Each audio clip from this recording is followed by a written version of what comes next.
continue with Smurf.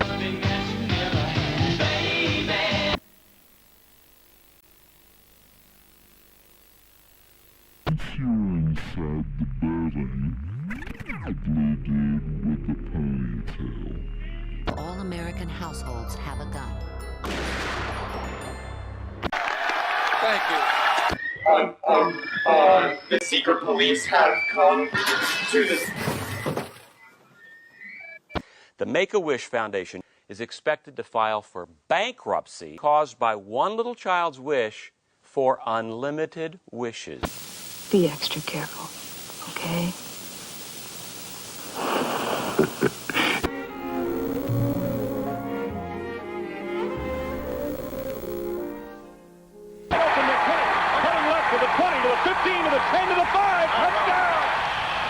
There's no waistline worry with Coke, you know. Keeps me from eating something else that might really add those pounds.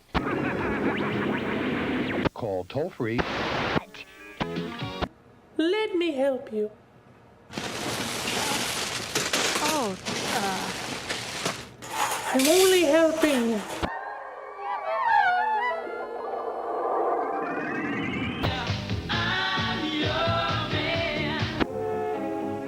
Lies have gotten all of us into so much trouble.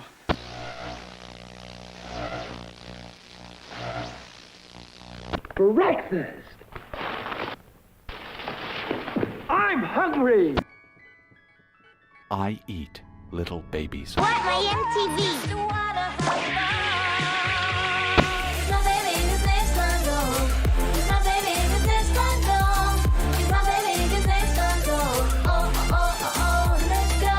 She's the funniest doll you've ever seen.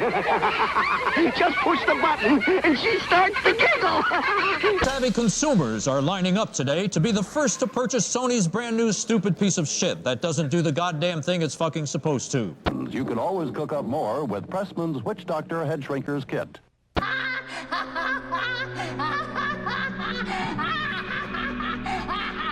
Now, what do you got for us today? Well, today we're going to learn some tips for playing against a guy when you're having an extramarital affair with his wife. Oh, that's one of the most common problems a golfer faces. It certainly is.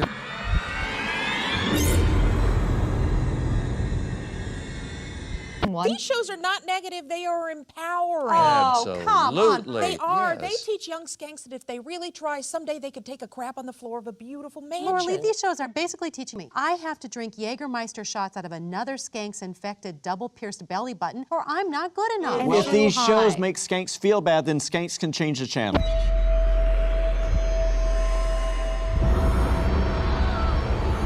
Today, I just bought my most terminally ill fan his replacement heart. Oh my god.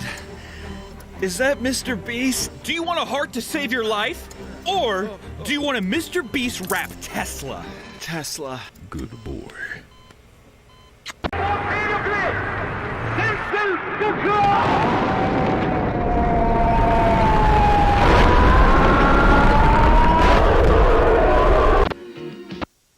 Level 15, and it is virtually. Yeah, get it! That's the bulldog! You gotta hear it!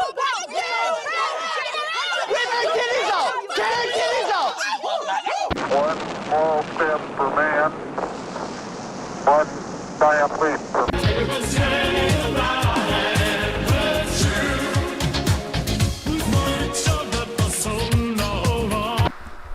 This makes no sense. This wasn't in the last report. So please heed my warning. You're young, your brain's still forming, and Father knows best. Forget Mr. Beast.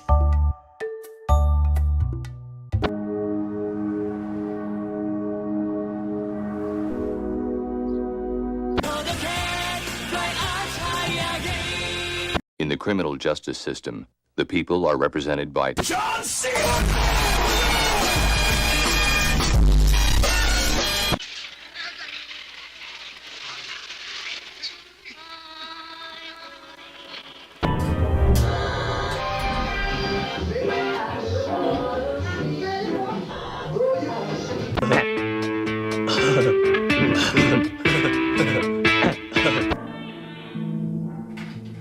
Cause of death is likely malnutrition. So what'd you think of the split level? That one was nice. It was move-in ready, and there were plenty of towel racks. That's true. But it didn't have any windows, just drawings of windows. You see this? I got this from this. Now, hear me out. We now continue with Smurf.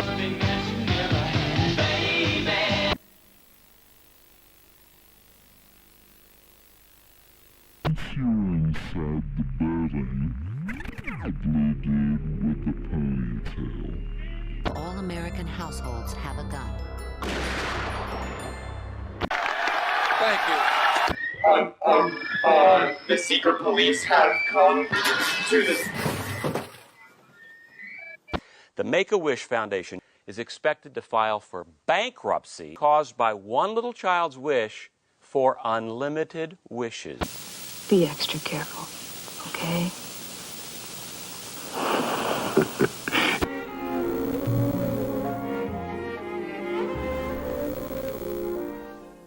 From the 20, cutting left to the 20, to the 15, to the 10, to the 5, touchdown! There's no waistline worry with Coke, you know. Keeps me from eating something else that might really add those pounds. Call toll-free. Let me help you. Oh, I'm only helping.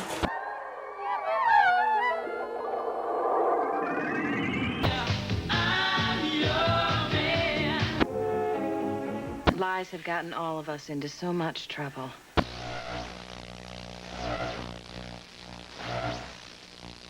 Breakfast. I'm hungry. I eat little babies. What my MTV?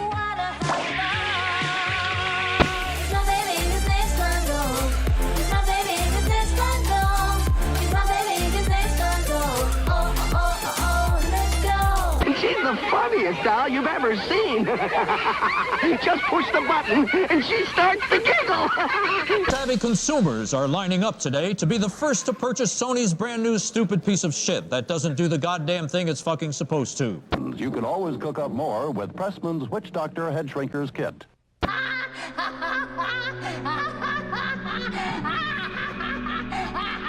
Now, what do you got for us today? Well, today we're going to learn some tips for playing against a guy when you're having an extramarital affair with his wife. Oh, that's one of the most common problems the golfer faces. It certainly is.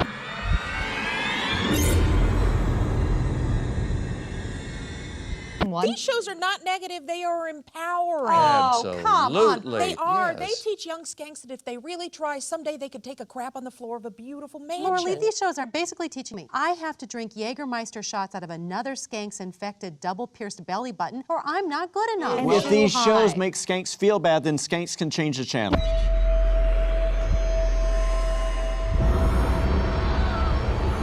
Today, I just bought my most terminally ill fan his replacement heart. Oh my god. Is that Mr. Beast? Do you want a heart to save your life? Or do you want a Mr. Beast rap Tesla? Tesla. Good boy.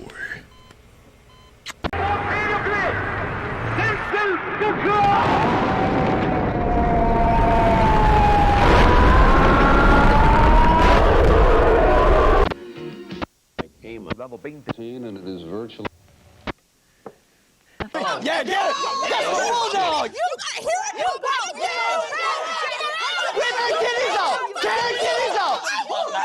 One small step for man, one giant leap for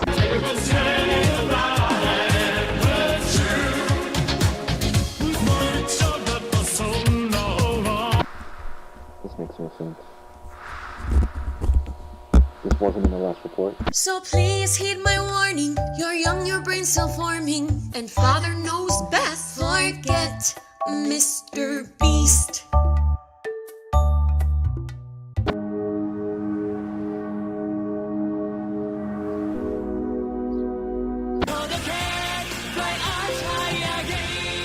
In the criminal justice system, the people are represented by John Cena.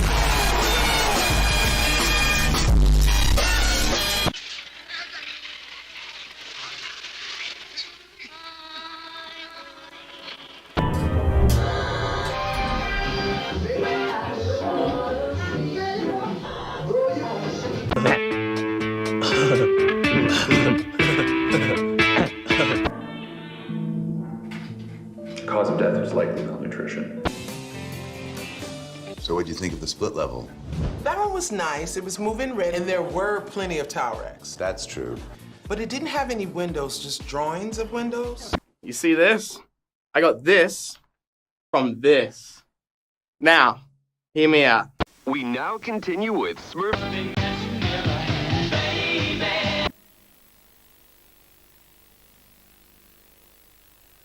If you're inside the building, the blue dude with the ponytail.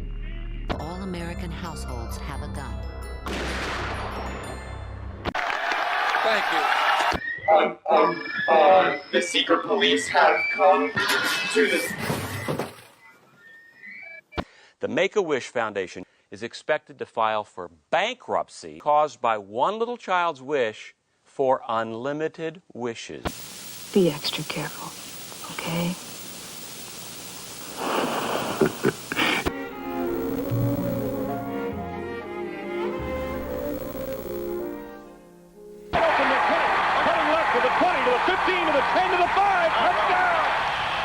There's no waistline worry with Coke, you know. Keeps me from eating something else that might really add those pounds. Call toll-free. Let me help you. Oh, I'm only helping.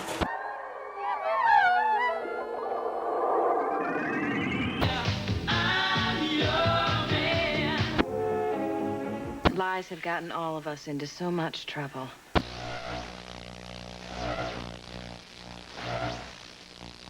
Breakfast! I'm hungry! I eat little babies. What my MTV?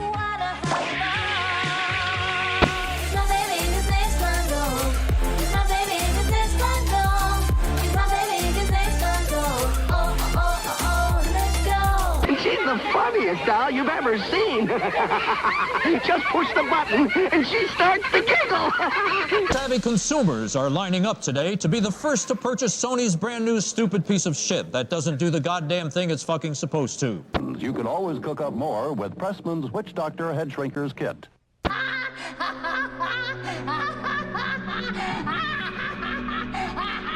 Now, what do you got for us today? Well, today we're going to learn some tips for playing against a guy when you're having an extramarital affair with his wife. Oh, that's one of the most common problems a golfer faces. It certainly is.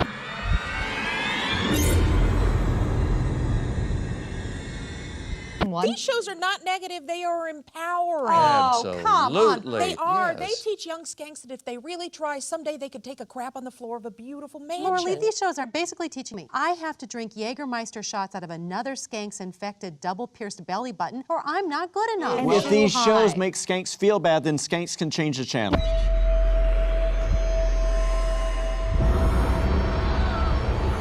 Today, I just bought my most terminally ill fan his replacement heart. Oh my god. Is that Mr. Beast? Do you want a heart to save your life? Or do you want a Mr. Beast rap Tesla? Tesla. Good boy.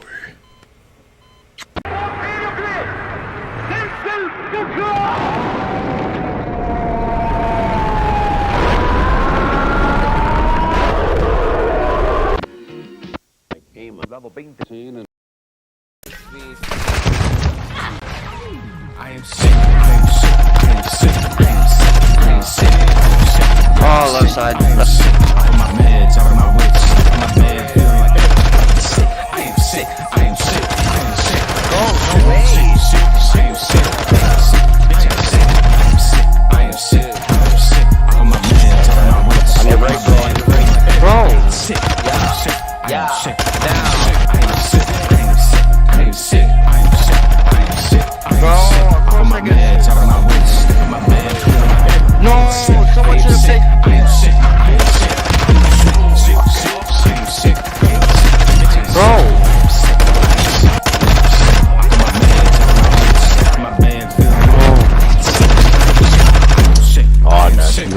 Oh, no. Come on. Oh, fuck. See, the man's gonna do what he has Plus two in the man will. Let's fuck 'em up, boys. We're just gonna fucking do it. Don't think, just do. You know the rotations, right? Let's fuck them up.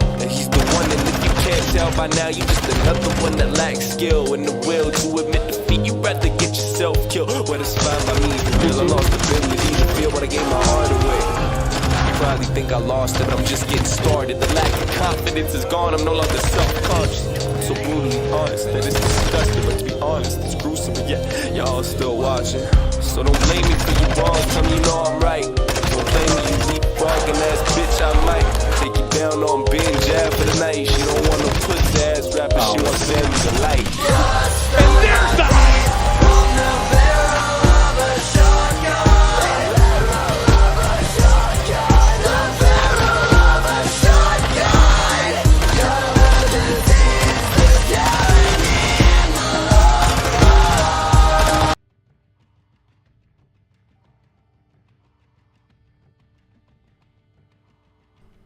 Is this working? Perfect. Welcome. I figured I'd start it extra early today because the Call of Duty League sucks, and now they stream on YouTube too, and they've stolen all of my viewers. So figured if I just start before them, people will click on mine and hopefully beat the system. But probably not, because Activision always has to ruin the fun.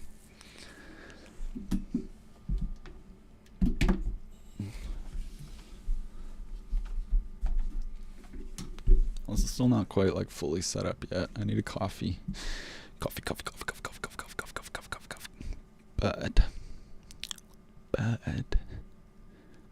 what can I?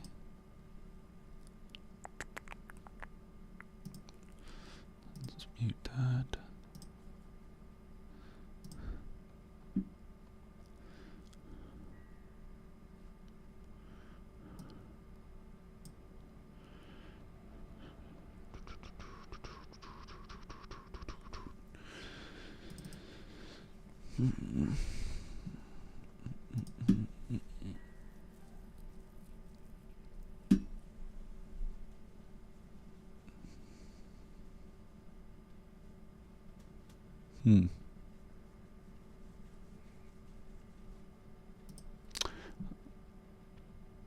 I know what I can do.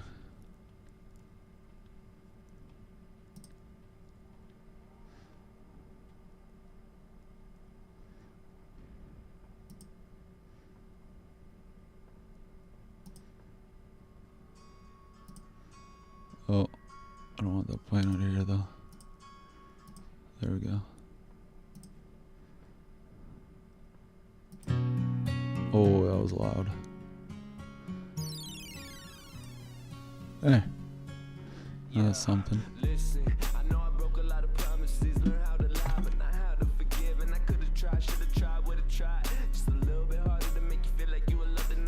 Okay, I will be right back.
deserve to be treated very well, and I won't live underneath it, so.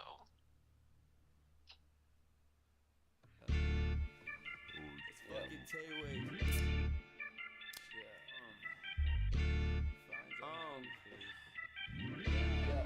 Sam, maybe wild brothers go. Yeah, go get the Sam. Yeah, go get the snap. Yeah, that is that. I know you stay young, lost and pissed off, but I'm with some shit. Yeah, go get the Sam. Yeah, go get the snap. Yeah, that is that. I know you still young, lost and pissed off, but I'm with some shit. Yeah, looking in the mirror as I think about my obligations. I suggest you leave it, you'll be guilty by association. I am not a thief, but when you throw it in my face, I'm sure to take it. I'ma take that. Bro, you losing. Yeah, you snoozing. Let's do it.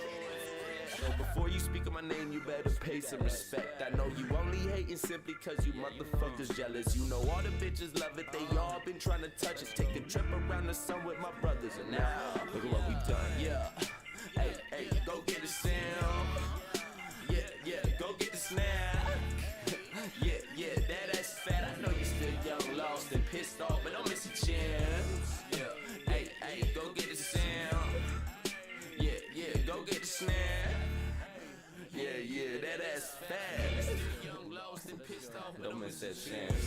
It's 365 degrees of thotties at my show. If they ain't up front, then they tryna get closer. Like my good friends at 2% production. That red tank top makes me look less ugly. And she got a boyfriend, but right now he's up to my knees. And she tryna fuck me with them pretty blue eyes. Goddamn, baby, please, I ain't even got a lie. You know what I need.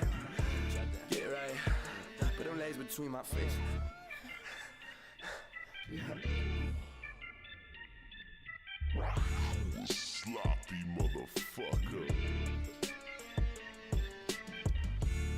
We living back to when we were kids. Gonna take the chance that we never did. Gotta do the dance while we're still young. Blast through your system, blow like a Tide Pod. Sacrifices for the entourage. It's us against the world, better call our moms. Tell her that I love her and I'm still full of doubt. But if we're all together now, then we can figure it out. Yeah, go get the sound. Yeah, go get the snap. Yeah, that is that. I know you still young, lost and pissed off, but I'm with a chill. Yeah, go get the sound. Yeah, go get the snap. Yeah, that is that. I know you still young, lost and pissed off, but I'm with a chill. Sammy and them fiends, bitch. Yeah. Fuck it, oh Sammy boy on it, I'm on it. She want it, I want it, I got it. We popped it, we own it. Come down in the morning and do it again. Won't stop till I'm a daddy at 10. I want it, I got this, I'ma get it. I need the profits. I said I want it, I got this, I'ma get it. I need them profits, yeah.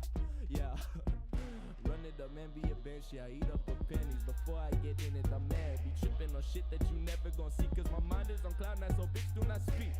You really think I'm listening? What the fuck is you smoking? Like, I want the whole thing. Like, I want some more, please. I'll take what she's having. Fuck me up, fam. Let's get it. Let's go till we lose our minds. Let's fuck this shit up. Ain't no forgiving, Sammy go man, yeah. Sammy go mad. Sammy lost his mind, yeah. Sammy go back, yeah. Sammy go back like he never left that ass, yeah. I wanna take it back. I'ma got my teeth while I'm tripping on the molly. I'ma take your bitch back. I'ma call her like she silly. Yeah, the bitch want me. She wanna suck on my willy. I'm gonna pop that Billy. I'm gonna take that bitch with me. I'm gonna rip that shit apart. Yeah, you know me.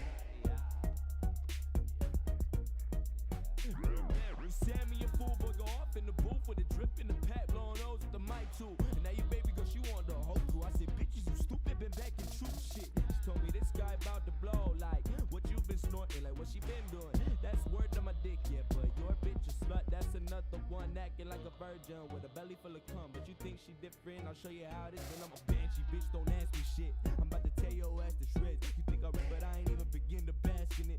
I'm feeling hungry, but this angry shit don't really get me shit. So fuck it, I run it like Wonder Woman. I'ma summon my demons to help me do it. Cause I ain't an angel unless I'm on my bae or my mama. So they all my guardians, I see a halo. Tell you all my problems, I did.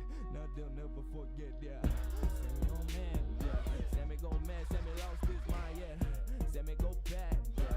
Sammy go back like he never left that ass, yeah. I wanna take it back.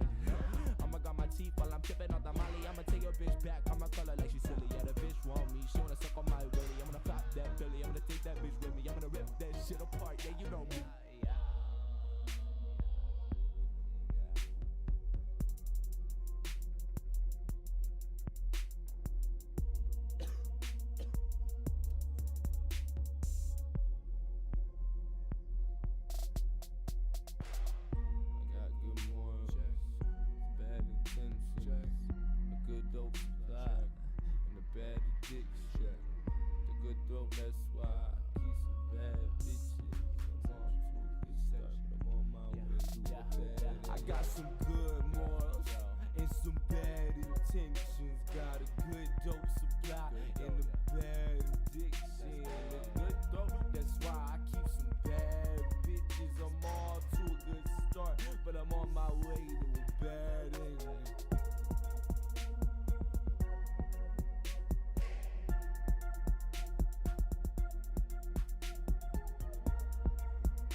Leaves changing colors and falling like lovers that lost their way. When clouds fade to gray, I can't feel the rain. Everything changes, but I feel the same way.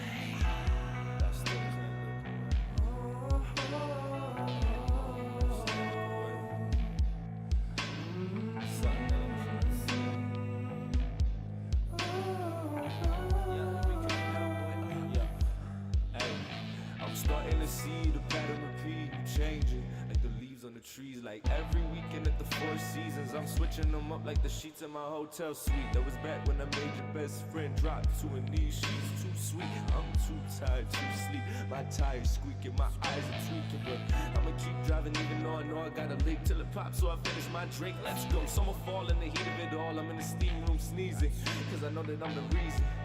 Feeling so cold at night, whether you turn the heat up high all night, you'll shiver if I'm not by your side, but it ain't the temperature, it's my temperature. Listen, I'll give you all I got. Give me all for this. I need confidence in myself.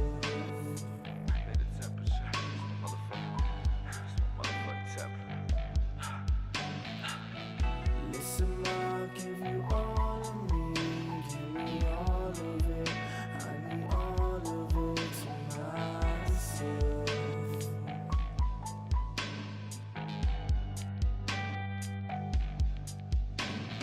Leaves changing colors and falling like lovers that lost their way. When clouds fade to gray, I can't feel the rain. Everything changes, but I feel the same way.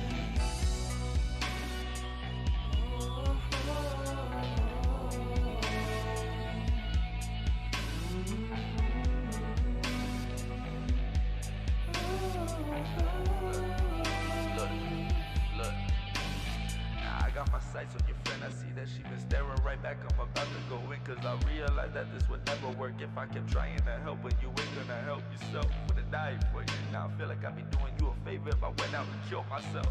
So I admit defeat, I don't know where to start, I was just getting warmed up. Now I know I'm better off in the cold but alone, so this is the best it could be, trying to wrestle with destiny. Hotel room looks like a mezzanine. I throw your man off the motherfucking balcony. He looks like me, just wait up. Bye, yeah. I ain't about to see more of your bullshit. She batting them eyes back at me, I'm fully equipped. Actually, be right back after these messages. Don't ask where she went, actually. Never mind that, don't hold your breath. I'll meet her in the hotel, tell her, kick another bitch out the bed. You know how it goes now. Don't hold yourself back. Let's go.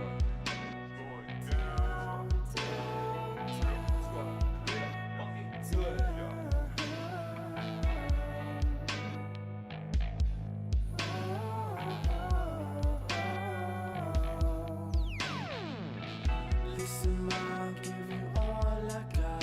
Give me all for this. I need confidence in myself. Made a temperature. It's my motherfucking temperature. Listen, I'll give you all of me. Give me all of it. I need all of it to myself.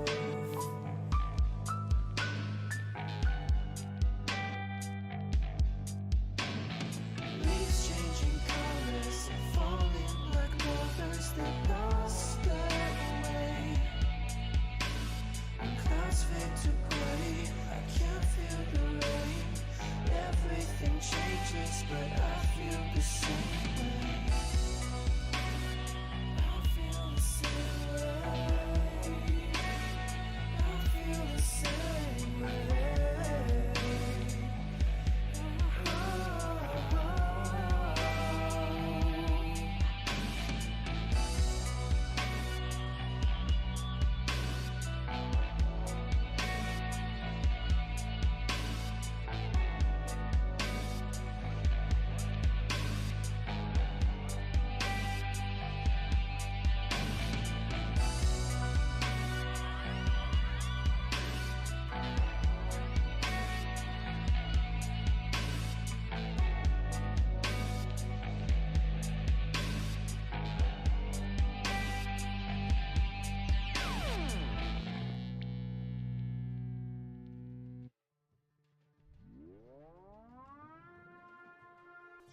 You are now listening to a super crew, fuck you production, provided to you by the Young Deranged Yacht Sin. Sam Helly in the building, yeah. ONTK, Sammy in the Fiend, super crew, fuck you. Ow. I am sick, I am sick, I am sick, I am sick, I am sick, I am sick, I am sick, I am sick. Off of my meds, out of my wits, stuck in my bed, feeling like I am sick, I am sick, I am sick, I am sick, I am sick, sick, sick, I am sick, I am sick, bitch, I am sick, I am sick, I am sick, I am sick. Off of my meds, out of my wits, stuck in my bed, feeling like I am sick, I am sick, I am sick, I am sick. Fucked up off my meds if I'm being honest. Think about flushing them down the toilet bowl and treating them like my vomit. We the gin and tonic conglomerate out for the drama. And all the mamas might be your stepson or your daughter's stepfather. Everything but proper.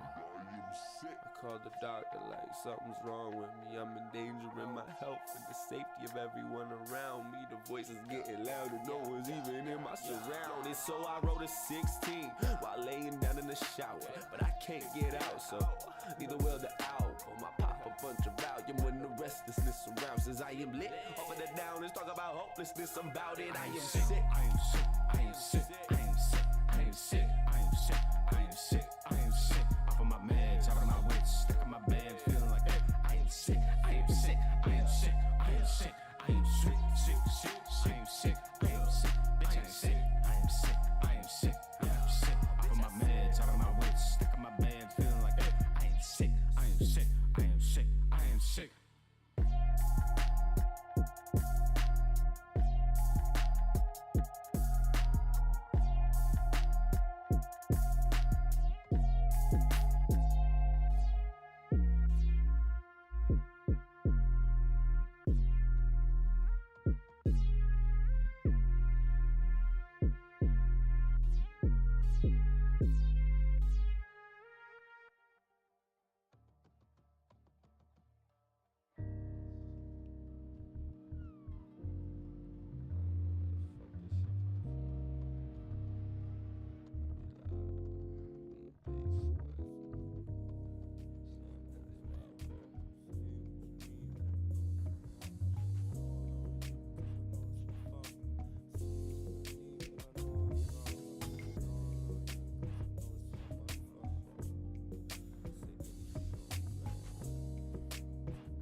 Where did you get the nerve to drag this out so much? And why'd I call you all those names? I regret it now. This shit's insane, it's gotta end right now. I never sold out the shit, I owned up to everything. Used to acting like I never tell you nothing. I do anything for you, I spend my last penny on you. I'm sorry, I love you, but you really fucking with my integrity now. I'm not above you, I can see what's beneath the surface. Something under the covers, but we never speak a word. It's the same shit, new day for no purpose.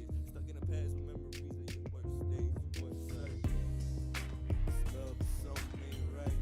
I said this love is something ain't right. I always end up saying I'm sorry, but never for the reason you were mad when we started fighting. Blame it all on me, cause you know it's all your fault.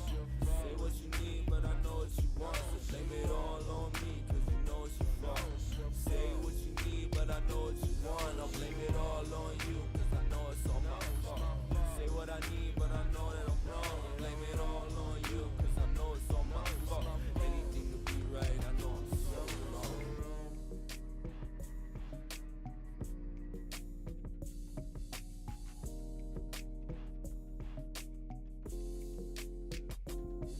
So, where do we go from here? Everything's so unclear. I'm about to black out the rear view mirror. Go straight till I'm in a town called nowhere near this place. So, where do we go from here? If you don't call me back, I'm about to disappear. I'm sick of stalling. I'm bad at shifting gears. I'm really falling back to the same place I was. So, where do I go from here? Obviously a different route than thinking I could make it work here. Wear it on my clothes so you know it's real. The blood, sweat, and tears are just stains to show me where I'ma go from here. I can't do it to myself for another year. We can't focus on what we did. It's what we gotta do. How we can move on, whether together or not. So blame it all on me, cause you know it's all your fault. Say what you need, but I know what you want. So blame it all on me, cause you know it's your fault. Say what you need, but I know what you want. I'll blame it all on you, cause I know it's all my fault. Say what I need, but I know that I'm wrong. I'll blame it all on you, cause I know it's all my fault. Anything to be right, I know I'm so wrong.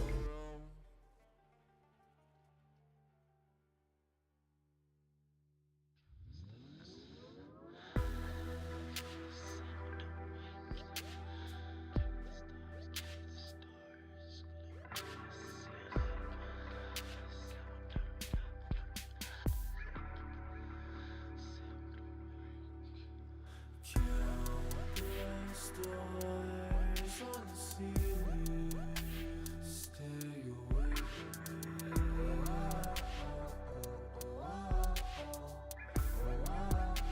Stay away from me. Stars on the ceiling, stay away from me.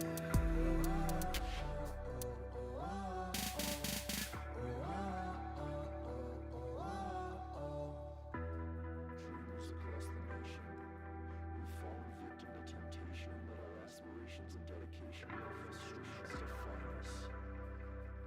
It's time to take back our lives and find new inspiration. Welcome to the Broken Army.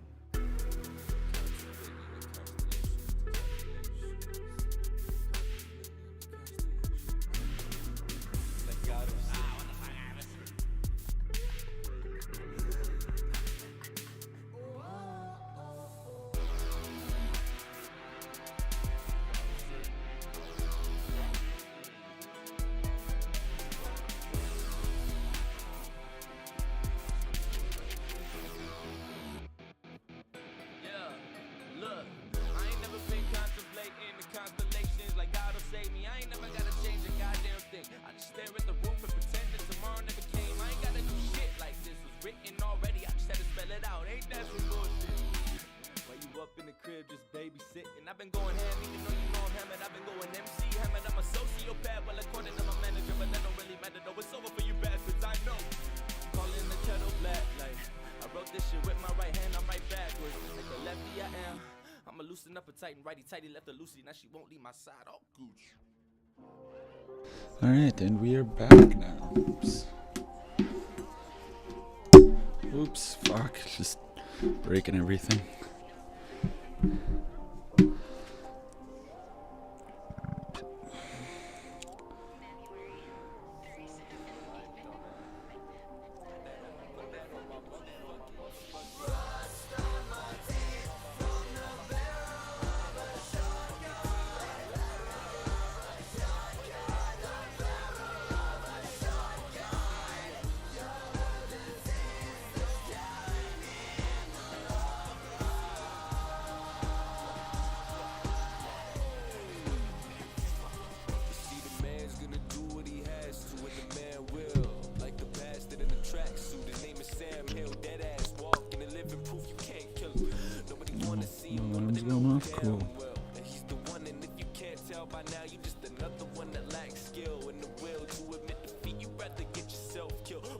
fine by me, for real. I lost the ability to feel what I gave my heart away.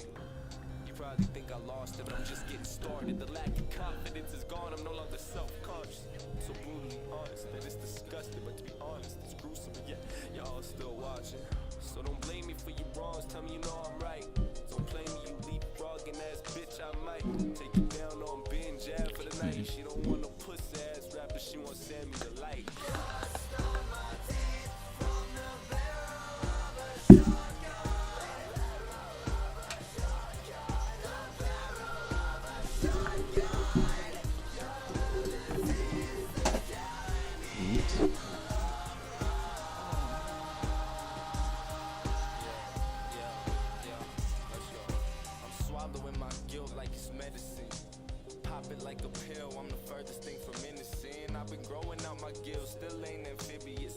Drown in my sorrow, forget forgiveness. I'm swallowing my guilt like it's some Hennessy. I'm popping like a pill, that's just the way it was meant to be. They chase me like some gin, they got some bad intentions. I kill myself to prove I can't drown my sorrows, so this the end. Watch me bless this, bet you can't step to this. I walk the plank just to prove it's the depth of this. I'ma be a fiend even when they put me in the hole. Just make sure my casket equipped with some pre-rolls, yeah. Some say I'm a problem, some say I lost my mind. Well, some people are completely right. Is it the ones that believe in me or the ones that pass me by? I leave it up to interpretation, bitch, you decide, yeah.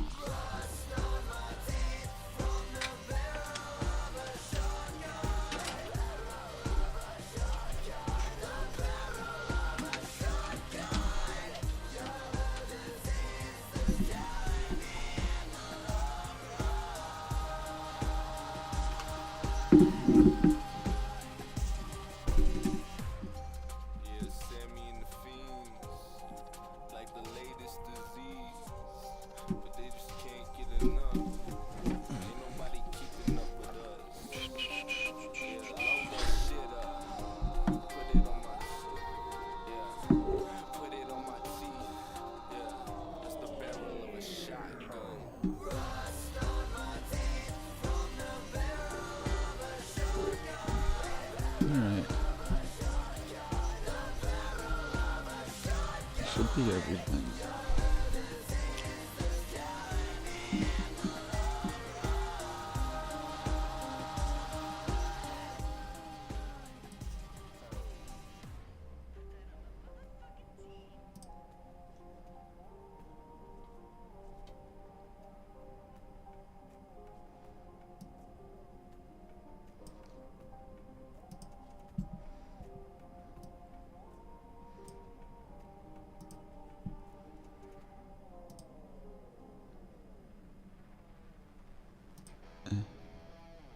Oh.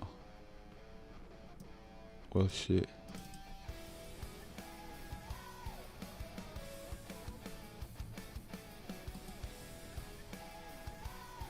Unmute site. Oh, they got way too much going on right now. Pause that.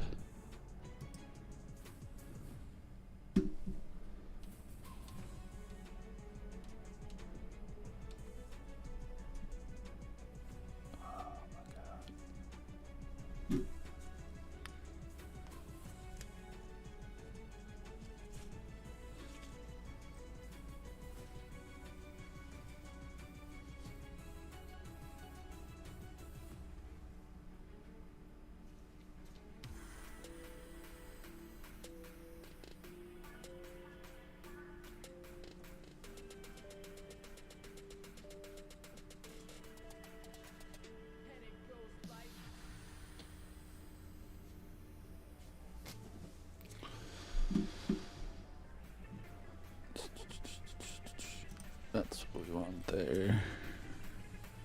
Double check real audio, right? Yeah, we do.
That's a little better.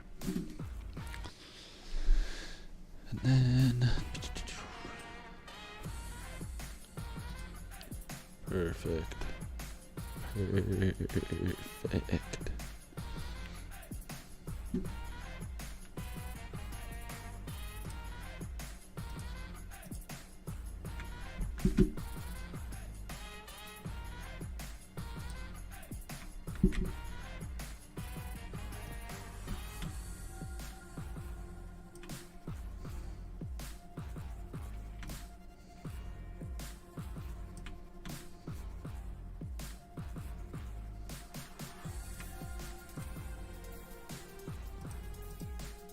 That's better.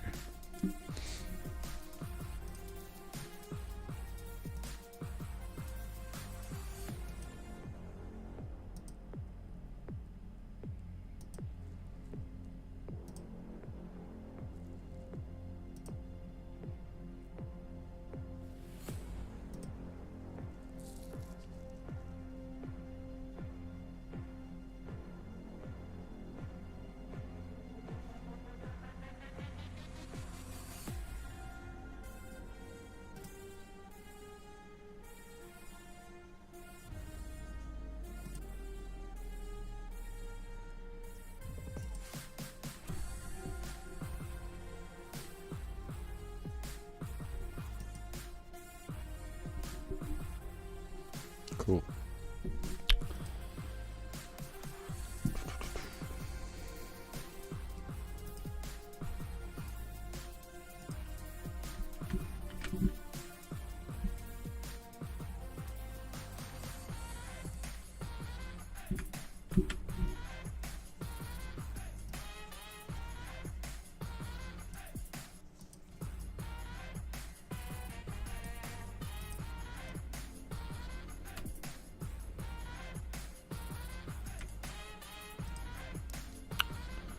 All right.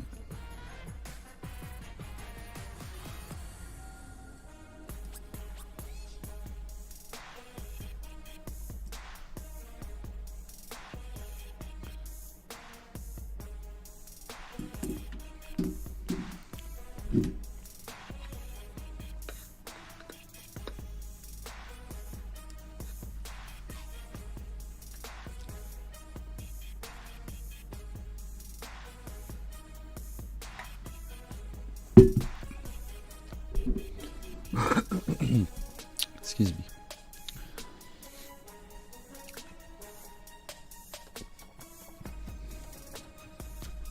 Alright, well I guess let's play some Call of Duty now. Everything is set up. I'm trying to finish the event camo. I've really only been working on it the past couple days. And so I got 4 done the past couple days. Almost have the LNG one.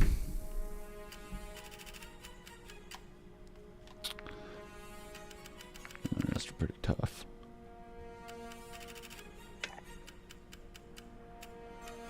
Ooh, I should also...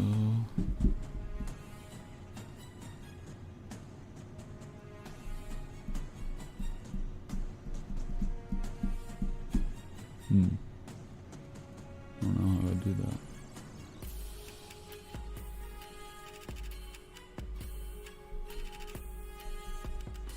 There's no way to do that. Oh yeah, there is.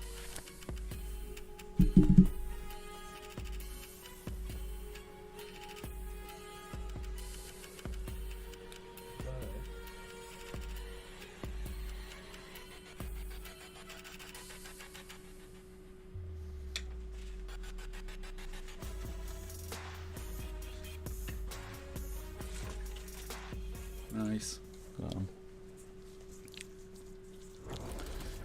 Call of Duty fans, we're in for a good one. Who's better today? That is going to be the question. What other dirty tricks have you got up your sleeves? Let's get on our feet! We are wasting no time! You cannot believe it! Battle begins again! Oh man! I do not believe what we are seeing! The newcomer can't even make it rotate!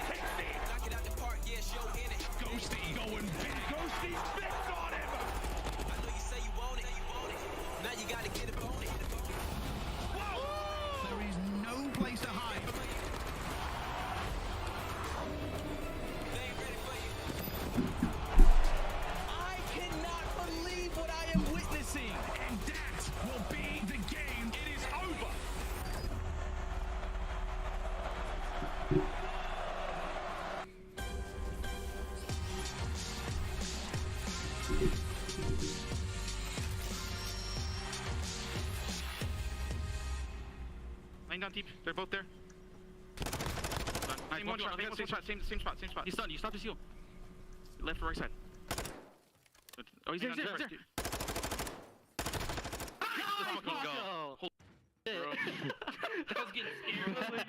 Hydra clutching up with the 1v2. That earned his squad $10,000 as a subliner dispatch of the Rocker 3-1 yesterday.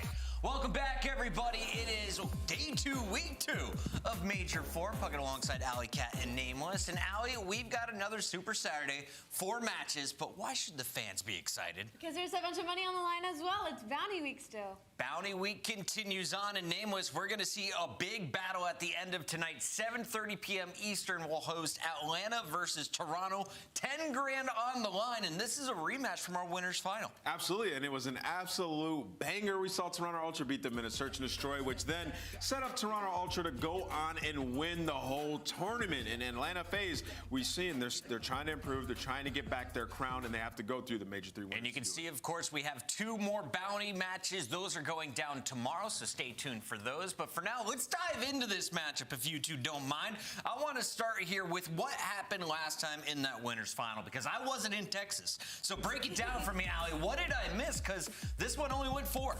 I think the craziest stat line when we look at this kind of layout here is the fact that Toronto Ultra got heavily outslated in this series. I'm not talking a point or 2. I'm saying only 1 player was a positive. But games number 1, 2, and 3 weren't even really close. I mean, we're talking about another dominant control victory for the Toronto Ultra, and then that 10-point game number 4. Insight had dropped like a 0.5 that map number 4, and they still got the W. It's just a testament to how good Toronto's teamwork is. They got outslayed, but they walk away with the W and eventually the Major 3 title. But Nameless, since then, it is 0-2. They get upset by the Breach. They lose another tight matchup. What is going on with this squad? Should we be worried about Toronto? No, you should not be worried about Toronto. Now, listen, they are playing Atlanta FaZe, which is a very tough match. But for Toronto, in the way that they're losing these games, it's through search and destroys. It's identifiable issues, that they can figure out, right? The teams are making great adjustments against them. There's a lot of VOD you can look at Ultra. So I think for Ultra, they still look great. It's the highest level COD we've seen so far in these last 2 matches that they've had. And going up against Atlanta FaZe, they have the edge when it comes to control. And the hardpoint has been tough for Atlanta FaZe. That is where they've been trying to make improvements. So versus Ultra, Ultra has the edge in this series. Ultra has dropped games to the Surge as well as Boston Breach. To beat FaZe, well, they got to take down Simp and Abizi, but also the backline, the ARs of Celium and Slasher. Tell me about this Atlanta squad, because they don't have an unblemished record, and they had to go to Game 5 against Florida yesterday, Allie. Yeah, that's why the situation's kind of weird for Atlanta FaZe. They go up against New York, they lose that in a Game 5 fashion, and then they go up to Florida, and they get the push to a Game 5 by losing that Game 4 hardpoint against a team in Florida Mutineers, where it's one of our bottom seeds. They haven't been looking good at any game modes across the board, so the fact the series went so deep, Nameless, some question marks got to get I mean, if anything, Atlanta FaZe look weaker than they did at the Major, right? Like, they're losing their bread and butters now. We've seen them lose a CeeLo a couple of times. We're seeing them lose Embassy, Search and Destroy. Now, listen, you're not just going to keep that record up as time goes on, but if you're going to start losing those S&Ds and stuff like that, you expect them to get much, much better at hardpoint. It hasn't been the case, though.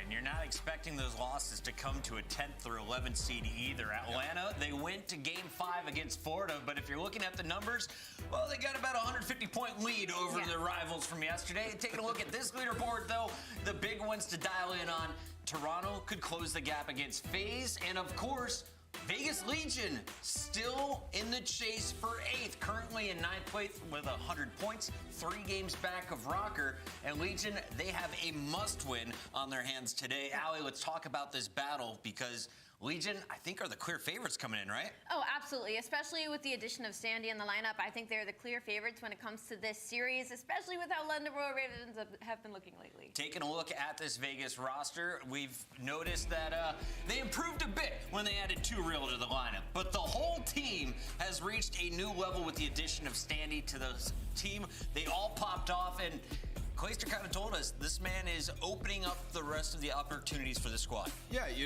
just having a 1-2 punch at the SMG role. Like, he can come in and he's asked to be like the star now of the team, sort of given free reign to go out there, get those kills, and extend these plays. And you saw the impact that they had in a guy like TJ Halley. He isn't a #1 Slayer on the team. He can't be the #1 SMG. So having him helps a ton, and you can see like Temp and Clay are like, dude, we just got carried. So if your subs are putting in work, the respawns are going to get a lot easier, and they have a star-studded search team, so it puts them in a very good position. A slow start to the season, but Vegas is starting to find their rhythm, and we talked to the captain Clayster about it after their win over Boston. Here's what he had to say about the new pickup in Standy. Yeah, I think it's been one of the more easier fits because Eli has such experience in the Pro League and he's so confident in himself and his slaying ability that we kind of brought him in and we're like, we don't want you doing what Too Real did. Like, we don't want you doing what Pro League did. We want you to do what you do because you do that best. And so he's really like surprisingly led the charge and like the initiative in a lot of like VOD review, like going over strategy. Like, he kind of forces the rest of us, like if we're kind of dragging our feet a bit, he's like, guys, get in the Discord, let's watch some VOD together. And I really like that about him. He's really taken charge and really came into his own. We allow him the freedom and the confidence to really do what he wants. And so what I'm trying to teach him is just that extra level stuff, the championship caliber stuff, the winning mentality stuff. And I think what he did on that Fortress where he was just in their art forever, like we've been begging for that all year to happen. And just to see it happen against a good team like Boston, it really just felt so nice. And massive props to everybody on the team. I think Temp after the match goes, that's the first time in 3 years I've been carried. Good job, guys. And so just hearing that coming out of Temp, he's feeling good about the team. I'm feeling good. Tej is feeling great. He played phenomenal as well. Really love seeing Tej get unlocked with Eli on the other side of his sub duo. So really, team is just meshing well. We got to do well this stage. Got to make winners bracket, and this is a good start. Toronto dropped this guy for free, and Vegas has gobbled him up since adding him into the lineup. Ridiculous numbers from Standy, but this is just one match, right? He can't keep up these digits. To be fair, but I will say on the flip side of this, though, he did enable other players. Again, we saw TJ in that series as well. TJ in that map #1 dropped a 1.58 on Fortress Hardpoint, one of Boston's better maps, and then followed it up and matched Standy with a 1.8 in that game #2 Search and Destroy. So I'm hoping he can continue to enable his sub duo. That matchup is coming up here in just a little bit to open up the day at 3 o'clock. But let's talk about a matchup that's coming a little bit later. It's the battle for LA, and this always seems one side. If you're looking at the seeds, the Thieves have been the favorites almost every single battle. But if you're looking at the overall record, it belongs to the Gorillas, and this is a clean sweep, 5-0 in the CDL era, Allie. Yeah, in the CDL era, but in this game specifically, they only have one series on them. So let's try not to get too far. They own LA though, Allie. They do. But to be fair, in this game, it is only 1-0 lead. But again, for LAG at least, this is a more favorable situation to have that stat line because LA Thieves is one of the better teams. It's something to cling on to. But also remember, Thanos Slasher used to be in the LAG camp, so I think a lot of those wins came with the Slasher versus Octane battle. Anyway, so like with LAG, it's not all doom and gloom. They're in a very bad spot, but if you look at that last match they had versus the Minnesota Rocker, like Joe Deceives had one of the best series I've ever seen a player have that lost the game. For the L, yeah. But also, like, they could have won that control. Minnesota had to clutch up like crazy at the very end of multiple rounds. So we'll see. LAG might come in a little confident. Yeah, and if you've been on Breaking Point's Twitter, you may notice I went with the purple team to go 6-0. Let's see if they can keep it rolling, baby. All right, let's talk about a squad that I have no idea how they're going to perform today. New York Subliners have gone to a Game 5 Round 11 against Atlanta, and then yesterday they dispatched of the Rocker 3-1. But now you're playing OpTic Texas. Subliners, they seem to have it together, especially the frontline Kismet. Another fantastic day yesterday. What do we think they can do against this OpTic Texas squad? How do they match up in particular against the team in green? Well, I mean, the last time we saw these two teams go at it, it's right when Ghosty had his first debut on the OpTic Texas main roster, and New York kind of made quick work of them. It was a really solid 3-0 sweep from the New York Subliners, but again, after that, OpTic Texas managed to go to their home major, makes an incredible elimination bracket run, place second, so they could still be riding off of that momentum, but there is not going to be any home crowd cheering their name this time. Nameless, everyone's talking about the previous meeting. Taking a look at some of these numbers, this was a blowout. So What does OpTic need to do differently? Because I'm looking at those S&D numbers. Everyone kind of got bopped. Yeah, I mean, they had a couple clutch rounds, but ended up losing it in the end. New York just pretty much had control of this series majority of the time. I think it's a new and improved OpTic, though. They're on a 10 hardpoint win streak. They've been ridiculous there. Dashy has been unbelievable, really everybody. But when you talk about this matchup in particular, it gets really, really interesting because it is a hardpoint battle. Yeah. That is where the series is going to be won and lost. And when you look at the hardpoint matchups here, New York is very comfortable taking OpTic to multiple of their better maps. I've had my microphone muted this whole time. New York team that's 4-1 there. And you look at Embassy, OpTic's gonna want to get rid of that Embassy. Oh, that's so good. It opens up all these other maps, and I think New York is This fine then with sounds playing stupid Fortress. then. So it's gonna be a square up. It's gonna be an SMG battle. Hydra versus Shotzi is always a classic. I totally forgot that they started. I was just saying I didn't know OpTic played today. I knew they played tomorrow, but Has been frying recently. Allie, if you're looking then I at checked my Discord where I posted the schedule and I literally posted OpTic play today. I just completely forgot. I feel like Stupid. Skies kind of gets into another level when he goes up against the OpTic Texas players, and when Skies is frying, it makes it much easier for a player like Hydra to get loose. So I think Dash needs to match that. Look out for Bruce today. Here's a look at the schedule. 4 matches on our Super Saturday. It all starts with Vegas Legion, Clayster and crew looking for another dub, trying to get closer to that 8th position. We've got the Battle of LA at 4:30. OpTic versus Subliners at 6 p.m. and $10,000 on the line between our number 1 and number 2 seeds to close out the night at 7:30. We got to head to a quick commercial break. When we come back, Royal Ravens, can ASIM get his team a dub? Or is it going to be defeat at the hands of Vegas Legion? We find out after this.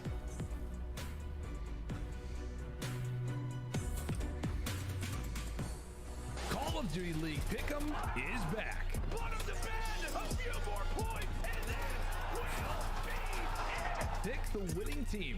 Pick the final score. Now with 2 new features. Fan Insights are here to give you real-time intel. Feeling good about a pick? We now have double boost points and point matches. Bonus picks, extra points to rank you up on the leaderboard. So as you get hyped for the weekend, pick, watch, win. Ooh, it's getting good. The Call of Duty League is presented by the GMC Hummer EV Pickup, the world's first all-electric super truck. Upgrade your game with the Scuff, the official controller of the Call of Duty League. The Call of Duty League is brought to you by the new series Citadel, premiering on April 28th, only on Prime Video.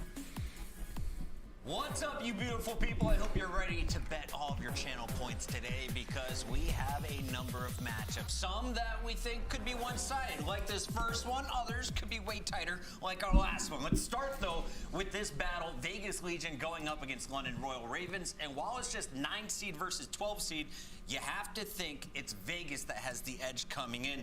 What does London have to look out for? Because last time these two met up, it was actually London with the W here, Allie. They were able to pull off the upset over Vegas in a 3-1. All right, guys, listen. This happened back in January. Okay, we're talking months ago. That is when ProLoot was still in the lineup for the Vegas Legion. And I will say the X Factor in that matchup, and I think it's going to be the X Factor coming up into this matchup, was Scraps. He had an absolute field day when they went up against each other. He had a 1.76 overall. And even in their most recent series that they lost, it was Scraps that came out map number 1 and stole them that first hard point. So I think we're going to need to see him again today. We saw a very tough-fought battle against Boston yesterday from the Royal Ravens. Scraps had a few moments, but who else are you looking at for this squad today? If London is going to pull off the upset, nameless, how does it happen? Well, listen, I said Scraps. Trying to get people to join the Discord to talk to you, but everybody really. So there's nobody's opening my snaps. Vegas Legion, they've lost 8 straight controls. They've been the worst control team we've had all season long. We're headed into a hotel. London have to secure that map. And then also when you look at the hard points here, it's like a little bit unfamiliar territory when it comes to the Vegas Legion. They're playing Hydra on that map number 1. That is the best hard point when you look at the Royal Ravens. And last time they played them on this map, they beat them on Hydra. We've seen this Royal Ravens roster not with Yuli, but recently play LA Thieves, and they were able to beat them on Hydro. So there's a map that they are comfortable on. There's opportunity in the series. That's how they get it done. All right, Nameless, I need visual aid. So let's bring up the maps and modes. Walk me through this one more time. So map 1? Yes. Do I need to win if I'm Royal Ravens? Yes, you need to win map 1, and you have to make sure you lock up game 3. Like I said, Vegas Legion is on an 8-map losing streak in control. I mean, losing control is to coaches. So, like, if Standy comes in, maybe Standy comes in and their control gets a lot better, but we saw versus Boston, even still, it wasn't good done. Let's get some predictions brewing here. How do we feel this match is going to go down? 3-0, 3-1, 3-2? I know you're both taking Legion here. Yeah, I'm going 3-2. 3-2? Going to a game 5? Yeah. 3-1, I believe Vegas can win a control. 3-1. I don't know. I think it could be at 3-0. Let's see. Let's take a look at this Vegas squad because Clayster, he's the oldest man on the lineup, but he's got some young guns who have been doing dirty work in front of him. TJ Halley dropping some ridiculous numbers. Don't worry. Clay wishes this was it. Why? I was gonna say, why are they showing Atlanta? Clay looking different these days. Here's a real There we go. Walk, dude. Hire me, CDL. That's such a rookie mistake. My stream has a higher production value than they do. Major 3-2, our major 4 qualifiers, but Standy has to be our guy to watch once again because he is the one who is changing up this team style. Because that's the whole talk of this story, right? Is the fact that Legion is not very good when it comes to these respawn game modes, the control. You can basically sign that off as a loss and bet your whole bank account on it. But the hard point now with Standy in the roster, they're able to steal away some of these maps number 1s and 4s, and that's all that Vegas Legion need. They're one of the best, if not the best, search and destroy team in the game behind Atlanta FaZe, and they have continued that, moving in with Standy plugged into the roster. So now that they have that extra aggression in those maps 1s and 4s, they can end these series in 3. They can end them in 4 without having to force that game number 5.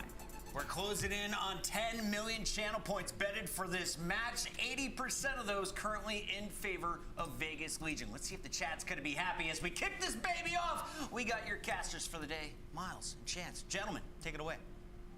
Thank you very much, squad. Here we go. Chance, will we see the woes of the Ravens continue, or possibly the most important stretch in the Vegas Legion run here in MW2? It's going to be a big day of games. Welcome, ladies and gents, to map number 1. Party time is upon us. How you, Chance? I'm doing great, and honestly, you bring up like the most interesting point to me. I didn't realize what this stage looked like for Vegas. I know that they're only 30 points behind Minnesota Rocker, right on the bubble to make champs.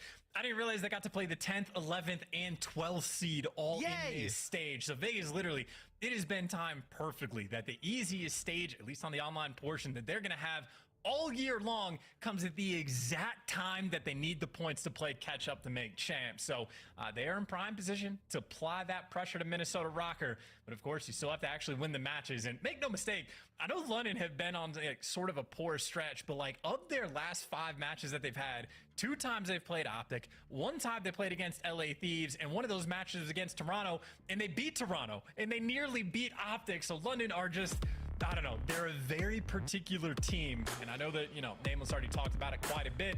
They have some good maps and some potential in this series right off the rip for the Hydro. 4-2 record overall, one of the best maps that, London could possibly see in this series. We'll see how it goes for the Ravens. Of course, hello to everyone at the Insomnia Festival, a bit of a Ravens watch party. We hope you're enjoying yourselves, and we wish you the best of luck for this series ahead of us. Yep, we're going to pause this one real quick. Temp's going to shake it off. Clay's going to get a yawn out, and Standy as focused as ever. I do think we've had a server drop. We'll see what happens there, but the players will get ready to dive back into this one, Chance, in just a brief moment. Team stats, though, as again, Ravens have had a tough run of things as of recent, 5-13 overall in their matches. But hey, man, today could be the day. You never know. Absolutely. And again, for a hard point record, that is, average, let's say, for London, 15-16, right at that 50-50 margin, but a slight edge against Vegas Legion in that regard. Yes, indeed, though, that is looking tough, right? Vegas is one of the better teams in the game. Even the 2 maps that we have in this series, it's Vegas's 2 favorite maps that they're going to play. So the 2-5 is going to be a struggle, but as poor as that record is for control for London, it's still better than Vegas. So there is so much potential in the respawns. And obviously, Hydro is literally where it has to start because I think Nameless is pretty correct. If London lose that one, series might just sort of spiral out of control. Because obviously Sandy does bring in a very different dynamic. You expect higher slaying numbers out of that main SMG. And I know hopefully for Vegas Legion, they're expecting their control record to turn around at least a little bit and really snap that 8-loss streak that they're currently sitting on. 8 is a lot for Vegas Legion. We'll see if Stanley usually pick up to help transform that control game mode. That's map number 3 here in this series. For the rest of the squad though, Chance, I mean, Vegas Legion, what an unbelievable turnaround. Like, unbelievable. Everybody loves an underdog, but at the same time, Vegas Legion with Clayster at the helm have certainly changed things indeed. This is a look at the series once again for those of you just joining us. Hydro Hardpoint up first and foremost, El Cielo Search and Destroy map 2, and then Control on Hotel. That's going to be an important one. We'll see how that goes for either side. Can Ravens break the streak, or will the streak continue there for Control for Vegas Legion? Charles, any other maps here that stick out to you? Well, just to dial in, at least on like the van side of things, I really don't understand in the slightest why London got rid of Mercado S&D. I know the last time that they played Vegas on it, they got beat quite handily, like a 6-2 game, but that was quite literally 3 months ago. And Mercado is one of the maps that London actually have the most success on, with like a 3-4 record, and Vegas haven't been too crazy on Mercado with a 4-3 record. But instead, London banned that one and gift like Las Vegas their 2 best search and destroy maps. So to me, that seems faded, but we will see how it pans out for the 2-5, and certainly it seems like maybe some vibes are flowing early on for London, who again, if they can get the ball rolling on the Hydro, who knows what they can do with a little bit of momentum on their side. Yeah, we're excited to see the sort of heights that Yuli can bring the team here, of course. We've seen what Nasty Scraps and the team been capable of for a long time. Speaking of Scraps as well, he's been enjoying this Californian sun. The weather picked up today. Your man's got a bit of a tan. He's nearly matching the red of his Ravens jersey there, but we'll see what happens in a moment, guys. We're almost ready to get this one back underway. A quick server swap. A final few moments to impart some words of confidence, words of wisdom, or words of just, hey, gang, let's just go out there and play the best we possibly can, because at this point in time, it's the only way is up for the Ravens. A tough couple of weeks for them. Vegas, though, again, the most important stretch of possibly their MW2 run begins this stage. Very, very important for them to win this matchup. 10 incredibly valuable points on that race to 8th place in the standings. They want to make it to champs. It would quite literally be like, it's a dagger sort of series, right? Like, the good news is for Vegas, they're playing the 10th, 11th, and 12th seeds, but the bad news is if you start losing games to those teams and like end up faltering or not making it out towards winners bracket when it comes tournament time, like that could be the most dismal sort of situation possible. So yes, right now the stage of opportunity, but you still have to make sure you execute. But the opportunity could quite literally not be any better. Vegas have already beaten Boston. They have gotten off to a hot start. Stanley had an absolutely ridiculous debut. We saw his numbers earlier. They were crazy. So they have set themselves up for the potential. And again, just because it's the 10th, 11th, and 12th seed, if they, like, worst case, come out of this with a 4-1 record, I mean, that's enough points potentially to catch all the way up to Minnesota Rocker. You get a winner's bracket start come major time. And again, really just the opportunity to set yourselves apart and finally get away from those bottom 4, because like I know, Miles, you mentioned how Clayster has sort of helped, you know, with the leadership, turn the sort of organization's woes around. Instead of being bottom of the barrel as they were in Vanguard, they've gone all the way up to the 9th seed. So certainly improvements, but a long way to go if you want to make champs. It is a long way to go. Speaking of champs, let's take a look now at the standings. It's the overall board here of the CDL, the points, and quite the jump. This is where we're looking, though. This is 9th and 12th, Vegas Legion Ravens. If they can find a win here for the Ravens, that 60 points is very important. It is not over yet. 8th place is really where we're all looking. That's the cutoff point to make it to the championship playoff towards the end of the year. Rocker sitting there currently with a bit of a, I want to say a little bit of a buffer between Vegas Legion. But again, Vegas have played 2 less games, so a lot more catch up there. And this run is going to be so important. We'll see what happens again for the members of all these teams here, because it's getting spicy indeed. This is the time of year when we start to bid farewell to a few of these teams. And we'll find out if these 2 teams, one of them ain't making it. And that really is the biggest thing. Like, the 30-point gap does look like a lot, but 2 fewer series, and obviously you have Vegas with the easier strength of schedule throughout this stage. So, you know, they win this one, get the next win after that, and they equalize the number of series they played against Rocker. Then it's only a 10-point gap, and then you talk about tournament time. Like, who knows? Vegas are just looking to make a run. And honestly, if they could just start winning controls, like not even all of them, just like 40%, let's say, then Vegas could legitimately have an argument to be one of the better teams in the game. So it is one single game mode that has been absolutely devastating for the squad. And maybe part of the devastation for the respawn modes is the lobby crashed however many times this is. At least a second, maybe like a fifth. This is indeed our second game crash. We're sorry, folks, ladies and gents at home, and of course, you lovely people at the Insomnia Gaming Festival. We hope we're able to get into this one soon, but good vibes. Again, I think that's one of the greatest things to take away. The resolve of the Ravens has been so high throughout the season. Actually, for as long as I can remember, they've always been having a good time there. Scraps, headset back on, shake it off, son. Seems getting in the roll. Nasty, that's it. Both cups on, lad. And Yuli has been razor sharp since the start of this series. We're almost ready to go, ladies and gents. Again, we thank you for your patience wherever you may be in the world. We hope you're enjoying yourselves. The first of 4 outstanding games we've got here today in the CDL. It's a very fun one. And again, the spicy segment of the season. Bring that milk. It's going to get hot indeed. Almost ready to go, ladies and gents. Ravens versus Vegas Legion. If you have Bring that milk. It looks like we're really close. I mean, Scraps is definitely shooting something right now. That is very much wishful thinking. Probably shooting stuff. Maybe a demon in the firing range lobby. And Scraps is probably the player to pay the most attention to on the side of London, specifically because like his debut, I think, was against Vegas, or it was the first series where he truly popped off. I think he dropped like a 1.7, and that was the first time we were like rubbing our hands together to be like, oh, Scraps is back. Here we go.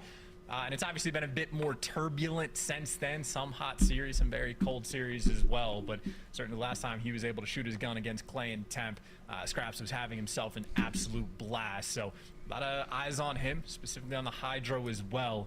And I know on the flip side, I think Temp has like one of the best overall KDs on like P2 on Hydro. I think he has like a 1.76. So maybe a nice little standout battle, Scraps and Temp early on, to see who can truly set the tone for the team. But round 3, sink or swim time for London and Vegas. Indeed. Well, third time's the charm. Let's see if Scraps can bring the same fun and games, the shenanigans he did the first time he played up against Vegas. But for now, let's just get in the lobby, ladies and gentlemen. Hydro up first and foremost. For those of you first timers, it is first to 250 seconds here in these hard points. They will move every minute, and these players know exactly where they're going to be going. Looking for that map control. You want to spawn your players as close as possible. And ladies and gentlemen, it's time to get into this one. Hydro hardpoint, map number 1. And you get the good spawn as well off the rip for Vegas. So, you know, Temp already has that lightning KD on P2. It's because he can find his home in top dome. But Ravens, off the rip, have already basically sent 3 players on the flank. So they can trade away a little bit of this P1 time. They want those spawns. And by the looks of it, they're going to get them. It is the instant flip off the rip. That is exactly what we want to accomplish. Of course, though, 30 seconds of time is a lot to be grabbed. So Ravens, great job on the flip, but you got to get Vegas out. Yep, the scoreline may not reflect it, but good start here for the Ravens. See if they can get themselves into the point. Yuli, the man of the moment, into the kill feed he goes. Temp's going to be on Overwatch here. Lovely work again. Nasty now, helping things out. Standy, though, has made his way into the backlines of P2. Will number 3, that's going to be Scraps. He has a very, very important job ahead of him. His teammates are spawning on the left-hand side of the minimap. Keep an eye on that one. Over towards the new hard point we go. And Scraps, he will be the thorn in the back of Vegas. Win this fight. Great work. Now pressure on through the front. Just one of those awkward moments where, like, the Standy gets through and then as the split spawns, but Scraps wins the big gunfight in the back. I need both Scraps and Standy to do good this game, which is tough because they're both on opposite teams. Yuli going to be that first man in, and at least for the contest time, nice little 50-50 standoff as everybody just looking for that extra edge, and by the looks of it, Yuli also, how are those volumes? Waits patiently for Clayster to chow, and London, at least the patience pays off to attempt to get this hill time, but still that square up battle. Square up battle. It's slow, it's steady, it's done. Temp finds himself 2. That's going to be another chunk of time going towards the Vegas Legion. 46 and climbing here as we come towards our 3rd hard point of Hydro so far. DJ, he's in the back. He's looking to secure this position, make sure his boys spawn up. Scraps, once again, he's the anchor right now, looking to clean them up also. If he can find these kills, get the Ravens into a much better spot. They're cleaning house, though. DJ taken care of. Next problem, hard point, and here we go. Ravens, it's a clean field. It's an opportunity for a comeback. Oh, they did botch the old P2 even when they got the spawn, so you have to make sure that you execute this time around. They did a great job of sniffing out TJ, clear out the back of their base, and now you can afford to push forward and try to get that P1 control. So almost as good as it gets for the setup for Ravens. Nice, let's go Standy, let's go. Nice double kill. Let's go, nice triple kill. Into a 5 spree. You get all of your teammates alive, and you just leave something completely open. Standy happy to see that gap. It's a perfect opening from Standy, and that's why you bring him onto the roster. Wonderful work out of him. 7-3 overall. TJ up top, taken care of there. Yuli and Nasty, they're in the feed. The Ravens right back into it. A bit more time we had. Temp, though, keeps his flippers on, he's going to win that gunfight. And for now, that's a lot of space that the Ravens aren't able to work with. Rotation down again. We oscillate from one side of the map to the other for the next hard point. Backside of Ruins. Asim versus Standy. Asim, no! Standy wins a big one. That's the back line, all good for Vegas. Yeah, I mean, look, though, on both P2 and P3, Ravens had the rotation. They won the big gunfights to actually secure that early time, and they've got completely throttled anyway. So there's a lot of gunfights that the Ravens need to be winning right now, including when they get the setup. But maybe things will be better if they have to break instead of holding, and not a fun situation to be in, but they'll give it the old college try. 3 players right now stacked up inside of Ruins. Scraps looking for his first kill. He's moving well. Old Mountain Goat, he's got himself a lovely angle to work with, but not a single Vegas player to deal with. Clay keeps himself safe. Oh, the reach out. Good shots though out of Scraps. Stays alive. 30 seconds remaining on this hard point. The Ravens have been wiped off of it. They might be looking towards New, but once again, it is Vegas Legion. Sound control. They're winning those individual fights. They have got full map control, and the score, they're running it up. And this is a super comfortable game as well right now for Vegas. You see they leave those back spawns open, so players like Yuli already going to be spawning out. And, I mean, that's great for the contest time if Yuli can get it. It may be great long-term, because actually now you're starting to win those gunfights on rotation. Asim with a bit of a hot hand. He goes on a 3 spree and at least creates an opportunity to try to win this rotation. But, I mean, you look at the minimap, it is still a little bit scattered. Vegas players are everywhere, but hey, Asim is here to cut him down. He's still going, man. It's a 4 spree right now from Asim. Lovely work. The man up in the point. Ooh, time though has come to an end. Scraps from the back now. Holy fuck, Standy is 13-4 right now. Once That's again, so Vegas good. Legion in control of the hard point now. Ravens through the front. Standy's the first man in. Tags are there. It's a 4 spree done from him. Standy still absolutely frying though. Temp on the inside. Anyone there to stop him? Any teamwork now for the Ravens? A bit of a bait and switch? No, Temp absolutely puts him down. Nice work again from Standy. There we go. Scraps is in. Is this enough to get Vegas off the time? I mean, no, it's not going to look like anything. No, it's is not. Enough No, what it's London not. can bring. Whoa. I mean, look, Miles, Asim goes on like a 5 spree on this hill, and they still can't secure the rotation. They won the rotation in P2 and P3, couldn't lock that down, and then the first time Vegas really cleanly won a rotation over towards this, or the P4 rather. They held it for a substantial amount of time. Quite literally, even off the rip, Ravens did have like a perfect opening break and got basically nothing off of it. So I think Legion have basically been able to do whatever they want, including Standy, new man on the team, 15-6. Having a great time. Back over to our first hard point. We've finished the full rotation, now the second set, and with that, let's go for a listen in with Vegas Legion. Huge, huge. Yeah, I'm setting up. I'm in One in broken. Yeah, nice, good job. Top pipe. Yo, I'm going mid. They're gonna spawn P3. Top red, last guy. I went mid. They're all gonna spawn P3 if you want. No, yeah. Top red, right side, One guy's man. spawn P2. One guy's P2 still.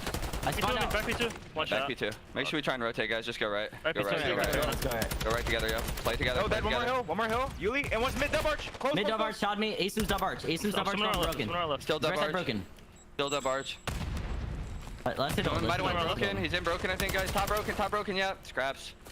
We only hit got gold. one. Make sure we send Top two dome, right, one guys. shot nasty. After we kill these kids, make Actually, sure we we go top two dome. right. Yo, he's top red. He's top red. Teach. Some are close red on us. Alright, I'll come right. I'm going right. One guy's close red somewhere. Hill, One's dome, top dome. broken. It could be scav. Yeah, alright. T1, dome, and hill. I'm gonna look scav. Yo, dub No, arch. back curve, nasty. Back curve. I'll spawn low right. Top broken. Red. Take our time, guys. Top Take our broken. time. I'm top red. Top broken, Look top over broken dome. weak. Top broken weak Scraps. I'm looking elbow. Top broken backing up. And Looking over elbow. curve and Nading top hill. broken. Guarantee it's red. Naded hill. Top broken, broken, scraps. Scraps, top broken. Only one guy hill right now. Broken dead out of hill, yo. Dub arch. Top broken weak. Top broken dead. Three. Let's Go. go, time. I'm looking Stay over. new. I'm Stay challenging P3. Stay you. P3. Alright, well. Lane on hill. I blocked the back You spawn. should have came curve, man. Block the back spawn.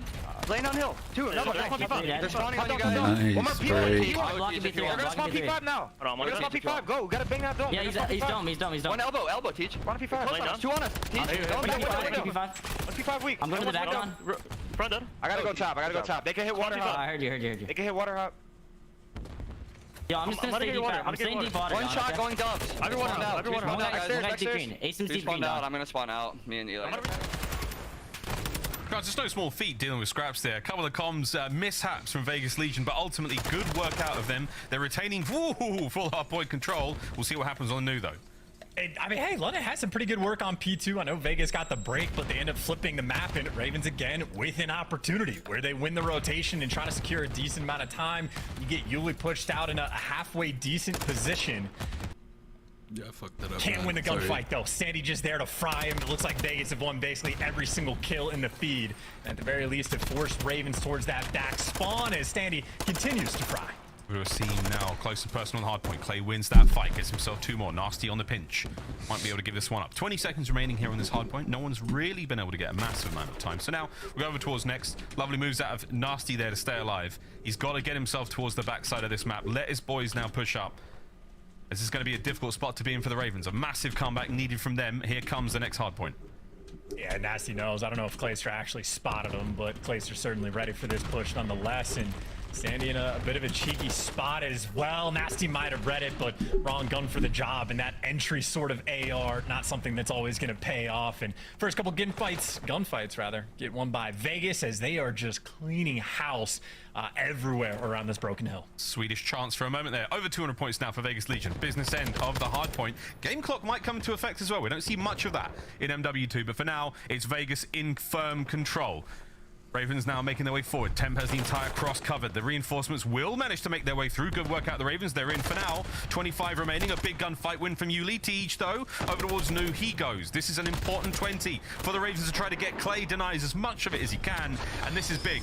Streaks now from Temp. Get the players off the point if possible. No. Trophy saves the day, but Vegas is set up for Nu. Vegas set up for the win.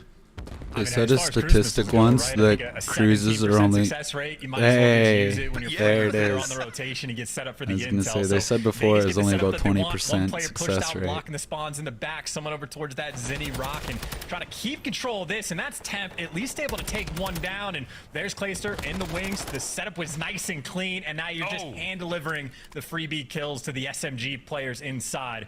Right there, as good as it gets for Vegas on the setup. They set him up. Now they've knocked him down. They've knocked him down indeed. The final few moments now, Nasties have to find this entry. Once again, AR, timing works out for him. He's in though, an open hard point. Over to Temp. Did he catch these players out? As the approach is now on, the Ravens shoulder to shoulder downstairs. Temp finding one from up top. 25 remaining on this point. You need every single possible second for the Ravens, and no one has dealt with Temp. He's still alive and kicking, and he's still trying. Gets another unbelievable stuff from Dunny Temp. 10 now for the win. Vegas can do it right here, right now. Nasty cleans them up. Still on point. Final 5, standing on the outside, and that is that, ladies and gentlemen. Map number 1 goes to Vegas Legion. And there you go, taking care of business. The most dangerous map in the series, at least on paper, where Vegas might have been most fearful of London. Completely executed, took care of business. London avoided the 100-point club fate, but certainly one of the more dominant hard points you're really going to see in Modern Warfare. What the fuck? Too. So clean and easy, no sweat on their brows for Vegas. I think Standy put up another phenomenal performance. Oh, right here, up I'm there in the stupid. slaying category. So I got Vegas winning at 3-2. So LA really 3-1, SMG, OpTic 3-2, continuing Ultra to 3-2. prove his worth on this roster. Again, 210 is not too shabby, and both the ARs, Temp and Clayster, you see how easy their job was on that map. In most situations, getting to post up, being free and clear on those rotational gunfights, and really just taking care of business. Yeah, mostly open and shut there for Vegas Legion. 250 to 117. Word to the Chief. And Stanley again, great performance out of him. 24 and 16, 27 and 17 there from Temp. As we look across the highlights here from map number 1, and a lot of nice heads-up plays from the Ravens, a couple of clean breaks, but ultimately rotations and those massively important gunfights towards the back line, towards that sort of 10 plus 10 minus seconds on these hard points. That was really where Vegas found a success chance. Open and shut though, and I tell you what, it's as Nameless called it. London really needed to win map number 1. We're going to see one hell of a comeback for the Ravens here in this series if they're going to win it. And you know, even watching these highlights, some of these moments are like brutal. Like the Standy 3-piece he got on P3, just jumping up from the water. I mean, there's like 3 directions to look on that hill. You got 4 players to watch them, and London just completely leaves something open. Man, like how is London even a pro team? They just get shit pumped by everybody. Did so many of the difficult things right. They had a great opening break to flip the spawns, even when they like partially Don't get me wrong, they're probably better than the average player, but like, they were sniffing out TJ, trying to are be they on P3 and again, pro winning rotations, caliber? consistently setting up themselves up for success. Clearly and not. quite literally never being able to actually execute and doing those simple little things of not watching a water jump up. So Vegas did the best they could first set, making up for sort of bad situations and really picked them apart. And anytime Vegas were able to get set up again, pretty squeaky clean, they were able to hand deliver in those crucial moments. Yeah, 250 to 117, nothing to break down there. I'd say as we go into that El Asilo S&D though, one of Vegas's bread and butters. They're going to be feeling good, and Standy still going to be that player to watch. Indeed. Keep an eye on Standy throughout this one, but for now, for the Ravens, I feel like the CDL should do a merger with the challengers just after the last major. Will and bring in the top 4 challengers teams to round out 16 teams for 4 pools of 4 teams. Boom, problem solved. A whole Will Ferrell semi-pro situation. And destroy, ladies and gentlemen, and we didn't see that Mikado. Hotel was banned out, I mean, by Vegas. Mikado doesn't come through either. We'll see if El Asilo is going to be the moment for the Ravens to turn this all around. We'll find out, Chance. I saw that shake at your head, mate. It's going to be a tough one indeed. Vegas are a fantastic search and destroy team. It's as simple as that. Absolutely. And on this map, they've loved it all year long. Standy in his debut, I think, went 9-4 on this map, was like 4-0 on his opening duels for the First Blood. So Standy filled into El Asilo S&D like butter on this team. And then on the flip side for London, we watched him play against Boston. I think they gave away a couple clutches, a couple aces to players like Awakening. And there was a lot of those moments where, like, bottom pool, London just didn't really know what direction to look, end up getting shot in the back, just sort of giving away these big plays. So El Asilo is not exactly a map where London looked like they were completely on point. Vegas is a very strong team, so a little bit dangerous time in the S&D game mode when you're going against Vegas, and especially because London wanted to ban Mercado. The maps they've had Temp's mustache always makes him look like he's frowning. For Vegas, but they know what they're doing. They're there for the scrims every day. They know what their strengths are, so maybe London will have something cooked up. Oh, they'll have something cooked up indeed. Long series still ahead of us, folks. Vegas take the first. They're running the second map. Now we go. Will the Ravens have the resolve, the mettle to bounce back? Let's find out. As Vegas, Search and Destroy has been an exceptionally strong mode for them for a long time. Standy as well, another great addition to the team.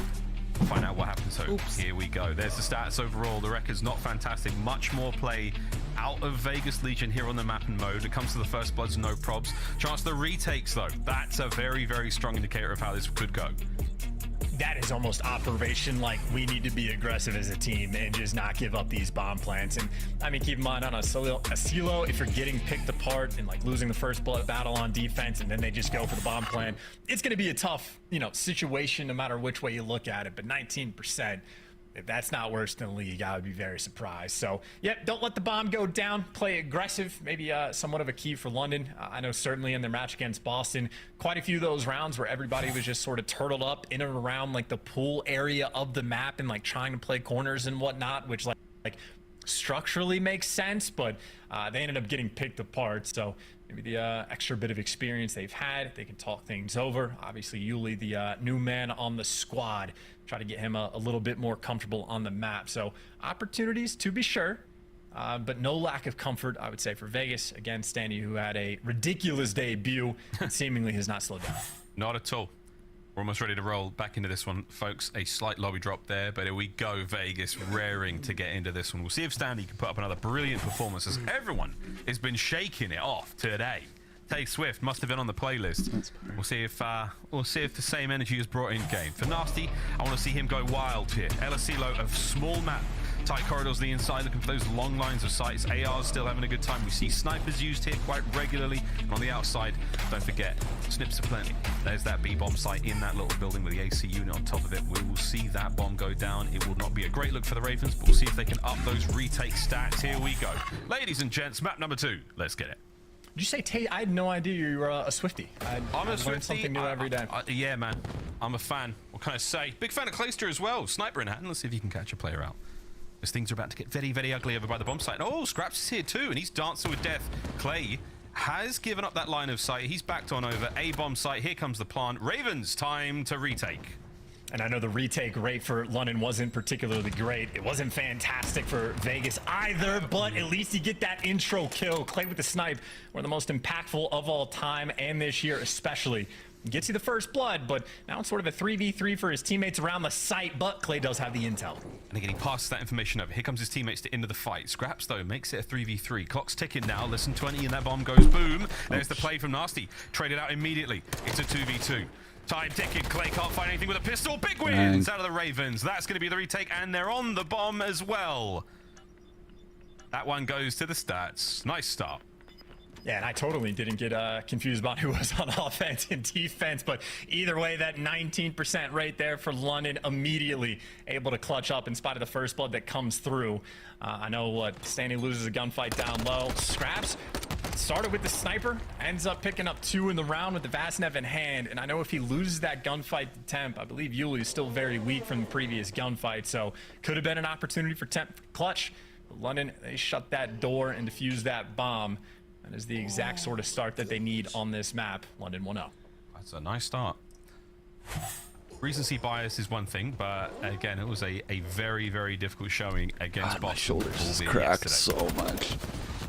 Starting things off with a prattle of gunfire across the bottom side of El Asilo. Again, Scraps has been stunned into oblivion. Not going to slow him down too much. His teammates still anchoring towards that A bomb site. They're hankering for a bit of a plant. See if they can get it over there. Ooh. Oh, wow. Look at that door bait. That is perfectly timed for Nasty to get that kill, and you follow it up with the seam getting the one on Clayster. Already a 4 versus 2 for London, and now you're just sort of hiding behind a tree. Temp can see it, Temp. It is a ridiculously difficult gunfight to win. Talk about shooting at a pixel. And it is interesting because Standy actually has a bit of control, so you know the bomb's not going down at B. Standy knows the bomb isn't going down at A, so London's still forced to make a move, and they might be falling into a trap. Yeah, Temp's got everybody lined up, and the damage is in. Hasn't gotten a kill yet, though. Backed up. Here comes Standy. Oh, this could be the moment. There's one. Standy, can he get a second as well? Nope. Can't get it. Asim wins a big fight. All down to Temp. Oh, man, he's still down and hurt. Cleaned up. The Ravens, a slightly unorthodox round, but that is 2 in a row. You'll take them.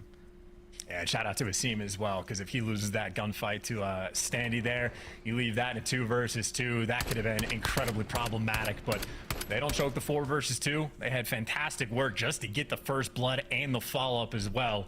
And the cheeky little door opened up to set up Nasty to actually get the kill. So the strat was there for London. 2-0 in round count. The kills have been flowing as well. Things are looking good for Ravens. So far, so good. 2-0 to the Ravens against a team that we were coming into this one banging the drum saying they're absolutely brilliant at search and destroy. Far from over though yet. Scraps, what do you got with a snipe? Lovely concussive work there from Clay. Backs him up. Doesn't know how many players are over here, so we'll see. The Ravens can play the advantage here. No one's got eyes on the flank just yet. Asim could go big here. He's got to get his move on though. Dead silence is running out. I think this problem though is Vegas, they're just like prowling. They got bodies everywhere, and yeah, easy to watch that flank. Doesn't matter if you go halfway around or all the way around. Everything is covered. TJ gets in prime position, and that is the bounce back round Vegas are looking for. Bar some insanity for Scraps. This is gonna be tough for Scraps. Holy fuck. Nothing to work with. That is a perfectly executed round out of Vegas. Yeah, they can all hear him as well. Scraps moving very, very loudly in this 1v4. I don't think anyone's going to try and give any kills to him because he's on a 3 spree. And he's open for it. Oh, here we go. Let's see that player. Play safe. I mean, this is deadly. There we go. The round done. Vegas, though, don't want to keep feeding him those kills. Streaks on El Asilo. That cruise missile, incredibly useful. He was halfway there at 3. Vegas, though, they get themselves around on the board. An important one. No streaks. The spree comes to an end. And mixing things up as well. I know that first round, Clay looking for the snipe on sort of the radio tower side of the map. Scraps actually had sort of the perfect counter, picking the angle just to look through the crack of that door, but Glacier knows they weren't having too much success, pulls out the tack, gets down low, a lot closer to his teammates, and Vegas simply just bully their way through on the site. So little adjustments always going to be made, and now for London, it's their turn maybe to switch things up. A lot of success on the sort of outer A hit last time. This time, Scraps Chow's again down low. Stun wasn't enough to stop him, but it's enough to set up everybody on London. Trapped in a corner and gunned down. As a beautiful round. Temp last man standing. He's getting shot at along the way.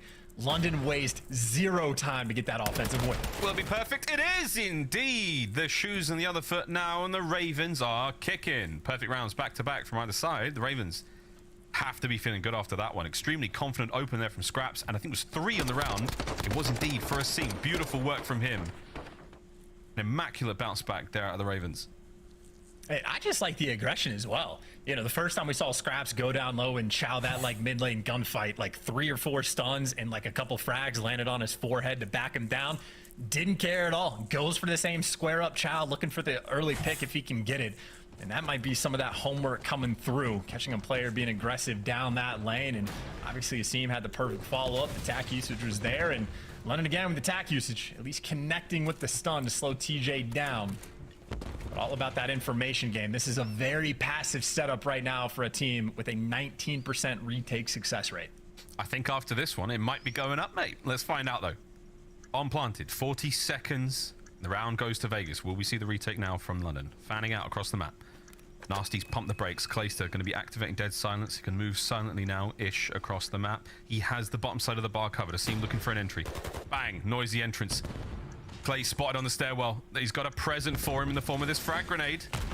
Ooh, Lands. shit. No kill, though. Oh, Clay, stay alive. Check your corner. Asim gets it on the hop. Next player over towards the bottom. 15 seconds. Ravens got to get moving. Yeah, you gotta go and defuse the bomb as well. Someone has to hop it in the next 2 seconds. You have waited so long to the fact that you have 2 players alive and you don't even have anyone in position to touch the thing. Nice. I mean, that's just tough. I mean, again, we know going in, we see the 19% success rate. They give the bomb plant up for free. And technically, the strat was there on the execution. They had the extra men for the job towards the end, but just not enough time to work with. And that is a situation where if you're 1 for 5 for the retakes, giving up a bomb for free just seems like risky business. And I think Vegas will just sort of walk away and be like, all right, I guess they didn't want to win that one. GG, we'll go on to the next round. 3-2. A single round advantage still for the Ravens. Retakes, a little bit better, but not quite there on the full completion. Asim looking for streaks here. One more kill. Nets himself a cruise missile. Clay once again going for the pixel perfect moment. He has to catch those players on the hop. Incredibly difficult shot to hit. We'll see if he can get one in this series alone. He's going for the reposition. I know it's a little dance back and forth. The players popping out of pool. And Asim's got the dead silence. He is making moves. Clayster potentially going to get shot in the back here in a moment. Or maybe Asim just picking a new angle. But he is in a great position to find a first blood if his teammates can dish him up any information. But right now it's a very scattered map. And I think a couple of these arrows are ready for the flank. They have an idea that Asim might be behind them, but that doesn't mean the timing's going to go your way. Oh, no. Good opportunity, though, to get that kill. If he can catch Temp unaware, Scraps is keeping him pinned down. Here we go. We send Asim in, get the streaks. Lovely work. Bomb now making its way over towards B immediately, and Clay cracks the door. What? Pistol doesn't help out. Seam on a 7. That bomb should go down, and this is a wonderful bounce back from the Ravens. Oh, that is beautiful. Literally how you write it down. Get Asim in position. I think it was Nasty making a little bit of noise to draw the attention for Temp, just to send his boy in for the kill. And even for the aggressive follow-up. Doesn't matter if you can shoot a Vastnev that well, you're not clutching that situation. In London, on the game plan front, it's kind of similar to the Hydro, where like they're doing some of the more difficult things correctly. They are putting themselves in a good spot. Hydro, they just failed to execute. An overall better job so far on a CeeLo, but it is rounds like the retake situation where they don't have enough time on the clock that sort of stand out in my mind. But these guys have amazing gun control. Like all of those shots were just bang Marching on. forward to a search and destroy Like their upset recoil as far as didn't we're even all phase concerned. them. El Asilo means asylum in Spanish, and things, while not crazy, a little loopy to start things off. There come the stuns. Ravens once again, good tactical usage. A lot of information gained there, and they've got 2 players there on the bomb site instead of a Clay, though, with a wall bang, catches one out completely unaware. TJ finds a second. Massive advantage here from Vegas. Asim doing what he can, but it's a 3v1, all down to Nasty. yeah, that is a perfect strat from Vegas right there. I think they're going to do that almost every single time of sending TJ for the Dolphin dive in the corner, because you see he got the intel that players pushed into the site and basically just gives Clayster the go sign, the green light to start shooting through that wall. So gets the information perfectly. That is as good as it gets on offense. And as he does have dead silence, but is also one shot and dead, so no clutches there. Vegas again, perfection. Literally just TJ diving to the corner. The timing is completely on point just to catch like the foot of those players jumping through the window. So I sort of like that opening strat. We got to do that in rank play, Miles. I was just about to say, if I cross and I see those players, I'm like, start lighting that wall up. That little paper thin wall on the inside of the A-bomb site is not going to survive that TAC 56. Good stuff out of Vegas. Teaching everyone here. I played one game of rank this morning with Jeremy Stud. Did not go well. Did not go well. I love you, Jay, but we'll talk about this later. Here we go. Another round up for Vegas. 4-3 as Asim has pumped the brakes. Yeah, definitely waiting on the timing here. Maybe for the tax and nades to roll through as you see Scraps again at the start of the round. Seems to be the homing missile for everything. Is Asim is using the missile of his own. Clayster's going to be down low, but you back him out of the sight. That's the opportunity for Yuli to get in the mix, and Clayster trying to get back out for the positioning. He gets picked off, and London now a very strong advantage in this round. Yeah, the bomb plant's going to come through immediately. That's going to land. However, number 8, TJ, as silent as you like, finds one kill and a nasty. He's going to have to back on now, but he has the opportunity to chow here. Yuli, hold it! No! Wow. TJ wins the fight! He's going to dive straight onto the bomb. Scraps and Asim. They've got to make something happen sooner rather than later. That's the wallbang spot. Easy reads. Mighty Marshall. Ow! Shooting teammates. Bloody pandemonium. Asim gets another. 2v1. Last man on the bomb. And surely this is the round. Standy. No way he wins this. No, there's no way. Scraps last man left alive. 20 seconds. And Jiminy Crickets, God, that was a could you close imagine one if he would have won that? indeed, but the That would have been Ravens wild. Post-plant spot pays off. But dude, that's another round though where London do everything right, and I still get so nervous when they start team shooting, when they're flying into this site. But perfect bomb plant location, you get your ARs into the exact spot that you want them to be able to check the bomb, and even the cruise missile off the rip just to get in control. On a game plan front, London Royal Ravens on a silo have been completely perfect right now against Vegas. Now the pressure's on for Legion. See if TJ wants to go and fly in the corner and try to get the intel, but whether or not he does, no one's got the bomb. TJ's got the check. He sees the player, but Yuli, he's playing this aggressive. Doesn't matter. Stuns on point. TJ first blood, and Clay there for the quick follow-up. It's another great attacking round out of Vegas. Bomb in hand attempt. And I'll say, though, in this 2v4, Nasty's in a great spot to maybe, yeah, get a couple of kills here. Oh, he better get all the kills here now. It is a 1v4. Vegas, guessing game as to where the hell Nasty's coming from, but let's find out. There's a minute to play here. Vegas will get the bomb plant for sure. But will they catch Nasty before he catches one of them? I think this is really about just efficiency on the timing. Get some kills if you can find him. Shuts TJ down. I know TJ... had like 2 in a row. So nothing crazy there. We're just going to play the KD. We'll see what Nasty can do. 25 on the clock. Noisy Nasty. Incredibly noisy Nasty. Bang, round the corner, straight into Clayster. Every single possible corner will be covered by Vegas. There's no way you're going to pull off any mad shenanigans against a team of this caliber in a moment like that. But another chance. Great opening attack on the offensive rounds here from Vegas. TJ has been instrumental in every one of them. And, I don't know exactly if we'll see a round 11. Obviously, London's still 1 round away, or even who would get offense and defense. But I'm thinking if I'm London, if TJ is going to keep diving in that corner, I'm trying to land 3 or 4 frag grenades in that exact spot he's going to and see if you can get a free first blood that direction. But whether or not we will see that round, it is London's turn to attack. They can end the game here.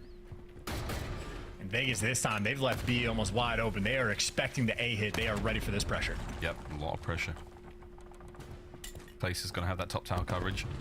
Stun check, nobody home. Looking out for the tips, the toes. That's a big deal. Asim's going to get pressured now. Here comes Standy. Knows there's blood in the water and he's circling. Just over a minute to play. There's Standy in that corner. Looking for the reach out. Lovely work. No damage dealt, but Standy in a magnificent spot. This is a good look from Vegas on defense. He's just in position too. I think Scraps might have seen him go up top, but Scraps is just sort of out of the play, and Clayster's even there to sort of keep him pinned down. So Clayster right now with all of the intel and the 4 versus 2. Unless Yuli can go crazy with the bomb. He does have dead silence popped, and he finds an entry. And a little bit of time to work with, but the tax and nades have been on point from Vegas. Ooh, and Clayster, though, he tries to hunt them, ends up getting world started. And here we go, 2v2. 2v2 never over yet. There we go, 25 seconds on the clock. Yuli still got to get himself over towards a bomb site. Temp's got the coverage. Sees the spot. And oh my, Scraps springs to life and all down to Standy now. 1v2. This is for the map. Vegas to stay alive. Ravens, here we go. And this is tough for Standy because he's going to be making noise on this approach, and there is 5 different corners you can play just in the site, let alone trying to kill Scraps after the fact. But isolate the players if you can. And for Standy, better pray he doesn't get tagged up and made 1 shot because he's in between them both. He's actually put himself in a spot to maybe get at least 1. There's the first. Springing into it. Tags are there. No hope in hell. The Ravens on the board. They take the search and destroy against nearly everyone's expectations. And I'll say, good looks from them. Tied up 1-1 here in the series.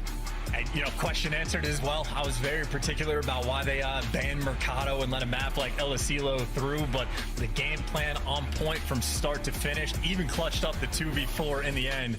Old man Clay unfortunately gets baited, and Yuli there for the turn and burn. So Yuli goes from 1-6 in that round, picks up the big 3, clutches as well. And on top of that, Yuli also had 4 bomb plants. So certainly you gotta tip the performance there on the objective front. Yuli getting the job done, and obviously across the board, London, fairly comfortable game, I'd say, and obviously a lot of credit to Asim for the double-digit kills. It's a classic Asim stat line in a search and destroy game. At just over 10 minutes, 11 kills to his name. No one else really close apart from Scraps there at 9, but you'll take it. If you are a Ravens fan, we are all squared up. 250 to 117, the first map, not terribly close, but now, oof.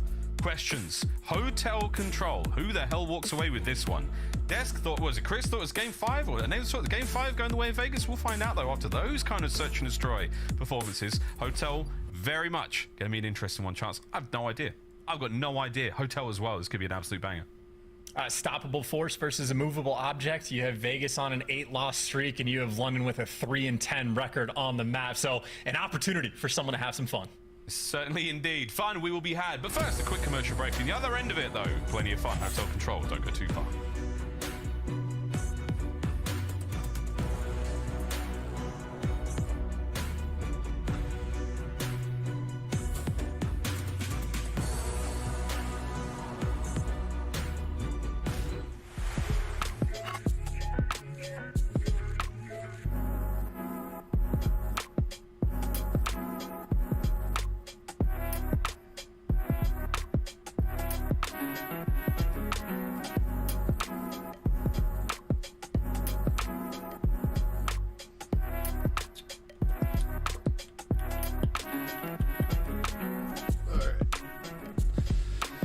I gotta stretch out my fucking back.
The Call of Duty League is presented by the GMC Hummer EV Pickup, the world's first all-electric super truck.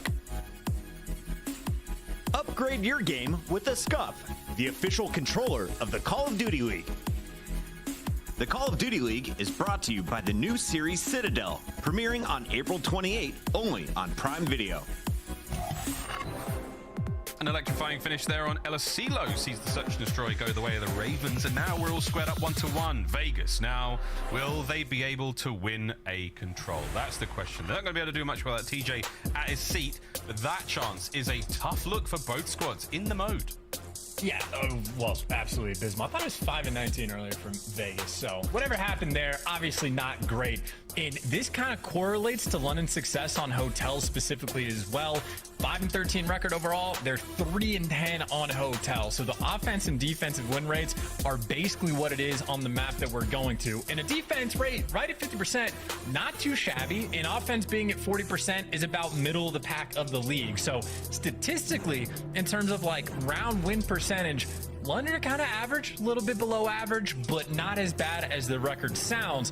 They're 0-6 in the round fives. They've just had no ice on this map. And again, for a 3-10 record, if you just reverse, and I know this is a made-up imagination thing to do, but if you reverse those round fives record, they'd be like 9-4 on this map. So it's literally like an ice situation on London, because on offense and defense, they can get the job done on hotel.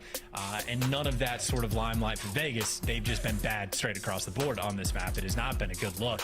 That being said, though, Standy is the new dynamic. He is sort of that, you know, main entry, picking up more kills. We need the Slayer on our team to deliver for us. And maybe Hotel can be his home. Maybe he'll, I don't know, book a stay. There's a lot of jokes here. But. I was going to say, like, where's he going with this one? That's right, we're all going hotel. There we have it. Game 3 on its way. Neither team honestly loving it, but a lot more reps, I think, for the Ravens. But again, a very different roster. Defensive win rate, slight advantage there. We'll see if Standy is the man to turn it all around for Vegas. But the Ravens, a little bit of a hotter hand coming onto that Search and Destroy. Let's see how we go. Game of control.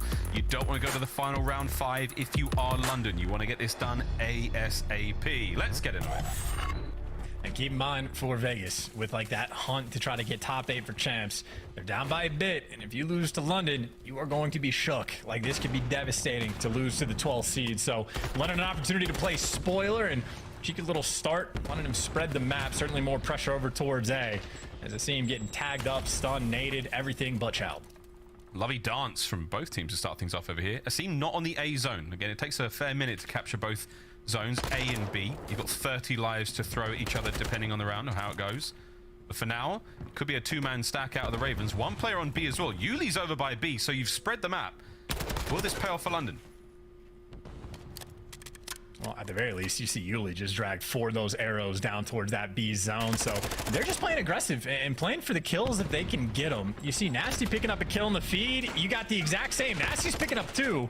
And maybe if London were able to sort of pierce that setup and get past TJ, an opportunity to fly through and go towards B. But it's just the continuation of the very slow capture. As London again working the double flank, and honestly, Temp might just be the next man in line. They're taking their time for the teamwork to show up right now, and Temp and TJ gonna chow. There's so many T's in the mix. A lot of T's in the mix. All A's gone. The rest of the alphabet's still at play. With A being captured, we add a minute to the game clock. Temp's taken care of now. Nasty 1 kill off of a cruise missile. That's going to be handy as well here on Hotel. Lots of open angles to play with it. TJ on the cross. Gun. That's going to be the cruise in the back pocket for the Ravens. 2-life lead as well. I like it from Nasty taking his time as well. Knows that eventually someone from Vegas likely going to chow, but he is getting in position. And now that Nasty's here, he's going to be blocking those spawns and forcing these players out. And every single player on Vegas just died. Now you spawn out across the map, and London might end up having the perfect round 1 on offense. Oh, it's outstanding so far. 2-man stack as they are soaking it up. Big kills out of Nasty. 7 spree from him. The second segment on its way out. Ravens looking to take round number 1. There's the second gone. Dive onto the point, lads. Stack it up. Standy's up next, taken care of. Nasty on a tear. Nasty on a tear. Looking to find any more, or will the round come to a close? The man has done it all. What a start from the Ravens. Yeah, as easy as you want it is as easy as London is going to get it. I mean, literally off the break, super patient, taking their time. They're always there to like trade the kills. And as soon as they got that pressure on the map, I mean, Nasty just never died. That was like a 10 spree. He goes out towards Shandy and is just super patient, waiting for all the kills to fall into his lap, knows exactly when he needs to actually jump on the map and make moves over towards Spa. And I mean, simply every single kill just went London's way. That is a clinical round one. And hey, I mean, Nasty's got the cruise missile in the back pocket. Still yet to die a second time. I know. 9-1 overall. Ravens on defense now. Asim, what can you do against the entirety of the Vegas roster? And I tell you what, if you held that line, you might have taken two more. Two members to over towards A. Spawns over there as well. So now Vegas, a wonderful opportunity for them to capture the A zone. The Ravens are not giving up on this, though. They will commit to a hit. Big win from Yuli. That's massive. Still, that A zone is falling real quick. Second segment gone. We're looking at an extra minute, unless anyone can get there quick. Yeah, I think Stanley probably just got equalized in that moment because the setup would have been on point, but Yuli is not shied away from, you know, doing a nice little spin move on somebody to get the kill. But now Vegas are finally starting to collect the kills. They've shut down Nasty, which is a massive sort of boost, some win in their sails, and a little bit of freedom on the map to work with. But obviously, still a very long way to go. We'll see if Temp can execute in the same way Nasty did. At least he got TJ out the back, but Nasty has been unstoppable on that side of the map. The teamwork on point. London back in firm control. London very much running it so far. Stanley gets the second kill of the game. What a crazy thing to do here in control. Low kill game's quite common. We'll see if this is one of those. TJ, he does eat that stun, unfortunately. Minute 30 to play with those. Ravens are quite well spread, but it's a 2-2 hit. Oh, that's a big win. Oh, no way! Yuli walks away with a pair. That's just clinical. And now Temp has been in what sort of a standoff against Scraps for God knows how long on the bedroom side of the map. But Scraps is getting kills in the meantime. So Temp's been staring at a wall. Meanwhile, Scrap is picking up pieces. And that is just going to be a devastating blow. And I mean, right now, you are just spawning out, have to hike across the map. Finally, some kills going their way. You know Scraps is still going to be behind you, and Scraps is still winning gunfights on the backside of the map, but now put the pressure on the B zone and maybe force Scraps out of hiding. Force Scraps out hiding, calling the cruise, maybe. Oh my God. Scraps still going, mate. It's a 5 spree. Back in their spawn. Yuli finds kills on point. Last man up. Oh, the Ravens have wiped Vegas. Clean off of the B zone. They're going to get rid of the progress that was captured there. Make it all safe again. Final 45. Matty Marshall looking for streaks. One more kill's all he needs, and he gets a cruise as well. Man, that's an ab workout as well, just belly crawling up some steps. But that is 2 kills coming through. The ARs right now trying to be the backbone of the team for London. The SMGs are going to fall, but Scraps is still behind enemy lines, and he hasn't taken a gunfight in a minute, but might just be able to jump up on Clay. Perfectly executed for the cruise. The teamwork is there, and Vegas still yet to find any success. Scraps has found his next hiding spot on the map. Yeah, it's just... Scraps is difficult to deal with, like a tick. Has been plucked and removed by TJ. Maybe apply the Vaseline. That's a 10-second timer frozen. Over to Asim, now trying to clear these players out. Every possible angle covered. Clay around the corner into the feed. No problem. You're looking at the capture potential here as the Ravens let up for a split second. 2-man stack. Second segment gone. Final chance. You've got to get going, London. You gotta chop through mid. You gotta go. Somebody's gotta do something. The nades are finally there. The tick is so close to going. And this time, they get the timing perfect. And the nick of time, Ravens jump on it. And what a way to win that round. I thought Vegas were about to be able to execute, but so many little things going wrong. And at the end, I guess they just didn't have a trophy. Looks like a Semtex kill was able to come through. I think the tax on point, the savior in that final moment. And this is scary hours right now for Vegas. Down 2-0 in the control, shaping up to potentially be down 2-1 in the series against the 12th seed at a time where you are desperate for CDL points. They're getting very frustrated indeed. Vegas Legion. There was, here we go. London, one more round is exactly what you wanted if you're a Ravens fan. Those final games, those round 5s here on control have not been good whatsoever. Yuli, 2-man stack here alongside Scraps as they approach towards the B zone, and the stuns and the nades will deter their progress only momentarily. Stanley's going to find that kill. It's going to make A bit more preferable. That's taking place on the other side of the map. Yuli quickly moving to reinforce. Might be able to get there in time. Big wins out of the Ravens on this side of the map. They should capture A. Unless Clay... No, there it is. Scraps again. Big win. Finds himself kill number 11 here in the game, and that's a stacker on 8. Yeah, nothing too crazy. I mean, London are happy just to leave one man on the point to maybe buy time and get some extra kills. So they've got everything covered. Nasty's watching a deep cross and he should be on point, but you actually have to trade Temp. Temp was able to pick up 2. Finally, the trades come through and the Schnapper and Snake out of scraps in that moment. That'll be a 3 spree for him. That'll be the A zone captured, and that'll be 2 minutes and 15 seconds for them to work with. And by the way, this is Nasty back just getting solo chowed on the bottom side of the map as he has just been picking Vegas apart. And the opportunity to let it ride, finally Temp there to shut him down. I know, Nasty should have stayed by that chandelier here, because he's been cooking. 2 minutes though on the game clock now. You've still got streaks to go. Yuli can't get the pair. There's now pressure from Vegas. They start to flood on out towards the defensive side of B. Back on a scraps. 3 spree from him. If he can get any closer in on towards this point, get a couple of kills, his teammates are going to be smiling. But for right now, awkward spot to be in. His teammates are getting picked apart chance. Life count going the way of Vegas. Yeah, at some point he's going to have to make a move because his teammates are getting decimated over towards it. But his teammates actually now have bedroom control. So this is the moment right here. If you can just snap and get a couple of these kills, Scraps will be spawning these players out. And Scraps should know this, that they are going to be far away. It's really just maybe one gunfight for him to win. He's going to get the first. Now he's constantly going to be annoying. He needs his teammates to jump on the zone. Yeah, Vegas, top side of the map. That's where they're coming from. This is a massive opportunity now. Scraps, nearly Standy with a big win. Straight onto the point we should fly. Tags from Nasty. Concussed. In a lot of trouble now as he's desperately trying to get further forward. Yuli with a great coverage. Clay wins a fight, and that should be the push stopped. Can Temp find any more kills as the Ravens have had to slow this down? 1 minute to go. Here comes Tej. Big wins out of Yuli and Asim. Oh, baby. 1 more to go, and they can dive on this point. Yeah, solo chow after solo chow, and now Ravens had the coordination to take Vegas down. Bunch of players through mid, and Clayster going to be able to come through spot, but it is the 3-man stack. Clayster's going to fall, and nobody's home. TJ's taking a route and a half, but he's not going to get there in time. In London, they get it done in a 3-0 fashion. As easy as it gets in control. 9 losses in a row for Vegas. Vegas have been spat on there on Hotel. It has to be said. Ravens, what a victory that was. They take the lead here in the series. Medi thought a game 5 is on the cards. It might well be. Hard point coming up next. But for now, Charles, let's just revel in that strong 3-0 from the Ravens. Vegas, a lot of work still to be done on the mode, and they're running out of time. And that's just, I mean, that's ridiculous. I mean, negative for everyone across the board on the side of Vegas. Said they weren't picking up kills. The teamwork never really looked, not even, like the teamwork didn't even look great. The teamwork looked like it didn't really exist.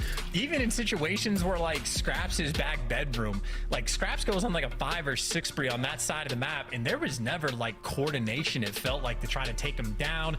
Round 1, Nasty was allowed to go on a 9 spree, and I don't think London did anything particularly crazy. You just get your ARs to flank through the chandelier side of the map. You force out the spawns. You jump on the hill. Like, it was just very basic stuff Ravens were able to do, but they executed to perfection.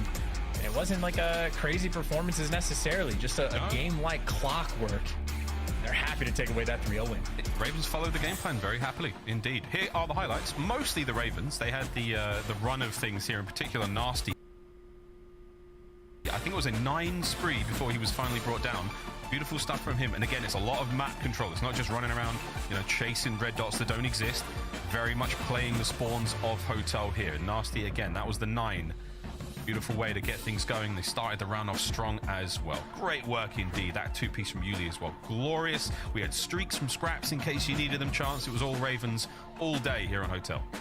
Yeah, I'm not even sure if they ever invested either of the cruise missiles that they had. I was going to say if it was very early on or sort of in a strange moment, but literally no pressure to, no need. I mean, a gunny like that certainly helps as well. The Snake's always on point, but now this is a truly terrifying moment, I would say, for Vegas. Again, they're playing the 10th, 11th, and 12th seeds in the league currently at the time in a stage where they are desperate for points to get into the winner's bracket, to get some momentum. And a loss to the 12th seed, I mean, that is why the look of stress is on those players' faces. That is unideal. Oh my. Especially with a 0.65 team KD in control. It's kind of like impressive to be that bad at a game mode over the course of the entire year and to never really see those improvements. Yes, it is tough. There's something about it. We brought this up on air before. Clayster has never been very good at control. He never has. It's just something that since BO4, he's never been that good at it. He might have won the ring, but you know, it is just the way it is. Outstanding work though from the Ravens once again. A beautiful look there. The 2.14 there out of scraps at the 15-7 mark. Momentum as they're starting to catch the updrift. Will they be able to set flight and set soar here on Embassy? Coming up next, it's going to be a hard point. We saw the first hard point was very one-sided in my opinion. Chance the 250 to 117. Hydro though, a very different map here on Embassy. We'll see if those submachine gun players can get the old going over there on the next hard point.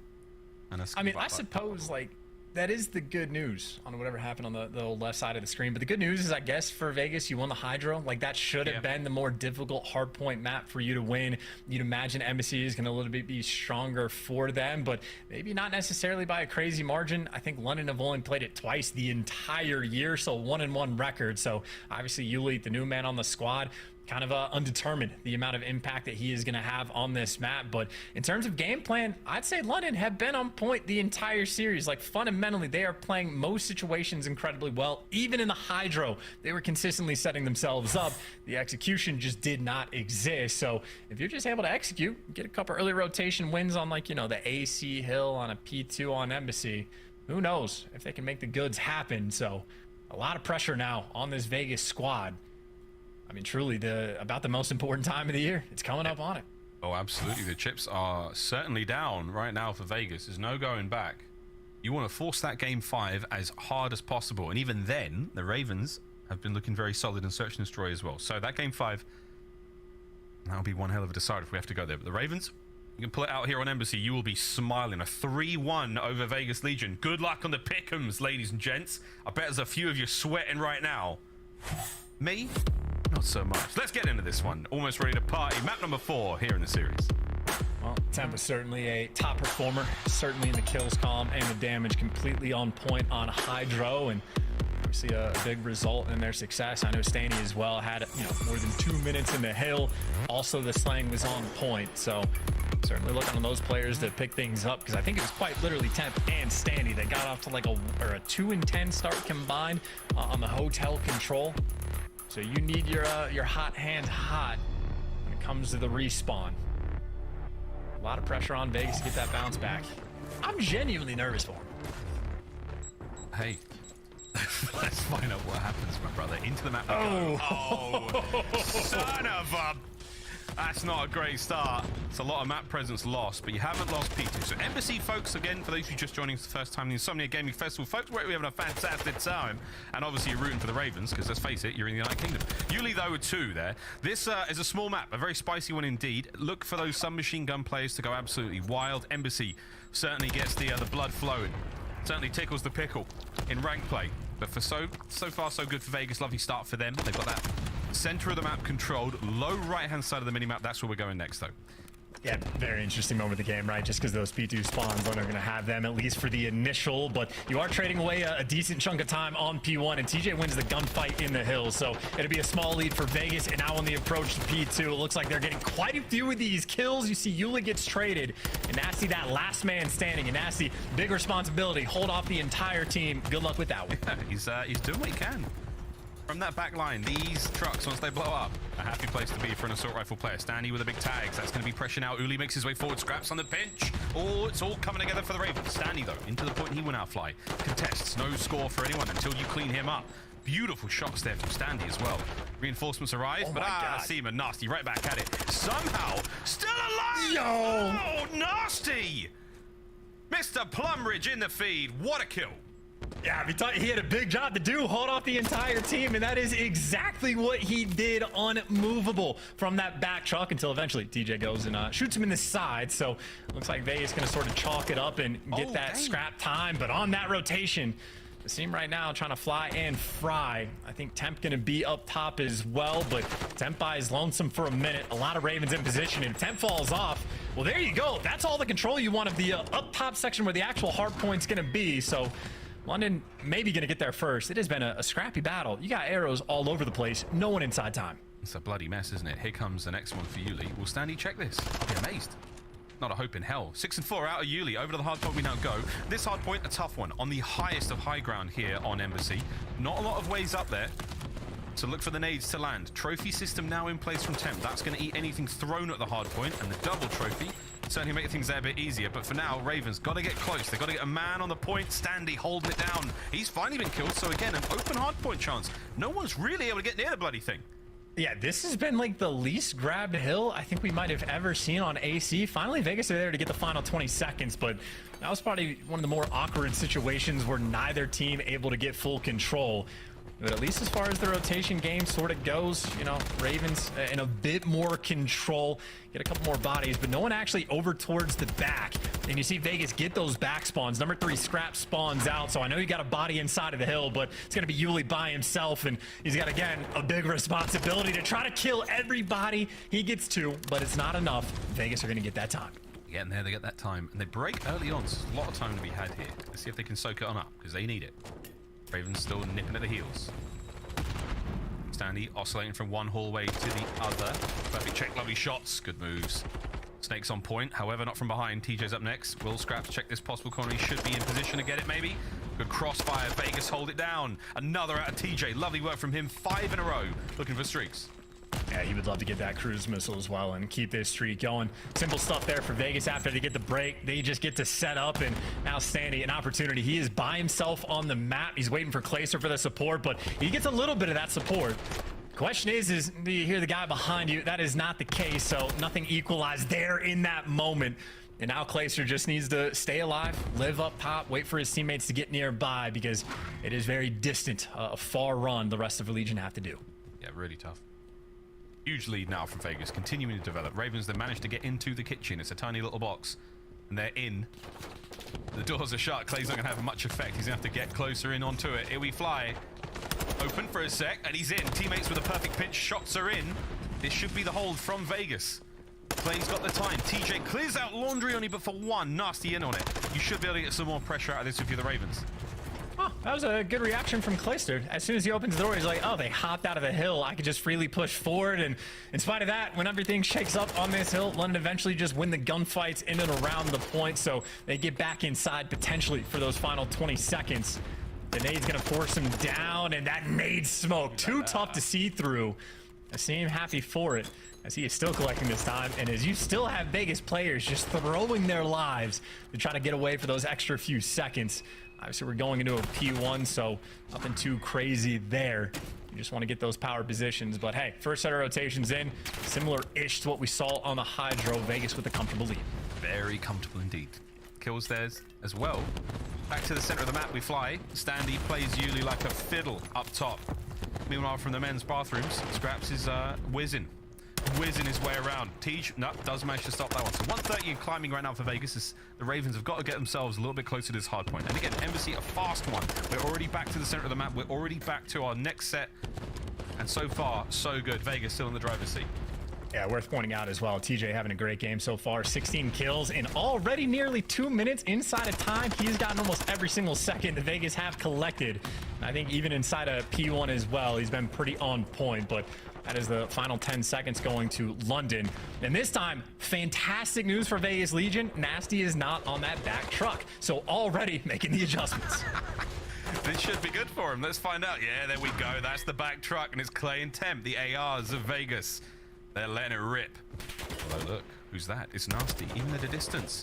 He feels the call towards that backside of the map, the yearning for it. Temp, though, will not relinquish the spot. He's going to keep a hold of this one. Yuli on the back line as well. What a power position this really is. In through the front door comes the seam. He does catch the one out. Over to Clay now, as Vegas is still swarming. Still keeping this time ticking. Chance 35 remaining. Yeah, finally the contest coming through for the 50-50 gunfights. Clay does some damage, but that is just the wipe. So that is 30 seconds of time that, honestly, London are going to be incredibly happy to collect. So that's a substantial amount to actually be able to get to try to work your way back into this game on rotation, though. Standy picking up a couple extra kills to get the trophies out in towards the new hardpoint zone once it pops. But you have 3 of those airs for London. They are storming down. The opportunity to break is absolutely here. Very different look here on the AC hill. Nice coverage there from Scraps. We'll be able to get the second. Yuli's got his stairwell covered. Some aggression out of the Ravens is needed now. They are slowly closing the gap. Time to buckle up, Vegas. You're all in at this moment in time. Standy can't get the second. Scraps is there. The trades are complete, and it's Ravens. They're in the point. It's an early break. Lots of time to be had. Oh, this is a beautiful break. This is the one that gets you right back in the game. So if you can stay alive in that corner for Vegas, nobody home. Number 4, Asim actually spawns out behind you as well. So maybe a small opportunity to jump, but you see the way Asim is playing it. He's playing distant, and now he's up top PD for Vegas. This is desperation time. Because right now, all this time to go away, Stanley the only player that can really make something happen. And he is doing such a good job of staying alive, and him and TJ actually break out. So that is not all of the scrap time being collected. So instead of a nearly tied up game, Vegas on that break in that moment, did a good enough job to try to keep a little bit of distance on it. But obviously Asim is trying to set up his boys long term. They're here on the rotation. They're going to get this initial time. This is huge. This is a huge turnaround. Ravens managed to make it to the embassy first. So we'll see if they can hold it. How will the setup fare? Scraps has got himself a corner by vending machines, and he's not looking for snacks. It's all about that scrap time. It's all about the kills. Trophies are in. Yuli's going to be the first line of defense on the inside of the hard point. Clay on the outside catches himself one. Starting to soften up these defenders. There's the contest. You've got Mans on the point. Clay trying to make something happen here as the Ravens are itching to take the lead for the first time here in the map. Let's go for a quick listen to London. Cheater. The doorway. Door there. Nice, Almost on, I think. Cheater on me. I'm coming. Nice. All right, let's start fighting. He's spawning, guys. All right, yo, listen. They're spawning out. Tennis. Running court, yeah. Yo, 20. Everyone reset, okay? I have a good break on this. We're together, guys. The kill is big here. I'm going top. I've gone top PD. Let's try to work top gas here, son. I hear him in the eye. On the side. Yeah, I can help you. There's 2. Let's work top. I'm gonna get a scrap. Someone here with you? Top really weak, Stanley. On the side, weak. I'm going paper. Actually, no, I can help you. You guys work right. On the side, weak, Matt. Weak on the side. Yo, hit left here. If we hit gas, that guy's spawn out. That guy's gonna spawn out. I'm gonna go laundry then if you want. Need it for laundry. Got him. You go, watch out. I keep spawning out. On hill, dead. Yo, mid-side hill. Corner. One for laundry, guys. Let's do that. He went into time. They're both spawning gas. I'm blocking gas. He's gonna go check this car. Watch out, bomb gas. Yo, P1 one shot. One more bomb gas. Let's have bomb gas. Yo, orange weak. Right side time. Orange and hill. We can time in this corner. Back corner dead. Nothing orange. You got pinch laundry. I got the pinch. It's one out P2, right? Pinch laundry weak. Time. Mid alley, one shot. Mid alley, please. There's three. Nice. Alright, hold this up. Bomb orange. He's just being annoying. I'm playing paper. Bomb orange. You're pulling an AR back out. Orange dead. Yo, make them do stuff here, yeah? We don't need to push. Massive lead change late now for the Ravens, and it is not over yet. Chance Vegas have got to go big. Yeah, I mean, they are set up right now to play spoiler. They are still getting all the kills in the feed. Yuli and Scraps have been frying. Another 2-piece. Get in that hill and collect the time. You even got Nasty up top in the power position, so Yuli knows he just has to look down low. London, this is as good as it gets. Clean 4-man wipe. Can you read these spawns? Read the spawns. Soak the time. It's not over yet. Asim eyes on many of them. You should be able to get a kill or two, at least cut them off, and they approach the hard point. 25 for the win. It can get done right here, right now, on P1. Ravens have got to hold it perfectly. Now, Standy and TJ and Clay in the feed. They buy themselves a second or two. They buy themselves a new hard point at the very least. Here we go.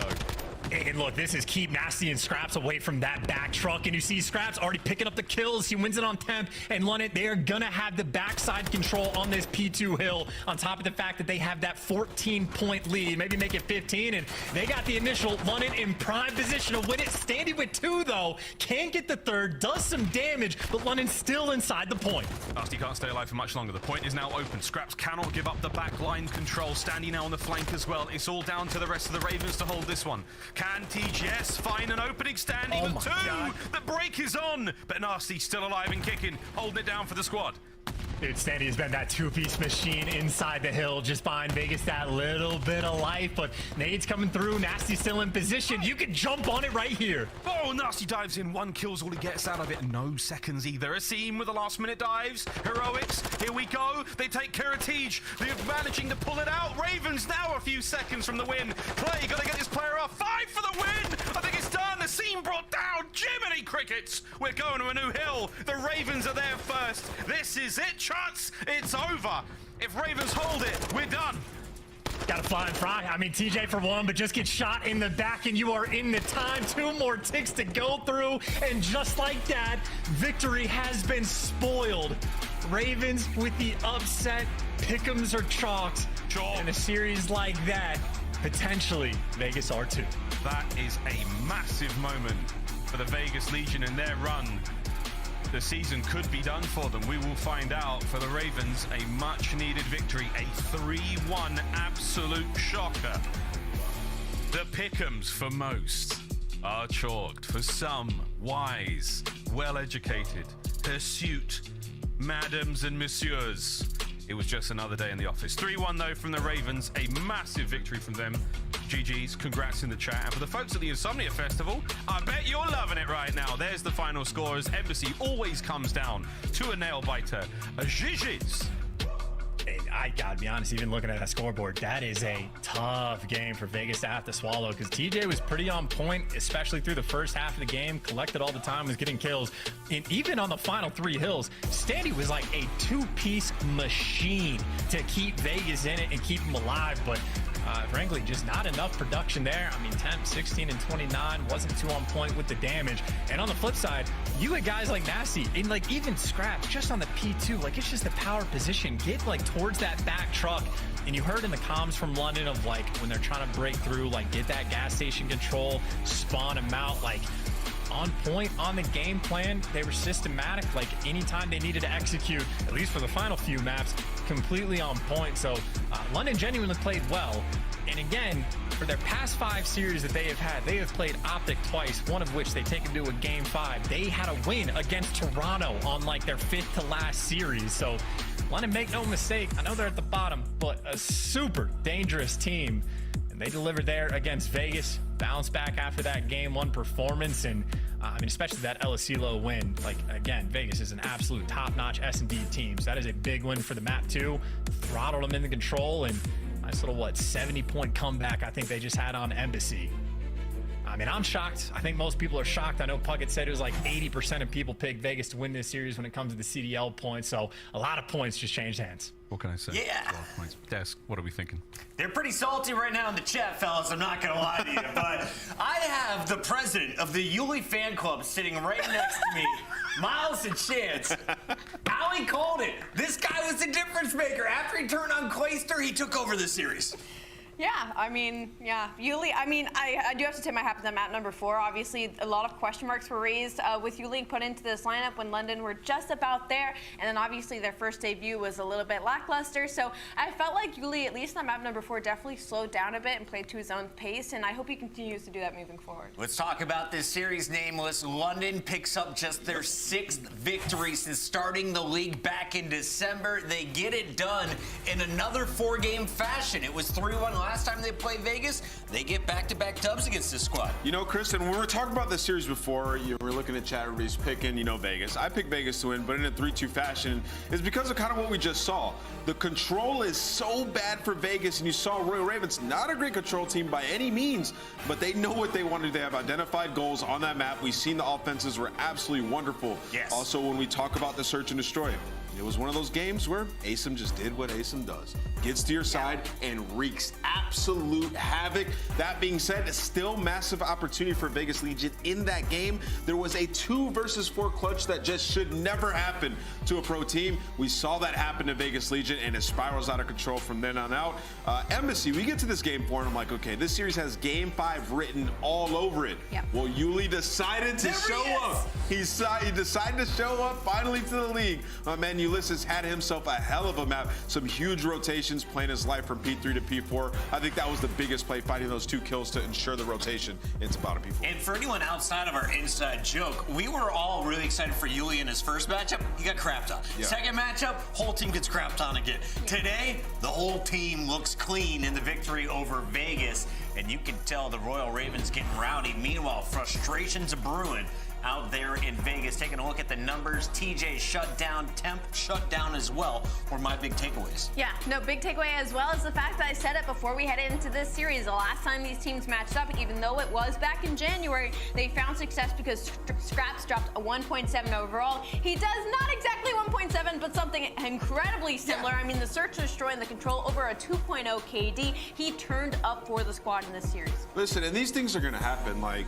if you cannot win controls, you're gonna lose to teams that are at the bottom of the leaderboard, right? So for Vegas, it's at the point in the season where it's like, if they don't figure out control, they're probably not qualifying for champs. Like, that was a massive game. They're in 9th place by 30 points. Yep. You cannot be losing to teams that are in the bottom 4. It just cannot happen. There's only 7 qualifier matches remaining before champs for Vegas. This was one of their few opportunities to score 10 points. Instead, it's going to the Ravens, baby, as is our scuff play of the game. Let's take a look at ASIM and what he was doing in Search and Destroy. Definitely the star player of this squad, but the whole team supported him. But you mentioned it, Nameless. When this guy starts frying, there's no stopping him. Yeah, I mean, there were a couple rounds, like, you know, they went up 2-0, and then it just seemed like, okay, we're up 2-0, ASIM, do whatever you want. Yeah. He hit their side. He died to Clay watching flank, and I'm like, maybe he's going to slow down the rest of this game. No, he does not. He keeps on going. It's every single time. It's either bottom lockers or it's bottom pool. He's making plays, getting kills. He does not let off the gas pedal. 7 streak from ASIM, and the Search and Destroy was the start of a 3-game sweep from the Royal Ravens after dropping that first hard point. Right now, we're joined by their new face, Yuli, coming up from Challengers, has made it all the way to the top of the CDL. And I gotta ask you, how does it feel to walk away with your first dub? Feels good. It took a little bit, but finally got our first dub, so I'm really proud of how we played today for sure. And Yuli, I'm so glad we now get a chance to talk to you. I want to know kind of what your role is on the team and kind of what that conversation was like to bring you into the squad. Well, originally the reason they wanted me was because they looked at how I played in Challengers. They watched me on the minimap, and then they would like pause the screen, be like, okay, you should go here, and then they'd play it, and pretty much every single time, like, I went where they wanted me to go. You know what I mean? That's cool. So they just felt like I'd be a really good fit for this roster. Yuli, I want to ask you, you know, sort of about the situation that you're in. So you come from Challengers. Obviously, it's a struggling roster on the Royal Ravens. How do you guys keep the morale up after these games? Because I feel like it'd be really easy to come in here and just be like, let's just try our best, see if we get the win. How do you keep the morale up and improve and get better each day? Well, the biggest thing for us, I feel like our matches haven't really showed how good we can be. In scrims, like, usually, like, everyone says this, but like, we've showed that we can compete with top teams in scrims. So whenever, like, the matches like that we've lost, we're like, okay guys, it sucks, we just got to go back to the lab and then finally show what we can do in the actual matches. What's been the biggest challenge for you? You know, coming from Challengers, going into the pro scene, what's been the biggest challenge, you'd say? The biggest thing for me is, and I spoke to the guys about this too, there's no freebies in the league. Yeah. Like, you have to work super, super hard for every single kill. And if you're not, then you're not going to do well. Simple as that. Yuli, final question for you. You're starting to gain some fans here in the chat, definitely here on the desk, looking at you, Alec. What do fans need to know about you? What do we not know about a guy who's going to be on our screen on a regular basis? Biggest thing about me is that I am always composed. So if you see me in a tough situation, if you see the roster in a tough situation like that 2v4, for example, I'm going to do my best to win it. And a lot of times I think I will. Calm under pressure. That is Yuli. Thank you for joining us. We'll let you go celebrate with the team. All right. Thank you, guys. Ulysses coming from the bottom all the way to the top in his competitive career, starting at 144th, currently in 12th in our Call of Duty That was a League. good first interview, too. But he crushed his first interview, and they get their first W with him on the lineup. Royal Ravens still have their work cut out for them the rest of this season, but we let them celebrate tonight. Moving forward, we got 3 more matches on the day, and of course, we want you to pick up your gear on the way. Check out the CDL store for all the official CDL merch. We've got some hot new hoodies and the full line of 2023 jerseys at shop.callofdutyleague.com. Also, pick up your team packs. Look like the pros, play like the pros with the new CDL team packs for just $9.99. You could look like one of these awesome characters. There's 12 of them to choose from. When we come back, it's a battle. A battle for Los Angeles. It's been all Gorillas so far. We'll talk about it on the other side of the break. Don't go anywhere. This is the CDL, Major 4 Qualifiers.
For the opposition, how they crushing any competition. Long range, yeah, I got the vision. When I'm in the trenches, anyone can get me. I'm with the team when they need me. Or out on a dolo mission. They get rocky riding on this road to riches. If I catch you slipping, then it's over finished. War, ready, crew, coming through heavy. Aim steady, lights out, it's the gorillas. Not any winner, one out of many. Fire till it's empty, lights out, it's the gorillas.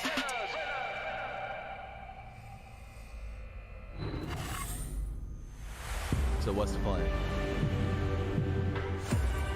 Same crew, but this time we take everything. And Dylan Adams has picked up 3 in a row, looking to take care of the entire squad, and he's done it. Boy, this is a big moment. LaRue is cooking. He comes out of the break. I think he did. You can see the arrow comes. Here it comes. Oh, by the second. Hugh run into trouble. Oh my God! Defending up the world. Kenny on the flank. Kenny on the flank. Kenny!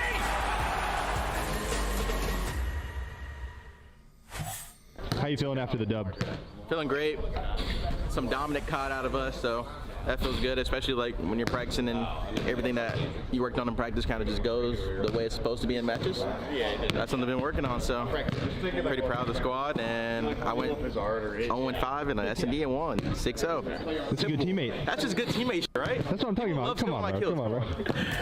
0-5 in search, but his team still clean sweeps the 6-0 over the London Royal Ravens. It has been looking good so far for the LA Thieves, and today we see them back in action in a battle for LA against the Gorillas. Now, the bad news for the Thieves, though, you haven't beaten the Gorillas for some reason. Despite their seed, the Thieves always coming in as the favorites haven't been able to take down the Purple Squad. What has been the issue in these matchups, Nameless? Well, I mean, they've only played once this year. When you look at it this time, like Kenny had an underwhelming series, the subs didn't have a good time. The difference with Thieves now, though, is the subs have come alive. At least Envoy. He has been, to me, so far, the MVP of this stage. Like, if he keeps this up, he will have some ridiculous numbers by the end of it. And LA Thieves, they look like they're back in championship form. You heard Kenny talking about it. It's like what they do in practice is translating to their gameplay finally. And if Thieves are entering this form, then they should be able to make quick work of a team like LAG. This is a team in LAG that's been struggling basically everywhere outside of the first week they formed this roster. 3-0 over London, 3-1 over Seattle is even more impressive. And you highlighted Envoy. For me today, I'm keeping my eyes on Draza. I want to see what this guy is bringing to the table. On the other side of the matchup, Gorillas are definitely the underdog, but in this matchup, they've seemed to be able to get the better hand.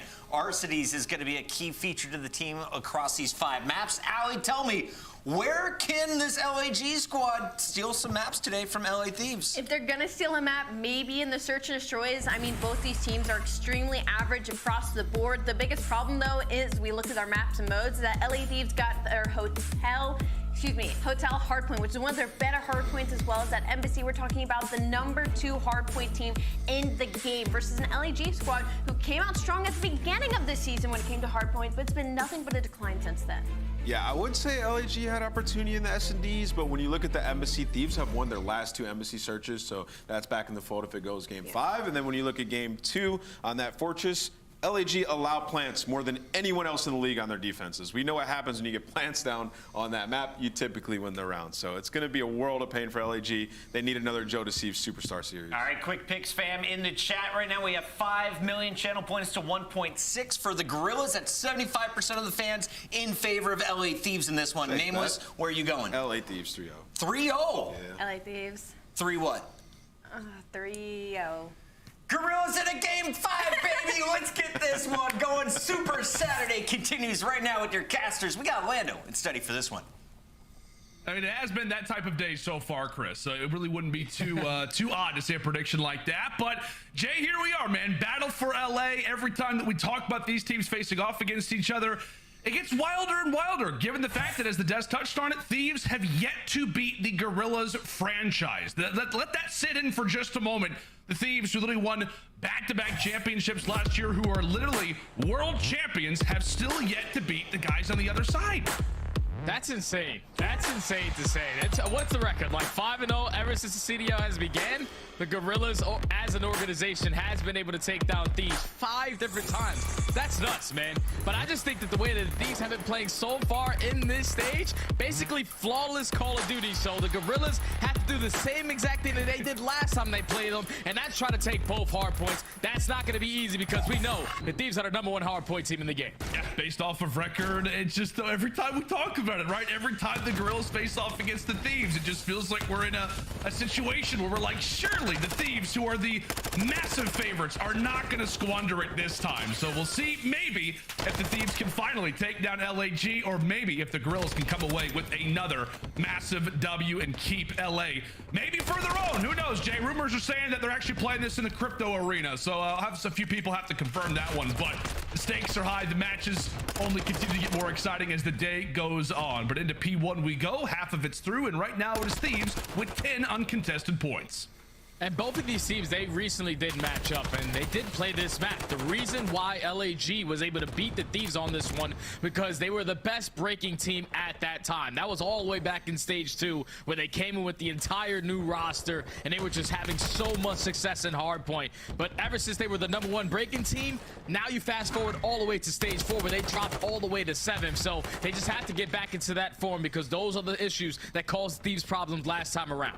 It's kind of funny, right? Like LAG, as you said, at one point with the #1 breaking team. Right now, that title belongs to the Thieves. So we'll see if that continues to be somewhat of a factor into the success for the Thieves, or maybe if LAG can start to replicate some of that success. It just feels like right now, Jay, for the Gorilla side, it's kind of hard to find their identity when we talk about different game modes. Early on, it was their hard point, and then it feels like maybe as of late, it's been more of their search, destroy, and control. But in that last series versus Minnesota, they weren't able to win a search, destroy, or a control. It's definitely a tough task early on here for LAG, as they have quickly, Jay, got to get their head on straight. They are down massively going into ACs. Yeah, and if you think about that series versus Minnesota, the only hard point that they won was when Joe Deceives goes God mode, like 36 and 15. And so far to this hard point, he's not having the best start. 70 uncontested seconds right now for the Thieves, but at least the Gorillas have the opportunity to try to fight back into this game, fully set up off the rotation towards top AC. But you see number 5 on your minimap in Octane. He's the player that's slowly working to pinch. The cruise missile's also going to get invested. It's time to spam those tacks. It is indeed.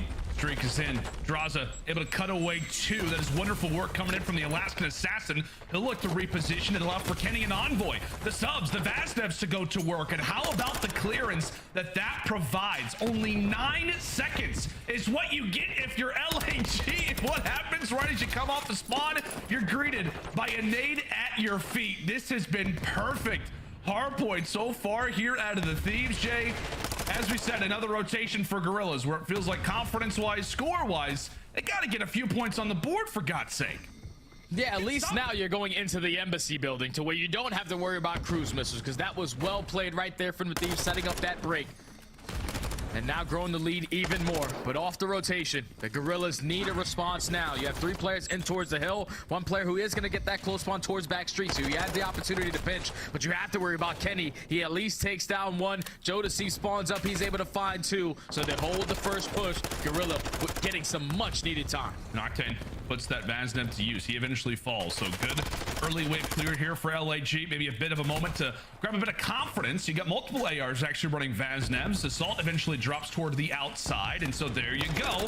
30 seconds down, 30 seconds still to fight for. Joe Deceives, he eventually does get whisked away. And how about that kill feed, lighting it up with Thieves players? Unfortunately, it's a team kill, but it is a worthy transaction in the end. The last opportunity for a break. Thieves are able to get it, and with that, now all eyes come on toward the kitchen, and Draza, the soul man here, early ends up wiping away 2. The cavalry arrives, and just like that, Thieves set up nicely.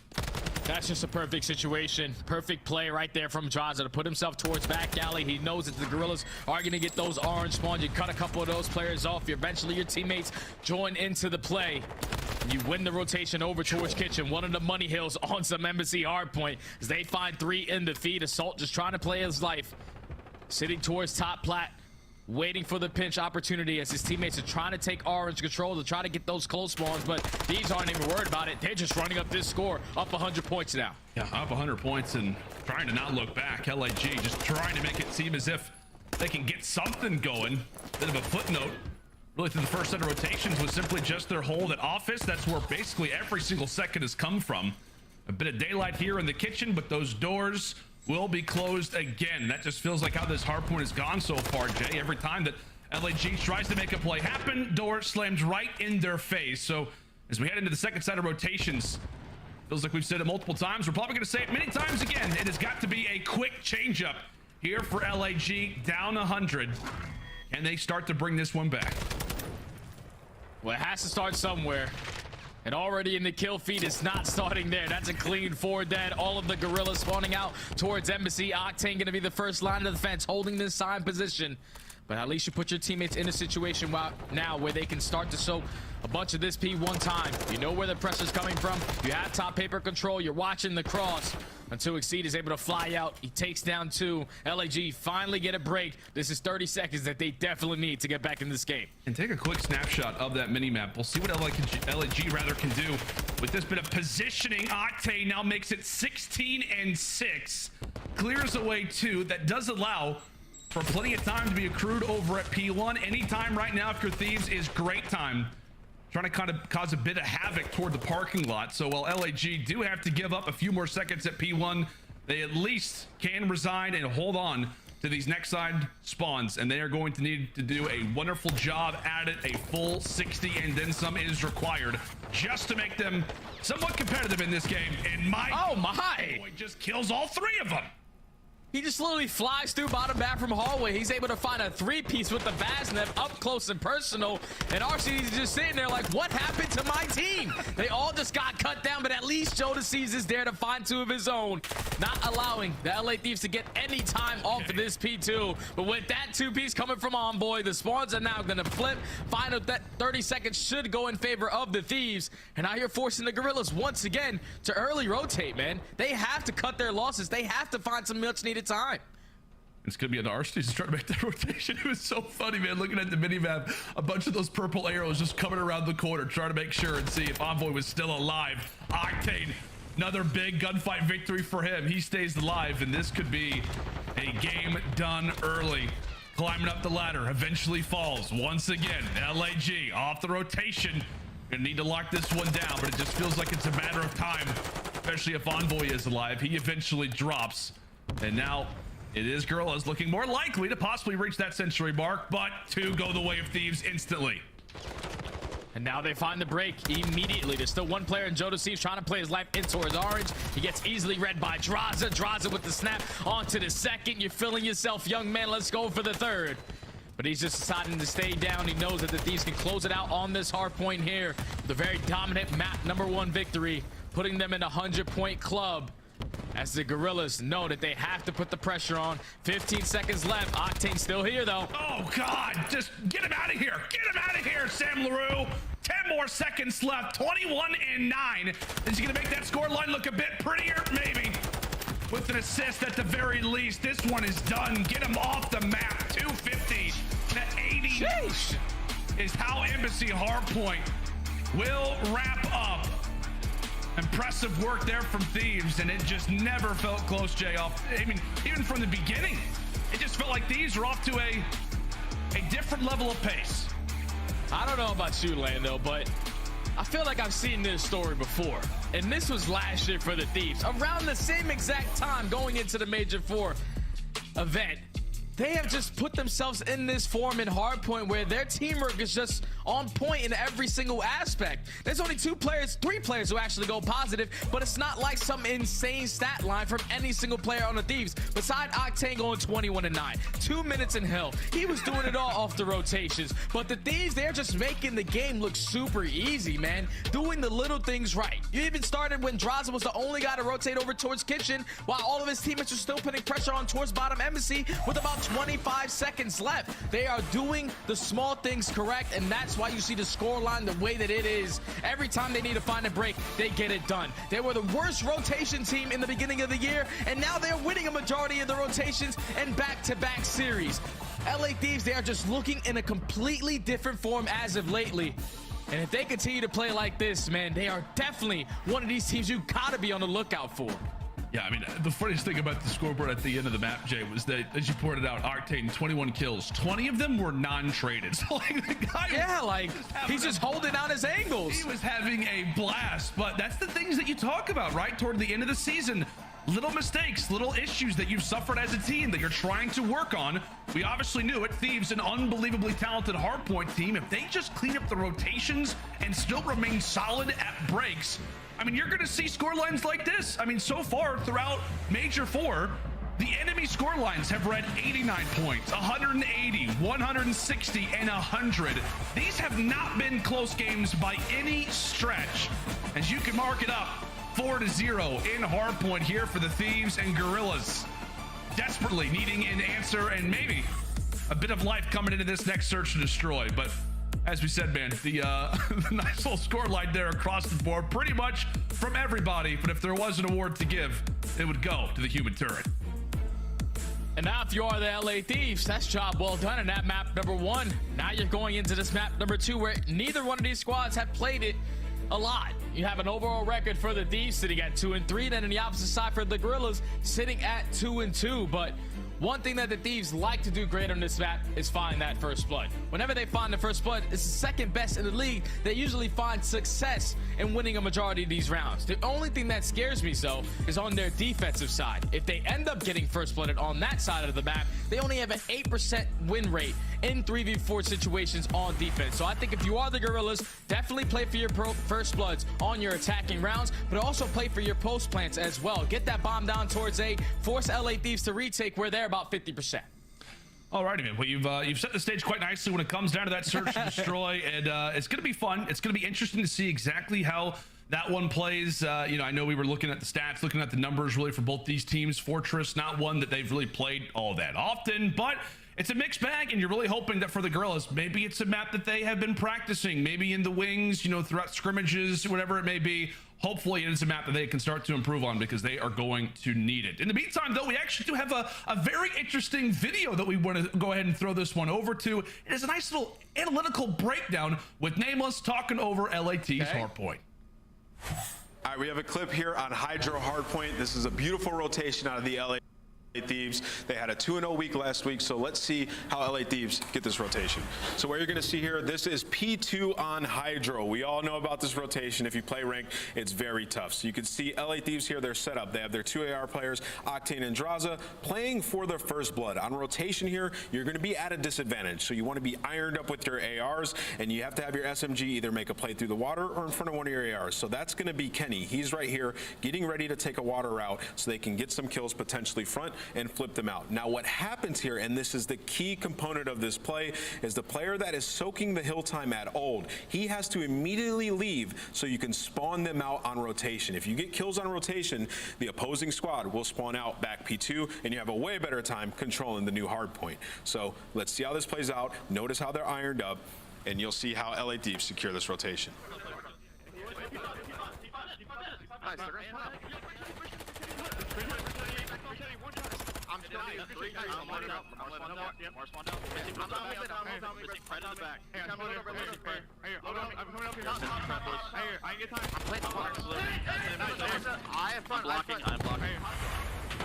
Are we about to see this happen again? The Thieves, wonderful plays over at P2, and they struck their way across. Well, nice and wonderful breakdown there coming in from Nameless, bringing out the telestrate. I'd love to see more breakdowns like that one, Jay, but just a wonderful insight into the abilities, just the incredible nature of this LA Thieves team. It just feels like when it comes down to pretty much every game, and I know you've always been one to call it out, you really never can count out this Thieves team across any mode, but right now they are a different beast in hardpoint, trying to maybe elevate their game in search and destroy as well.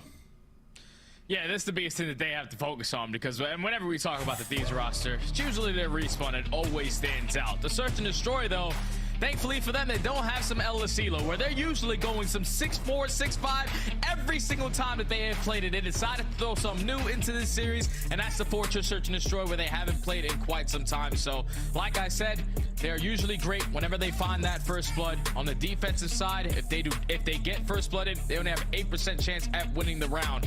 But for LAG, their opening has to be just getting that bomb down. They're actually one of the worst teams on this map at putting that bomb down, 10th overall in the league, and that's something that you have to change in this series because that's what causes the Thieves problems. Without a doubt, LAG focus on the plants, Thieves focusing on not just the first bloods, but trying to capitalize on them. We'll see what both teams can do. As we said, not a map that they've got a ton of reps on, but like we said, hopefully they've been in the lab. When we talk about Fortress Search Destroy, early shots exchanged, no kills yet to go down.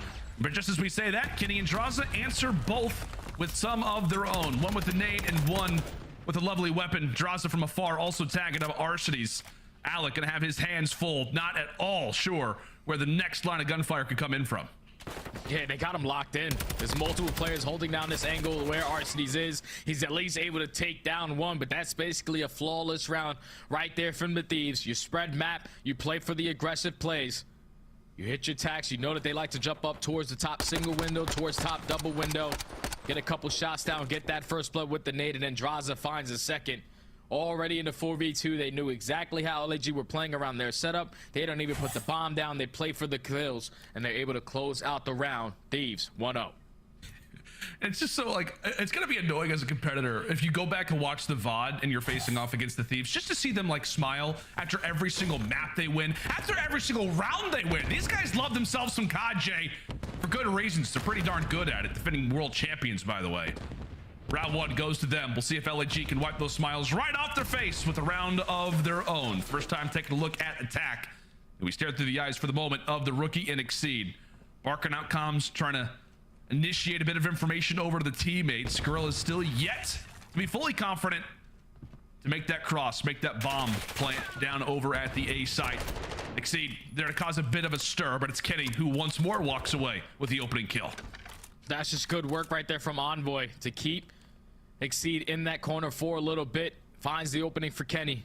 So he invests that dead silence to get that first blood.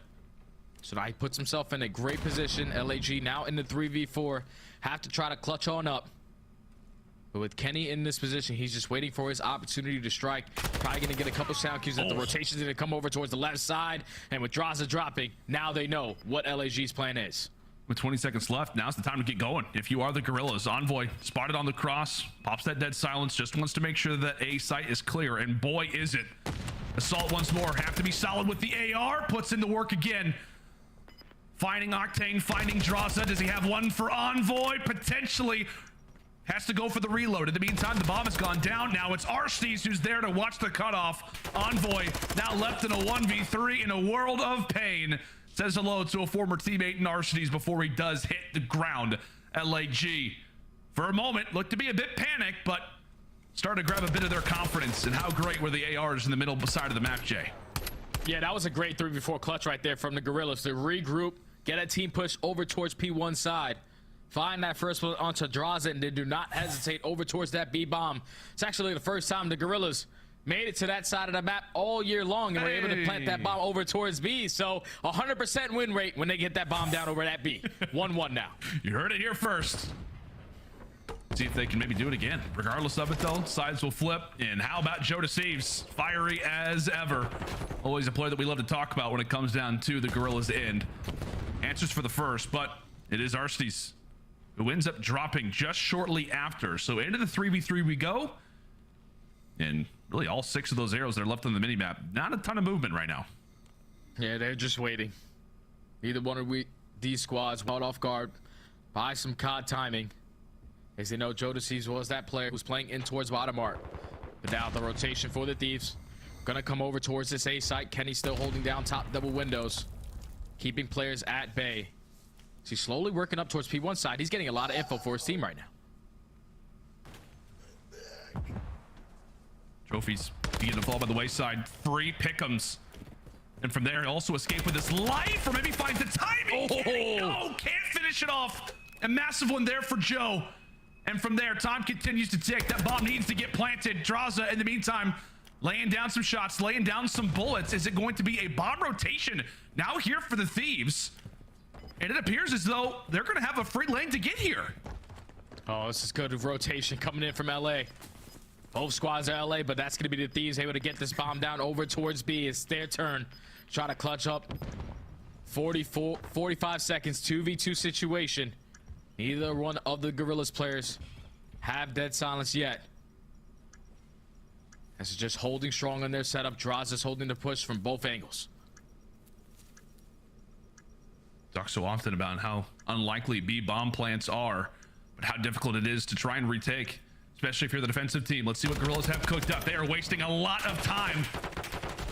One will drop, and now it is all on to Assault, and he gets evaporated. Excellent work there from the Thieves. The midst of that 2 versus 2, reading pretty much exactly what the Gorillas were up to. They get out of dodge, get that bomb down, and pretty much force LAG to come to them. Excellent work there in the mid-round.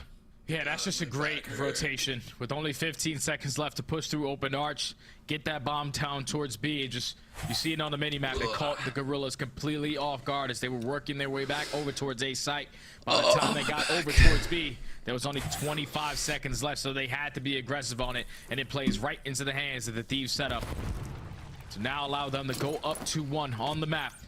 Back on the defensive side. This time it's a 4-stack over towards A.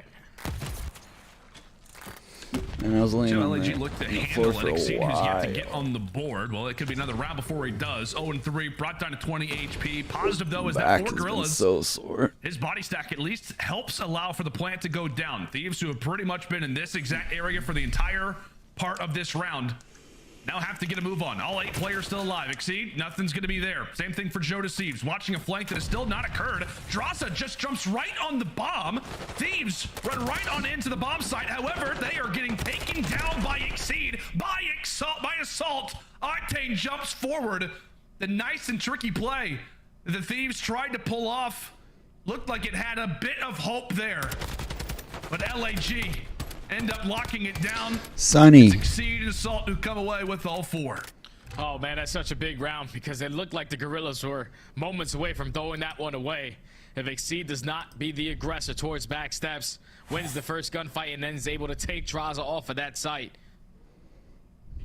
LA Thieves, they started off with that first blood. Kenny with the nade. I thought he was going to keep Assault in that corner, but like I said, Exceed makes the play happen to tie it up at 2 now. Into round 5 we go. Thieves still yet to grab that bomb. No worries, Kenny. It's still there. Still waiting for you. Not a big deal. Instant check over at P1. And we know where this bomb is going. That's the thing about Fortress Search Destroy, Jay. I know we've seen a few B bomb plants already, but rarely does it occur. What really is going to be the strategy from LAG. No presence felt when it comes down to either of those doorways. So that being the case, draws a wonderful toss. Hello, that's going to be 3. Make it all 4. LAG lead positioning at the doors. They head over toward P1 and right into the jaws of Thieves they go. You can mark it 3-2 now. Yeah, Kenny gets all the information right there. Once he's that bomb planner, he knows that there's no one watching across from close arch. There's no one inside open as well. So the pressure has to be coming in through bottom art or through the flank. Draza with his positioning towards Cage side. He's able to get the first player on the hop up, stick the second player towards benches. And then that's when he allows Envoy to set up that crossfire to find the final 2. Gorillas so far have not had an answer on their defense. Fiery plays again from Joe Deceives toward the bottom. Tacticals exchanged pretty much all throughout here on Fortress as they will continue to ring in the ears of all of our players. Dead silence established here from Joe. And take a look at those arrows right now from LAG toward the bottom side of the map. As we've said, quite a few bit of rounds that have gone over toward that B site, but Envoy is there to try to read it. A nice crossfire established between he and Draza, and now with that, it brings it into the 2v3. But they're trapped, Jay. They are trapped. Yeah, they are trapped. All of these players know exactly where they need to pre-aim. Because you have Octane who's holding that backside push out. They have every single door cut off.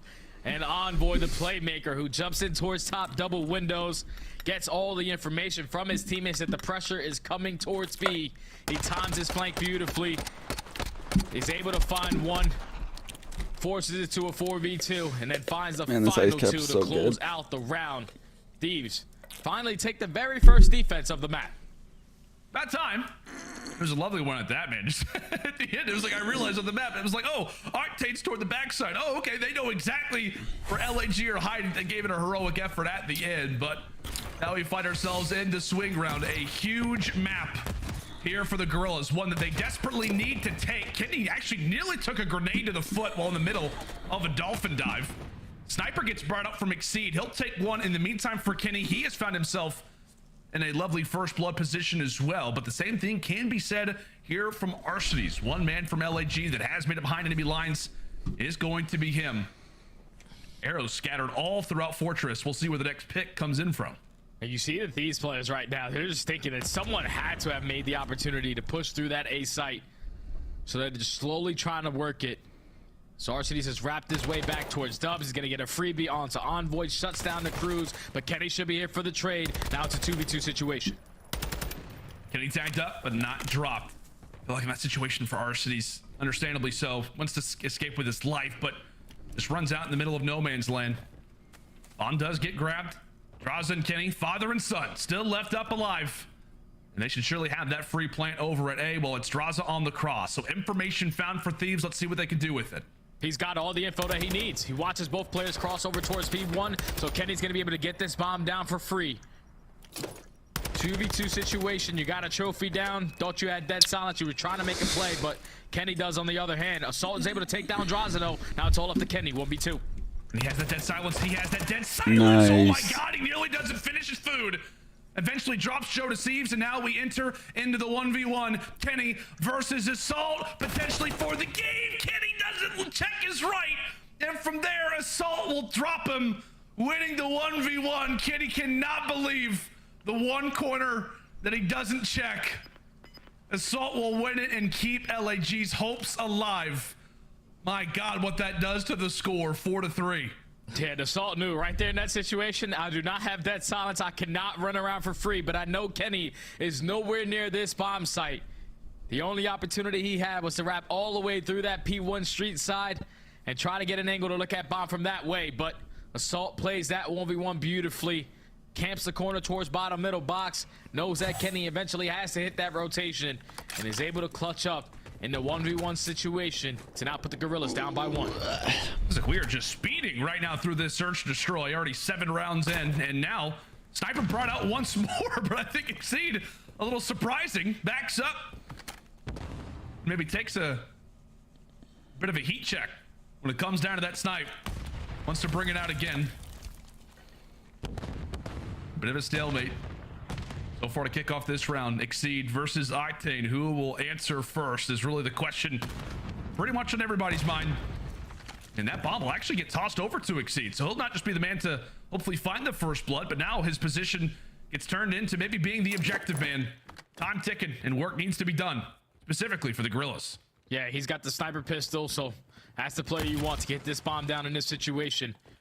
This now you're going to force the Thieves to retake in the 4v4 once again. All lot pressure through open. They're going to be a lot faster on these engagements. Arcitys and Joe to Thieves at least started off 3v2 now.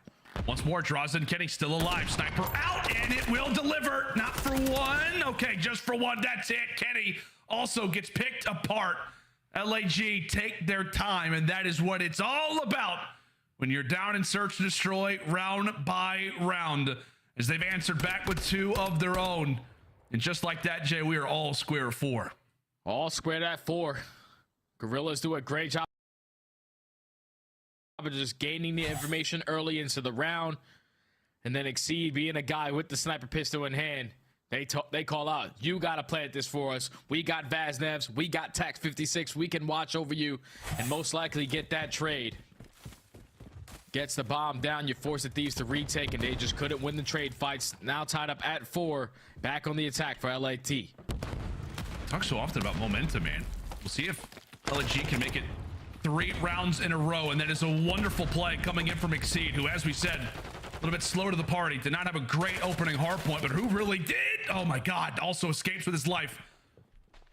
It is huge here for LAG to maintain man advantage, but Draza able to poke one away. Once again, LAG trades continue to favor them. And now, given the timing of the round, I was going to say, Exceed has got to be careful with his life. Octane is not going to miss another bullet. Wonderful work from Envoy to take advantage of the opportunity that LAG provides. Pops to the door. Now we've got ourselves a 2v2. Now it's a 2v2, and Envoy makes that play without dead silence. A very risky one at that, but it pays off for now. It's now the Gorillas. RCDs and Jodeci's are just going to pop their dead silence instantly through open. They're going for the double chow, and they're able to win it. What a play call right there from the Gorillas. No hesitation. Do not allow that bomb to go down. You guys both know that you have dead silence to work with, so you can push right up through open. They get the timing. They find the final kill, and now that's 3 rounds in a row to put the Gorillas at game point. I mean, so far, man, it feels like this game has been a matter of like chess pieces, like moving through the board. It feels like Thieves have been so coordinated, and then for Gorillas, they're just like, all right, king me. I'm running right into the site. Excellent timing for them. You can see Octane a bit surprised, a bit dazed, considering that primary doorway was left clean open. 3 rounds in a row. Can LAG make it 4 and get this game done? That is an excellent snipe there from Sam LaRue. Finally, gonna give it a retribution from the early plays that have taken place. Arstides grabs that snipe in the meantime, 1 away from the cruise. Feels like for LAG, a lot of different positives that could be earned here. Whether earning that streak or earning the round, you'll take either. And Jodeci's with a great answer there on the Dylan Hannon. It's a big kill to take down Envoy. Now you put yourself in a 3v3 situation, and Archies is still 1 kill off of earning that cruise missile. As the play call is going to be to wrap this bomb over back towards A. Jodeci's just waiting for that dead silence to be earned. Right now, the Thieves players are all scattered, but you do have Kenny slowly working up that flank. Jodeci's is getting all the sound cues as well. He knows that a lot of pressure is coming from the back end. It's time to get that bomb down. Rock's dead silence. Gorillas. All eyes on them. Right now, Octane's trying to make a peek toward the top. Meanwhile, it's Draza and Kenny on the outside. As we said, Jodeci's with plenty of information, and that dead silence actually runs out. Kenny and Draza toward the back. They cut away Arcides. Jodeci's ends up finding one onto Octane. Now into the 2v2, and position is known from the Thieves. All eyes now are directed toward them. What can they accomplish? Time continues to tick away. Jodeci's nearly finds the timing onto Draza. LAT, time to get a move on. Somebody's got to get here, Joe. Freebie. Oh, what? The 1 bullet in the end. 4 rounds in a row, and it's built off of clutch plays. I can't believe he got that. An incredible 1v1 that was run from Assault, and from there, LAG roll. We've got ourselves a series now. And it's usually the Thieves on the defensive side. When they find first blood, they usually have a lot of success.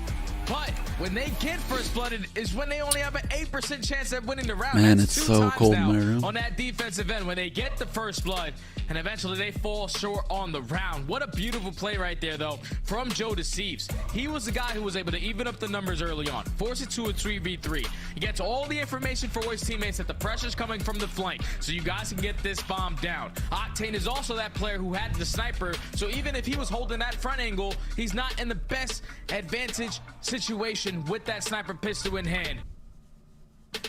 You get all that info. Eventually, the players on the flank find one. Jodeci's, it's time for you to strike. He sets up the flank onto Octane, and then by the time Draza and Kenny get towards the site, there's only 15 to 10 seconds left. Someone eventually has to stick the bomb, and Jodeci's plays the clock beautifully. He's able to find the final 2 kills on the round, secure the search and destroy, and now tie the series up at 1. Yeah, I'll be honest, man. I thought at the end when Jodeci's, I mean, that silence ends up running out. I thought, okay, well, maybe this is an opportunity where Thieves can strike. But as you said, he just allows for the timing to tick away, makes Thieves have to come to him. And sometimes that's what it's all about. Sometimes it's not about making plays with the dead silence. It's just, I guess, the confidence that you have once you are enabling it. Incredible work there from the Rook and the rest of the squad, as we said, to come away with a massive swing. 4 rounds in a row have gotten LAG right back into the battle for LA. We knew it was going to be a fun one. We knew it was going to be an exciting one. But we come back after the break. We are headed to El Asilo. Make sure and stay with us.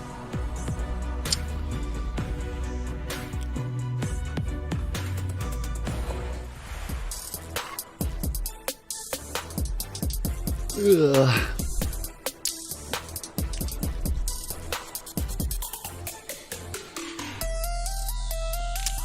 a smoke because I feel like it's probably warmer outside than it is in my bedroom. Let's see. It is 13 degrees outside.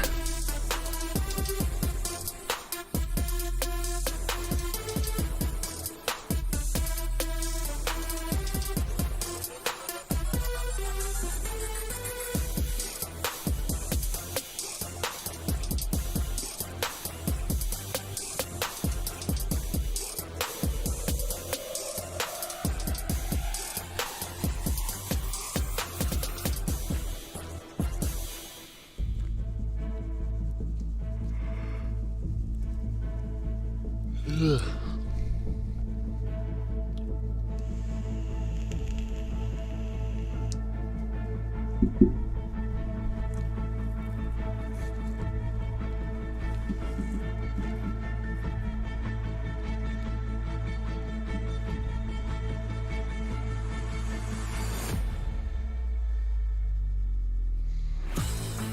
Damn, London won, eh?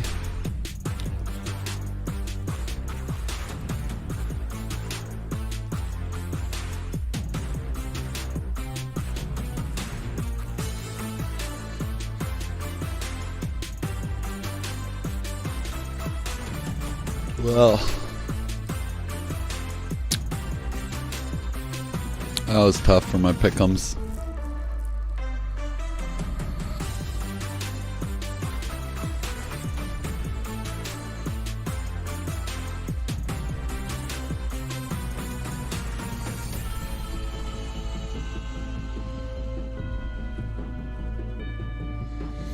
Wow, I can't believe I completely guessed both of those right.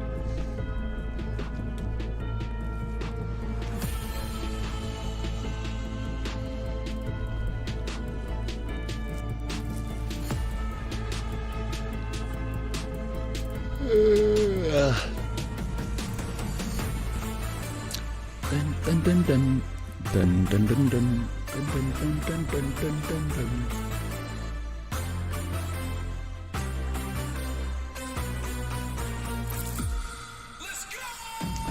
Let's go.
How's it going, friends, and welcome back to the Call of Duty League. It is match number 2 on this lovely little Saturday that we've got going. A quick little break in the action. We have got some interesting things that we've got to tend to. We've got to do our Spylights. You know it, you love it. Yes, that pro Spylights presented by Citadel on Amazon Prime Video. Jay, there was a shocker yesterday. Let's see if we can get it today.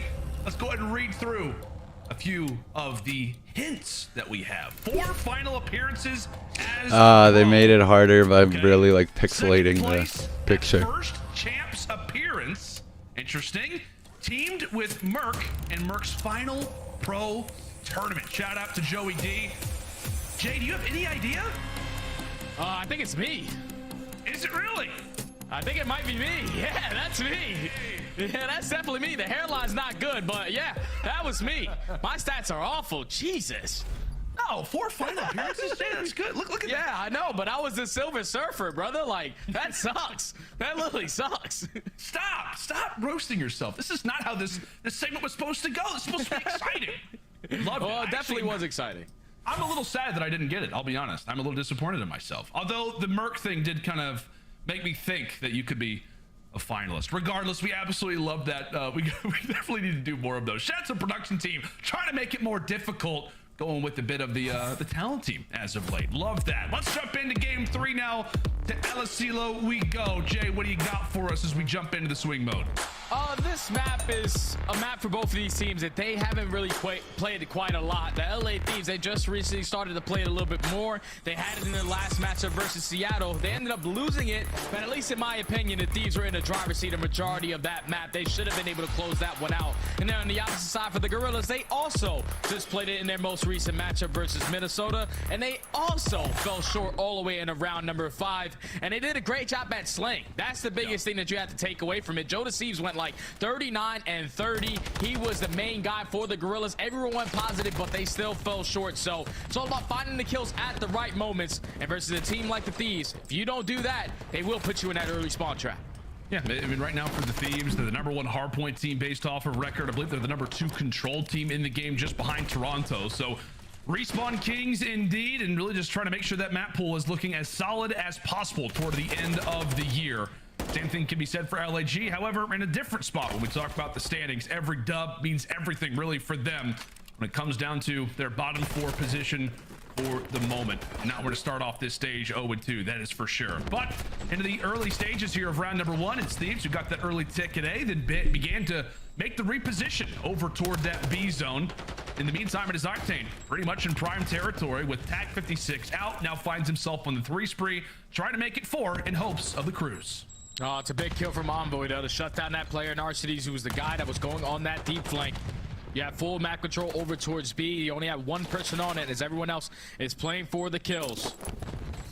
Slowly starting to work up the progression. The double stack is now in. First segment already done to get cut down. The Gorillas have 1 more chance at trying to break on in, but with that being 3 dead, it's looking like they're just going to chalk this one up and play a minute 45 defense over towards A. I mean, unless Exceed just tosses the greatest nade that we've ever seen. Yeah, not going to happen. I think he actually did toss a nade, but it doesn't actually land. A lot of trophies over toward the top side of the map. So wonderful work really for the Thieves. When we talk about, positioning, when we talk about lives, everything, already 4 ticks to their name. They've already captured the more difficult zone of the 2. And now they've got maybe a player who could be earning a streak. Octane now on 4. Beams Arcides. That's going to be a quick 5.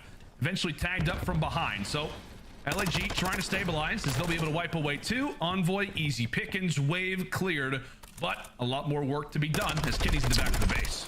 Kenny's in the back of the base. He was the guy that was influencing that spawn for Arcides all the way towards Cliff.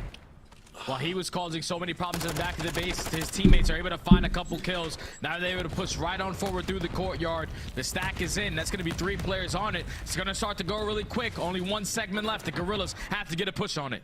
Yeah, they gotta get a move on. Exceed could be the player to do so. However, everybody's getting red. That is 3 down. Last player's Joe, and he can't jump in. Excellent work there from LAT, and it just feels like on the map, like everybody from Thieves is leaving an impression off of every life. You talked about it perfectly there. When Kenny jumps on forward, he's trying to mimic the spawns, trying to make LAG spawn out as far as possible. Even if he dies, he at least, as he visits the respawn screen, is making things easier for the teammates. Just a very well-structured round there for Thieves off the rip. Yeah, I think they, like you said, my friend, they just set up that play beautifully. With Kenny blocking that back left spawn, you know that if you win the close gunfights up front, you can definitely push right on forward and get on that point. And I think the biggest kill of that round was when Octane was able to beam Arcides off of that top radio tower, because that's usually the power position to try to hold down that A point. Back on the attack we go, this time for the Gorillas. All out pressure over towards B. The Thieves are ready for the push. That's already 2. Make it 3 dead in the feed. Farthest player pushed up now. The only player pushed up is Assault. Has to try to make a play for his team. Try to make an opening. Say, take a look at Draza in the meantime as well. He's also behind enemy line, so he eventually does get found out. Definitely making a few players of the Gorillas quite frustrated, but now is the time maybe for a bit of elation. Assault over the top. eventually does fall, but LAG currently with a bit of numbers, with a bit of semblance here now over toward that A zone. That's one that is already down. Envoy, meanwhile, toward the top, now makes it 5 in a row. One away from the cruise. He's got to be careful. Trying to set up his teammates for success. He's going to be the guy that gets the kill, but he's Mr. Assist right now. Stockton, it would appear, here on El Asilo. LAG do a decent job, but it is currently only 1 out of 6 so far for the game. Yeah, the Thieves just put a lot of pressure on. They win the trade battle. They're able to not allow that second segment over towards A. So time is still ticking. Only 35 seconds left. The Gorillas have to figure out what's their play. Where are we trying to attack from? It's looking like the pressure's going to be through bottom middle. They're going to run right into Envoy's play. He's laying down towards bottom mid steps. He's able to at least find one, but Joe Deceives is now going to be hurt. You can't go for the chow as the rest of his teammates are just ready for that push over towards A. And this is not going to be an easy final fight either here for LAG. Yep, Kenny, why push out? Why try and move? Make you come to me. Come to Papa. Oh, and Quavo's also going to rock out Dead Silence. Thank you very much. That's 3. Oh. Nearly makes it 4. LAG, one member that could maybe make something happen was Assault. I got to say, man, you just look at the top side of your screen. A frustrated LAG right now, as they are down 2-0, and these have been very well-controlled rounds in both for the Thieves. Yeah, the Thieves are just doing exactly what they need to do. Every time someone needs to fill a gap, they're doing it at the right time. Every time a trade needs to happen, they are coming out on top in those battles. And they are just keeping the Gorillas making the decisions in the back of their spawn. Flawless control so far from LAT. One attacking round away from potentially closing this out in the 3-0. Already? Respawns have been completely one-sided so far in this series. Yeah, I feel like we just got here. I feel like we just arrived on El Asilo. I know, man. We're already gonna leave? I was just looking at my crooked hairline, and now we're already here, up 2-0. Godly just got the tweet out. We're already nearly through here on El Asilo. LAG, what can you do for us? The crooked hairline thing got me, man. Oh, I see Davis is already chirping on Twitter, by the way. You're going to have to hit the reply here soon, Jay. In the meantime, same thing can be said for LAG. They have to hit the replies. They have definitely been dazed quite a bit so far here on map number 3, but solid wave cleared. The same thing can be said for Thieves. They just run right out of their spawn, and what do they get? 3 players, nearly makes it 4. You just can't go 3 down ever in control, because then you're basically chalking up one of these segments towards either side, as a stack is already going to be in for the Thieves. 2 segments done. Joe Deceives has the opportunity to potentially make a play, but he gets cut down by Octane. So the Thieves are able to extend time by a minute. 24-24 in lives remaining, and already look at the positioning from Envoy. Working his way towards back cliff. He's blocking that back spawns. All his teammates need to do is find a couple kills, and this round is over. He's doing it with the Vaz as well. Oh, he just got stuck. Joe Deceives with a wonderful nade. That is Steph Curry range. Good God. He's going to need to put up some Steph Curry numbers. 11 and 13 is not going to do it. Same thing can be said for Arstees. 3 and 9. Going to have to improve that. That is for sure. Minutes still to go. Maybe the final minute of this game number 3 is the Thieves begin to make their way through the middle side of the warehouse. Big gun fight. If Octane's able to take that, you're going to see Thieves just instantly try to grab a bit more map position, maybe even jump right on that objective. But right now for Gorillas, trying to stall out time and make Thieves really have to come to them. Oh my God. For Draza over the top. Oh my. Lovely. Oh. Alaska's finest. That is going to be. That's it. 4 down, and that is going to be game. El Asilo, it was fun. We were here for a good time, not a long time. And there you have it. Thieves up 2-1. Oh man, Draza just played that last round so annoying. Was sitting towards top party. He knew that all out pressure from the Gorillas had to come from the back end. You hit a couple sticks, you're able to find 2 kills, and with 3 players dropping, it's only 1 safety net on the side of the Gorillas, but there's more players on the side of the Thieves who are stacking that point. You get the clean 4 down, you stack it, and eventually you're able to close out the round. That is a flawless control right there from LAT, and now that puts them up 2-1 in the series. Whew. Archie's gonna have to hit the regain, Jay. That is 1 kill per round. That has got to change. Like, look at the numbers, though. Look at the numbers, Lando. Like, the damage, no one goes over 2K. Like, this is the things for the Thieves. It's like, Kenny crazy goes windy out. -7 and 10. But Kenny had a lot of impactful plays, just blocking spawns for his teammates, making the game a lot easier. I don't know what the Thieves have been eating as of recent all throughout Major 4, but if they're going to continue to play respawns like this, it's going to be really tough to take these guys down. Simple as that. I would absolutely agree with you, man. 3-0 in and out as an LA joke for all of you guys out there. Anyway, LSClo, like I said, it was a quick little blink. I think a wink, maybe, potentially. When it came down to this one, and it is just straight LA Thieves highlights. But in all seriousness, man, like we said earlier, like, I think it was that round 1 that we discussed where Kenny, you know, made his way forward, and from there, the rest of the teammates then are able to open things up. It just feels like if Thieves are firing right, if the slang is there, we know the map positioning is always going to be there for this team. They know where to go. They know the right spots to play. A very clinical team, a team that knows the comms well. Well-rounded indeed, Jay. What do you have for us? And that's the thing. It's just like the slang is not really there. They're just making the game a lot easier to where they only have to get 1 or 2 kills and a point is going to be captured. They're just making the game super simple. Pushed out towards certain areas, blocking certain spawns, setting up crossfires. Communication, we know that that's on point. It just looks like the Thieves on all the respawns as of recent are just hitting that final form. Yeah, and I know there was a tweet that came out. I know you were talking about it as well. Like, at this point in the season right now for Thieves, the scariest part is that their average placement on the season is exactly what it was last year, right before they went back-to-back at Major 4 and won champs. So we've all been waiting, right? I know they've had 2 not-so-great placements. They had a second-place finish at Major 2, but we've been waiting for this Thieves team to arrive. And boy, have they. Respawn's looking excellent.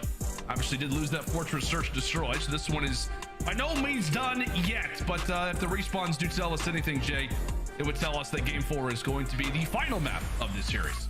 That's what you would think, man, but it's some hotel hardpoint, and we know the last time we saw LA Thieves play this map, they're probably still having nightmares about the last time they played some hotel hardpoint. That was versus the Vegas Legion, and they gave up an 150-point lead. They haven't played it since then. It's been like 2.5 months. They said, oh, no, this one brings back bad memories. We're just not going to play it for quite some time, but they decide to put it in this series, and this is honestly the perfect team to play against because LAG, they have an overall 2-6 record, and they struggle in everything. Last in rotations, 11th in breaks, and 10th in holes. You're not going to win a hard point if you are bad at every single category, major in a hard point. Yeah, and it's weird, right? Because it feels like for this Gorillas team, like the way that they started off, I know this was a long time ago, but when this team originally formed, they were elite at hardpoint. Like this team was winning them, not effortlessly, but I mean, you talked about it, like they were breaking hardpoints like it was nothing. The spawn awareness was at, I mean, what, 10 out of 10? And then they kind of reach this moment where hardpoints are now no longer being won. Search, Destroy, and Control starts to be their game mode. And then we leave Major 3 wondering, what team is this? Like, what team are we going to see moving into Major 4, given the, I mean, massive awareness that they have to have being in the bottom 4 right now? But what team are we going to see? I mean, what game mode are they going to be specialists at? And I hesitate to answer the question because I feel like we just don't know. Obviously, they win that Fortress Search Destroy. That was excellent, right? I mean, that is one that you'll obviously take. But what do they have prepared for us here on Hotel Hardpoint? Massive opportunity here for the Gorillas, but a loss here would absolutely have to shake their confidence a bit.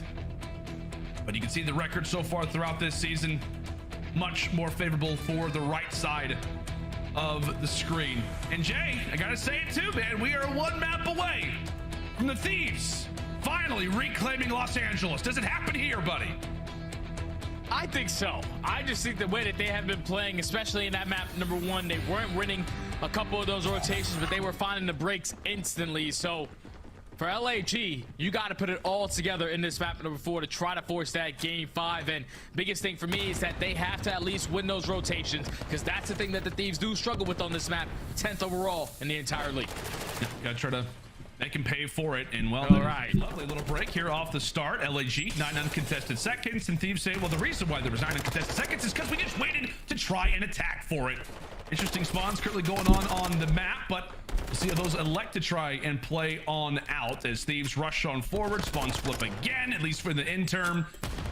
And with those final 20 seconds ticking, Thieves looking to try to reappropriate, try to get inside of the lobby. as that is the focal point at this point in the game. Okay. And that's already 3 dead. Assault's trying to be that player to influence a couple close spawns for his teammates to make that rotation over towards P2 a little bit easier. But Atraza already 6-1, making 6-2 as he does get traded by Exceed. But now all the Thieves players, they get the info where the pressure's coming from. All we have to do is pre-aim middle arch. All we have to do is watch Sandy door, and this is basically going to be a full 60 hold. How do the Gorillas decide to break on in? RCD starts it off with a big nade towards the back end. They might just try to send Joe Deceives forward. Just let this guy fly. Try to let him Oh, sheesh. Octane, line him up and knock him down. Excellent. The turret snaps. Now for his 6th, a quick cruise missile. That was a good attempt for LAG, but Here from Mr. LaRue, another day at the not good office enough. as he is having a lovely time just on his belly in the lobby. Looking like a crazed man here at the hotel. And now quickly for the Thieves, we'll see where these spawns come in next from. They're still going to fight for this time. One straggler does manage to make it out, that being Arsenes. I'll tell you what, man, this has been a wonderful start here for the Thieves on all accounts, especially when we talk about slaying. And if this is anything like map number 1, LAG found themselves winning a rotation over towards P3, but were instantly broken due to a streak that Octane had last time. But now you're in the kitchen, one of the money hills, on some hotel hard point. Just got to hit a couple of snakes, hit a little bit of the salsa dance in towards this kitchen area. As they are just trading back and forth, the Gorillas still coming out on top, getting a majority of these time. They find a final couple of kills, and they're able to flip those spawns. Good first hold on that push. I like seeing Assault actually at times having that Vaznev out. We actually saw him do it decent amount on the Embassy. I know it didn't lead to a whole lot of success when we talk about the map, but you can just tell trying to reposition, trying to be prepared for the fights. The Thieves are going to present them. Lovely stun at the feet as it makes quick work there from Arsenes. But as we said for LAG, all focus is out toward the kitchen. They managed to hold that pretty much for a full 60. And now just like that, they are back in this game. They've actually taken the lead. Now we head in toward bar. And the Thieves are fully set up off the rotation.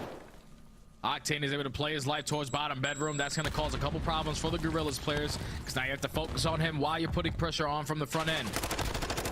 As they take care of him, Jodeci's also finds a second. This is the opportunity that the Gorillas were looking for. All out pressure through the front. Just got to win the trade battle. Envoy at least comes out on top for now, but it's still a couple Gorillas players here to contest. Nolan Arsenes, the lovely little 5 spree himself, already a minute inside of the hill. He's trying to do everything right now for the squad. Does eventually fall, but he very well could be the player to look out for as this game continues, Jay. Last time these teams faced off against each other, it was Arsenes having a wonderful performance back in Major 2. They're gonna need him to definitely be a factor here in this hotel. Ends up putting a bit of work in LAG. Do leave the bar, a little bit sad, but they can be happy about the fact that now they hold that rotation in toward Diner. Can it be a hold, or can it be the best team at breaking currently in the game, in the Thieves, doing what they do best? A big spot really for either squad, but let's go ahead and step aside and see how the comms are sounding. The LA Gorillas. On me. Where do you? I think it's couch. I'm playing kitchen. Flowers, they're going Our side hall. They're barring their hole. Stay alive, work, man. I'm fucked. Whatever, double. The connector, kill the connector. He's weak connector. I'm one shot. Double. Make sure. Yo, double. I'm one shot.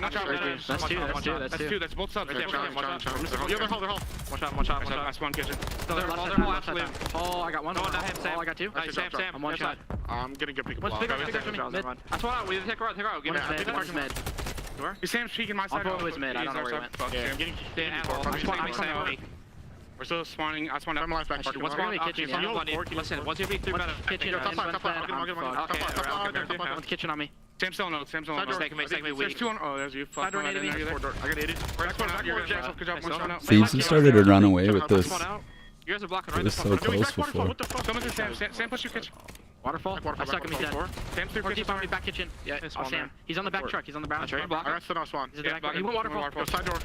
Side door. Waterfall dead. I spawned. Back on time. I'm dead. Nice. That's 2.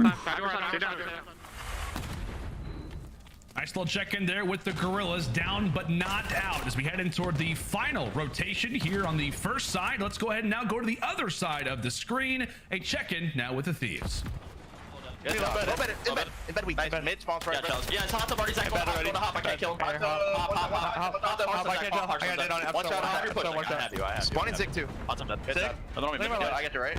So back hitch. Back hitch shot time. Back hitch. I got you. Yo, listen. One is dub. One is back hitch shot time.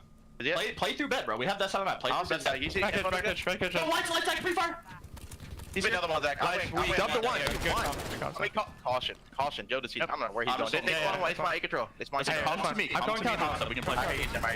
He's white. He's gunned. Yo, he's going chandelier. No, let's solo again. Solo heady, maybe. I'm wrapping. I'm double what you do. Should be on you, hot tub though. Hot tub, laying down. One check in. I'll get him. Hot tub. Secret. Where am I? Hot tub. One to be dub. Hot tub on me. I have your lobby in a second. Hot tub. Yeah. Absolute hot tub, bro. Hot tub. Secret dead. Maybe contest? I have dub. Get my secret. Cat weak. I got no ammo, bro. Dub and couches. Dub? I spawned left. I shot dub, bro. In lobby. I got a live, bro. I'm shooting Let me chandelier too. That's not Three. Grab time. He was lobby. I'm coming lobby. There's 20 catch. Yep. I can help you. I cat the new. I live. Well, 100-point advantage fully intact once more here from the Thieves. Jay, we got a chance to listen in with both of our squads, but what would you say was the biggest difference in communication you noticed between Gorillas and Thieves? It's just a small talk on the side of LAT, man. You can just hear they're calling out everything. I'm reloading. I'm one shot. I got to tie my shoe in the middle of this gunfight. They're going to let you know what their communication is like, and with all that communication they just had, they keep P1 scrappy. They win that rotation over towards P2, and now they find themselves an opportunity to close out this series here. I love that. I gotta tie my shoe. Wonderful work coming in. Oh my God, what a game, what a series this man has had. Tell you what, I've said far too less human turret references for a performance like this. 28 and 10, a cruise missile, and he's a missile himself. Homie! Oh my! Buddy. Right now on LAG, Draza picking up from where Octane leaves off. Thieves 10 points away from Colin game, and they can win it here. Is this the chance? Is this the moment where Thieves finally get to call LA theirs? Yes, indeed! There it is! It took them many years, but now they have finally claimed the title. LA belongs to the Thieves for the first time in CDL history. That's just some flawless Call of Duty, man. That's just some flawless Call of Duty from start to finish. Besides that search and destroy and every single respawn, it was an absolute smoke show.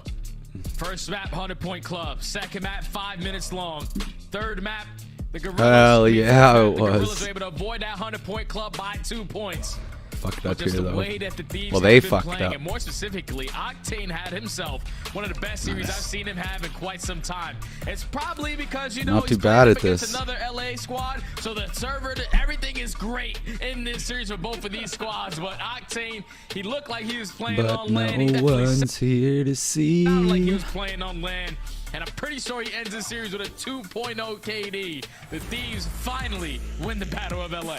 They do, and as you said, it was just, I mean, look at that. Look at those numbers in the respawns. Just impeccable work. I mean, it does not get much better than that if you're the Thieves. Obviously, we could talk about it. The search destroy ends up going the way of the Gorillas, but as a team that we labeled in the Thieves, who look to be on top of their game in the respawns, they just proved it. Yeah, they definitely did from start to finish, my friend. They barely got to get kills on the map. When they do have to get the kills, like Octane or Draza lining up, holding down their lines of sight, they're finding 3 pieces whenever the hell they want, man. That is some perfect Call of Duty right there from the Thieves to put them now 3-0 in this stage. Yeah, I believe that guarantees them winners bracket when it comes down to our next major, and I believe also moves them in temporarily to the 4th seed, just over the New York subliner. So a big dub in more ways than one. That's going to do it for myself and Jay. Desk, Pocket, take it away, guys. Thank you, gentlemen. And we just saw 17 million channel points distributed across the chat. 80% of you got this prediction correct, as did my desk. Who called it 3-1?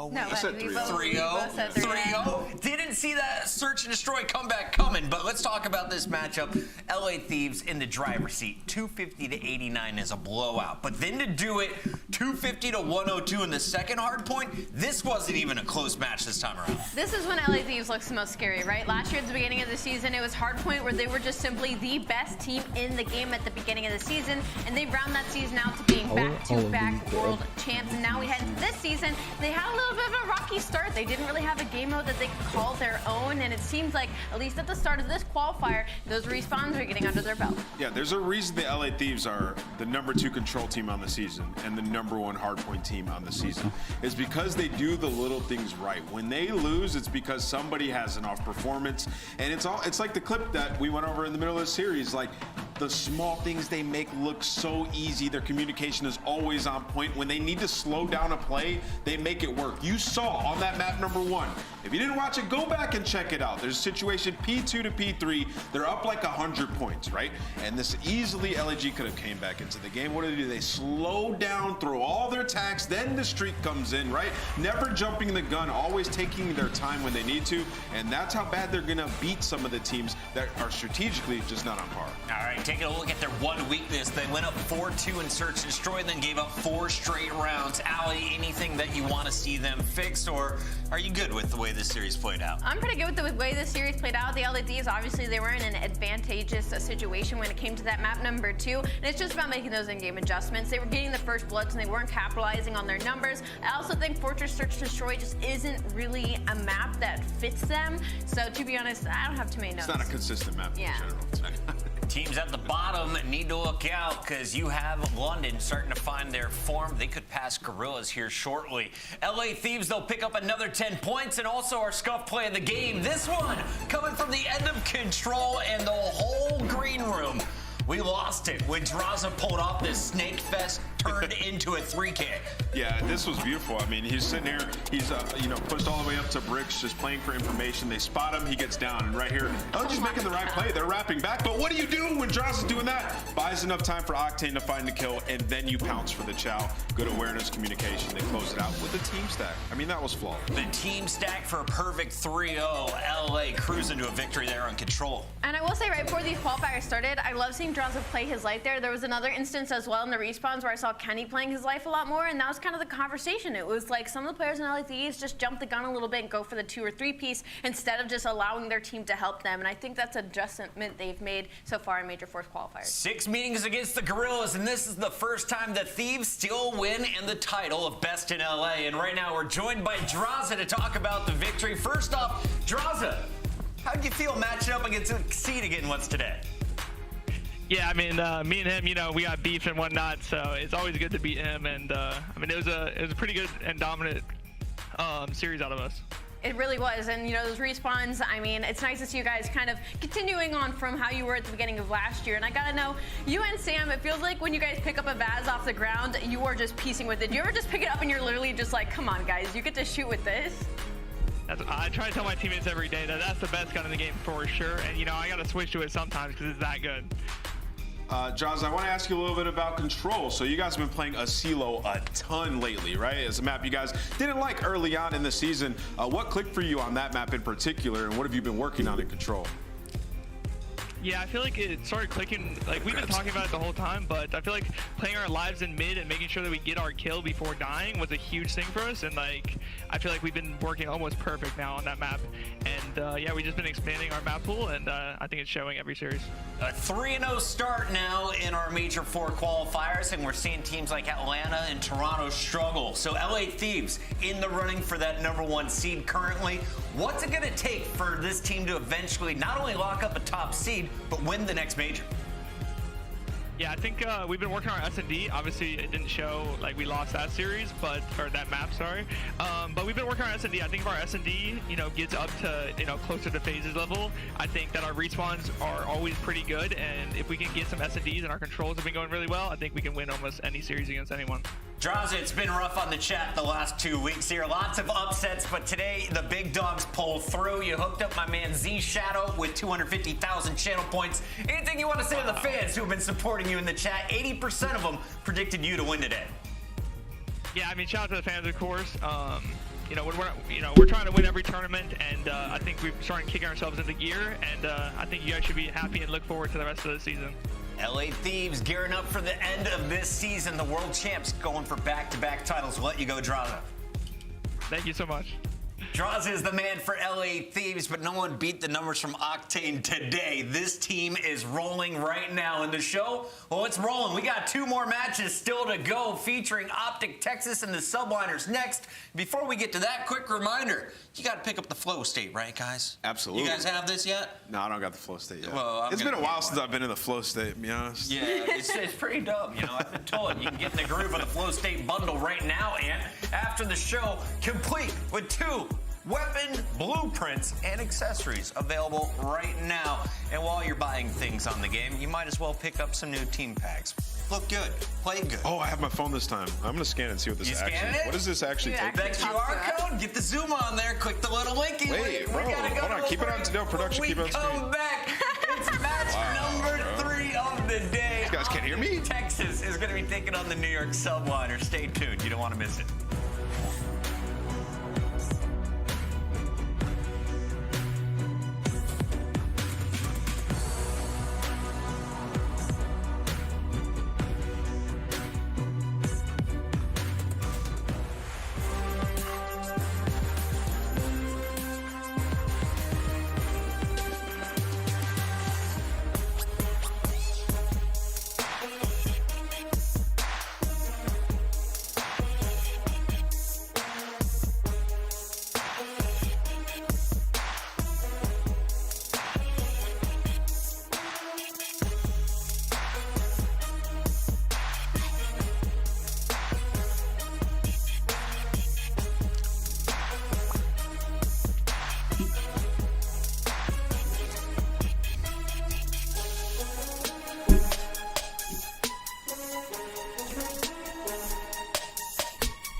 There we go.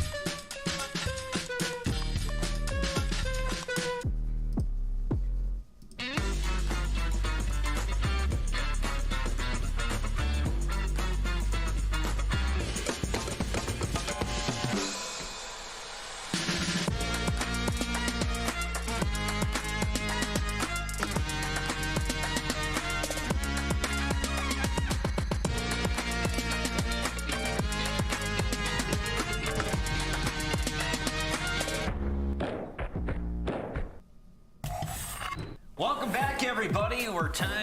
I should say it's time to see two unbeaten teams face off against each other. The New York Subliners taking on OpTic Texas here in our Major 4 qualifiers.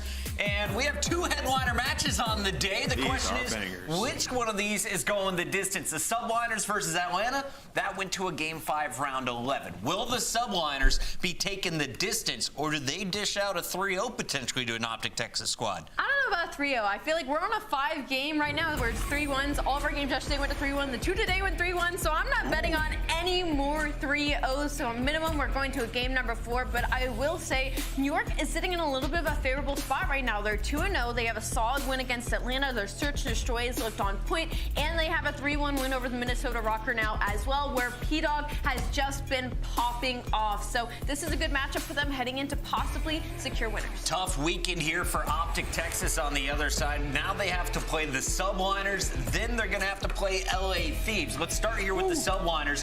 Who do OpTic need to focus on? If there's any individual that you can shut down, how do you do it, and who is that player? I mean, I think if you're OpTic, you're more so focusing on yourself. But, you know, what's Ali talked about earlier on top of shows, like it seems like when Sky starts to pop off, they pose a big threat to all the top teams, and they're taking over in the respawns. My biggest point in this series is the hard points, man. Like, it's such a gauntlet when you go into predictions here. It's so tough on either side. OpTic has been ridiculous, like 10 straight hardpoint wins. But then with New York, this is a team that seems like now they're clutching up in the final moments of their hardpoints. And in some of these maps, so in this series in particular, like it is a square up on either side. You got Shotzi versus Hydra. You got the ARs on New York, who've been like a crazy duo pack-a-punch all season long. It's gonna get wild. I can't wait for this battle, and you can see the Subliners ready to go. Will they improve to 3-0 here in our Major 4 qualifiers?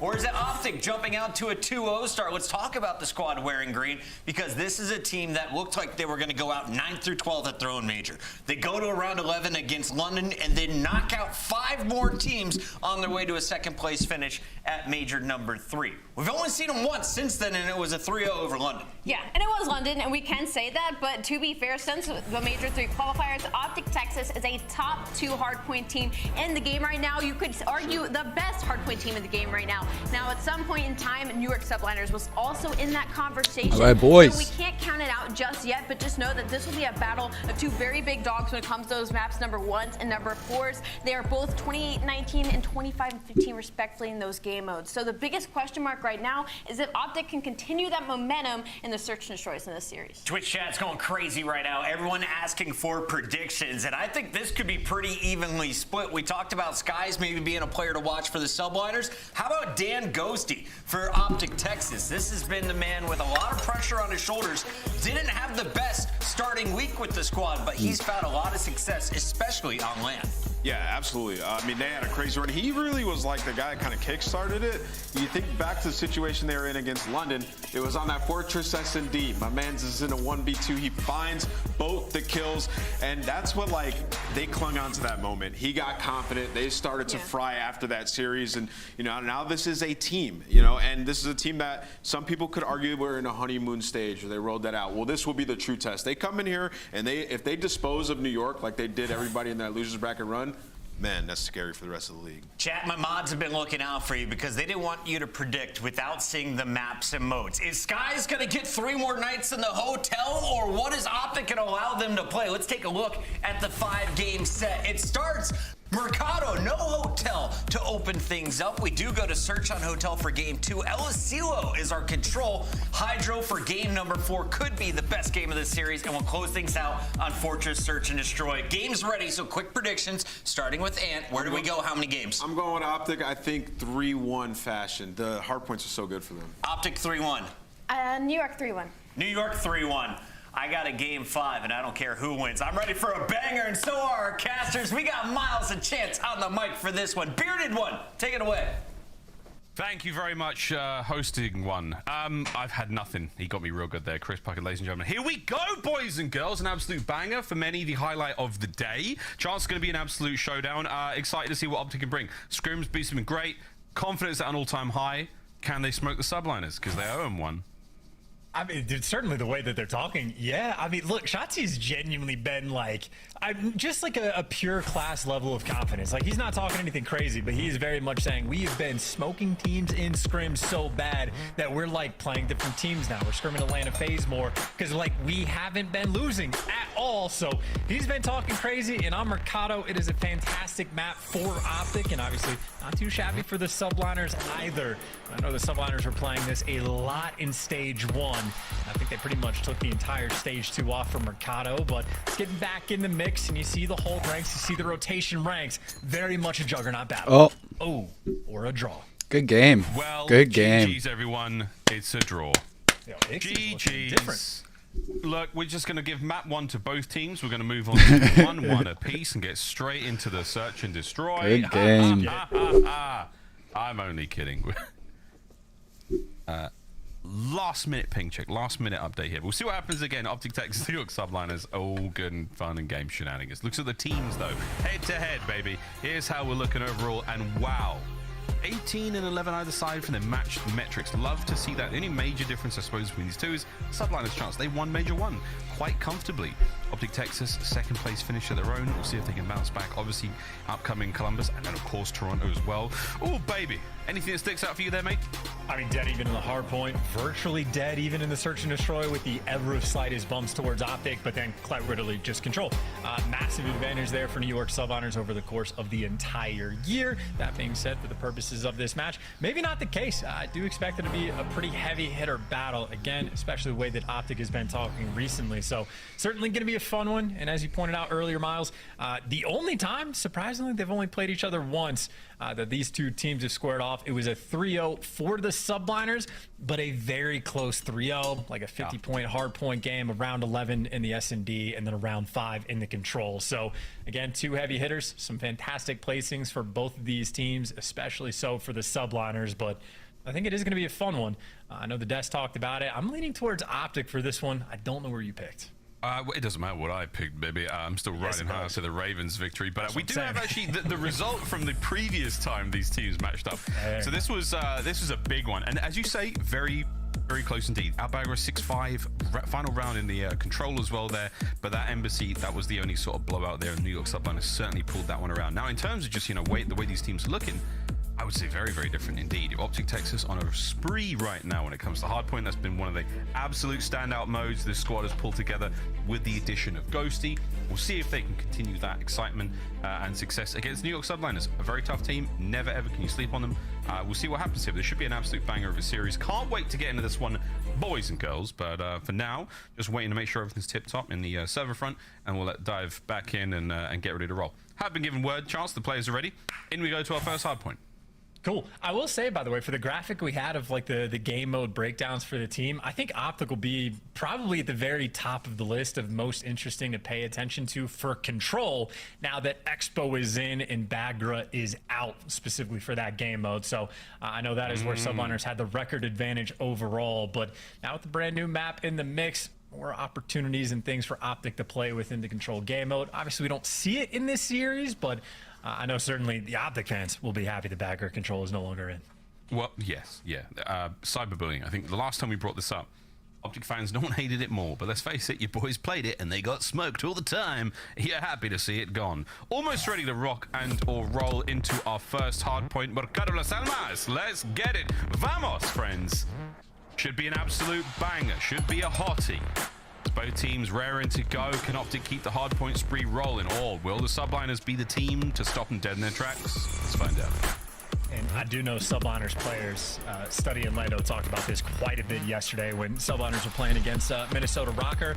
Everyone but Kismet on the side of New York is like in the top 5 for KD. They've had some ridiculous lights out performances on it. Obviously, the most of that was back in stage 1, so hence teams banning it against them quite a bit. Is this game ever going to start? We do make it back, but make no mistake, Priest, Disguise, and Hydra to be feared. It's really just about the fact that OpTic are, either on an 8 or a 10 hardpoint win spree. They've been absolutely godlike, and obviously the confidence to back it up. Actually, well, we have had another player issue.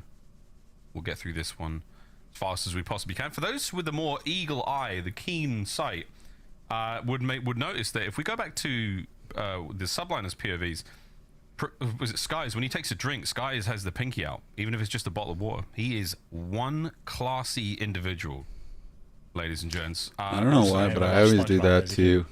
Yeah, no, I mean, I'm talking. It was out, like it was way out. I mean, I've got a big jug here, but he's way out. We have some spotlights for you, ladies and gentlemen, presented by Citadel. As we saw previously, it was our boy Jeremy Studd who was one of the hidden figures. Now we have another one. Who, ladies and gentlemen, is this pro? They have played for both the LA teams. Shut up, Charles. Both of the LA teams. Next clue, the youngest pro to win an X Games medal. The final clue, they're the only pro with a ring not born in North America. Ladies and gentlemen, who is it? I have... Oh, shit. It's Hook, ladies and gentlemen. The hair kind of gave it away towards the very end there. But for those of you in the chat that also guessed this one, congratulations, you little trivia nerds. We love you. That was a wonderful little highlight. And again, thanks to our friends at Citadel, available now on Prime. Take a peek, ladies and gents. Very fun indeed. But there we go. We didn't have time to think about it or guess or anything, but yeah, Hook was born in Saudi Arabia. Just throwing that out there. He was indeed. He was indeed. See that on a couple of jerseys he's worn as well. Very, very exciting stuff. But here we go, guys. Second time's a charm. We've got a few of these today. We're going to dive back on in.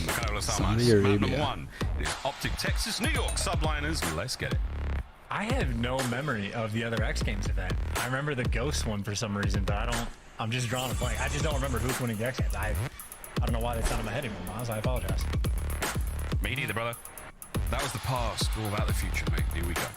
Map number 1. Both teams raring to go here in the hard points. He got second place. There you go. Medaled. Okay, not a gold. He medaled, not a gold, just a medal, mate. Nades up. Here we go. Straight into the hard point. Good stuff there from both teams. Kismet though. First man in to see if OpTic can try to flip those spawns. Because P2, that's the name of the game here. I don't know why, but I just felt bad. I do not want anyone to learn those pre-nades off spawn. I don't want to run 5 feet out of my spawn and die instantly with frag. So hopefully ranked kids don't figure it out, but obviously New York are going to be a little bit happy that they haven't figured out for a somewhat strong opening break. Admittedly, only for 8 seconds, but you see a couple gunfights even going down for those spawns. Well, Ghosty wins that one. Shotzzy gets the actual hill time, and OpTic have at least stabilized the map the way they want. A little awkward for a moment. Dashy, strange engagement with Skies comes to a close. We'll take that now. Subliners, damn, son, that's Hydra. Rips his way forward on the point. Hook, though, finds himself a tight corner, traded out immediately. Last man on this side of the map is going to be Shotzzy. What can he bring to the table? Going to find himself at least one here, and the player over by Hedges, Priest, is going to make life very hard for him. Spawns are all over the place right now. This is going to be a foot race and an absolute melee in the middle of the map. OpTic, though, nice bit of time. Can they set up now for the push? Yeah, this is an opportunity for like a near full 60. You get the exact players you want inside of the hill. You get both cuts pushed out, and you got a player roaming back just to pick up the middle of the map. So New York going to be having a lot of problems, and Dashy might fall, but it's still all guns the right direction. But looks like OpTic lose enough that New York brought the pressure just to get inside the hill. And hey, they check their corners too. Hydra able to find Hook. Deadly change in just a moment. New York nice flipped the here. shit out of that. Halfway through it. Shotzzy somehow winning that one against Kismet. No hops. Skies takes care of business. Hydra's there to help out as well. 4 spree right now for the young Frenchman. Can he get himself streaks? Very handy deed here on Mikado. Skies, no help towards the front line. Once again, it's OpTic on the rotation fight, and they are winning battle after battle on the approach towards P3. Now it's Hydra's turn maybe to look for the Cruz if he can find this next kill, and talk about the little standoff between him and Shotzzy, but Shotzzy gets the better of him, has to move into the drop shot, but an important kill to get. No Cruz missile there. You shut down Hydra, the guy that had the hot hand, and certainly set yourselves up here on this garage. But you see the New York hit from every single angle, but it doesn't matter because everyone falls except for Hydra, but he can only pick up one. And as good as the push was there from New York, they get absolutely stuffed. This is now a beautiful hold for Texas. Holding on. Here come two through dark. Shit, dude, he was shooting before they even poked through. Okay, Skies is going to be the next man in. Priest now through the back line as well. Last players up for OpTic here on the point is going to be Hook and Dashi. Can they find any more kills and keep this time flowing? This is great stuff as well. Rotation's already done. OpTic got that low right-hand side corner of the minimap covered. They ain't moving. This is a great hold, great setup. They're looking at least 20 to 30 if they can chain this all together. I mean, this is actually devastating as well. Even Skies just trying to play with it, but nope, Dashi just going to beam him down. Couple opportunities to make the break, but now OpTic, not only do they get the scrap, they are firmly set up on this rotation as well. Couple kills get traded out, and now Hook has all the pressure on him.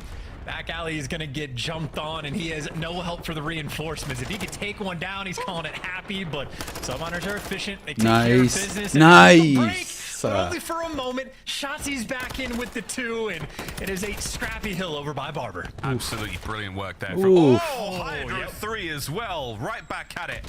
That's a big turn of events. 11 and 7 from the young Frenchman. And now the hard point, slowly but surely, growing for the New York Subliners. To the front door, now we go. Damn. Finds himself one, locking things down, Shots. Yeah, more locked in than I am, man. It is like 2-piece after 2-piece. Hydra delivers with a 3, and anytime one team gets the break, someone's there to rip it from your hands. And second 5 spree that Hydra has now been on is he got Priesta working on the rotation as well. Dashi here potentially to drop him, but still Hydra, next one in line, can never quite get the 6, and it looks like OpTic set up on rotation again. Once again, OpTic's rotation's been great. The battle's been there, but it's still a very, very close hard point. Kudos to the Subliners and their break-ins, as they are not letting OpTic walk away with a single thing. Patio's up. Here we go. Straight into it. OpTic set up. All corners covered. Priest taking a little bit of time to get into the fight, but it's going to pay. No, it doesn't pay off. Dashi goes to gun him. Hydra now. The free bomb. Can't get way to any more hold with it that down. life hook, though. Good tags. Nades are there from Shotzzy as well. OpTic, perfect hold. Yeah, this has been a perfect rotation out of him. I know they had a slight early advantage over towards Barbara, but in the 3v4, couldn't hold the Subliners off. This time, been doing a wonderful job, but now Hydra, entry man, literally just runs straight through the hill. It's both the ARs inside a tin there from OpTic, and both of them find their fate to the SMGs of the Subliners. Final 15 seconds, though. Maybe going to nobody. It's really just up to Hook if he wants to go and collect, but while he's worried about roamers potentially going for the old time, all of your attention has to turn towards New. Priest up top, but he's only got attack, and unfortunately for him, all the attacks are destroying him. But it still trades back and forth. This is literally a juggernaut battle. It's non-stop. Ali called it a big dog fight, and they are all barking. Ghosty with 2 in the feed. Hydra taking care of downstairs. That's Dashi helping out Priest, the last dog, over in this side of the map for the New York Subliners. He may have that dog in his nickname, but has he got that dog in him right now? The answer is no. Ghosty absolutely eviscerates him, and back and forth we go, Chance, but OpTic Texas starting to walk away with it. And that was like a 50-50 battle on this rotation as well, but OpTic in the mix, just able to completely turn up and take him down. They have built themselves a sizable advantage now in this game and can't even collect the scrap. Ghosty there, the final man in the feed on a 4 spree with the trophy as well, simply doing it all. And even on rotation, New York, you see a little bit desperate. Couple players spawn out, but it's Kismet on one side, Priest on the other, trying to stay alive. Can they stay alive? Well, so far, so good for our boys in green. Let's dive in with a quick listen in. OpTic Texas. Ooh, nice shots. He's dead. He's running deep behind you guys. I'm watching mid. Yeah, go for some. Yo, one guy's bottom mid. I Send them out mid. I have all of bricks. I have all your guys' bricks. I have all your guys' bricks. Yeah. Yo, they should be bound back alley. Watch back alley. Yeah, I'm trying to hold back. I'm holding back alley. Yo, dude, stay down for back alley. Stay down for back alley. I got you. Do you have it at all? Yeah, I have all your bricks. I hear him back alley. I hear one at least. I have your all back alley. Wait, he's in P4 already. I got you. Nice. They're all Stay back down for alley in back alley. P4. I got you, man. All back alley in P4. All back alley in P4. There's nothing bricks. I have all of it. No, back alley. No, gate. Last guy got it. Yeah, got it. Yo, one shot, low green. Watch out, low green. I have your middle now, Brennan. I hear that. What's gonna hit me? Yo, I spawn. Yo, listen, they're spawning green. Yeah, back CT spawns. I'm green. I'm just soaking the shit. Showing elbow, nothing deep CT. Yo, 2 green. I'm playing my. I got one on spawn dead. Swing top green, top out. Alright, do one short and tunnel, last two. One guy went short to your right. The alley. Or not short, yeah. Brennan. We got someone as well. I think Caesar's on noon. One guy's banana. Sweet baby Rays, OpTic Texas. It was close, and then it was not. Listening was great chance. The spree continues. There is no hope, surely, for the subliners now. Nah, this has just turned into a ridiculous series of events. I mean, it was a heavy hitter, but as soon as that like nice. top Cantina hill goes through, nice. Shots is disgusting. And Shotzzy has it all. That is a 7 spree, another multi-kill collected. They got the spawns, or at least most of them, in the direction that they want. Priest ends up behind enemy lines, but it's not going to be enough. OpTic have obliterated them. They have picked them apart and outclassed them on Mercado. Absolute smacking here in map 1. New York subliners, plenty in the tank, but we're going to see it later on in the series. For now, this has been all OpTic Texas. Shotzzy on a 9. He is simply styling on his opponents right now. He has roamed from one corner of the map to the other and taken with him every soul he could possibly find. It is 11 points for the win, as the New York subliners will scramble desperately, trying to get close to that P2. Here comes Shotzzy, looking to add to the spree. What more can he have, Chance, as it has been a sensational performance. Dead. Yeah, not to be like that. Hydra certainly wins those gunfights from time to time, but it's Priest basically last man standing and ends up surviving for an extra little second. Good but game. That's all it's going to be is OpTic Texas, like clockwork, and as stated, dominant in hardpoint.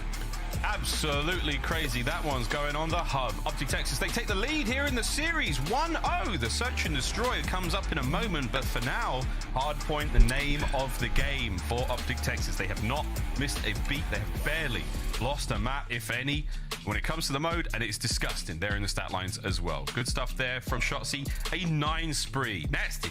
Absolutely nasty. As the game comes to a close, subliners only able to accrue 92 points, Chance. A slow one for them indeed.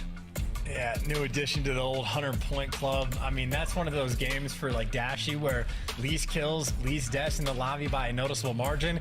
That's because he was literally just stuck in the hill with nothing to actually kill. So that is as good as it gets for OpTic. And again, that is sort of what they've been gassing up. Their hard point. It is apparently a rare sight for these guys to lose. And New York, one of the best teams in the game on Mercado, did not look like it there.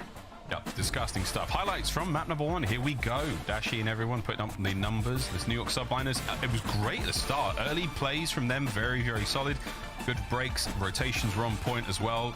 Just not enough towards the end. The New York subliners running out of gas once OpTic Texas started to hit that second, third, fourth gear. There was no looking back. Brilliant stuff out of them. Man alive. What a start to the series, Chance. There's no way, though, the search goes this way. Well, hopefully for New York, it'll certainly be closer, or at least able to flip the script. I mean, it didn't seem like there was lack of like hot gunning. This was sort of the moment. It was like on this top hill. I mean, a big 2-piece right there from Ghosty, but that was sort of the square up opportunity where if subliners get the edge on that one, it continues to be a back and forth game. But as soon as they lost Cantina, I mean, they got maybe like 13 seconds or something like that for the rest of the game. So OpTic flipped the switch. They found their stride, and I know flow state is an overused term, but hey, they got it. Hey, it's what it looks like, though. I mean, looking at even the scores from their previous hard points, once they get things rolling, there's no stopping them, boys. They get into the stream of collective consciousness, and then they're all chilling, ladies and gents. Here we go, though. Maps and modes, once again, if you've joined us, you've missed the first map. It was a blast. Hotels, Search and Destroy, coming up next. We'll see how that goes in a moment. Asilo, Hydro, and Fortress to close out the series. Now, many folks and many betting ladies and gents across the planet, I would imagine they want to see this one a little closer, close out a little quicker. The desk thinks this might be a 3-1 going towards the way of OpTic Texas. Chance Puckett just wants a game 5 because he's an absolute maniac and we all love him. Let's see what happens though, because I've got a feeling this could go the distance.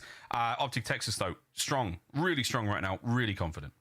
Absolutely. Search and Destroy, obviously a pretty big change of pace, though, compared to the hard point, especially when we're going to a map like Hotel. And good news for subliners, this is a map they look fantastic on against Minnesota.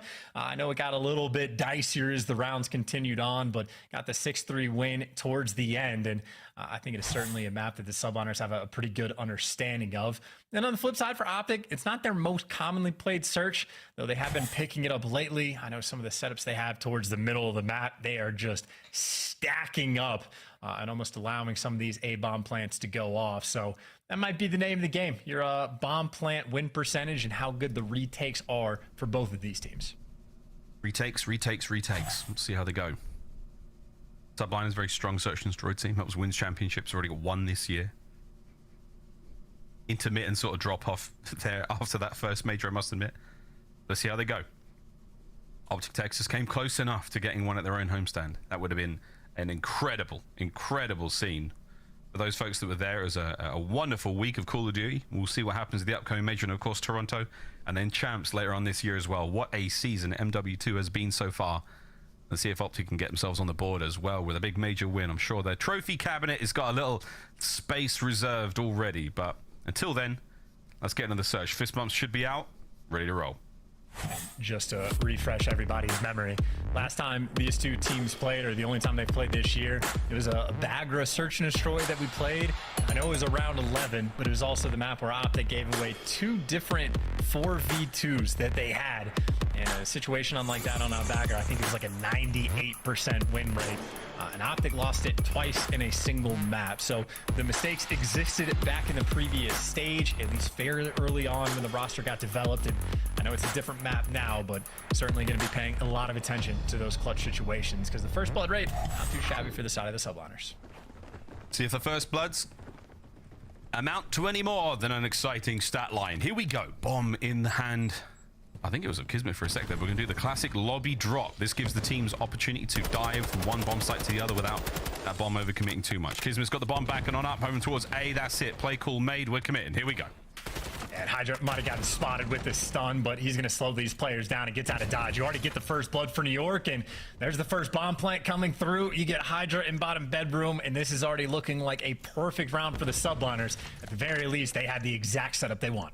Yeah, Dash, you can get 1 or 2 kills out of this. That would help the boys on their approach through mid-map for now, but it's going to get awkward real quick. Priest has already got a pinch on mid-map. Skies finds his from atop what we call the Godheady. Priest is there as well. That's the pinch complete. The round is done. Subliners decisive in the first. Yeah, that is a beautiful way to kick things off. Obviously, early on in round 1, no trophies, no dead silence. So if you can find that first blood and then get the bomb down after the fact, it is almost a round that is difficult to lose. So no real clutch opportunities there for OpTic Texas. Subliners exactly how they wrote it down, and nice little bounce back. Get some pep in your step. Obviously, trying to bounce back after a tough Mercado. Now they're back to vibing. It's a difficult thing to bounce back in general after taking such a serious thumping like that, but Subliners not skipping a beat, diving on through. Look at the whole lineup. They're all going towards B. Got a little bit of presence in on towards mid there, but this restaurant is about to get loaded. The brakes have been pumped. Everyone is slowed down. If you hit mid-map, you're in trouble. Is the standoff. And that is an ordinary look of intensity on Hook's face, but it looks like actually, yeah, they have the information. With those nades coming through, they knew there were players in the corner. Ghosty sees them drop down low, and they just funnel those 2 players out through the middle of the map. So they were searching, and they destroyed those guys. And now, meanwhile, Dashy's popped dead silence. He's pushed out towards bedroom, and he's just clearing way for the bomb, which you might not even need to. Dashy finds the next pick, and it'll be Priest last man standing in a 1 versus 4. I think that might have been an equalizing moment, Who carrying both of those players towards the middle of the map. Hey, good stuff. OpTic Texas on the board. Right back at it. The score has been equalized. There we go. Perfect spot to be in there from Shotzi. Not gonna let Priest to get out. Priest in that 1v4 spot, essentially unwinnable. Very, very difficult to do, especially on Hotel. I think he might have popped dead silence just to sort of reposition and wrap back to get inside of the kitchen, but OpTic just incredibly patient on the approach. And I mean, we talked about the the bomb like drop spot in lobby, so you have options if a player wants to make a play, someone else can come pick it up and whatnot. OpTic did something similar without dropping it though, but just working both sides of the map at all times. And I don't know what the subliners heard with the stuns and nades, but that is a very quick bomb pickup and started working towards B. You got Hydra, he popped dead silence, he's leading the charge, but Hook, too tall, first blood. Big man on TV finds himself the first. No one else going to be here. It's going to be a fast rotate over towards the A-bomb site now for the New York subliners. Skies, the first man on defense here. He's going to try to push this front line back. Oh, Dash, he wins a big one. An annoying gunfight to be in. Tagged up now from Skies. Might be able to get out of this position, but Dashi's now challenging it. Big win. Skies. Fantastic shots for the AR there, and it's a 3v2. Bomb going down at A. Hey, this is super clutchable as far as 2v3 goes, and you got Skies getting even more intel on Ghosty.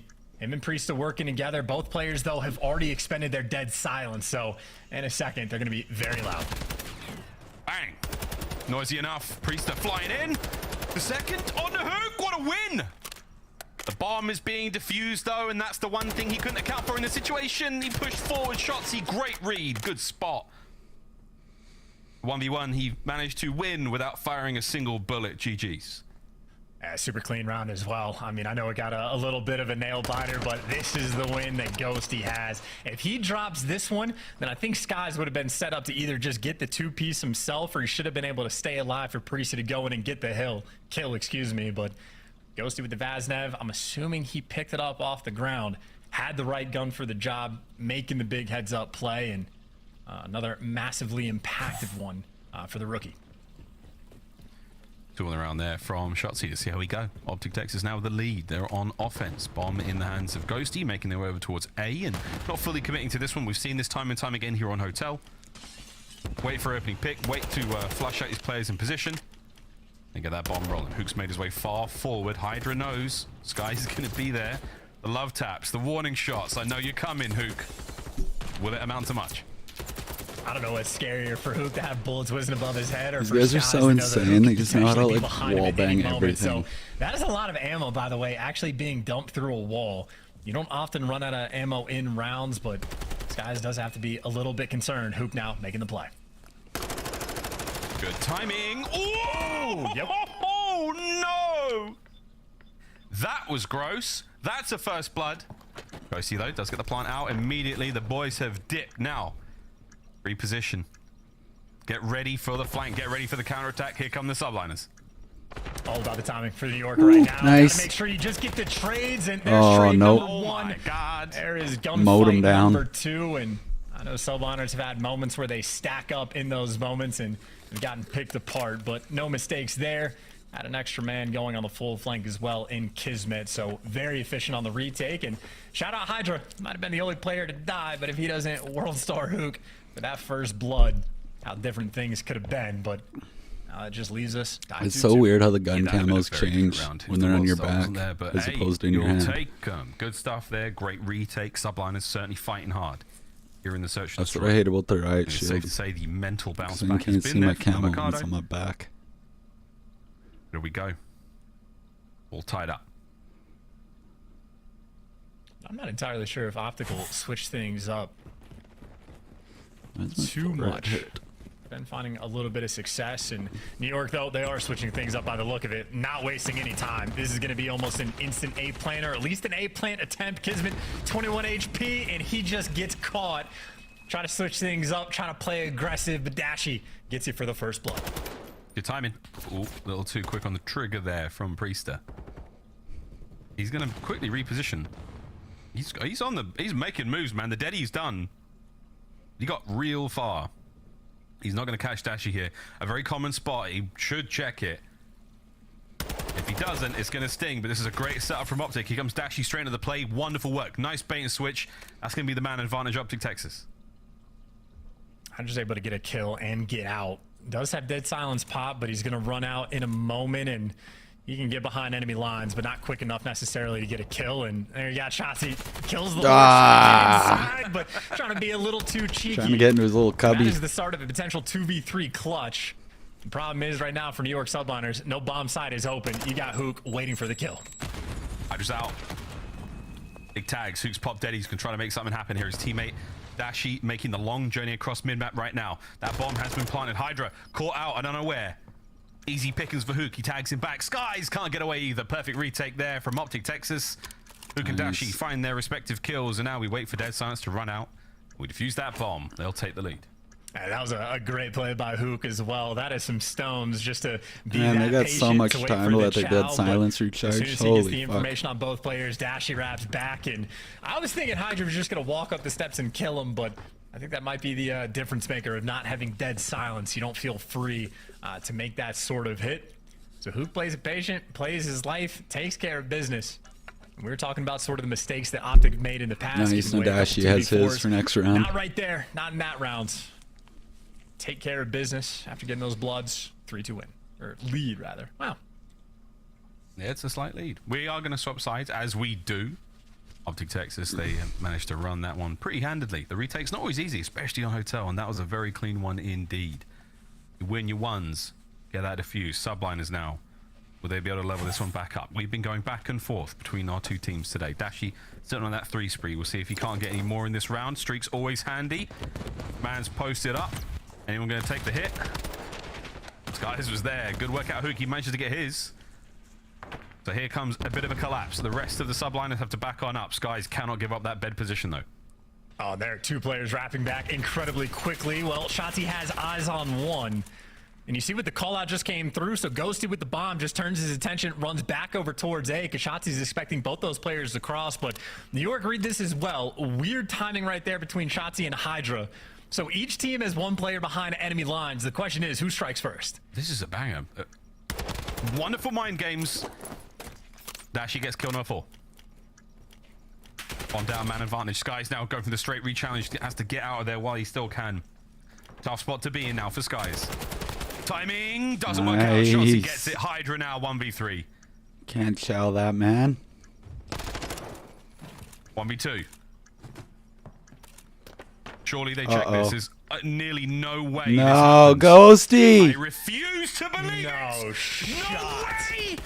No way! Oh, Subliners take the round. that sound effect. All right, I'm going to backtrack to that previous round where I was like, hey, OpTic aren't making mistakes. They're playing well. No dead silence with only 25 seconds left on the clock. Hydra just walks up and diffuses it. And OpTic just switched their brains off at the worst possible time. You just go top bed and you just watch the cross and you just throw a couple of shoulders. But yeah, Hydra stealing that one away. With a crowd, they'd have had that no problem. Either way, though, 3-3 now. What a search this has been. Hydra instantly wiped off the face of the planet. Trades are there. Kismet does not get traded. Walks away with his life for now. But that's a 3-2. Subliners man advantage. That's a painful one as well for Kismet to get those 2 big kills. And Shotzi just got the freest information. Now it's a foot race. Ghosty finds it big, but this player's been getting called out the entire time. Shotzi, it is just hunter mode. Can you find him? There he is. It is a dead silence fiesta, though. But Ghosty finds a kill in the meantime. And all of that start just for Ghosty to give you 3 in the round. Rookie, welcome, man. Continues to fry, continues to find the high impact kills. And that is a big one. That is a 2v3 clutch where Ghosty, in effect, does the majority of the work. A wonderful round. Needed that. Big time. Whew. Good work again from the newcomer to the squad. Dan Ghosty back at it again with the massively influential round-winning plays. There you go. Flows off the... Yeah, rolls straight. Yeah, see, that was a viral TikTok, my ass. Let's get it. 4 in a row, though, for Ghosty. Can he get the cruise? It's the 4th round win for OpTic. Let's roll. This might just be a full-on hit as well. They're leaving nobody towards that like inner portion. Kismet gets spotted as well. Kismet's only seeing 1 player. And you see the reaction from the subliners. No one's really wrapping back to help him out. Maybe Hydra wants to go for a late flank, but Kismet might just be fearful of getting bullied out. Finally, the reinforcements coming to help him, and it looks like he's done his job. OpTic don't bully out the site. They have to regroup. Mid-map, all safe and sound if you're a New York Subliners fan. OpTic have been forced into the restaurant, and they are not going to be sitting. They won't be dining for any moment. They do want to get on towards B. They're desperate for a pick, though. Desperate to find a kill without getting traded out. Luke might be the man to try to get it happening. Here we go. The problem is you don't have time to rotate towards A, so you have to force this into the snake fest of this B bomb site. Kismet says, if who can do it, I can do it too. Free first blood. There's the second Kismet. The highlight reel for number 3. Top 5 plays. How you doing? Give him the ace! Oh, God! That was disgusting. That was disgusting. A rancid ace out of Kismet. Shiver me timbers. The king of the kitchen has absolutely put OpTic on their back. Yeah, and that's a moment for OpTic as well, where I just don't think you can hesitate. Obviously, we have the benefit of looking at the minimap, and we have the benefit of seeing that one again. Nice little mixtape moment there for Kismet, but again, he was the lone defender of that site. He did not get the initial help. No one wrapped back, but his presence alone was enough that OpTic were a little bit shook. Didn't feel like they could bully their way through, and they got forced into a blender, goodness. And there is a snipe battle against one of the best, and Hydra takes him down for the first blood, and that B site is wide open. Yeah, that's a very different look from one of the world's fastest submachine gun players, but hey, we've seen him hit plenty of shots. 3 remaining members down for OpTic. Can Hydra catch any more out? That bomb site's going to be all theirs in a second, Kismet. The crown king of culinary-based kills. He is the man in here for now. It is maybe ringing. There's a stack up on the outside of the kitchen. Here comes Hook and Ghosty. Looking for the classic wallbang spots. That makes the middle of the kitchen completely unsafe. Hydra's been taken care of, so you have a pinch now. Time is starting to tick. OpTic have got to make a move in this 3v3. And it's going to be 2 players, well, attempting to crawl their way in, but that is Kismet, and that is the help, and that is the round. Too efficient on the setup, too many corners to check, and only so many different things you can actually wall bang to try to find that entry. Nice little setup for Hydra for the first blood, but the play was on the other side of the map that entire time. Subliners just cakewalked their way through B. And now for the first time in quite some time, have the advantage again in Search and Destroy. Hold on to that advantage as long as they can. The subliners starting to really get things going here on Hotel. Disgusting rounds, man. It's hard to bounce back from these kind of moments. Up to Texas, though. Here we go, bomb in hand. They've got themselves over towards A very fast. They should be able to get this bomb down. Here comes the fight, though. Hydra is going to get the first blood, and this could be it. This is Matt Point. As Kismet gets his as well. That's the crews at the ready. Subliners are soaring. Yeah, and you see Kismet just repositioning to call this in for free. Might as well lock it down for the guarantee. Everybody else on York is absolutely backed up, and trophy or not, he's going to have the intel. One player got in the bottom bed. The other is back by desks. And you see Subliners taking advantage of the intel. 2 players going on the full flank, but this guy's posted up. He's not making a mistake. He's going to L-trigger this the entire way through. Yeah, he's going to hold this. There's no hope for Hook here, surely. And now even, you've got a backup. Onside Kismet, Deddy popped, Hydra. That's the damage dealt. That's the pinch. That's the round. And that is the map. Fuck, New York boys. Subliners. What No an good. Unbelievable bounce back after being beaten and bloodied in that first hard point. You got some brilliant rounds in there and some highlight plays from Kismet. You'll happily take that one for the Subliners fans as we go into control, even up. And, very much a back and forth game, especially so early on. Obviously, Kismet, all the props in the world for the ace that he was able to collect. But in my opinion, it was the round where Hydra in a 1 versus 3 gets a single kill, doesn't have dead silence pop. The bomb is already down, and he just hops it. He just hops it, and nobody on OpTic is in position to even throw a shoulder for a bomb check. And another one of those rounds that New York Subliners keep finding against OpTic. That little extra something special might just have their number in Search and Destroy. That was real special, man. I mean, just being able to hit that ninja defuse, impossible scenario to be in. I just don't know how Dashi didn't call it out. I mean, whatever, man. 6-4, 2 massive rounds go the way of the Subliners, and that is that. LSC low control coming up in a moment. We'll see how that fares in just a short few. We're going to take a quick commercial break on the other side of this one. More Call of Duty League action here, friends. Saturday is nowhere near done. We'll see you after the break.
Welcome back, ladies and gentlemen, to the Call of Duty League. OpTic Texas, New York Subliners, 1-1 apiece as we dive into Control. A very eventful and frankly hilarious and brilliant game of Search and Destroy about that one. We're going to watch that back with glee later on today. We'll see how that one goes. Highlight plays all round. Can OpTic Texas keep things a-rolling after the incredibly dominant display in that first hardpoint? It was disgusting.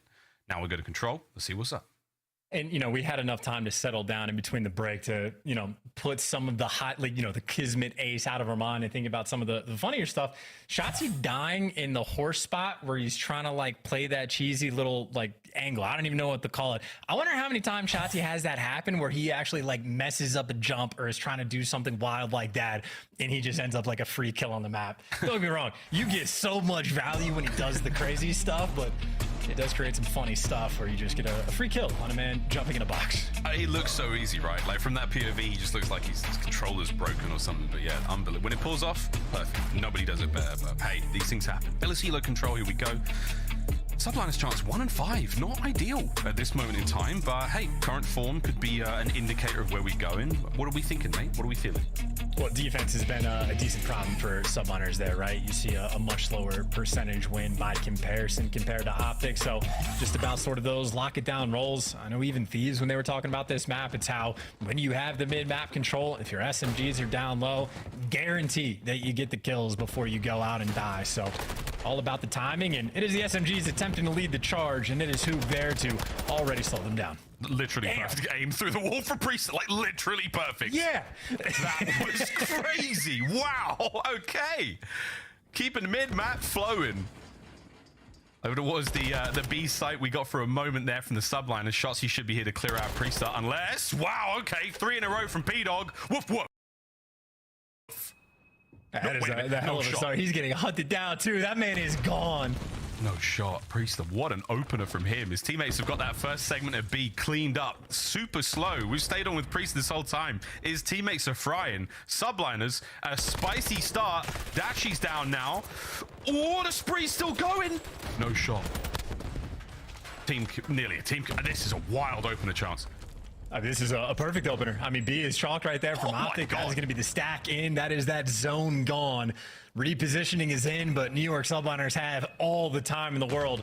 A full round. They get 2 minutes to work with to try to capture this A zone. Doesn't make it easy, though. You can absolutely defend this zone for the final one, so still important kills to get. They've only lost 2 lives as well, which is also pretty wild. Looking to get themselves onto this point. ASAP Ghosty spotted. Tough work with the Vaz at that range. Shotzzy, nice clean up there. A couple more kills now going to the OpTic pile. Priest is still on the flank, looking to get himself streaks if you catch a couple more out here. But brilliant work to start things off. He has 4 bullets left. I don't know if he realizes that yet, but now he's got a knife on a back truck, and he is only but a distraction. And honestly, this is kind of problematic because I guess he's drawing the attention of Dashy, but outside of that, he's going to be completely useless until he can find a weapon or like get back in the picture. And so originally they had 2 full minutes to work with to capture this A zone. Now they're down to 1 minute and 10, and they have made 0 progress on the map. I'm staying on board with the Chronicles of Priester. He's got a new gun. This is wild, man. He's not died yet. Slow cap. Teammate stacking up shots. He's going to pick that corner soon. Big win. Priester on a 5. Just about a minute frozen on this one. Chances we are still rolling. And you still have Ghosty up top radio tower, but he's 0-1. Honestly, Ghosty could be running out of ammo at this point as well, but he had enough to get back in the mix and pick up the 2-piece. It's actually Dashy that went up back in the tower. So looked like he just threw that right at man in the right place at the right time. And now Skies has their gunny to drop Shotzzy. Headshot multiplier in full effect, and you are right back on this A zone. Ghosty's still got an opportunity to get into this point. He's going to get the contest at the very least. Here comes the rest of OpTic. The reinforcements are here. Dashy tagged up, taking care of Ghosty. Skies! It's Mr. Bueno. Will he be able to get the 3rd? No, his teammates are there. They have invested in one another. It's a 5 spree from Skies. A 6 now. Jeez. Oh my goodness. An absolute absolute massacre in the opening round. Yeah, and Kismet just went 0-5 for the dub. Yeah, I'd be laughing about that too. Didn't have to do a thing but call out. Because that is literally, for both the zones, Priesta just has the perfect opening break, starts at 4-0, gets all the clearance kills for you to actually work towards B, and then Skies does the exact same thing on the A zone. Highlight reel, gunshots he down, goes on a nice little spree, gets the cruise, and gets his team that zone as well. And that is a very big laugh at TikTok Duo putting in some serious work. That was a crazy round. I want to see if Kids can get a kill. Not that it matters too much, but... He will, I believe. OpTic now attacking, see if they can't crack into the A and B zones. The B zone vanished real fast in that opening round. Here we go. Guys on that 6 spree still. Turns it into a 7. Lovely stuff. Dashy and Nuke, they find their kills as well. A lot of space to play with now over by A for OpTic Texas. I don't know how Skies does it. He is simply magical. Gets a kill and turns the audio back on and does so much. He's even catching Shotzi dancing around, but Shotzi is but a distraction. Most of the play right now happening over towards the A zone. And it looks like Hydra that first entry man for the team. And Sky's looking to get back in the mix, but you already see where Ghosty's posted up. Good luck trying to jump out on this one. And yeah, that'll be a free kill for Ghosty every day of the week. He's going to hold this down now. OpTic doing good work over by A. Second segment gone. Third's on its way out. Hydra, a nice bit of work there in the close range fight. We're going to see A taken care of. No one's really here to stop this. Hydra might go for it. Hydra might go for it, but he's not going to be able to stop the actual point. Good stuff there. OpTic get a minute to play with. 26 lives still. They're rocking. And I'd say right now, maybe the most important member of the map for the New York Subliners is Priesta. Got himself in position to sort of force these spawns out, and there's a couple of those green arrows that have been looking for him, and that's where he makes his presence known. Get some shots in from completely down range, and you see Priesta actually has some help. Knows the Ghosty is down low, but Priesta's been dancing. He pops dead silence just to be a little bit more difficult to track. And this is the gunfight to win. Ghosty hears him, doesn't make a difference. Priesta still the thorn in their side. There's the extra kill to boot. Priesta is the Lego, and right now at B zone is OpTic's bare feet, and they are being just stung, man. Ghosty and Shotzzy trying to clear the way out top side, looking for any angle just to get themselves forward. Good work from Shotzzy, gets one. Mini-map is popping. Ghosty gets one as well. So we're rolling now. A bit of space to work with. OpTic Texas should be able to flow forward. Hydra, though, he's the last problem to deal with. They've got no idea where he is. That's it. Hook's got him. A space now to move forward. OpTic Texas surely make the push now. Yeah, Shotzi just calling out the cross, though. No one's actually pushed up the deep right side of the map, so now you get Ghosty on the zone, basically just to stop the clock and, well, in effect, draw out the cruise missile. Skies with the intel, but that is a beautiful trophy on the zone. Shotzi, that first tick nearly through.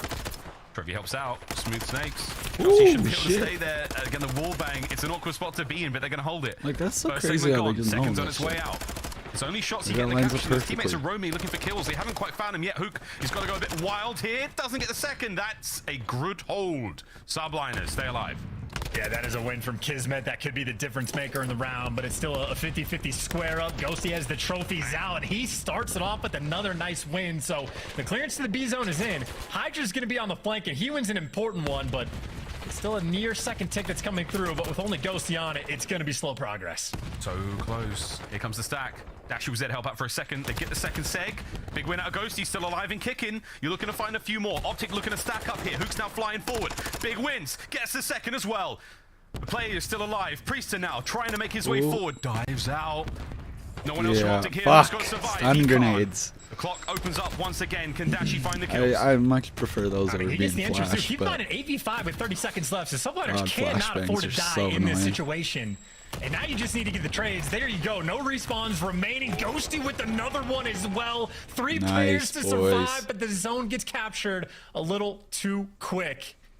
And again, we talked about it right before the map happened. Subliners, it is defense where they've struggled just a little bit more than their counterpart. And they end up losing another close one there as Ghosty fried that round. I mean, he was 0-1, I think, in round 1 for the first like minute and a half or 2 minutes.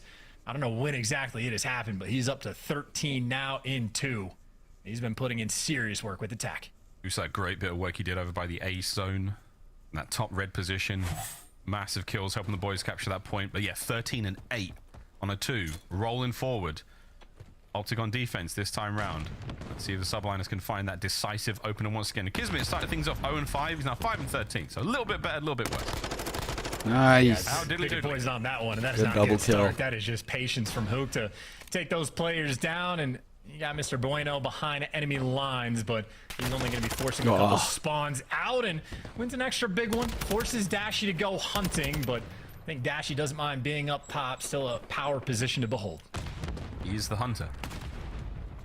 Over to B we go. Shotzi's looking to clear out all the usual spots. No extra stack here from the subliners. They've been cleaned up. They're off B for now. Still a decent amount of work been done, and man, Shotzi somehow alive. 2 HP, wall banged into oblivion, but he's still rocking. Oscillates over towards A on the defense. This is smooth moves out of OpTic Texas. And he had enough intel on Brees. He's spotting everybody, yeah, dancing around the map, getting good information, and calling out that those subliners players are going to be leaning towards A. But Ghosty is behind enemy lines, wins a big one on Kismet, so that's a matchup Ghosty has certainly enjoyed. And now with subliners, I know they have a little bit of pressure on the A zone, but they're about to get pinched from a couple different directions.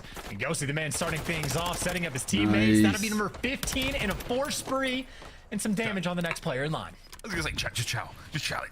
You're frying right now, Ghosty. You're feeling good. Shooting hot. Ooh. Tags, you name it. Doing as much as you possibly can. 20 seconds to go as the New York subliners have found next to nothing in this attacking round. 2 on A. Stack for a moment. Cleaned up again. Here comes Hook. Clearing point. Can't get it done. Kismet now getting the work done. Ghosty up over the top. Finds himself another. Opens up the clock again. I mean, this is just comfort zone time for him as well. Hydra's going to creep up, maybe just to contest and try to get a little bit of help, but Ghosty and Shotzi locking it down together. 8 seconds left. You got a dive bomb on the A zone. It is Shotzi, the first man you got to deal with, and that is a scary thing to hear. Him and Hook getting it done. Hydra, last ditch effort with 1.1 on the clock. Can the subliners pull off these heroics? It is never chalked. Hydra with the off angle.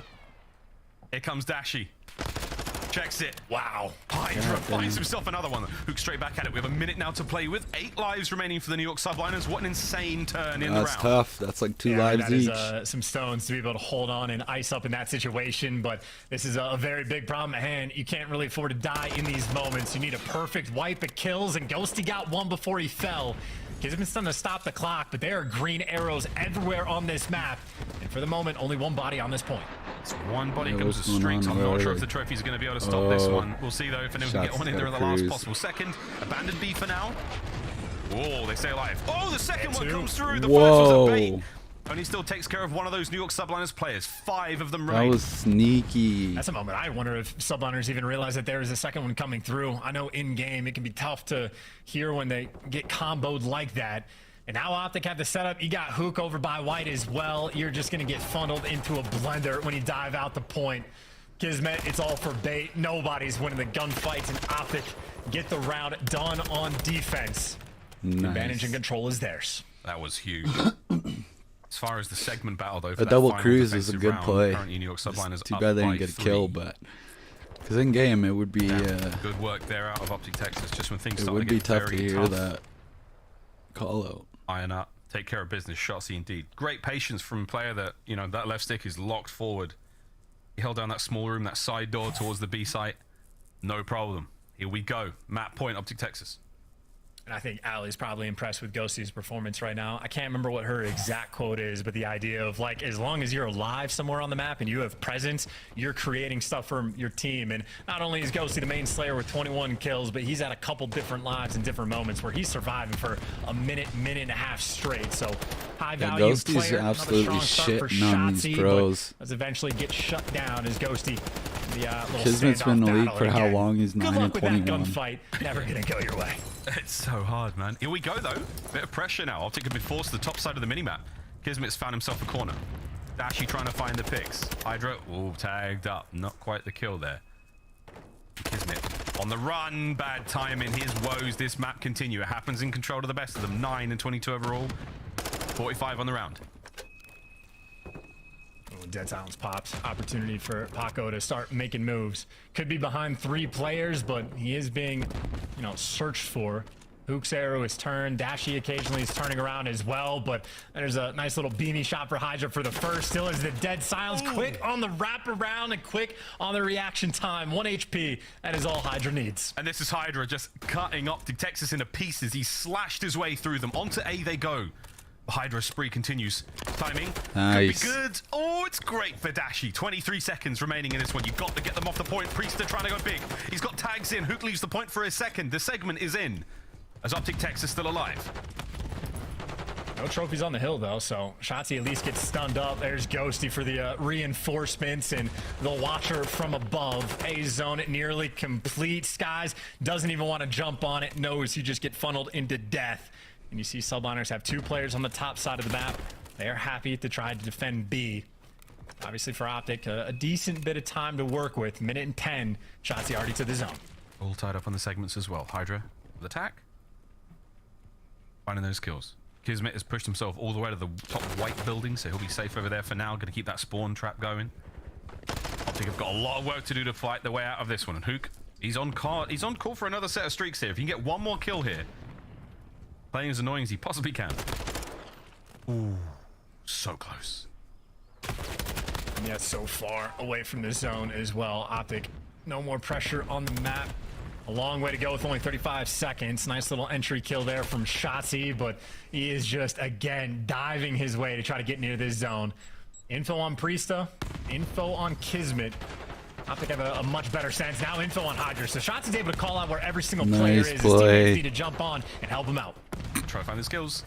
He's staying alive. There it is. Hydra pushes him forward. Hook now. Next man up. Nice. Good Nice. Great work. Ghosty and Dashy, they find the kills. Oh my god, and just like that. It's Good an immediate shots. stack. OpTic have got to fly forward. This could be the game right here. Shotzi, Ghosty, Hook, Dashy, the whole squad. Watch duels. Nice. The kills Nice. soon enough. It is done.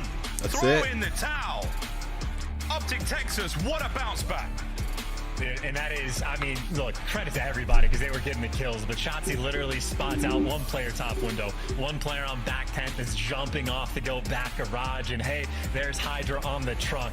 Shotzi eventually just turns into the bait, but everything he just called out, his teammates funnel into position perfectly and jump on that zone in the final moments. Very well executed. 2 for 2 in the respawn game modes there from OpTic, and another fine one out of both Ghosty and Hook. Absolutely surviving and thriving on El Asilo. Getting that little combo double cruise missile coming through. Always a good feeling. That's crazy, man. Great turn there on El Asilo. 3-1. We thought that was going to the final round. Think again, friends. Crazy turnaround. Good look across the highlights now from this one. Priester with the sort of strange odyssey he went on at the start of that first round.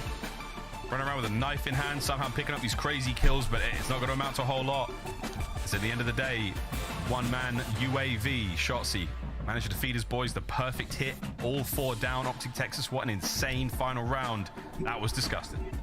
And, you know, frankly, it would have been a 3-0 if not for both Priesta going on a massive run in round number 1 and Skies doing the exact same thing. I think literally if Shotzi gets that kill on Skies, I mean, at least the round goes back to sort of that 50-50 shootout rather than just New York Subliners running him over. So OpTic certainly playing incredibly well in the respawns thus far. It's just against New York, those weird moments in the search and destroy, but good news for OpTic, back to hard point from map 4. Yeah, that is great news for the OpTic fans. This could be a 3-1 here in the series. Good shouts to the analysts and those who hit the pick'ems board. I saw the leaderboard recently. Everyone's doing great up there, man. I can't believe that so many players able to, or so many fans and players able to accurately predict the scores here. Dash on the line. You better be going big. Subliners, time to turn it around right here and now. You got to stop OpTic Texas on a hard point. It is no small feat. It is a good map for New York Subliners, though, going into a hydro, and I think you already know a decent bit of the game plan that OpTic like to bring. OpTic might be like the most swim-heavy team that we have seen on hydro, at least throughout stage 3. I think it was like Toronto Ultra they might have been playing against in the finals, where there was times where like Scrappy was on the top bridge, one of the best headies in the game, just staring straight hydro down hard at point. the water, because you know where OpTic were going to be coming through, but I'm assuming OpTic have definitely taken some time to figure out different routes on the map. Obviously, they have a lot at their disposal. A lot of routes. Most routes, I think, ever on Hydro. But we'll see what happens. That is coming up now just in a moment. This could be a 3-1 for the OpTic fans out there. Got to be feeling great. However, I think there's a lot of life still left, Chance, in the New York subline. This is a dangerous team. We'll see what they've got right now, but hey, man, writing might be on the wall. Who knows? We'll see what happens in a few moments. But this has been a very, very fun day of Call of Duty. Not done yet, guys and gals. After this, still another series to play. But insane level of focus across the OpTic Texas players. Ghosty paying firm attention to a story time, looks like, from Dashi. I can't tell. Is that what's going on? Or are they talking to JP off to the side? Actually, they're never they're never like in a row, you know? Well, yeah, no, I think Ghosty has to be on like the far right side for him, and I think Dashi's sitting opposite. So yeah, I think Ghosty was talking to JP. Because yeah, now he's turning to his teammates. Yeah, he was getting intel from the coach for sure. Yeah. Analyst? Numbers guy. I don't know, something like that. Yeah, he went to Cornell. Just throwing that out there. Yeah, definitely not a coach. Definitely not a coach. Ghosty getting ready to dive into this one, quite literally. Hydro come up in a moment. There he is, he's swimming. That's what I'm talking about. Yeah, that's their only strat. I knew it. They have one game plan on OpTic. He's got great technique, I'll admit. Some good freestyle coming through, but you know what's gonna happen. Was that mate, was that a paddle? You are a swimmer. You know what you're talking about. Was that a good paddle? You've never heard of freestyle before, Miles? Should I just wing it and just go forward? Okay, sorry, my bad. We'll back up to like doggy paddle. We'll start off at the basics. We get some water wings in the mix if we need.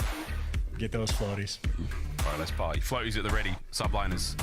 Great hold percentage. Break percentage, not so much. Let's see if that pays off here. Stats lie in this Hydro. Match point OpTic Texas. See if they can't turn it around. I mean, that is a stat that just screams, hey, win the rotation. Like, that is win the rotation, win the game. Although it is kind of interesting, if Subliners are the best hold team and OpTic certainly one of the better ones at breaking, that just means I think Subliners a little bit more desperate for the rotations. OpTic, a few more options at their disposal. More good news for OpTic. They start on the good side, and if Shotzi has a pistol in hand, you know where he's going. There's not many headies on the water, but He'll find a way. He'll find a way, man. Well, there we go. Hard point in the Sheesh, hands. he hops out of that They fast. can hold on with this one, no problem. Do need to get the break towards P2, but man alive, Kismet finding the second somehow. Here comes Dashi. He's heavily banged up, but his teammates have all fallen around him, trying not to let those spawns flip, and it's happened. There we go. Number 7, Skies in the back line. Subline is off to a great start. Yeah, and as expected, you just watch the water routes off the rip, and you should be able to find a couple of those kills. This would be a good time for OpTic to get if they can collect, though, and certainly they have enough pressure on the map that it's looking like it might be all squared away, and enough pressure. Players behind enemy lines and Shotzi deep underwater like a shark, and this is such a hard gunfight to win. Come on, boys. Bullets are just different in the water, and Shotzi, as annoying as can be, backing Kismet down. I'm pissed for Kismet. Win this fight. So you got this. Hydra's there to get it, though. Good work. Teamwork prevails. Come on, Hook. You got it. Against water physics here in MW2. Nope, you're in the water. God-headed. Fuck, I knew it. Priester takes care of business. That's a big lead now for the Subliners. They are starting to run it up. OpTic have really not been able to get too close to this P2. And you're looking towards New as well. Great work out of the Subliners. Lovely map control. They must have watched Nameless on the Telestrat. Well, they need to keep watching because these are split spawns coming through. So I know a lot of those errors on Subliners have been going back and forth. They couldn't quite tell where the pressure's coming from. And now it's Kismet by himself. Couldn't buy a kill in control. But gets the big 2 in P2 to keep his team in the mix. He's still got the pressure on the point. And Subliners do have a sizable lead thus far. And obviously we talked about it. Rotations have been on point for Subliners. Oh. That helps with the lead. And Priest is trying to carry that into P3. Comes next. Ghosty finally cleans up. Gonna be a safe space to be right now if you're an OpTic Texas fan. Okay, then nades are coming in. Ghosty holding the front line, no problem. Time's now ticking. OpTic trying to mount their comeback. Subliners will be funneling through the front. Take notes, everyone. This is how you try to break this hard point. Not an easy one to do. Yeah, this also has a full 60 written all over it, just because as soon as you get those entry kills and block the back, it is just a hike and a half to get across P1. Shotzi in his home, sometimes a swimmer, sometimes a deep sea diver, and sometimes the 2-piece machine that is just a distraction. Takes a little dip, he's back in the mix, and he can't throw a nade from underwater, and that'll be the only way Shotzi's gonna fall. A strange and awkward gunfight. Subline is still with the lead. Hard point firmly in the hands of OpTic, though. They've done a great job here on this point. Rotation's done, though. That's going to be all New York Subliners, except for the guys who are spawning behind. That's kind of strange, but hey, it all makes sense. Oh, wow. Trust us. There's the final 2 off spawn. Yeah, look at this conga line. It's a conveyor belt of players rolling forward. Into the back line, though. That's going to be Kismet, safe and sound. Hydro is going to be the man on the point. Got to watch out from this attack now from OpTic Texas. This is going to get real weird. Yeah, they know Hook is back here as well. They have just gone hunting, and he picks up 1 kill on Skies, but the rest of OpTic need to just jump on the point right now if they can get it. So Hook has done his job, and now Hook's got the reinforcements. Ghostie's moved his way to the point, and New York Subliners, they are scattered across the map. Kismet's doing everything that he can to stay alive, and everything is broken off. It's still Hook that's in the back. He has gotten his team to the spawns. Immediately though for the Subliners, still collecting the time, but it has been a mix fest on this hill. Ah, crazy hill. And it's anyone's hill for a moment. Here comes Priester. Into the time. Waiting for the hit through ruins. That's going to be Ghost on the outside. Skies trades out again. Back and forth we go. And the Subliners, they're up, but there's someone in the back. Shotsy spawn close. OpTic is still there. They're still fighting for this one. Priester trying to hit the row. There's OpTic members over there. There's OpTic members behind you. If you check your back pocket, Hex might be in there too. And now you're worried about getting flanked though as well for Priester, right? Because it's players coming from old, it's players above you at new. He's in there for the contest and he's in there for the first as well. So Priester has had himself quite a life, but now towards the back, it's OpTic. I don't even know how Shotzi got there. I don't remember seeing a green arrow on the left side of the map. I don't know if it was a spawn or a water route or what just happened. But now it's Priester gunning Hook again. In the same life, Priester has 2 kills, both on Hook. As the map has just looked insane with players everywhere for the past 2 hills. Subliners still holding it. Yeah, the spawns are split. Some from the front, some all from the back now for OpTic. There's Kismet. Ian Skies finding these kills. Priester still soaking. And we're not because of the water routes, ladies and gents. He is in that hard point. Kismet again now on a 4 spree. Subliner starting to really get things going.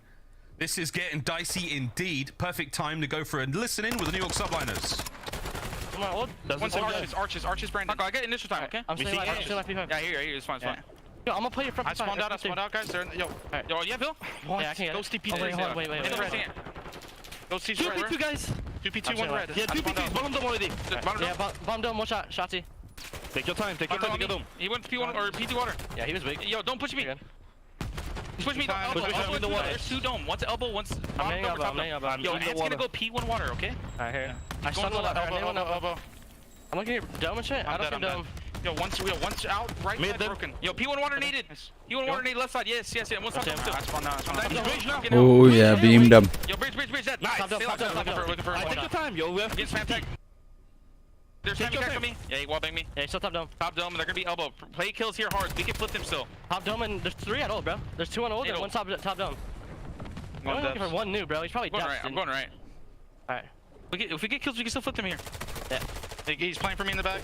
Nice. Bridge heady, 1 shot dead. Nice. One roll. I hear you. He'll be right.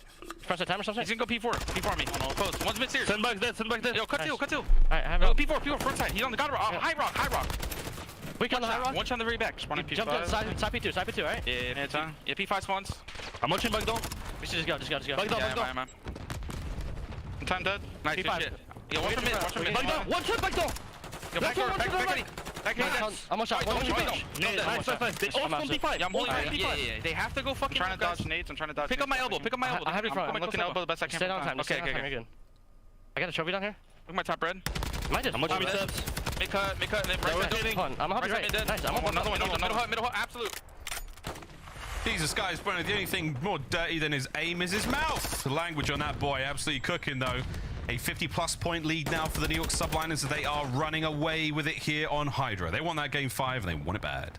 And they are honestly in prime position to get it as well. It's not just Sky slowing these players down on a 4 spree, but number 6, Priester, took the route to get behind enemy lines, and Hydra spawned with them, might have fallen, but look who spawns right back up. Subliners going to have all the pressure in the world on this hill.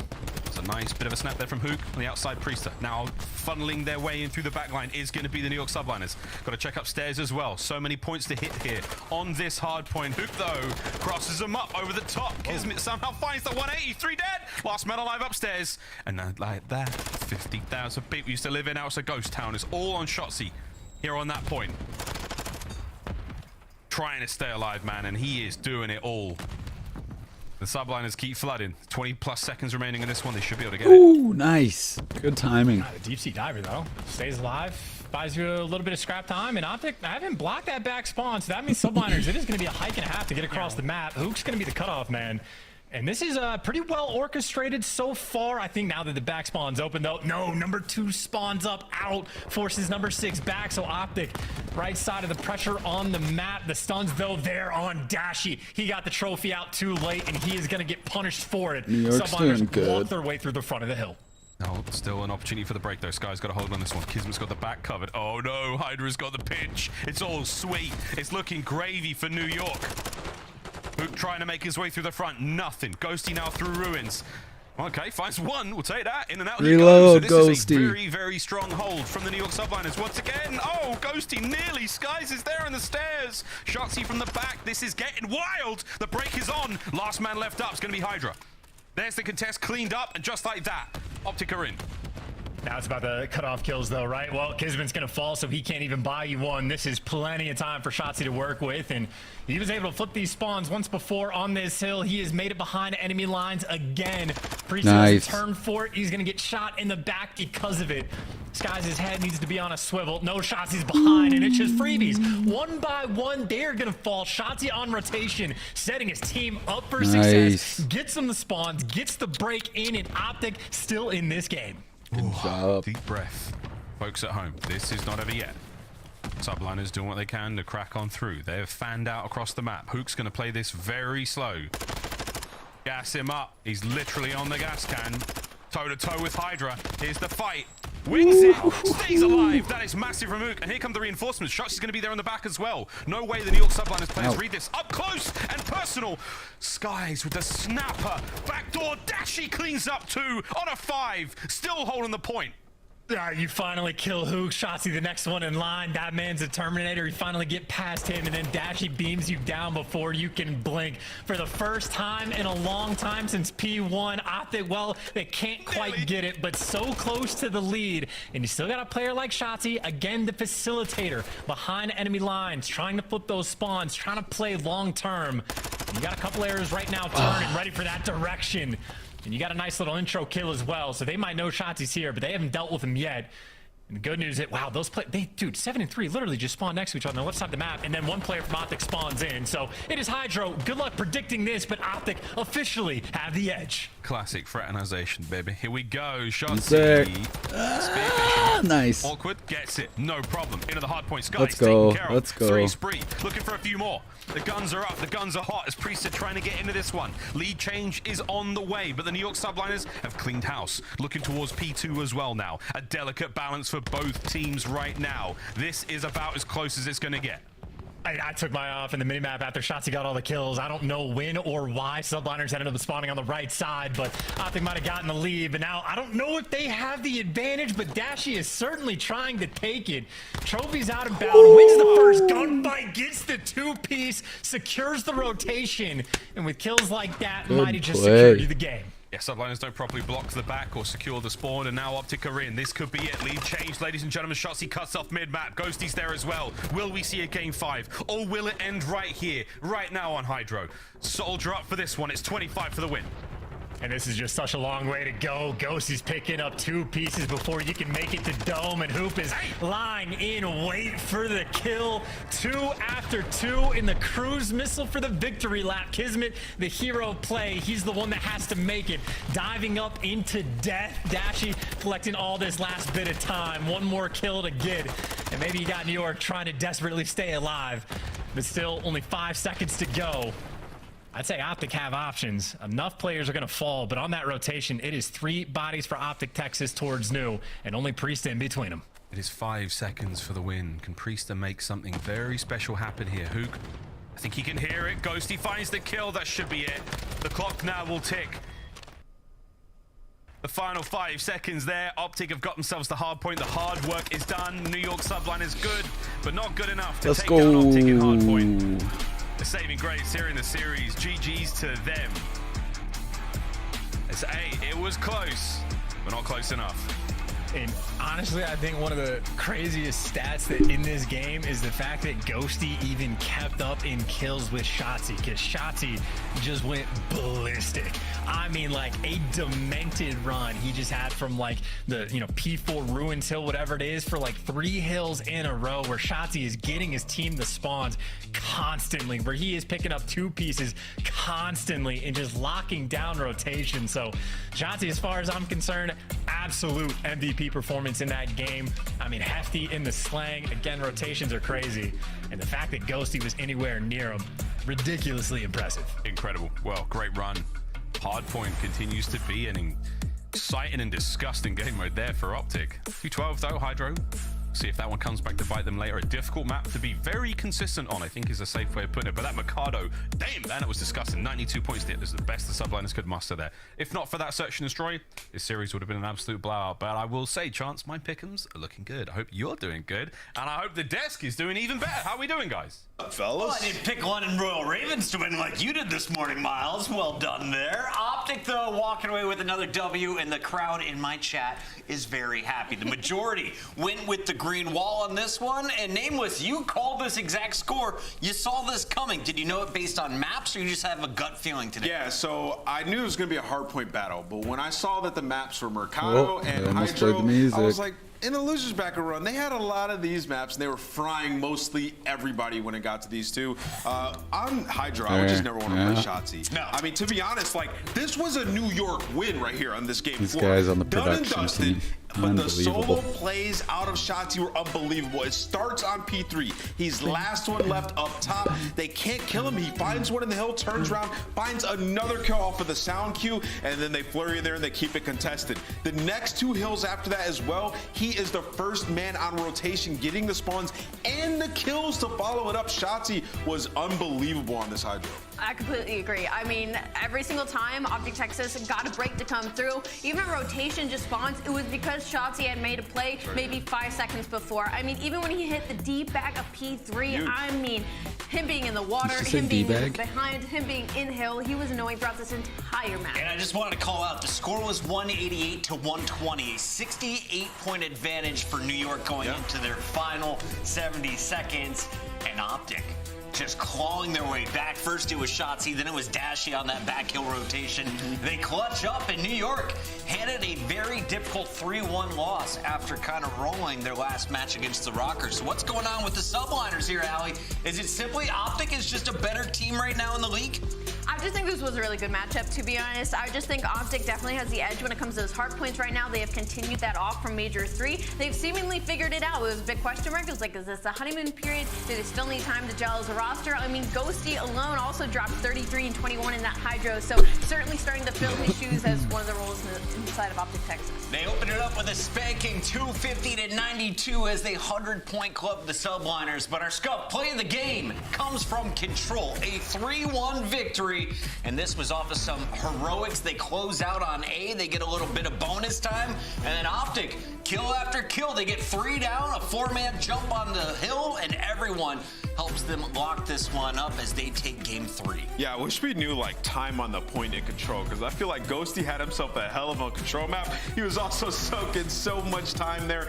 They did a really good job playing their lives. There were a couple sticky situations throughout this. They had to invest both their glide bombs at the exact same time. New York was still in a pretty good spot. Bottom lockers just taking their time. Calls them glide bombs. Really, really fast team, but when they need to slow down, we're noticing these top teams, they do it very well. I've wanted to hate against this Ghosty pickup. I feel like OpTic right now is just smiling and be like, we told you so. Yeah. You guys were doubting this. The man dropping numbers alongside Shotzzy in that final game. OpTic picks up another W, and Shotzzy joins us live right now to talk about the victory.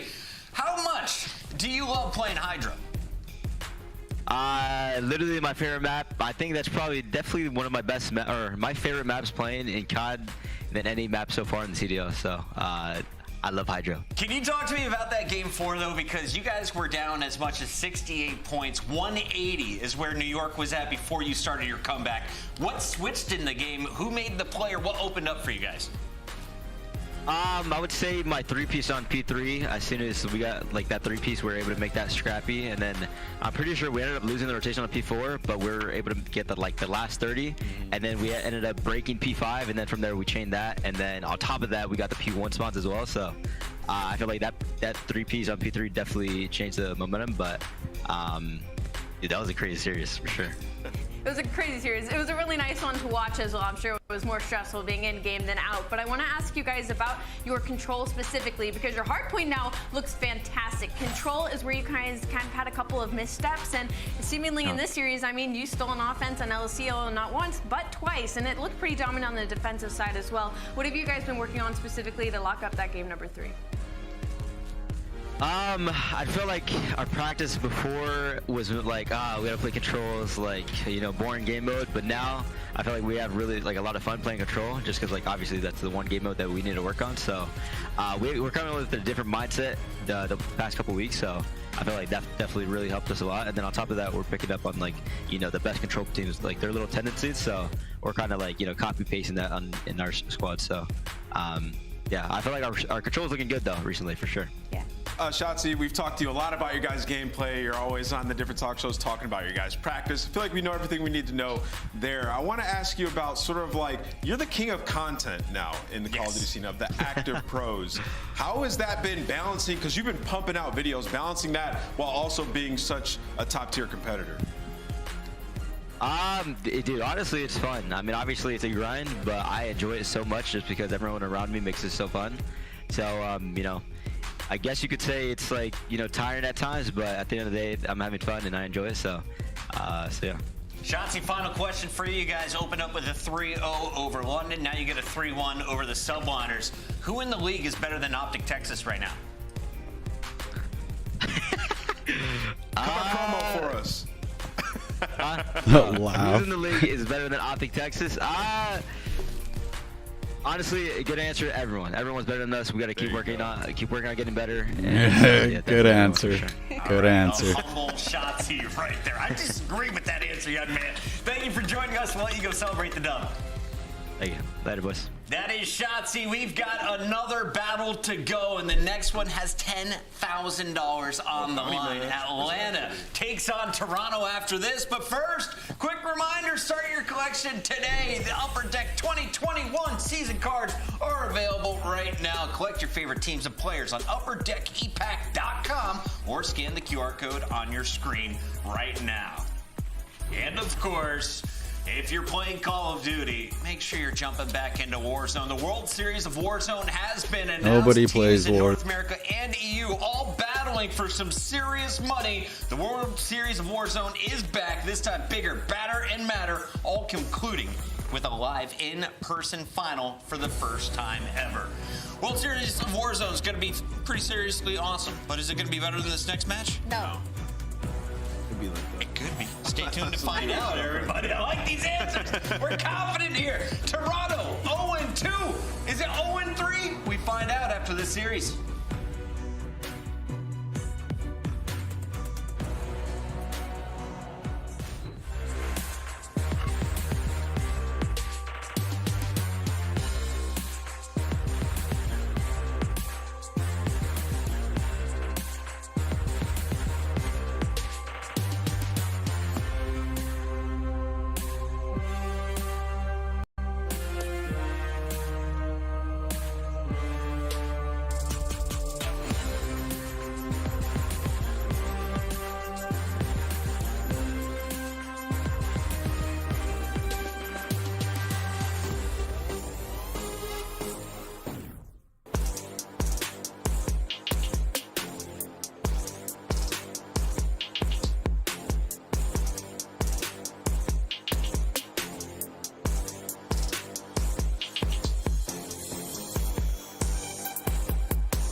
racks, 100 racks up in my safe. I've been dreaming of pulling up in that Wraith. Check the stats, I ain't got too much to say. I got Gucci on my belt, but my pants sag. Wouldn't be surprised if my biggest hater made a fan page. You taking orders from your boss, you man-made. Grown at getting touched up by the handshake. Don't think you hear me right, let me clear my throat. 100 racks up in my safe. I've been dreaming of pulling up in that Wraith. Check the stats, I ain't got too much to say.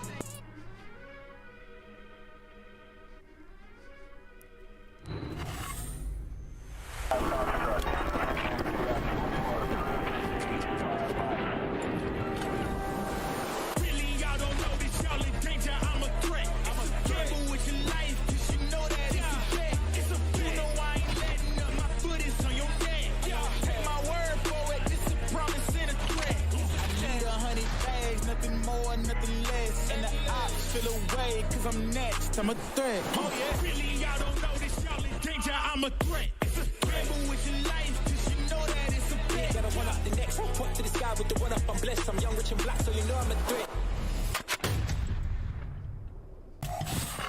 It's the moment you all been waiting for, another bounty match with $10,000 on the line, and it doesn't get better than this one statistically. Our number one versus number 2 in our season standings about to face off as Atlanta FaZe takes on the Toronto Ultra. Chris Bucket alongside Alley Cat and Nameless for our final battle here on Super Saturday. Allie's got the money ready. You ready for this matchup? Well, she got like 9 fake $100. Is that 10,000? I think that's 100 racks.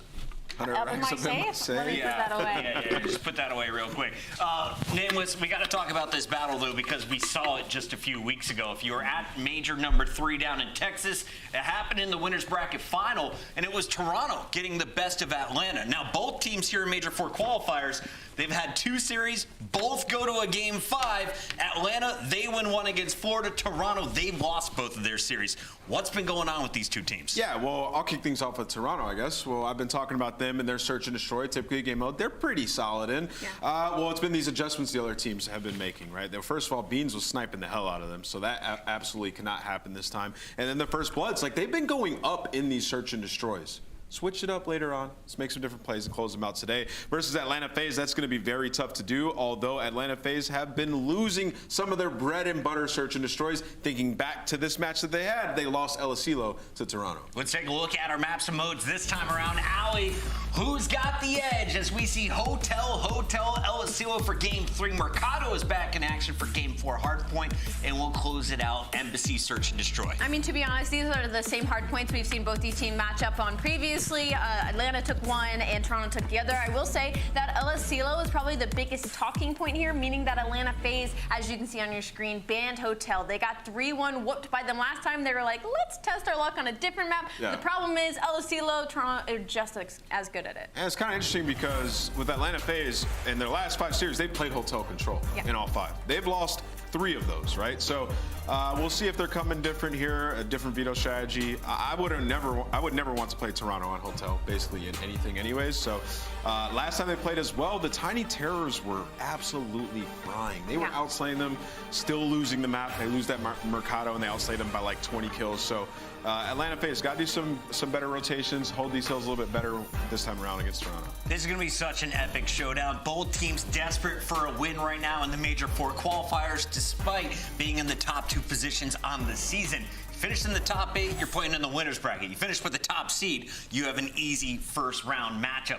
For Toronto, though, you're hoping to finish at the bottom of the pack, and you have to pull off a dub here. So is it in 5 games, 4 games, 3 games? How does this play out, Allie? Well, they've lost both the series in Game 5, so for them, it's definitely trying to get it done in 3 or 4. Their biggest struggle that we've seen, obviously, has to be that search and destroy, that game number 5. And to be honest, when it comes to Toronto, it's just been the fact that they can't really clutch up. Once they go down, once they get that first pick, then they're in a 3v4 situation. They're one of the worst teams in the league. And Kleenex is kind of a big boy. Offense, they aren't trying to get the bomb down. They're also one of the worst in the league at getting the bomb down for that plant, which just allows time to slow down the game. It will allow the Atlanta FaZe to play for that first blood, to allow a BZ to work a side of the map. So I guess kind of like what Toronto needs to do in the series to win it. Maybe get the bomb down, play for that opening pick, and Hope for the best. Are they playing hot potato with some hand warmers over there? Toronto's having fun before the matchup, and that's what I like to see. You have no pressure coming into this series. So, Nameless, let's get into our predictions, though, because some people in the chat, they've got a lot riding on it. 10 million channel points just clocked in. 60% are going with Atlanta FaZe. Are they going to be happy or sad here? They're going to be happy. I'm going to Atlanta FaZe. I'm never picking against Atlanta again. The last time I did, there's no way. Are you going to Game 5, Game 4? I think it does go to Game 5 in this series. Absolutely. We're going to have a banger. Atlanta 3-2. I think we go Toronto 3-1. We've had 3-1s all weekend. 6 3-1s. That ends right here. A Game 5 officially. I don't care who wins, as we have Atlanta and Toronto 1 versus 2, and we have our casters ready for this one. Lando, Study, take it away. I just spent 10,000 channel points betting on Toronto, so result possible, as Ali touched on it, Jay. All better 3-1 win. so far. Do you think this one has the ability to change it, either 3-2 or 3-0?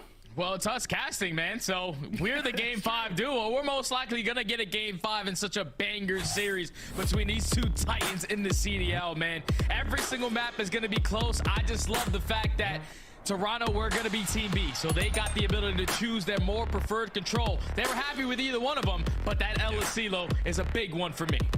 Yeah, it absolutely is. The LSCLO control, definitely one to circle, but we got to focus on our upcoming hardpoint. Hotel HP, there you see the records, the holds, the breaks, all the percentages. But Jay, what's the most important number that you think we need to focus on as we load in for Game 1? I think the biggest thing you need to focus on is that whole percentage for Atlanta FaZe, because the last time these teams matched up, Atlanta were able to take down Ultra on this Hotel hardpoint, and that's by simply winning your rotations, and your setups were great to at least win the game by 60 points. So they have to try to do it here. They haven't really had a lot of success in hardpoint in their last 10, they're 3-7, but more specifically versus the Ultra, they're 6-1 in this game mode. So they're a lot more confident when they're playing against the guys in purple.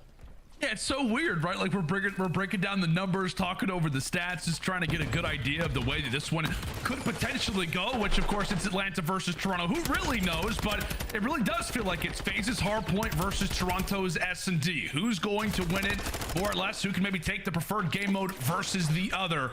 This is our winners final that we saw back at Major 3. It was Toronto who took the dub. And how about this start, by the way, Jay, for Scrappy? 6-0 in his first life. He's already got a streak. And that's good stuff from Toronto. Finding 26 seconds off of that P1. You're controlling the spawns as well. And now you're able to chain it to some great time over towards P2. That's already 3 dead in the feed. You know that your teammates are spawning over towards Shandy's side, so all the pressure from Atlanta has to be coming from bed. They're fully set up with the crossfire. They're just running this score up right now. Oh, make it 7-0. Scrappy does eventually fall. We'll see what Atlanta can finally do. Now that Scrappy's out of the picture, Insight manages to win a big 1v1 alongside of the help in from Hixie. In the meantime, FaZe with a few of those back spawns, so they will have the bodies. What can they do? They got Insight and Hixie mixed up, because that's Toronto Insight. have bullets, and at the same time, Toronto may also have the rotation. Take in mind, player number 8 currently in Kleenex. He's already at that diner and over at that kitchen. And Kleenex is here nice and early. There's no way Atlanta FaZe are going to be able to read this play, as Scraps is able to find one. So now he's only 2 players off the rotation. Scrap is able to find 2. Now it turns into a 1v1 between Kleenex and a BZ. But And that's Hixie. And that's Insight. Like, come on, production team. Pick up that kill. Now he's setting up that pinch.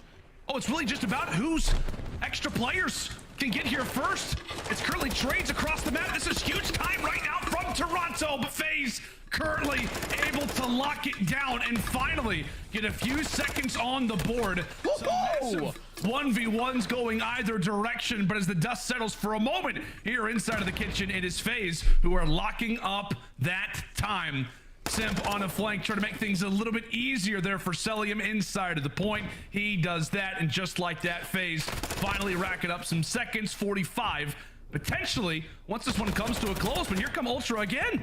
Ultra still putting on pressure. They don't want to give up this time for free. They're going to try to contest it, but a BZ is there to win the trades. Slasher, unfortunately, has yet to find a kill, but his teammates are able to get a great hold onto Kitchen to keep his squad in the game. Now off the rotation. These are some big fights that are going to go down between both squads. Toronto Ultra trying to contest from the front. They're currently trying to just put Atlanta FaZe in the trap towards the back end.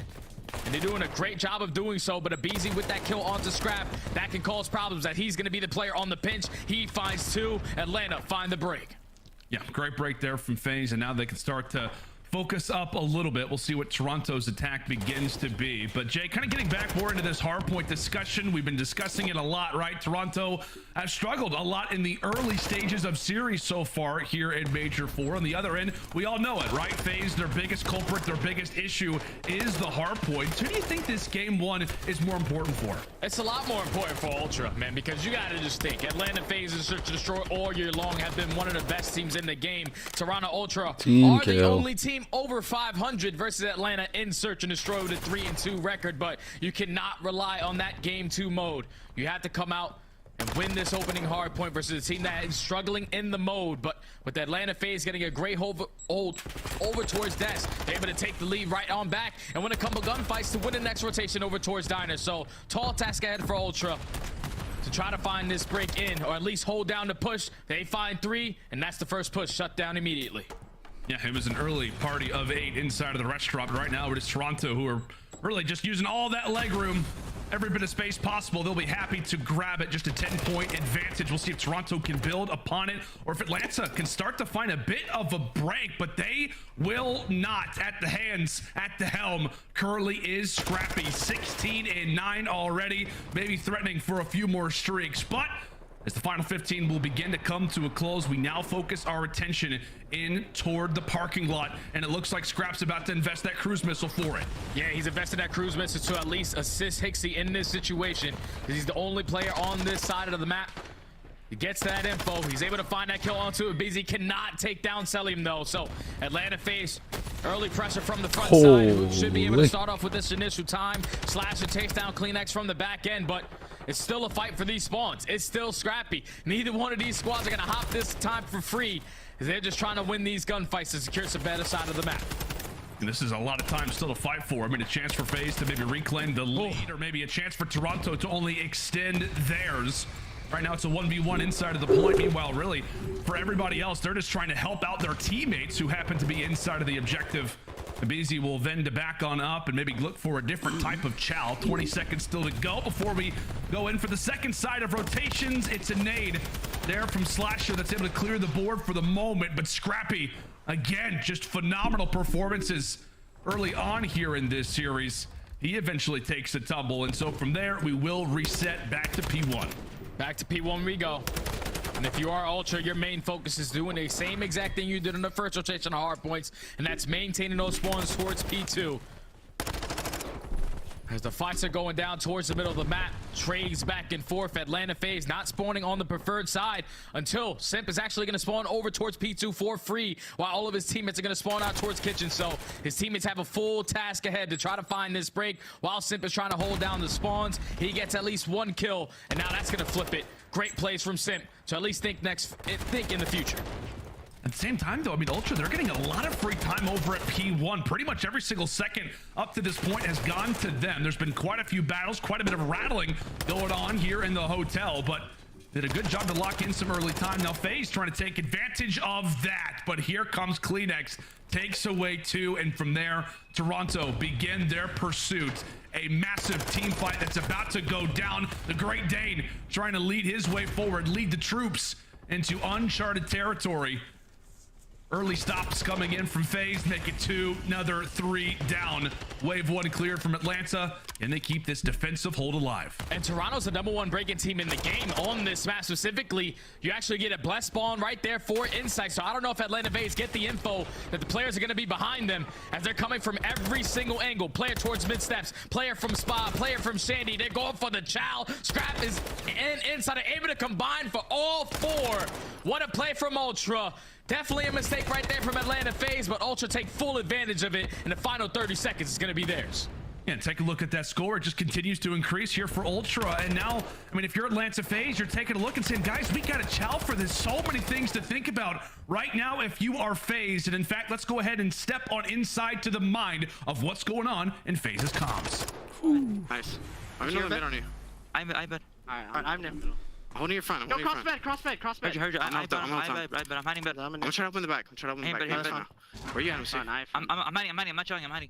I'm bed though. He's top 6, MC, 2 of them. Yeah, you got me. I'm actually. One patio. Up 6, up to the Close cities on me. I can't really help you. Close cities in the back, one shot. Inside. Wine, one shot. In the back. Wine. You can. Thank you. In the back. Shot me from the back too. Alright, all good. Alright, What's on up front? And beans, bro. I'm one shot waiting. We gotta try break patio. Yeah, break together. I'm just going front. I'm beating the video. Stuff. One shot mid dash. Back close dead. More on the mid dash. He's still there. He's taking that. One shot. Absolute scrap. I'm dead, bro.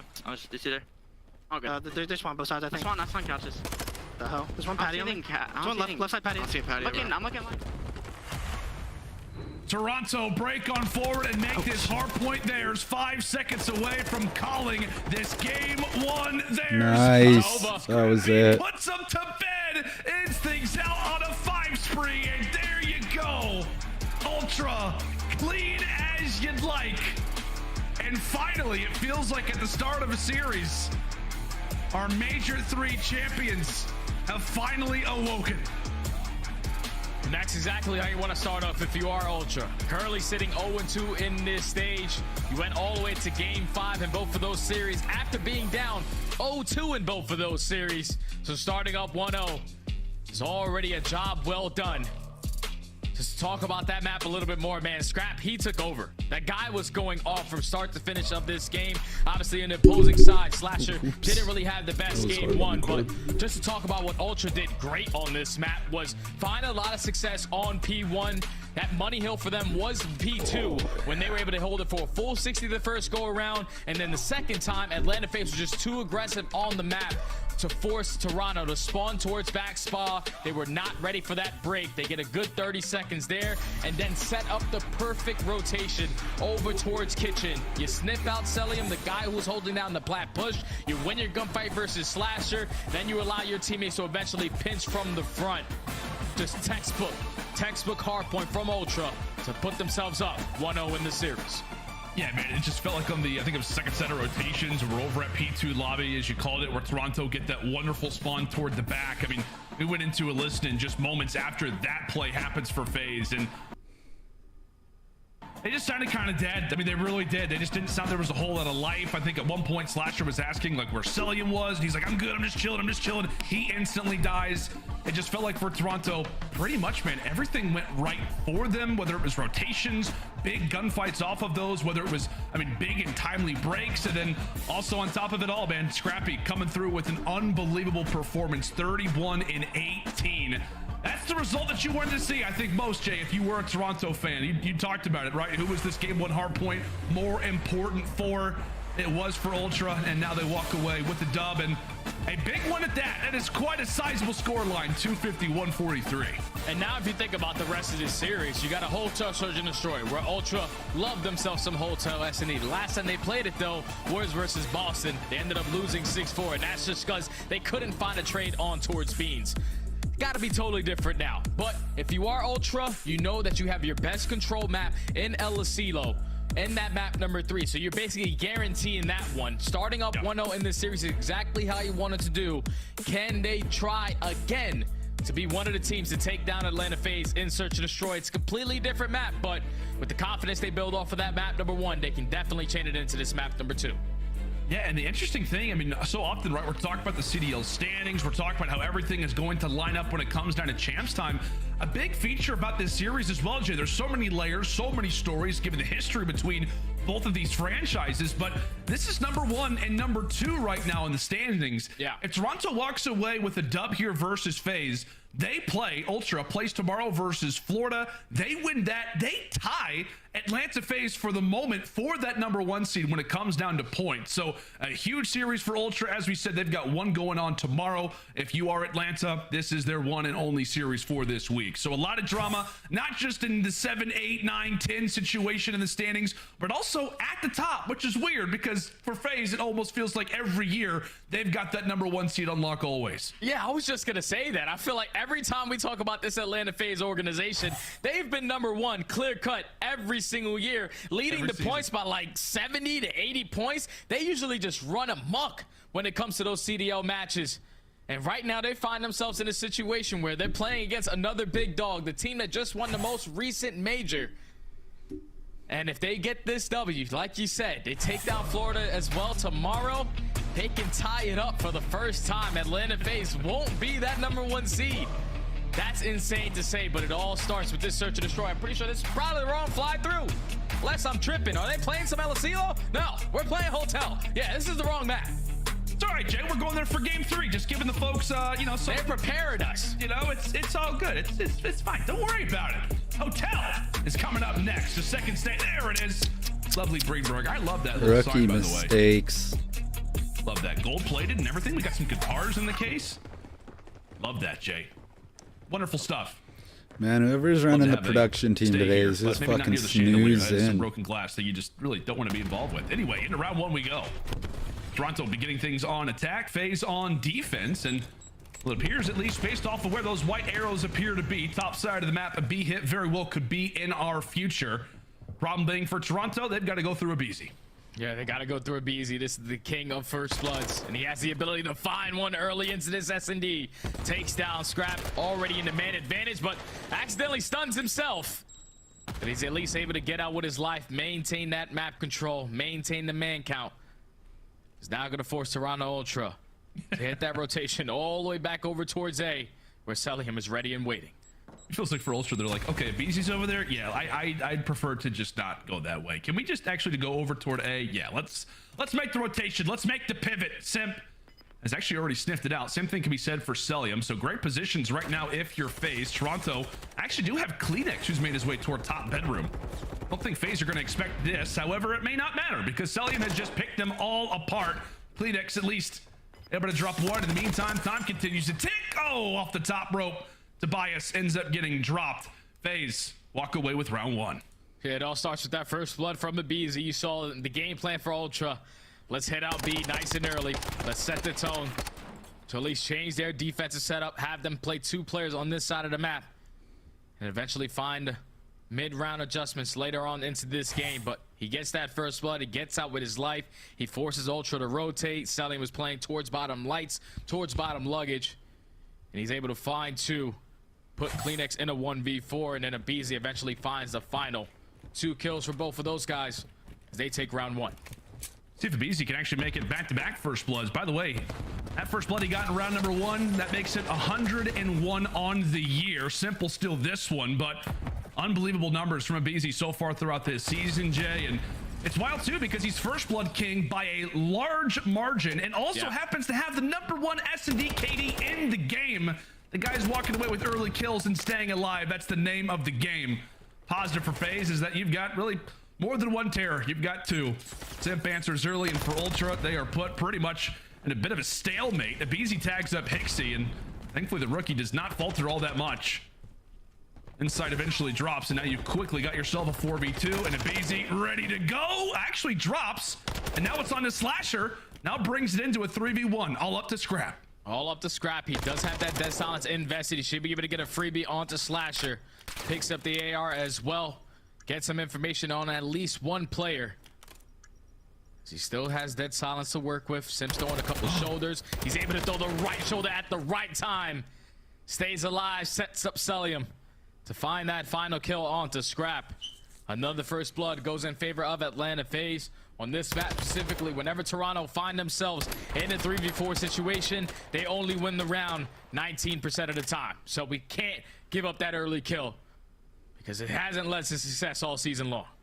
Has it been that for you, Jay, or what has really been the biggest issue you feel like for Toronto so far throughout Major 4? Like we said, 0-4 right now in this qualifier. The search and destroy just looks like they're trying to make multiple plays at totally different times. Like, you have the man advantage in certain situations. It just comes down to players making individual plays at certain times that eventually come back to bite you. And a team like Atlanta FaZe, if you do that, they will pick you apart 1 by 1. This time around, Toronto Ultra, they're not slowing down. They get the first blood, all out aggression in towards B. Kleenex takes down a BZ, big kill. But here come a few extra reinforcements. Slasher and Simp both winning their fight. So it goes from a 4v3, now actually goes to a 3v2 on the opposite direction. Kleenex not actually able to run through that door. It is Chaos that now leads us in to a 1v2. Scrap not able to do it last round. Now has a bit of an easier chance, but Simp, another shoulder and another kill. Round 3 goes to FaZe. They have yet to drop one. Even with getting first blooded, the two players who were playing towards the island who had to win their one-on-one gunfights do just that. Simp with one, Slasher with another on the deep flank. And then at that point, you know that you have every single angle covered. Back kitchen, side door, even if they try to wrap back towards Diner, because that's where Slasher was. They just set up the trap, they win the trade gunfights, and then Simp with the chow. In those final moments to take down Scrap. This is why you needed to win that map number 1, because Atlanta FaZe, they just got a different mode in S&D. And so far throughout the season, I mean, the key to success for Ultra when they have beaten Atlanta has actually come through Search and Destroys. Scrap able to walk away with the early 2, does eventually have to sacrifice his life, but it is a worthy transaction in the end. One you can be happy about, and one that hopefully elevates Ultra into grabbing their first round here of game number 2. FaZe a little bruised, a little battered, as they'll look to try and grab that bomb and make something happen with it. Kleenex tagging him up. Has got to be careful. Does not want to throw away a situation like this. You do not want to throw away this 3v2. You need to at least find one round wherever you can, as he's able to take down Slasher. Now it's all up to Celium in the 1v3. Dead Silent just ran out. With only 35 seconds left, Toronto have a great crossfire setup just in case he decides to go for a chow onto anyone. The team shots come in, and Toronto, with a great start from Scrap early into that round to find 2, are finally able to get 1 on the board. And you can just see, right, the impact that Scrappy obviously has on this team. I know so often we talk about the respawn numbers, the fact that he's got like the #1 control KD in the game, but just his presence makes a play, jumps out, and says, you know what, I'm just going to be the guy that ends up getting us a round on the board. I'm going to try to take over here in this round number 4. A great early 2-piece gets his team hopefully right back in the search destroy. They still have a decent little hill to climb. It's yet to be a mountain, but expedition begins now. Scrappy trying to put the team a bit on the back, but we'll see if Insight and Hixie can start to get on the board. 1 and 6 through our first 4. His utility exchange, some information found, and we'll see what Toronto elects to do. There's been a few looks over at that B site early. One time it was a BZ scaring them, and the last time it was really just the forces of Simp and Slasher doing great work. This time it's Kleenex with some shifty movement, finds the first blood, and it actually could be a bomb site rotation as well, Jay. It's a big first blood to take down a BZ. But I think a BZ in the DEFCON is able to give the information to his teammates that the pressure's still going to be over towards A. Kleenex flies, is able to take down Slasher. Scraps there immediately there for the trade. So now in the 1v3 again for Celium. He gives up his positioning. A couple shots come through the door. He knows he has no chance at winning that round. Ultra back to back. Now down 3-2. Is it weird though, like when Celium just runs through those doors, Jay, that I'm still a little terrified? Like I'm a little bit scared. The MC just is like, you know what? There's 3 guys in front of me. I don't care. I'm going to sacrifice my body. I'm going to throw myself into the play. Nothing gets granted from it though. But wonderful, wonderful back-to-back rounds here coming in from Ultra. It's Scrap in the one prior. This time it's Kleenex with that first blood. Gets a BZ out of the picture. And there's some just typical Toronto stuff, right? I mean, this just feels like historical-wise when it comes down to this franchise.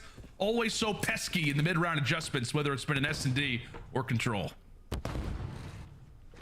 So far, those mid-round adjustments have led to a couple round wins. Simp with the nice little stun is able to get the info onto Hixie, but Scraps is able to find that first blood. Look at Simp though on the flank. He can potentially make a play, but he can only find one. Now puts his teammates in a 3v2 situation, but a BZ's turn to strike. He gets picked off by Insight, and it's Celium again in another 1v3. Again, I'm still nervous. You know, can he make it? Is he going to go 0 for 3 or does he have a chance? Oh, he definitely has a chance. You see both players rocking dead silence there for Toronto, but it is 3 early from Atlanta, and it's 3 answered back from Ultra. That's another first blood on their side. That's 3 in a row so far for the Ultra to now tie the game up at 3 apiece. Like you said, my friend, the mid-round adjustments are starting to come in. That time they send 3 players over towards that B site. They get the info of at least 2 attacking towards Diner.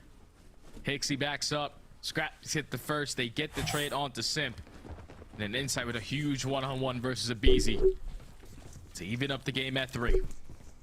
I mean, 3 rounds ago, you were saying it just feels like lately for Ultra, it's been a lot of players trying to make plays kind of all at the same time. These last 3 have been very well focused. It feels like there was one direct player who was called upon to make the play, and they've been able to answer. In our last 3 straight, we'll see if they can make it 4. Hixie making his way all the way toward the parking lot. Meanwhile, at the same time, Slasher ends up fighting Scrappy. So for the first time, FaZe finally able to have a first blood. And with that, we'll see what they can do with it. Again, you've got Hixie in a good spot. See what he can do with it. Meanwhile, it's Insight and Celium who could be entering in toward each other's line of sight very soon.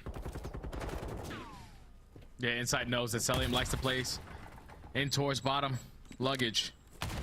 They're just trying to find a timing on when they could potentially work towards this bomb plan. Slasher, the island player, is able to take down Hixie. Now you got all the information. The last 2 players from Ultra are definitely towards this A site, but Kleenex is able to invest that dead silence, find one inside at least for the trade. 20 seconds left, 1v2.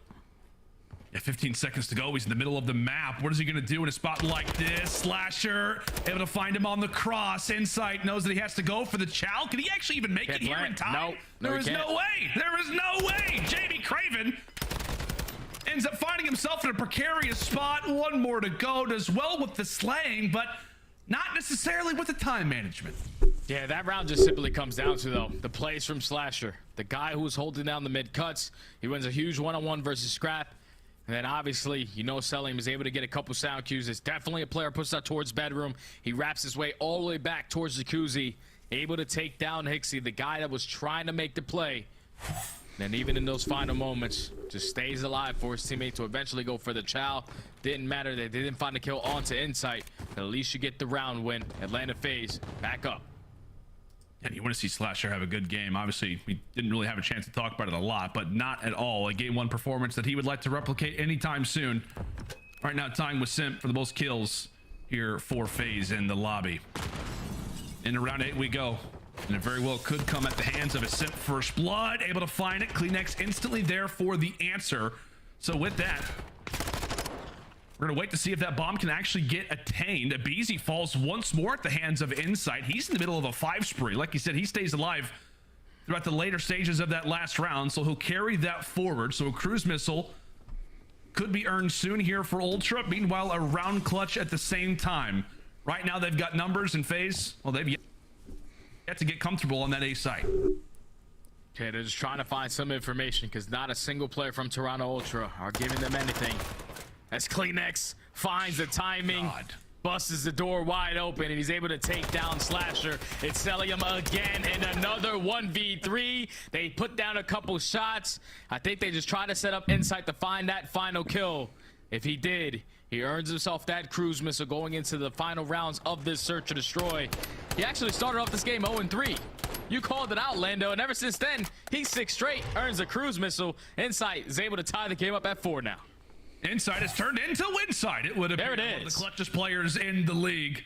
Obviously, like we said, wasn't able to come away with that clutch earlier, but boy, has he gone on a nice little spree. We'll see if he'll have that cruise missile moving forward, but right now it is Toronto. Feels like in the driver's seat. And yes, it is a cruise missile earned. Lovely work coming in from the longtime Toronto member. Joined this team back in Cold War, has really been with them ever since the start, trying to come away with a giant dub here versus FaZe and really get this Major 4 back in order. Oh my!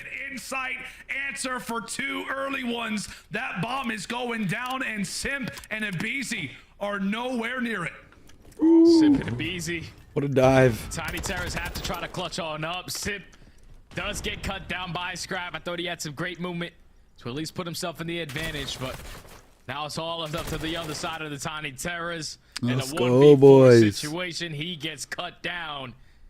And now that puts Toronto Ultra at game point. What a game plan. What a play call in that round to be super aggressive up towards B. Kleenex gets all the info that there's no one towards the bedroom side, so they have to be watching this cross towards site from middle map. No hesitation on the top bed push out to look at couches. They get the first 2. They find Simp on the flank. And the BZ in a 1v4 stands no chance. Ultra, game point now.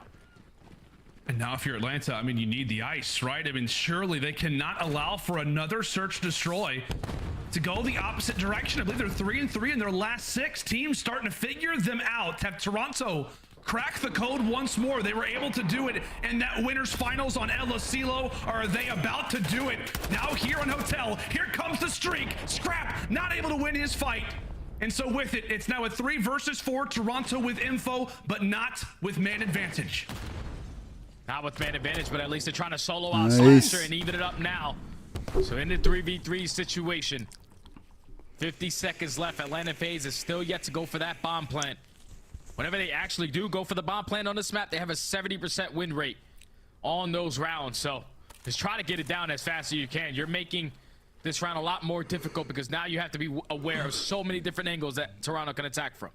It's pretty easy. Both just use dead silence to try to clear out bedroom. Ooh, However, they have not for Sim. cleared out luggage yet. Celium and Insight greet each other once more from range, but however, it's going to come down to Kleenex over at the top. Abizi able to find him. And now, if you're Toronto, that time continues to tick away. 3 more members to find. A bomb to try and defuse. Insight, really, he needs to get into play. If they expect to close out this round, a bit of a pinch. Hixie able to drop 1. Now into the 2v2 we go. It's Celium out of the play. Oh, I thought he was about to get both of at least them. able to lighten the load. And now a mono on Imato situation, and all Celium has to do is wait out the time. We have got ourselves a round 11. Man, what a round. What a clutch right there from Atlanta FaZe. The cruise missile gets invested. I would have liked to see Toronto Ultra stack over towards bedroom and at least play for those gunfights to come inside that building. But with Scrap being the only player in that position, you got all the info, but you just don't have the bodies in the right spots. Atlanta FaZe find the first blood. They hold strong on their setup around that bomb. Take full control of bedroom. Keep the kill stagnant. And Celium is able to not even check the bomb in that final round. Got a round 11 on our hands. Oh my goodness. And what a huge round this is. The opportunity for Toronto to go up 2-0. The chance for FaZe to stay alive and show that they are still the best team in the game in search to destroy. They've still got another part to climb, another round that they've got to try to clutch out. Scrappy, he's got information. Beams 1, cannot snap on the second. Simple, stay alive inside a kitchen for the meantime, and he's got all of Toronto's attention. And look at what Abizi's doing. He pops his dead silence. He's able to push right through A. He's getting all the info that he needs to. He spots all these players, but now with dead silence running out, Hixie is yet to turn. Should be able to find a freebie onto Kleenex. At least takes down 1. Makes it a 2v2 now. Bomb getting planted at A. Oh, some pesky plays coming in from the Tiny Terrors. However, it wasn't as much as Abizi could have wanted. Simp right now out of the play. And really, if you're Ultra, you're just trying to figure out where he's gone. You roughly know where Slasher's position has got to be. Over at that bomb site, over on that heady. Time ticking once more. A long time, Toronto twosome. Get Insight and Kleenex. Clutch it out for the team. Here comes Slasher over the top, trying to deliver. Finds 1, and Toronto run into the dang. Set by FaZe. A huge game 2, where they started to let Ultra come back. FaZe slams the door here in round 11 and takes Hotel. And you can just tell in that final round, once that stone comes into kitchen, Scrap is definitely giving that call to his team that the pressure is going to be over towards B. He takes down 1, eventually does get traded, but he just didn't count for the right guy. Abizi was that player to work all the way up through that A site, gets all the info that they're all pushed out towards back kitchen. He's at least able to take down 1 before he drops. Man, Scrap is so good. Holy shit. Over towards A. You know exactly where they're coming from. That's from the bedroom side. And eventually they set up the beautiful crossfire in those final moments to find those final 2 kills, clutch up in a much needed search and destroy to tie up the series at 1. Oh, yeah, if you're an Atlanta FaZe fan, you're like, okay, all good. All it took was for us just to get the job done in round 11. Did we, you know, allow for Toronto to make a decently sized comeback? Yes, but a game victory is a game victory at the end of the day. So wonderful work here for FaZe as they close out things here on Hotel. But when we come back after the break, we've got ourselves a control on El Asilo. It is primed to be a spicy one indeed. Make sure and stay with us as the final series of the day has only just begun.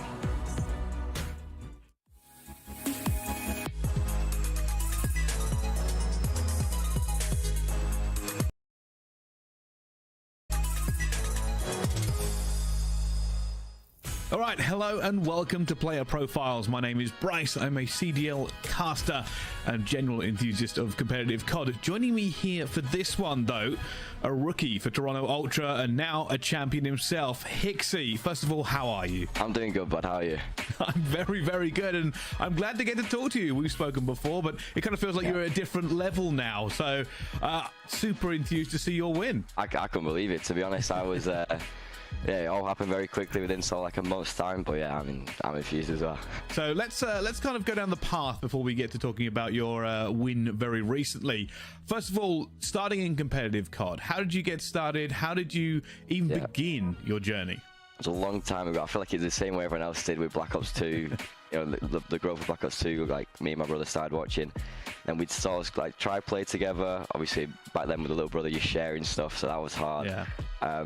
And then all the way up until I'd say World War II was when I properly started playing the game. But at that point I was already 18, which is quite late. You know, most people were grinding from 14, 15. Yeah. So I'd say World War II I started grinding, and then went to uni at the same time. So I was trying to play through uni, and then luckily eventually I've worked it out. So yeah. How did your family feel about you taking this path, this competitive path? There's a lot of sacrifices involved. Both of my parents are teachers, so they were big on education. Yep. My mum was fine with it. She was just fine with me and my brother playing all the time. My dad was a little bit harsh on it at the start. And I'd say all the way up until sort of the end of my uni was when I started making, you know, good enough money where I could say to him, I actually want to try this. But overall, they were both pretty supportive with it. It was quite difficult because we had to go back and forth between each house every single day. It was like one night my mum's, one night my dad's, obviously carrying an Xbox around, whatever it was back in the day. So it was difficult, but I mean, they were supportive. Let's talk then about your first game as a CDL player, and I'm not referring to the recent one. I'm talking about going into Vanguard. You're kind of your first debut onto the scene. You kind of had to step in and play for them. How did you feel kind of stepping into those shoes for the first time? I was so nervous the first game, especially because I think I was playing for Cam, right? Yeah. And obviously at that point, there's me, Toby, Ben, 3 subs on a game that you needed 2 autos on. So we didn't really know what to expect. I think Ben ended up flexing, stuck me on a sub, and we played maps, honestly, that my team in challenges I hated. Like Boki, Child Point, I never played. Tuscan S&D, you never played. So I was just thrown into maps that I didn't have a clue about with a team that I hadn't scrimmed with. And I mean, luckily we won 3-0. It was the closest 3-0 ever. But I mean, that definitely gave me a bit of confidence that I could play. You've joined the team. You're in Toronto Ultra. We are on the run-up to Major number 3. Ultra are looking good. Like I said, there's been positive, negative press about your introduction into the team. And then it's your first time. You are at the event as a rookie in a CDL franchise, stepping into the Texas Major. How did it feel on the main stage? The walkouts are always nervy. The introductions, you always get a little bit nervous. Luckily, I got told to do all the, I did like the McGregor walk one time. I did it gritty, so that definitely calmed the nerves. And then another big thing that Ryan's into is deep breathing and stuff. So as soon as you sit down, he gets everyone to do like deep breathing stuff. That definitely calms you down. And then once the map's loaded in, you're good. Like you completely forget. You just zone in completely on the game, and you just forget everything else. So how about your teammates? How has it been interacting with them and kind of going through the trenches with them as well? I know you've got characters in that team. Obviously Scrap is a force unto himself. Yeah, everyone knows Scrap, and obviously I played the whole year with him last year, so I know exactly what he's like, what basically annoys him in scrims, what I need to avoid doing in scrims to annoy him. And then Jamie and Toby I've known from EU challenges from way back in like MW, Black Ops 4, played against them a lot, and then they're just all good friends, which makes it way easier. I feel like we're definitely the team in the league that probably has like the closest friendship as a 4, and that clearly helps, and you can be honest with each other and all that stuff in practice. So those 3 would definitely made it very, very easy joining. We spoke about your family and the support for this. Yeah. What was the conversation like after the win? So I had a big group of friends as well actually at home watching it, so they were all giving me, you know, props in the group chat. They were sending in the screenshot of me shushing the OpTic crowd and stuff. They were loving that.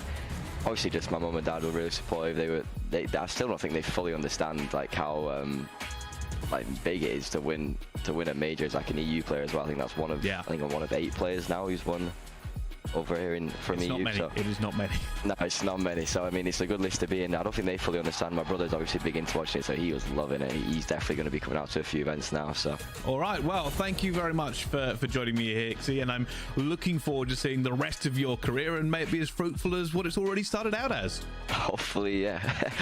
Awesome, thank you.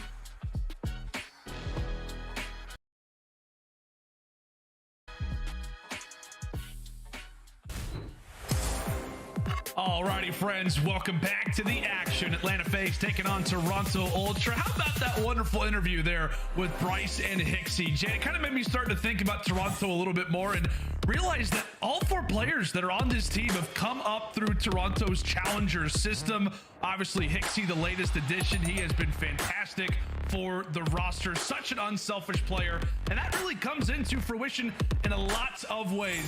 Excited to see how this next control will begin. And well, the name of the game lately, Jay, all season long for this Ultra lineup, no matter who has been on the team, is that they are great on control and pretty much great at almost every map. Yeah, best control team in the game without question. Every single control that they play, they have a positive record on it. On this one more specifically, they are 8-2 going up against Atlanta FaZe, who are 4-3. And for Ultra, on some LSC, they are the #1 attacking team going up against Atlanta FaZe, who are the #2 defending team. So this is a battle. And right on cue, Hixie, as we said, the guy who's obviously just recently added to the team, goes into his first event, wins the entire thing. First player to do that in over a decade. We're going back to like Scump days in Black Ops 1. He's able to wipe away the early 2, so that will actually allow for the siphon of Toronto players off the spawn to make their way now into that B zone.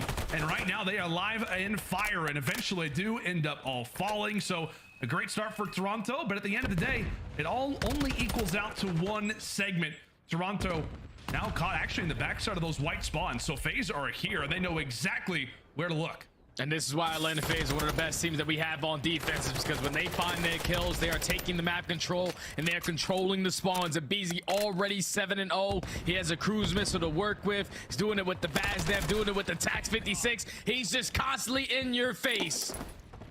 He's now going to send all of the players from Toronto Ultra off spawn, and with only 30 seconds left, they only have 1 segment to show for it. You got to get over towards A. We got to get more done. You do indeed. Celium actually does get found out, so Kleenex actually able to drop 2. Oh my god, basically has a headbutt there versus a BZ, so you can make it now 9-1 for him. Can Ultra get anything done now over at this A zone? I mean, if we depart this round the way that it is, if you're Ultra, you've only got 1 segment to speak of. Kleenex again able to make a sizable dent, and from there the rest of Ultra will start to collapse, start to form a bit of something now over at A. All 4 players alive. They'll begin to stack the point. All FaZe can do is watch from afar. One player that could make something happen is BZ. Toronto formed together. One last player here is Simp. Dealt with. Another minute added on to the clock, but Jay, for Ultra, only 8 lives remain. And now Atlanta FaZe finding that final kill. They get the information that that's a clean 4 dead. Everyone is coming off spawn, so we can be a little bit more aggressive on the map. Has Simp and a BZ just combined for another 2 kills, but Ultra might have found an opening. They find 2 of their own, but do they know where a BZ is? He's still the guy causing them problems in towards white. Obviously, he's got dead silence over the top. He has just been a menace. Man, oh man. Long in a spot like this. Long range shot. Scrappy eventually makes him pay. Potentially the final push inbound for Toronto. Are they ever going to be in a spot like this again? Respawns no longer left. Simp puts Kleenex to bed. And from there, these final 20 seconds are surely going to be rough. If you're a Toronto fan, 2 players remain. Now it is all left up to Hixie. A 1v9, 10 seconds to go. This is going to be a round for FaZe. Wonderful work all the way around, but Jay, what a start it was for Abizi. Yeah, Abizi just did whatever the hell he wanted, man. Didn't matter what gun he had in hand. Fast nav, TAC 56. I'm still gonna put the same pressure on. It doesn't matter. The guy was just hitting wall. Look at that. Like, we missed that entire sequence where Abizi was just taking over the game. Ultra had a couple of openings, but they just couldn't take care of the Tiny Terrors. And that's what makes Atlanta FaZe so strong on defense on this map. is all they need. It's 1-4 dead, and then you have to check every single corner and win some really intense gunfights versus some of the best players in the game. It's not going to happen. Atlanta FaZe take the first round.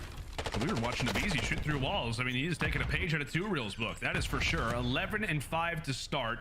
And we'll see a FaZe. I mean, they are just right into this A zone. We are less than really 10 seconds into this round, and they've already got 1 capture. 1 tick already acquired, and now you can make it a second one, and there's a third. Basically, in record time, FaZe waltz right into that A zone. Make it theirs. Plenty of time now to work with, and nobody's yet to die, Jay. Nobody's yet to die, and they're just trying to transition quickly over towards B.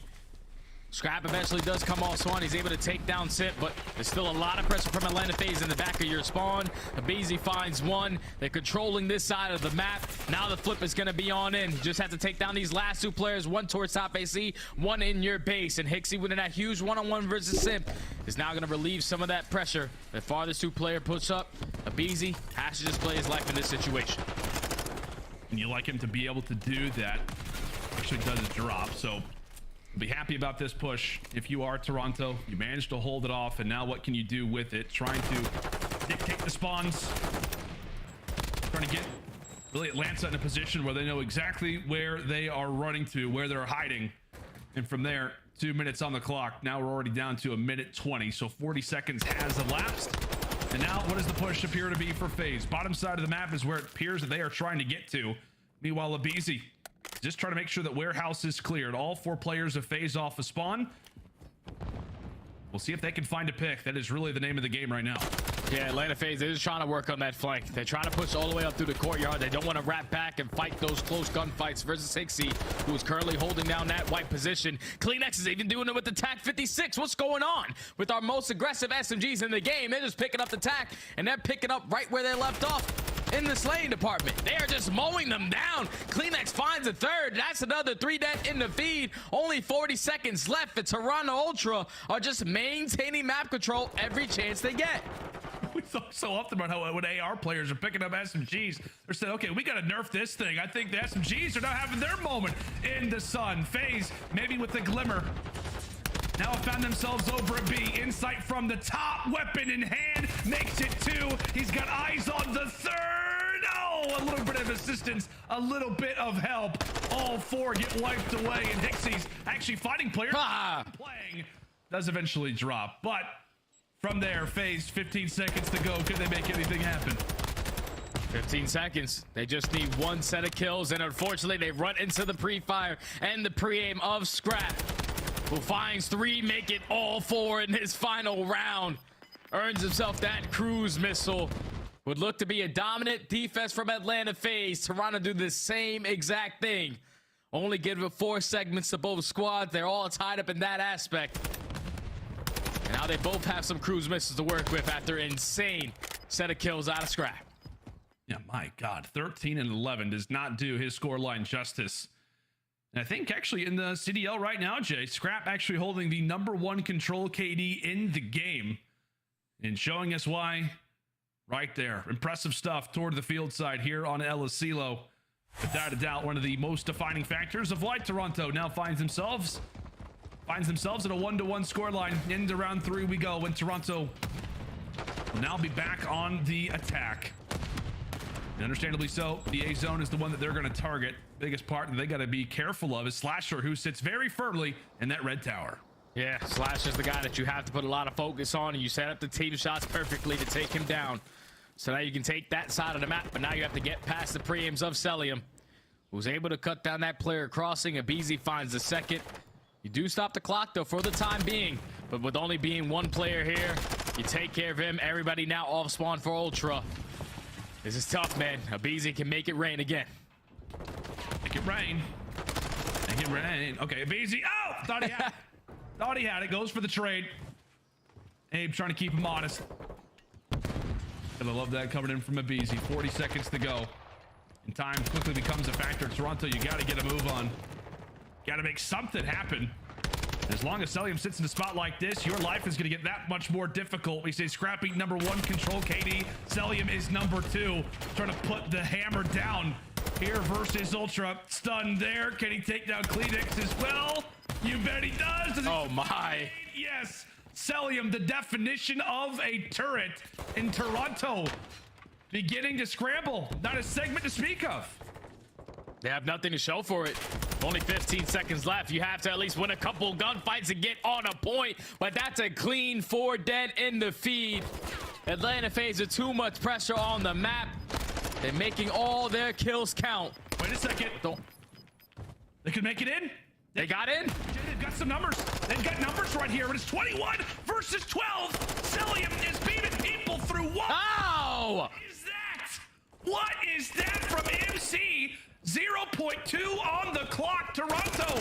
Do you have a chance? No, you don't. Especially if MC is firing like that. Tack or Vaz, it does not matter. The man is straight up insane. Wonderful work toward the later stages of this round as FaZe come away with a dominant defense. Yeah, I don't know what we're seeing so far in this control. We see SMG players dominating with the ARs and AR players dominating with the subs. So obviously, we have some of the best Call of Duty players in this lobby right now. So they're able to do it with multiple weapons. Celium ends that round on an 8 streak. He's able to earn himself that cruise missile. Now you have 2 to work with because I'm pretty sure BZ still has his.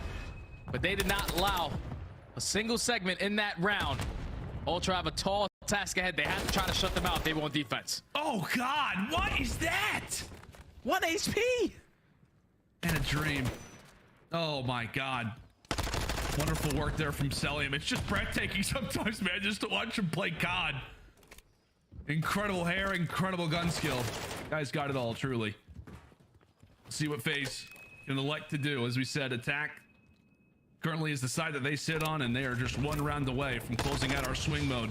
A big one indeed, trying to take down the Titans of Control here in this game number 3. The best team at this mode right now is having to fight for pretty much everything. FaZe have got a clear board right now at B. Okay, FaZe is just ready. They're ready for the push. All they need is 1 segment to at least secure themselves defense, and they get it done. Celium is able to at least find 2 as well of a couple players coming off a spawn. Now Ultra, they're just trying to find their way in. They're trying to keep these trades efficient, trying to get these players off the point. Big gunfight right there from Scrap with a huge nade over the top from Slasher.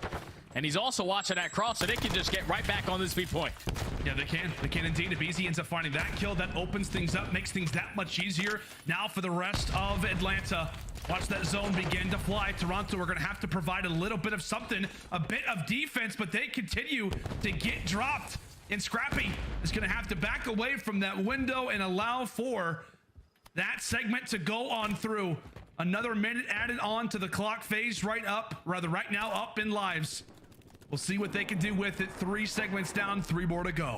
And they have 2 cruisers to work with, so this might be the opportunity where you want to invest it, get the information of how they are playing this setup. Celium is able to take down Insight from that top radio tower, and this is where it can get out of hand if you are Ultra. You have to win these gunfights, or the round is going to go to Atlanta.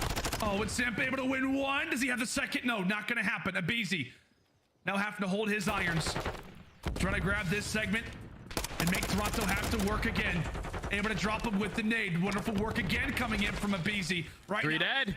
Celium back to back. MC gets taken down, but the rest of Atlanta are here. Toronto beginning to struggle. Scrappy is going to bring in his cruise missile. He's been holding on to it for a while, but no kills will come from it. Atlanta continues to take away his teammates. And there you go. FaZe clean as you'd like. Vaults into El Asilo with the point to prove. And boy, have they. Impressive work here from FaZe. And like we said, they stun our best control team in the game. 2-1 now for FaZe. That was impressive from start to finish, man. Versus a team like Toronto Ultra, who always usually finds some success in this mode. Atlanta FaZe did what they did best, and that's on their defensive side. But they were just able to shut out Ultra in 1 round, only give up 4 segments in another. But they were able to earn themselves some cruise missiles, and this is huge for Atlanta. This is massive for Atlanta because they usually like to play some hotel. That's a map that's kind of been up and down for them recently. In the last 6 times they played it, 3-3 overall. But for LSELO to start to get in this map pool for Atlanta, that's massive, because I'm pretty sure you told me this stat, Lando, the last 3 times that they have played it have been all 3-0s. Yeah. So that does wonders if you're able to play Toronto Ultra by eliminating that hotel control, playing a map like LSELO where you're great at. This is the mode that's caused them problems versus his team. You answer that call, and now you put yourself nice in this series up 2-1. Yeah, it's like a weird and like sneaky pick, right? If you are Atlanta FaZe, just because, like we said, the last 3 times they have pretty much 3-0'd every team that they have played, and in a situation like that, you're like, where are they playing so much hotel? Like maybe there's something a little bit off. Maybe trying to expand the map pool a bit, but Toronto, like we said, they walked in here with some unbelievable numbers here on LSELO. But they have just met their match when it comes down to this map and mode, undoubtedly. And now in their last 4, Atlanta FaZe sitting proudly on LSELO with a 12-1 round count. Most importantly, Jay, a round 11 search destroyed that now cascades them into a W here in game number 3. And now we head into a Mercado hardpoint where we are all looking at Toronto, right? 1 map away from our major 3 champions, starting off 0-3. Yeah, that's not good, man. That is not good. If you are the Ultra, you have had some tough matchups. But a series like this versus Atlanta, Titan versus Titan, you got to be on your A game. You fall short in the round 11 search and destroy where you had a cruise missile up 5-4 in that situation. You let it go. Then in the control where you're the best team in the game on this map, Atlanta FaZe taking Team A, they ban Hotel for you. So at that point, you have a mixture. You can either pick LSELO where you have a phenomenal record on, or you can play Expo where they have yet to play it on the season. I would have liked to see them play Expo, because if you're the best control team in the game, you surely have figured it out already on a brand new map. But that's not their game plan here. Now they find themselves down 2-1 in this series. The last time these 2 squads matched up on a Mercado hardpoint, it was a 10-point game. We're Ultra able to win that one to close out the series in 4. But this time around with Atlanta FaZe up 2-1, even if they fall short in this hardpoint, they got that Embassy Search and Destroy in the back pocket for that game 5. But the weird thing, though, is too, Jay, is that whenever Atlanta FaZe last played Embassy, they did lose it to Florida. But what? They're like, I know. On it. So you still feel good. But it's fair to say, man, for FaZe, it almost feels like they really do need to clean things up here. As odd as that sounds, like I don't know if you feel that way, but I almost feel like whoever wins this game 4, obviously if it's FaZe, they win the series. But it might be a necessity for Atlanta to win it, just given the fact that it feels like every time Atlanta are waltzing into a search and destroy, right? Unbelievable record. One of the greatest teams that we've seen in S&D pretty much in COD history. But lately they've had to work for every W, even on maps where they have looked unbelievable on.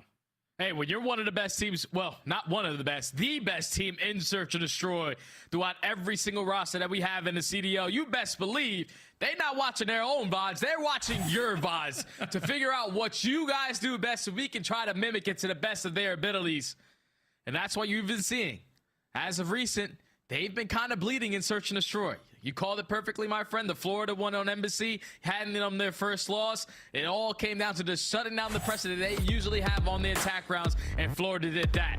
And then in the series where they played Toronto Ultra on LSELO, completely different Search and Destroy, it was shutting down the SMG presence again. So if Toronto Ultra are able to clutch up on this hard point, where they need to avoid being 0-3, to avoid being a team who just won their most recent major and going into the next half to start and losers bracket, that has to be in the rotations. That's the way that they got it done last time around. You won a couple key rotations. They ended all the way at Barbershop with a full 60 hold to close out the game. It just can't be that scrappy here on out. You have to make sure you're able to win those better sides of the map, hold down your money hills, and try to force this game 5. Yeah, and for not a good start. You got to do it the hard way, right? You got to do it the hard way. You're also starting on the non-preferred side, so we'll see how exactly this one will go. Ultra, as you said, buddy, 1 map away from starting their major 4 qualifier campaign, off to an 0-3 start. Just weeks ago, they were hoisting the trophy over in Texas.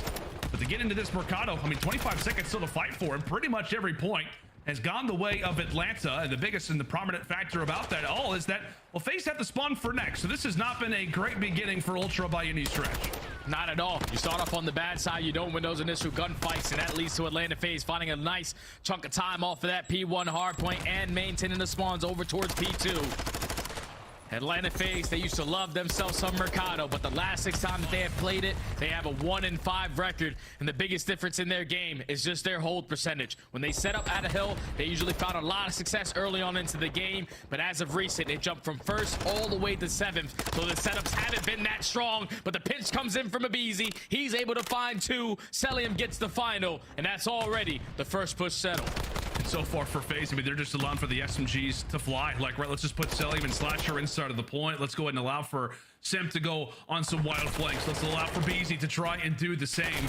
30 seconds still here in Toronto. Well, they finally found that gap, and it's going to be based off of the back of Scrappy. So currently a 2 versus 1 over at Old. That is big. 20 seconds if you're Toronto. What? Nothing greater right now than the rotation that we have. What was that?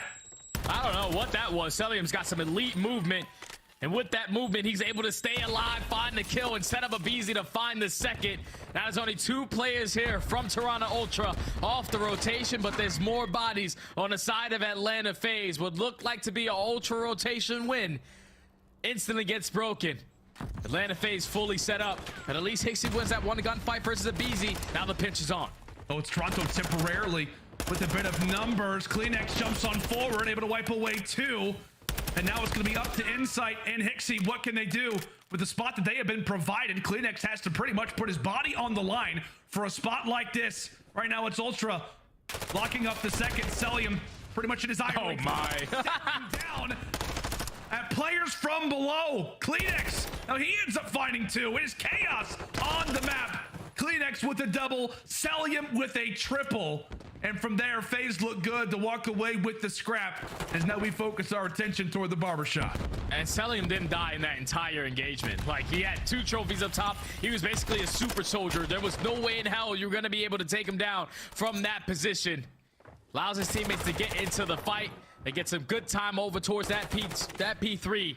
But now the rotation goes in favor of Ultra over towards Barber, where they do have a lot of success versus this roster in Atlanta. Can they hold on though? Because that's already 2 dead. Atlanta FaZe, they were able to flip those spawns, make it 3. The break is already there. Atlanta FaZe playing some perfect hardpoint in this map 4. Yeah, that is picture perfect, COD. I mean, what you want to see inside of the barbershop, and it didn't really have to come at the hands of your SMGs, right? It was Celium picking players apart. It was Slasher finding 2.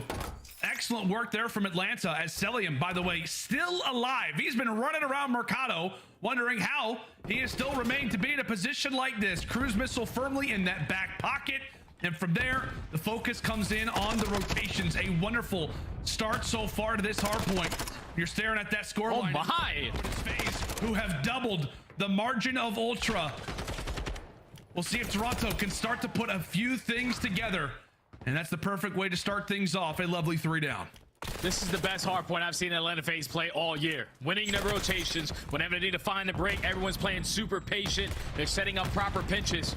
And so far, that has what led to them having a 50-point lead currently. Ultra do win this rotation though, over towards Courtyard. This is where Celium's going to invest that cruise missile. You get all the info. You're able to get them off the time for now.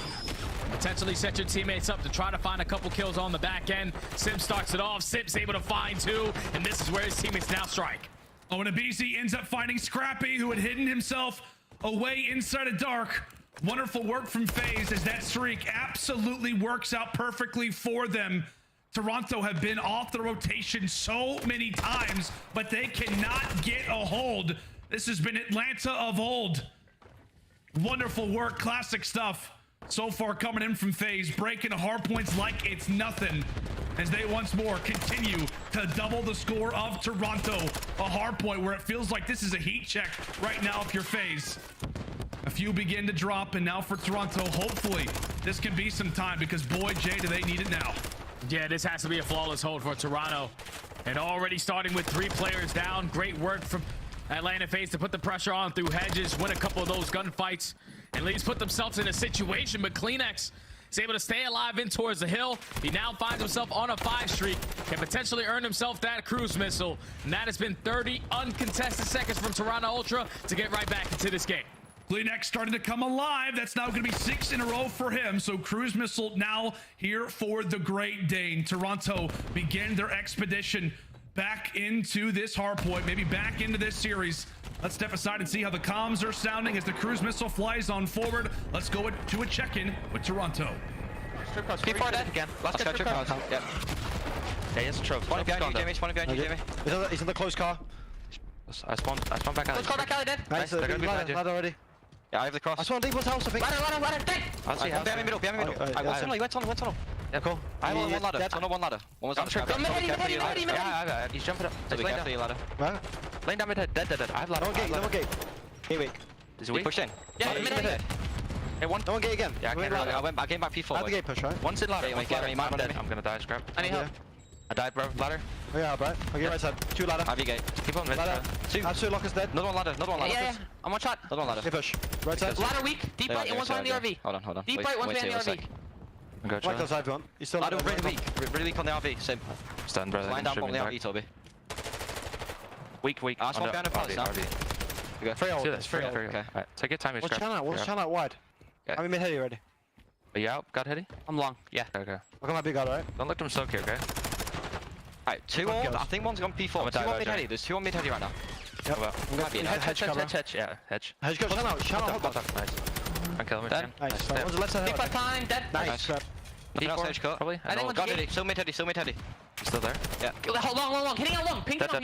He's going back hedge. Okay, hedge cut. I've Hedge dead. Double dead. Nice, 3. I'm gonna push out hedge. I can't really do it. On the roof. Are you good? Abuse on the roof. There's a nice one behind you as well, boys. We've kind of blocked shit. Tunnel now. Home tunnel. Look at my tunnel, someone. P4 as well. Mid. I'll tell you what, Jay, we threw it to a listen, and I felt like Toronto was down by like 70, 80 points, and now right here, they're in threat of taking the lead. Insane stuff here on Mercado Lake. This Ultra team is not bowing down. They're not bowing down. They're able to take the lead for now, but Atlanta FaZe doing a better job of just maintaining those spawns for the next hill. They know how impactful that P2 can be and how difficult it is to break on in. As now Ultra have a tall task ahead. They try to find an opening. They do find a couple kills. They're super aggressive as well, and they're able to flip those spawns. 2 players from Atlanta FaZe are going to spawn across the map. You just have to take care of the other 2. Sip and Celium combined for 2 of their own. They allow their teammates to get back into the play, and they're able to shut down that first push from Ultra. They hold strong on the hill. And you can tell Ultra, they're just trying to create chaos. The problem being is that there's just little 1v1s that they need to take that are not going their way. Right now, it's Atlanta winning the crucial gunfights. Toronto sending 3 through the back alley. They need a break, and they need it now. A BZ for 1, Slasher for the other. And now this rotation pretty much means everything for Toronto. Insight able to grab it. There is still a hope. There is still a chance. But FaZe have built themselves up a sizable lead once more. And that's the biggest kill, though. Taking down Celium, because last time around on this hill, you couldn't take him down for a full minute. So you already put yourself in the man advantage. Off the rotation. Everybody is stacked in towards this end. You have 1 player in scrap watching that deep pinch just in case anyone decides to go for a flank.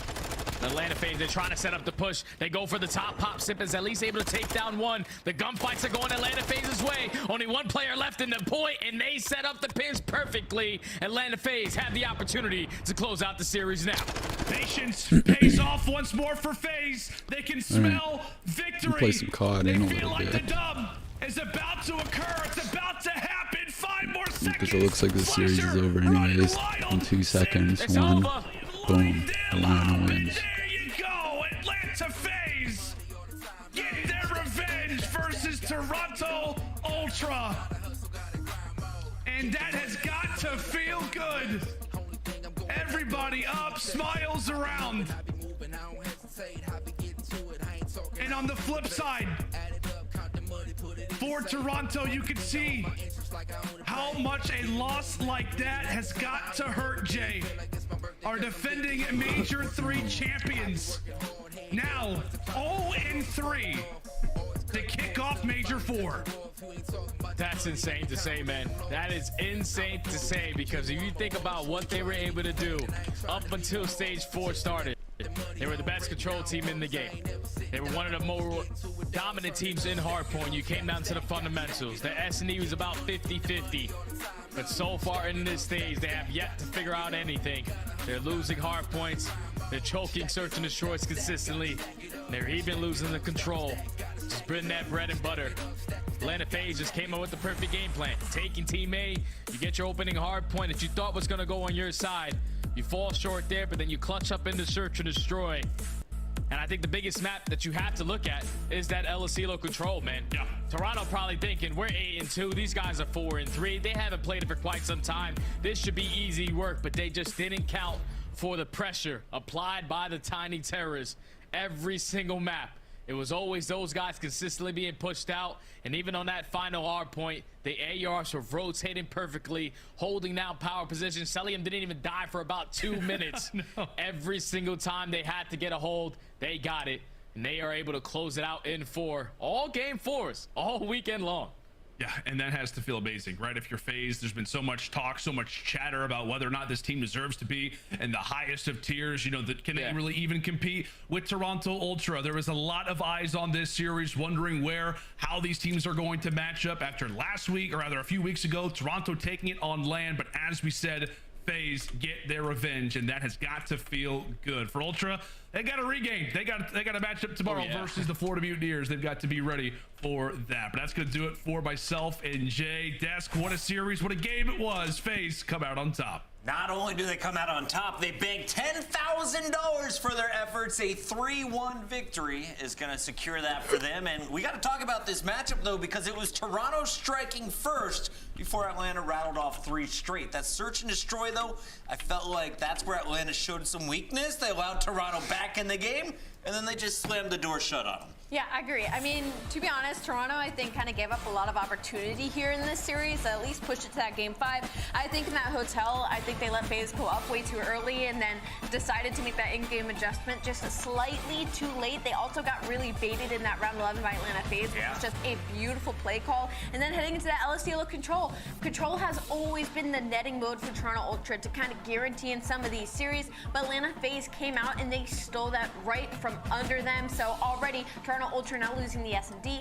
and the control just couldn't get it going in the Mercado. Can I just say, after that map 1, I loaded up Reddit, and I would say 70% of the threads were about Slasher and how he should get dropped after the performance, and then about like Atlanta FaZe and how like they're going to be struggling. Well, they rattled back 3 maps and they win this series. You know, to talk about that search and destroy, some of the play, that was some crazy high-level S&D. The play call to have Slasher just hold bomb while the tiny terrors instantly hit kitchen, and then you go back over towards A was just beautiful. They execute that. They get the victory, and then in that hard point, they were rotating, setting up, doing the small things right. Atlanta FaZe, man, looking very strong in these last few maps. They lock up the #1 spot here on our leaderboard for sure. They continue to grow that lead over Toronto, and we have our scuff play of the game. Nameless, you asked for this one. It will be illustrated in the future. But walk us through this round 11. This is where Atlanta FaZe started the comeback. Yeah, so this was a beautiful round. We will illustrate it. It was pretty sick. They send 2 players instantly through Diner into Kitchen, which just sort of pushes all the Toronto Ultra players to wrap back, because if you're on offense, you get control of Kitchen, you have to have players there to bait and switch them out. They're just going to be snaking inside, right? So what you then see is Slasher wrap the bomb back towards Single. He waits until the engagements go down, and then they go and they plant A while simultaneously cutting off mid map. So Slasher has all a bedroom, and Sips cutting off all a hot tub. It was just beautiful, well executed. We have a BZ joining us live to talk about the victory of BZ, one of the scariest SMGs in the game. And I knew you had this series locked up when I saw Mercado was game number 4. When did you know that Atlanta had this series in the bag? I think it was towards the end of that Mercado when I think MC started popping pieces, and then once Chris got that kill in top 10, I think it really like set us up perfectly for that break. And yeah, all good. And obviously, you guys have been the best search and destroy team in the game so far as of late. And I wanted to ask about that round 11, of course. It was probably one of the more high-level rounds that we have seen, not only out of you guys, but in the league. Could you tell me kind of whose play call that was and how the round went out in y'all's comms? Well, first, Austin said he wanted us to go B and try B, and I was like, yo, let me like play on a lurk almost and kind of like late play through A. Once you guys make a lot of noise B, that way they wrap all the way, and they ended up wrapping all the way back to B, which I expected. And then I pushed through parking, got behind them, and it ended up working out perfectly because Austin wrapped back and planted A. So Abizi, talk to me about the hard points a little bit. So, you know, if you look at statistics and some of your guys' hard points, it just seems like the rotations have been a bit sloppy for you guys. In that game 4, it looked like there was way more focus on the rotations. The small things were on point, and namely Celium actually being at new, making plays. Talk to me about how you guys fixed that. Yeah, I mean, first map, it was kind of like we made like a small mistake on the P2, which ended up losing all of P2 time, which we had like a full like perfect setup and had them like pushed out deep, but we ended up not blocking the back. So, but other than that, I mean, first map was just kind of tough. I mean, it happens, and I mean, I'm glad that we could turn it around in that map 4 hardpoint and to close out the series. So yeah. Abizi, what's it like playing against Scrap in Toronto Ultra? It seems that you guys match up pretty well against them. I mean, it's always nice matching up against the Toronto boys. They're all like really good players, and obviously we know that because we played them literally all through Cold War and finals all the time. So they're all very good players, and Scrap is obviously an up and coming rookie, and he's been gross this year so far. Well, they're 0-3 right now after you handed them their 3rd straight loss. Do you think they make it into the winners bracket come Columbus? I think they can still pull it off. I mean, you can still pull off a winner's bracket with 2 wins, so I guess we'll see. All right, thank you, Abizi, for joining us. Congratulations on the win tonight.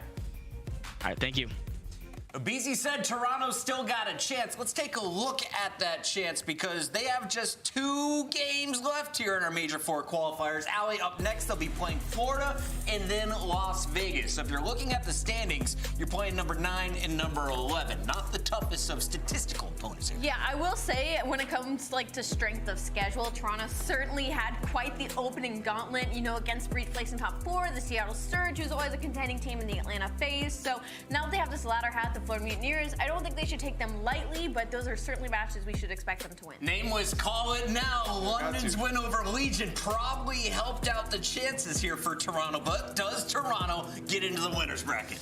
Man, listen, it's going to be Scrap versus Standy, all right? The script writers were on point. They know about the beef. That match could really determine who makes it into the winners bracket. Dude, honestly, the revenge game always goes to the revengee. I'm going with Vegas Legion in that. I like where you're at. That is happening next Friday. The Legion still 3 games back behind Rocker in 8th place. And of course, everyone vying for a spot in our top 8 come Major number 4 here in Columbus. That series is done. All 4 series, in fact, are now completed, and we got to revisit how it all started with London versus Vegas. Vegas taking the very first game of the day, but then ASIM, the Royal Ravens, the whole squad starts to turn up. Yuli has his best performance that we've seen yet, and they hand Vegas a 3-1 defeat. Biggest upset we've seen so far in Major 4 qualifiers. Oh, yeah, definitely. I don't think really anybody had this coming except maybe for Miles, who might have had the scripts. But Vegas take that convincing Hydro 250 to 117, but then we move into the LSC low, and it's always 3 Asim. Well, Asim took over that map. He went 11-7. He was doing all that he could. He was a one-man army, and then they head into that hotel, and it was kind of 2 of the worst control teams duking it out, and it was the London Royal Ravens that come out on top. Nasty opens with a crazy 9 spree, ends 18-10, and then they rounded out on that NBC map number 4. That was our opening battle that led to a battle for LA. Los Angeles Thieves taking on Los Angeles Gorillas, and the Gorillas 5-0 in the franchise matchup. Tonight, though, it was all Thieves, Nameless. Yeah, if you ever needed a class in the fundamentals, just go and watch this series. I mean, it was just hardpoint excellence. That's the story I'm going for. Respawn excellence, honestly. Yeah. That's the story of that series. LA Thieves really look like the strongest team right now. It's like them and OpTic have been just unbelievable throughout this stage. I like that call out. Look out for the Thieves on top. They walk away with another victory over LAG. One of the toughest matches on the day belonged to the Subliners versus OpTic Texas, and we thought this one had potential to go to a Game 5. But as Lando said, all 7 of our matches so far this week finishing 3-1. This time, it's OpTic coming out on top with a 3-1 victory, Allie. And it was that map 1 Mercado that really set the pace for me. Just the fact that the team of OpTic, I mean, the rotations were great. The fundamentals were great in that map number 1. Didn't so much infect them for that map number 4, but shout out to Shotzi and the playmaking that he had to put themselves back into that game. They were down over 60 points against New York on Hydro, but it was Shotzi that made the plays every single time to end up pulling out the win. Thieves get a win today. OpTic improves to 3-0, and tomorrow they match up at 6 p.m. Eastern for $10,000 and for the #1 spot in our qualifier standings. We do have to give some shout outs though to the Subliners. Our Hummer extract mode belongs to the French phenom Hydra. Going up against 3 players. Pulls off the ninja defuse somehow. Yeah, I mean, I really don't know how he got this, honestly. Like, he finds one, and usually in the situation on bomb, a player just jumps down the bottom bedroom, jiggle peeks, and you're dead. OpTic just had sort of a brain fart moment here. That is your Hummer extract mode, and Hydra keeps the Subliners in it, but at the end, it was OpTic Texas walking away with the W. Tomorrow, we see them back in action, as mentioned, at 6 p.m. Eastern. In fact, let's take a look at all 3 games that are coming your way on our Sunday. Allie, which one of these ones is going to be better than LA Thieves versus OpTic Texas? Oh man, I don't know. Maybe Vegas versus LAG. I feel like that's usually always a good matchup, but LAG hasn't been looking that hot as of recent. LAG's been struggling. Legion also taking an L today. Nameless, do you think that one has the potential to go the distance? I mean, I think after what we saw today, both those matches can go the distance tomorrow. Important battles to find out who's making it into the winner's bracket, who's falling down to that loser's bracket come Columbus Major. Final thoughts on the day here, starting with you, Nameless. What did you learn here on day 2, week 2 of Qualifier 4? Toronto's still got a lot of learning to do, man. They got to bounce back. 0-3, what's going on? Allie? I'm ready to take a nap. We're all going to bed. Thank you all for tuning in. Best of luck with your channel points tomorrow. Today was rough, but we clean up on Sunday. We'll see you then, 2:45 Eastern, right here on Headquarters.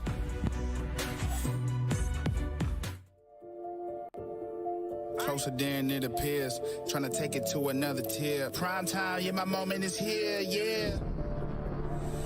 I ride the nation for my title, do what I must for survival. By any means, yeah, I know, I can't stop, I won't fold. Might bend the rules just to break the mold. Hella high water, calm and compose. Life will get messy, but I reach the goal. Climb the totem pole, be the protocol. Guess I had it in me after all. After penny falls and a lot of false things I can't control. My intentions come from years of rejections. Learn many a lesson, I'm progressing. Turning burdens to blessings, turning burdens to blessings. I'm in it for the long run. I'm a problem to my problems. Fighting through the tears, fighting in my fears. See my past in the mirror, closer than it appears.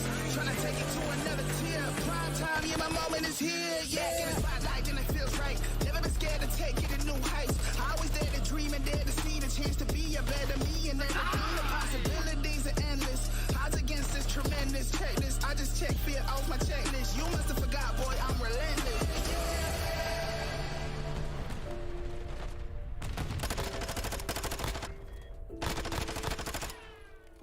I ain't scared of them, nah, I ain't scared.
PlayStations and N64s. We taking it back to the days of the Beatles like it's 1964. That's 4 bars like I'm in the 4th cars, but I'm lightning. My queen wife is number 3 like the trilogy. I'm a king, ain't no ting, but I like breeze when you look at me the wrong way.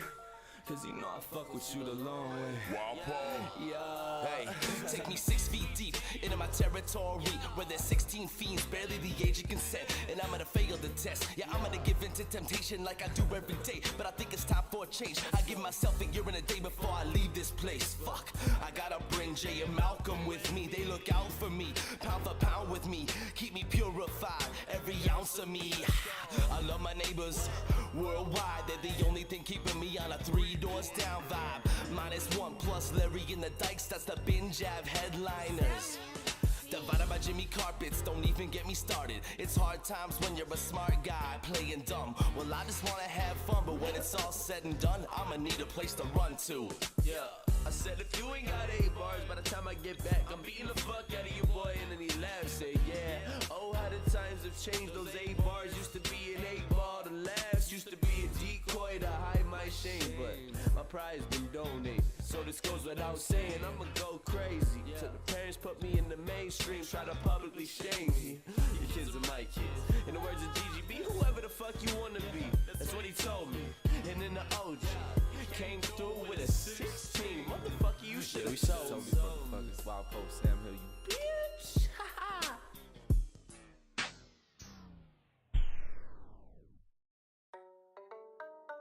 It took 150 years to spring the last 6 months. It's on the tip of my tongue. If I'ma say this one thing, I'm gonna make this as clear as I can. Use this simple search for those that don't know how to research. Hey, Kanye, motherfucker. You Himalayan salt lamb licking motherfucker. You a hippie dippy trippy motherfucker. You were born as an Aquarius. I hope you find your cancer. Scorpio to Sagittarius, it doesn't matter. If Jesus was a bad thing, you think you bitches matter? Like 4 little Yansus and Big J Lee. I keep their faces on my mantle right beside their virginity. They say the best things come to those who wait. I say the best things come to those who take a trip with the fam without leaving the farm. I'm up a lick to the sin, I think it's leaving the mark. I'm liquid with the syllables, I put it where my vision comes from. When they hear this, they congregate. Living with my evils, I'm best friends with demons. Married to my ego, but she know I cheat. Yippee-ki-yay, motherfucker. You Himalayan salt lamb licking motherfucker. You a hippie dippy trippy motherfucker. You were born as an Aquarius, I hope you find your cancer. Scorpio to Sagittarius, it doesn't matter. If Jesus was a bad thing, you think you bitches matter? Like 4 little Yansus and Big J Lee. I keep their faces on my mantle right beside their virginity. Let's go.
stare at the roof and pretend that tomorrow never came. I ain't gotta do shit like this was written already. I just had to spell it out. Ain't that some bullshit? While you up in the crib just babysitting, I've been going ham even though you know I'm hammered. I've been going MC hammered. I'm a sociopath, well according to my manager, but that don't really matter though. It's over for you bastards, I know.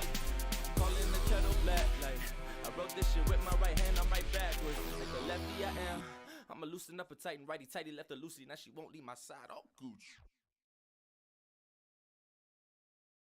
Lie to me, sing me a memory, anger and insanity. When I close my eyes, you're all I fucking see. Lie to me, sing me a memory, anger and insanity. When I close my eyes, you're all I fucking see.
I told you that I'm running away from this place, you would've came, but I made a promise to keep you safe. So I left without saying a thing. From the moment I wake up, I wish that I was asleep. Unless I gotta pick me up to keep me going temporarily. I'm holding on but barely, you're letting go, it's scaring me. If you don't want me, you want me to be gone, why don't you double dog dare me? I sing it in this song, yeah. Let out all my thoughts. Let out all my thoughts. I'm barely holding on. I'm barely breathing. And I can do this on my own anymore. Lie to me, sing me a memory, anger and insanity. When I close my eyes, you're all I fucking see.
By now, you just another one that lacks skill and the will to admit defeat. You rather get yourself killed. Well, that's fine by me, for real. I lost the ability to feel when I gave my heart away.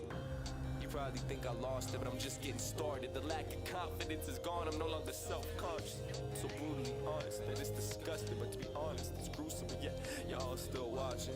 So don't blame me for your wrongs, tell me you know I'm right.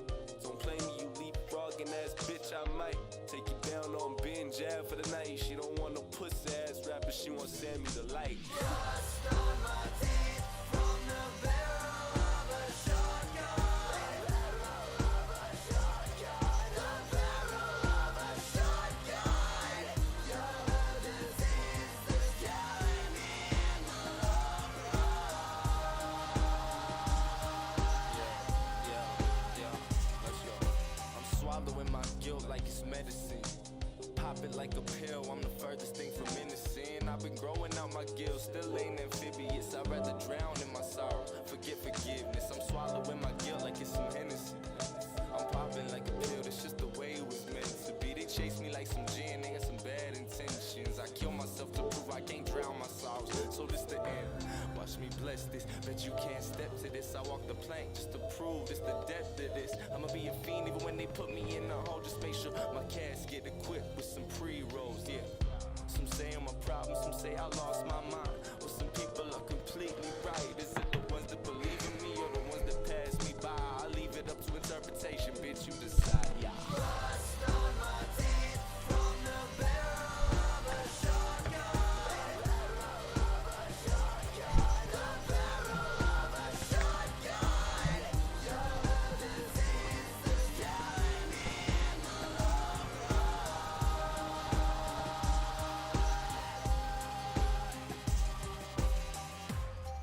Yeah, Sammy and the fiends, like the latest disease, but they just can't get enough. Ain't nobody keeping up with us. Yeah, load that shit up, put it on my, yeah, put it on my teeth. Yeah, that's the barrel of a shotgun. Rust on my teeth from the barrel of a shotgun. The barrel of a shotgun. The barrel of a shotgun. You're the disease that's killing me in the long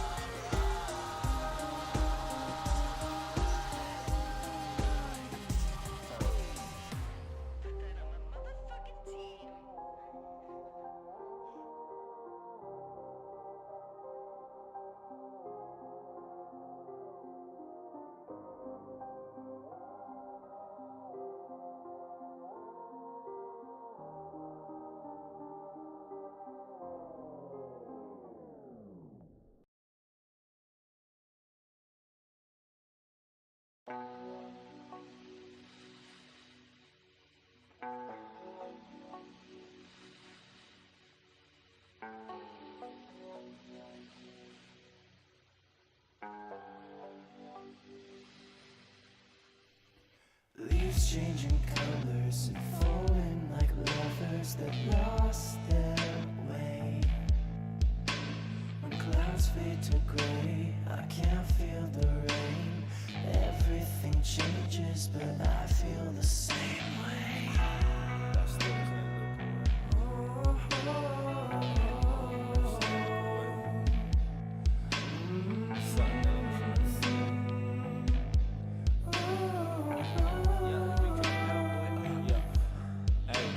I'm starting to see the pattern repeat, changing like the leaves on the trees. Like every weekend at the Four Seasons, I'm switching them up like the sheets in my hotel suite. That was back when I made the best. This is gonna end up being the whole stream of me just fighting with this microphone. Too tired to sleep, my tires squeaking, my eyes are tweaking, but I'ma keep driving even though I know I gotta lick till it pops. So I finish my drink. Let's go. Summer fall in the heat of it all. I'm in the steam room sneezing, cause I know that I'm the reason. You feeling so cold at night, whether you turn the heat up high all night, you'll shiver if I'm not by your side, but it ain't the temperature, it's my temperature. Listen, I'll give you all I got. Give me all for this. I need confidence in my That's sick. You wanna hear it?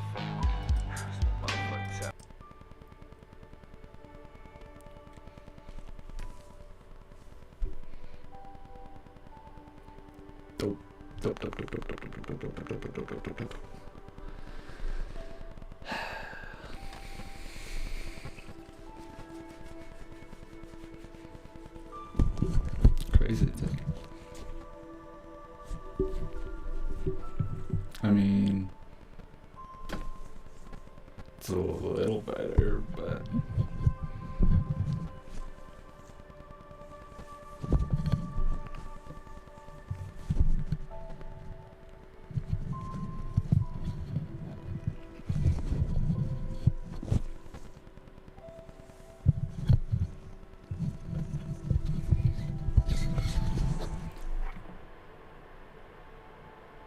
Oh.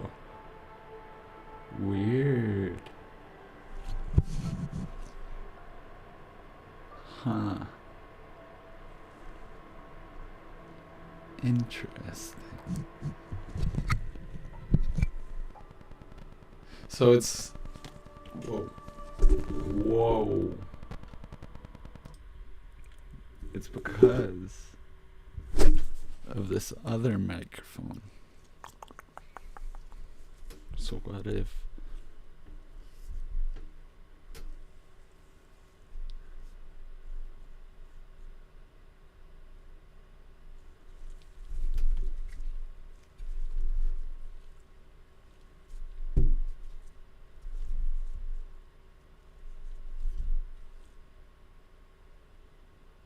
What?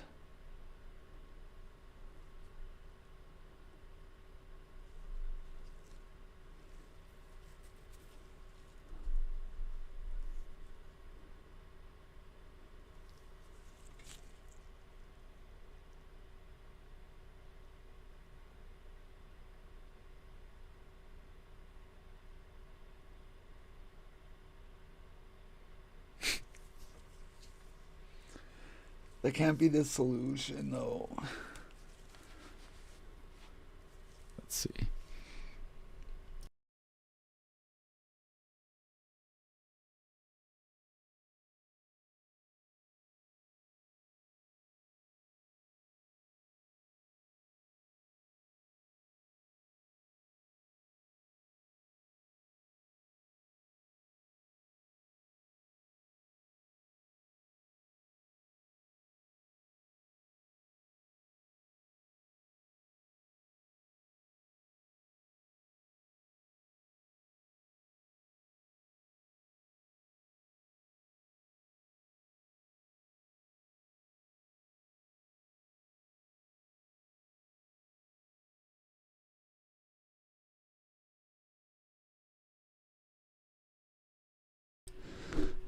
I don't get why sometimes it works, but then other times it's like this.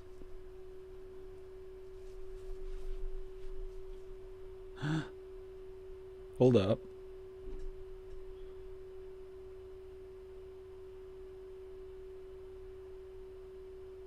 See, like...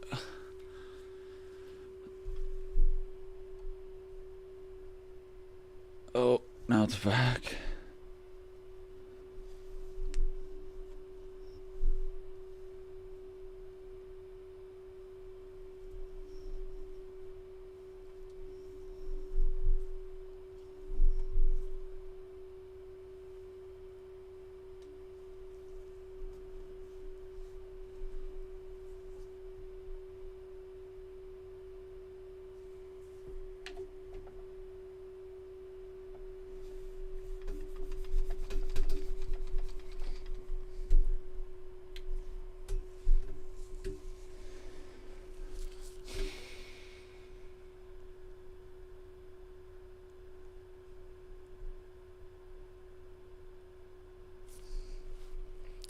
Things driving me nuts. 'Cause now it works good. So still working.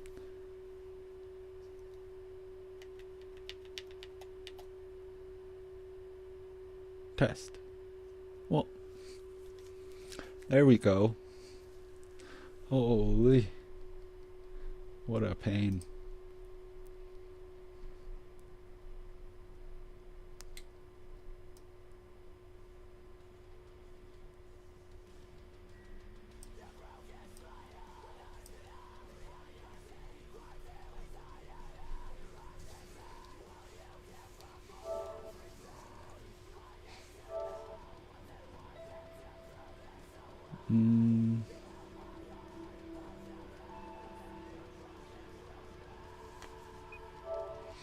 Still a little shit, but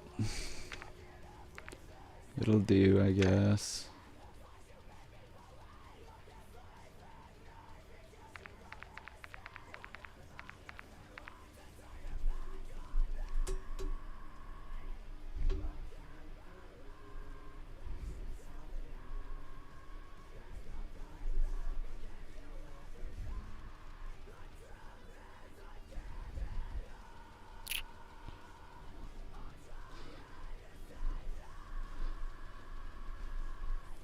Can't believe I have nobody to play with.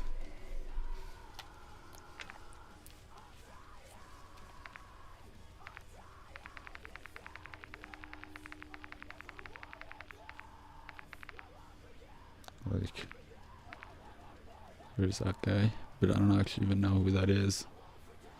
It's just a random. But, oh well. Let's see, when is it? 3 days to get 2 tokens. I'm a third of the way to get 1 more there, so that's cool. And then finish these off. So I need 12 more to get 270, 17 more with an LMG. 50 of the marksman. 18.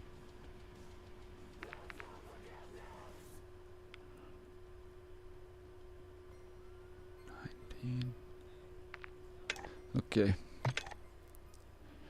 Okay.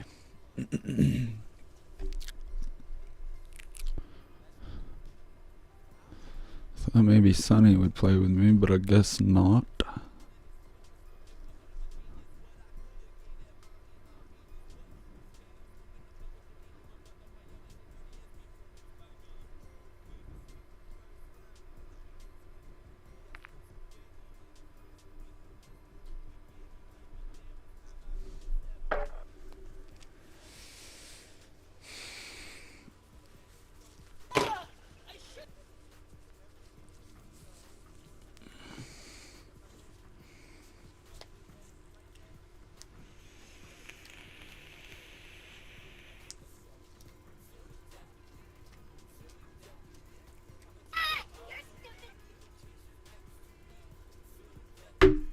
Oops.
Oops.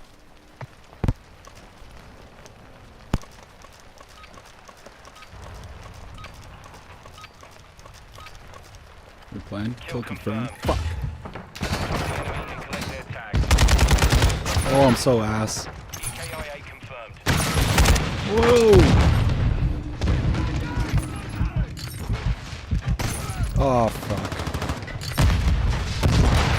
With you, mate. The enemy's taking the lead.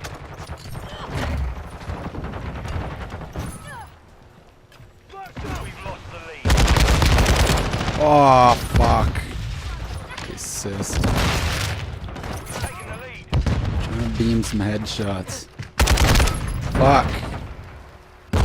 Where did he? Oh, I thought that was in the DR at first.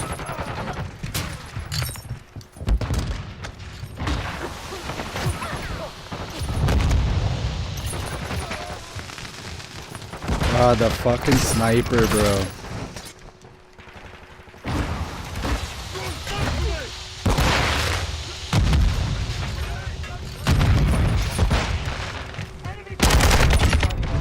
Okay, and then I got bodied. I need to get more headshots of this thing. Holy. Those gas, man. That's so annoying. Eat a flashbang then.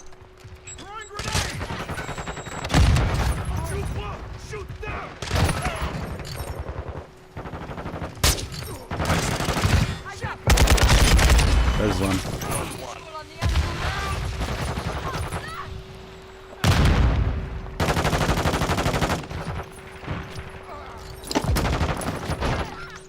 Where the fuck are spawns? You got guys over there. No way he's alive, bro.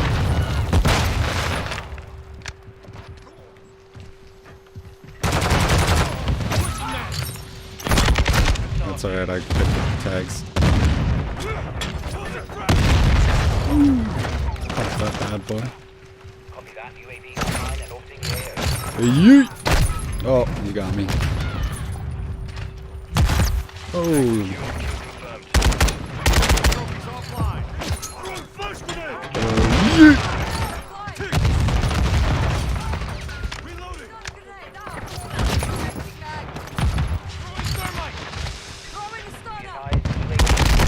Oh my god, how did he survive that?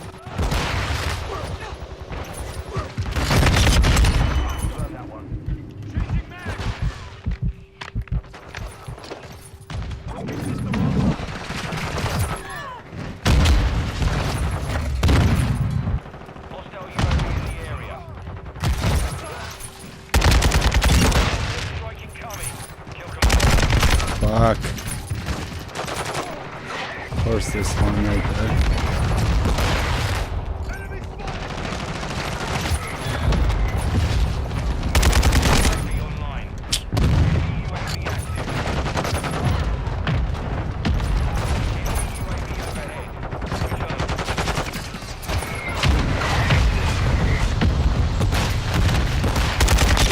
Nice, got another one.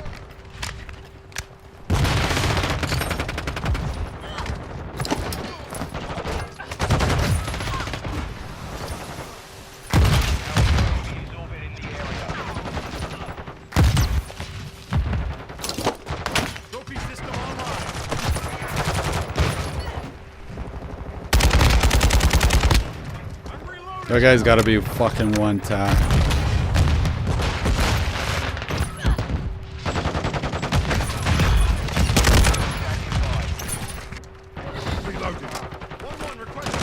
That was a hit. Send X throw. What? No way, man. You're lying.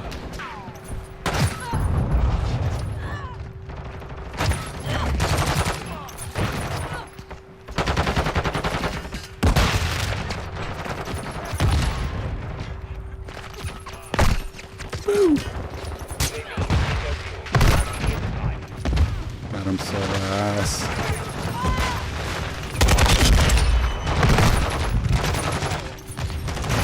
There's another headshot though. Oh, I saw it right as soon as I threw it.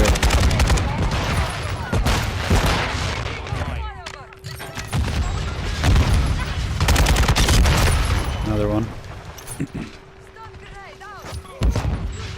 Oh, fuck.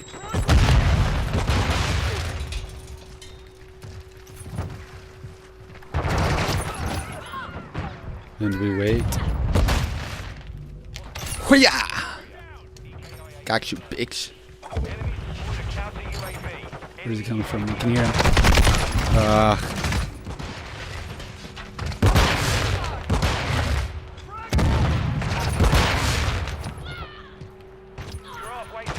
Fuck is he? There he is.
How was I the first one to get bodied?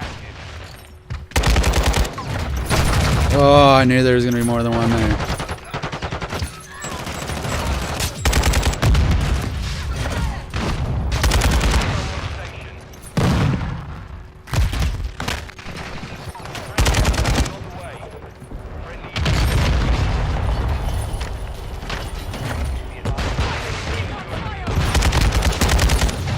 Ow, bro.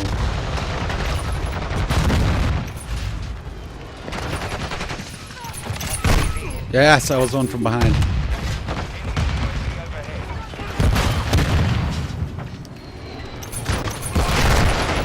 Ooh, shit. Big mistake.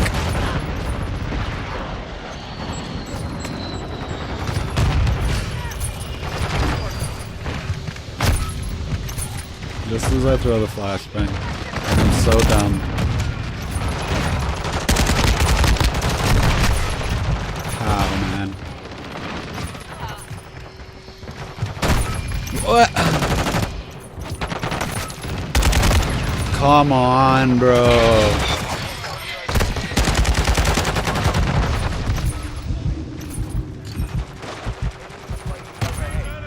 Oh my god.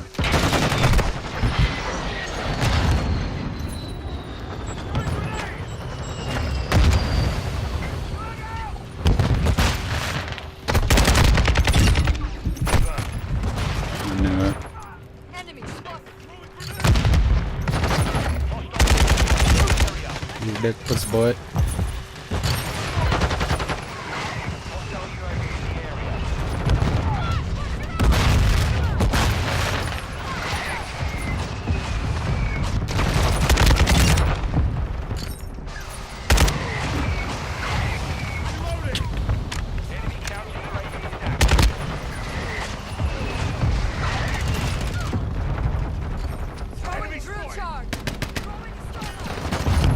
Wow, we have guys fucking everywhere. There we go.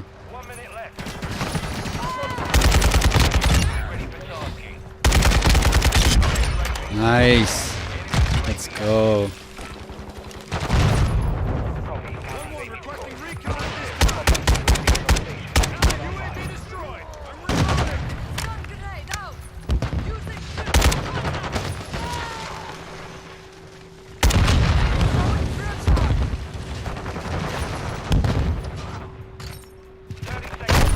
Oh, fuck.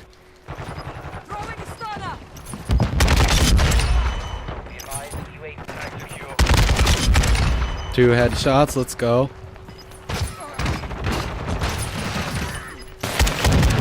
Oh, that's ours? Thanks for showing me.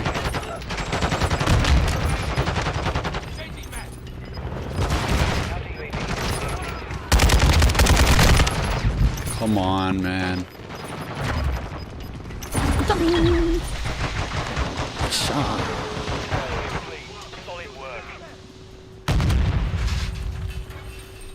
That ended great.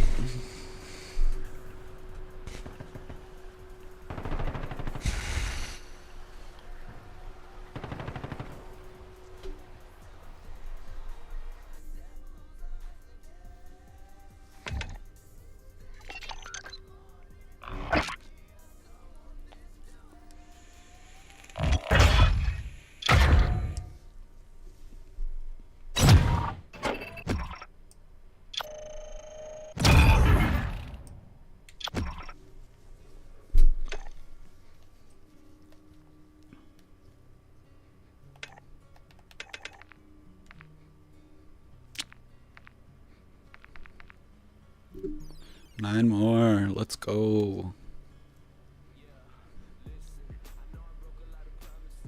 And we'll be halfway done.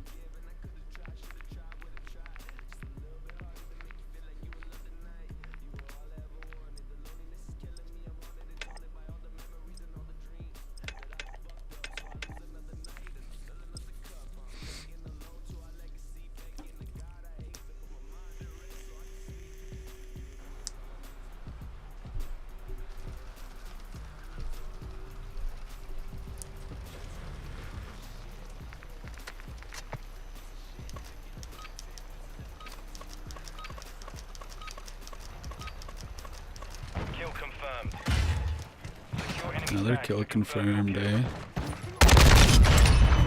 Another headshot. Oh, I was so bad at aiming.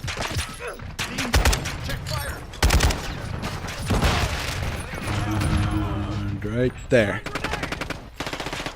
Oh, I got hit markers.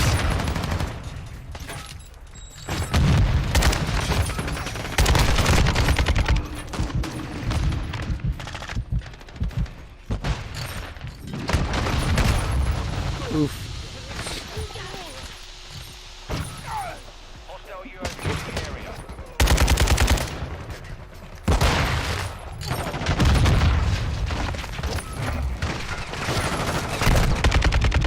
Okay, yep, that was dumb.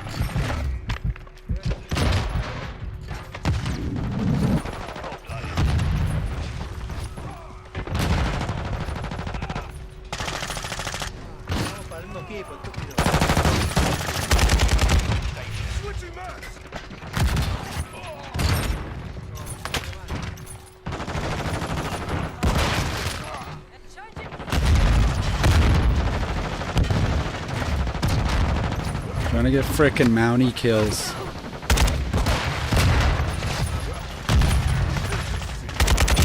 Let's go.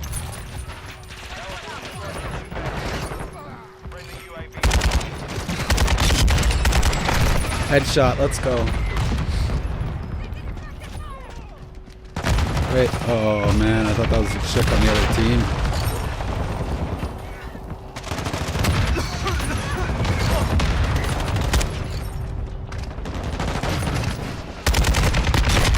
Yes, headshot. Let's go.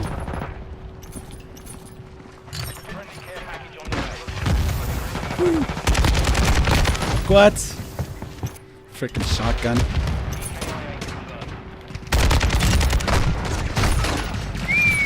There's guys like everywhere there.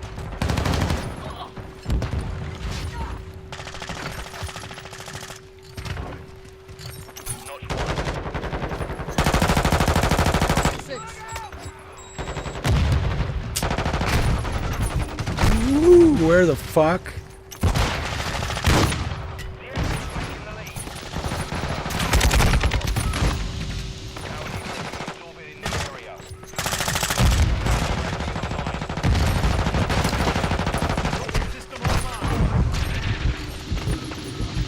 I'm fucking dying here.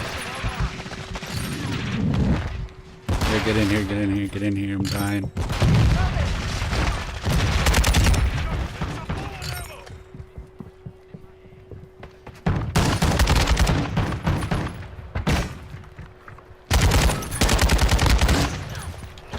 What? I fucking knifed him. Come on now. Don't lie to me, game.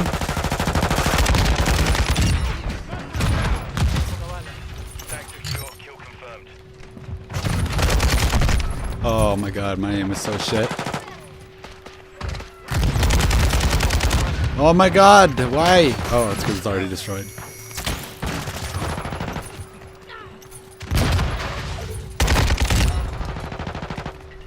Headshot on that one. Come on now.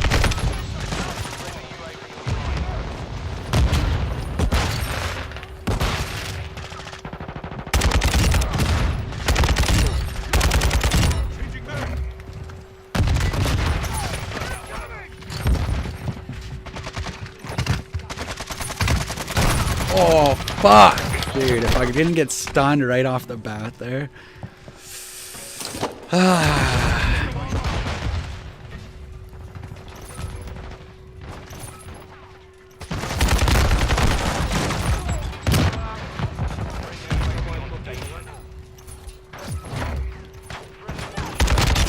Nice headshot. Oh.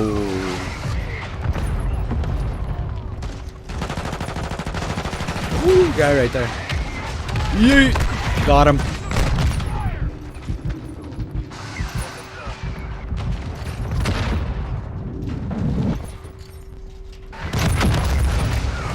Fuck.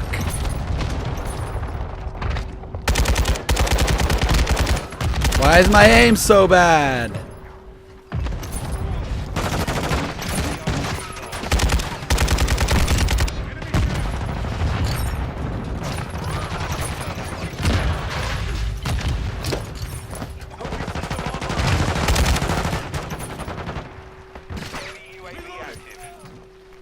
Oh, nope, they're gonna come over there. Oh, where are they? Over here. God, I hate that little bin.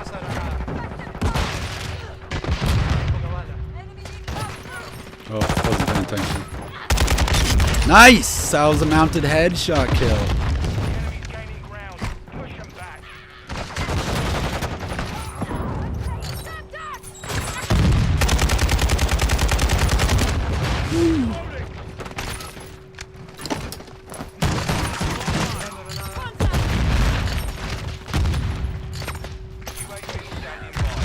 Ooh, can't live without that. Yeah, right, dude. That was a bullet straight to the dome. Straight to his freaking melon.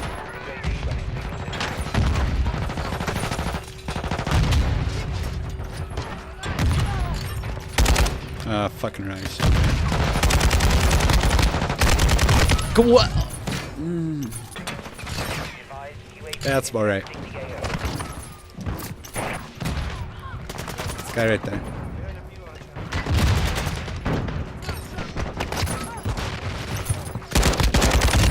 Ooh. I didn't realize this switched back to my gun. See, oh my god, the knife is kind of silly.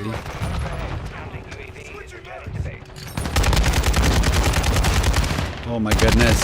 Oh my goodness, just die. Thank god I got the headshot on that.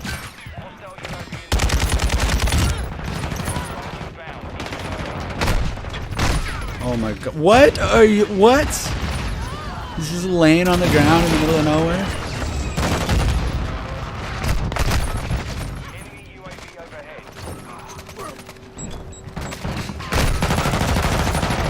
Man, I'm fucking nailing these Semtex throws.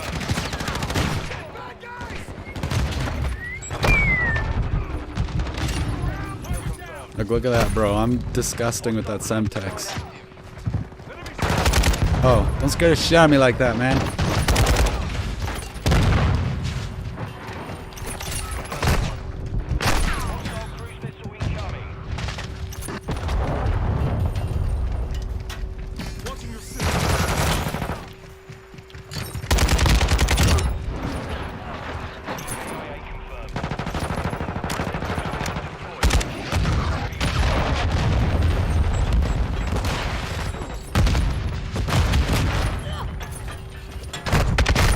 Ah. Right in the ass.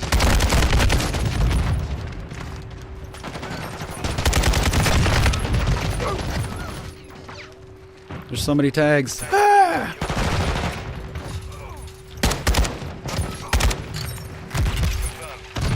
We're gonna get our shit pumped right now.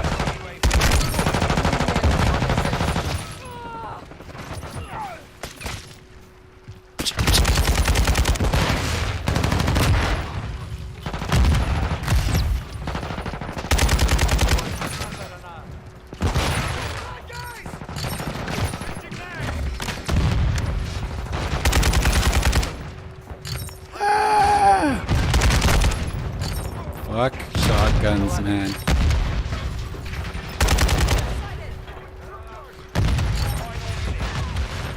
But once I get through those light machine guns, that's what I'm gonna have to use, so can't really say too much.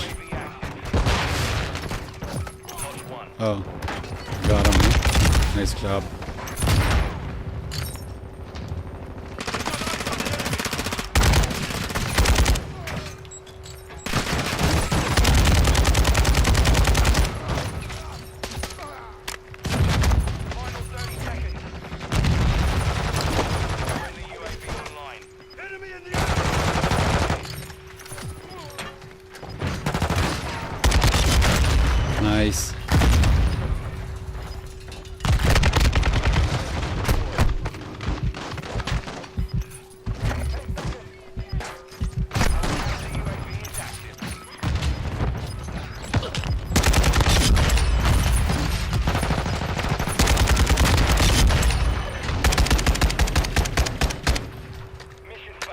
totally just robbed that guy the final kill.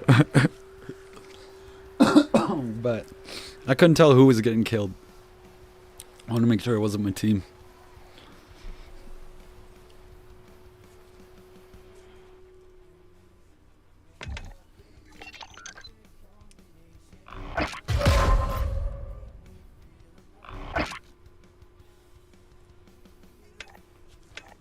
Sure.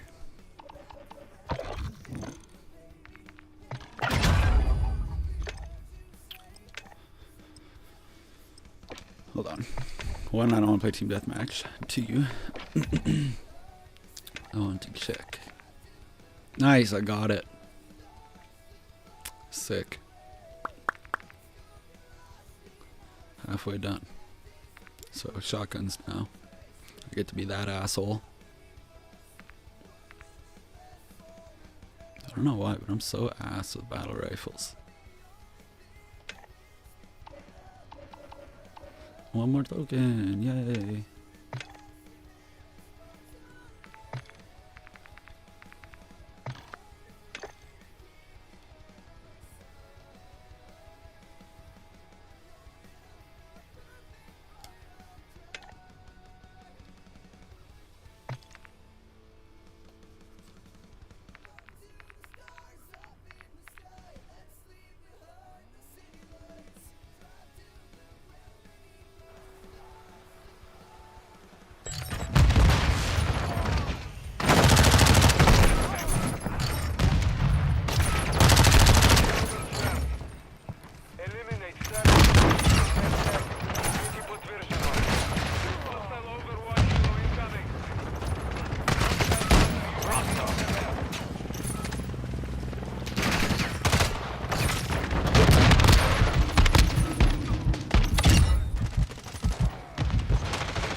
Oh, come on now.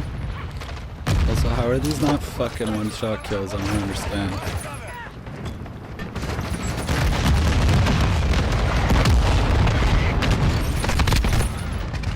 How? I shot him point blank with a shotgun, bro.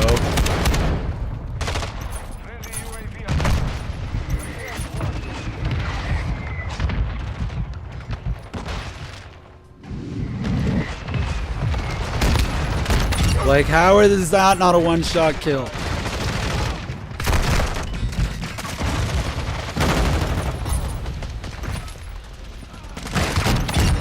There we go.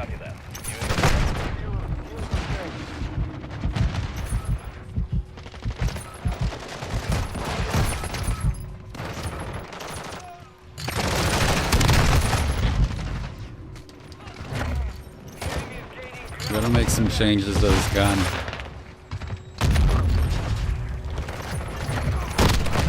Like, okay, that one worked.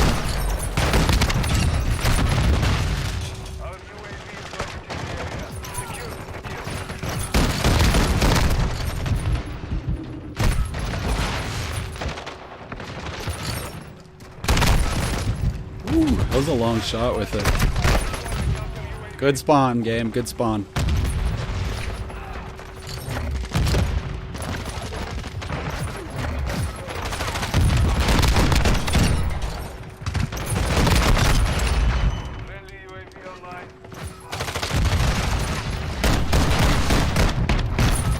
God, that's fucking annoying.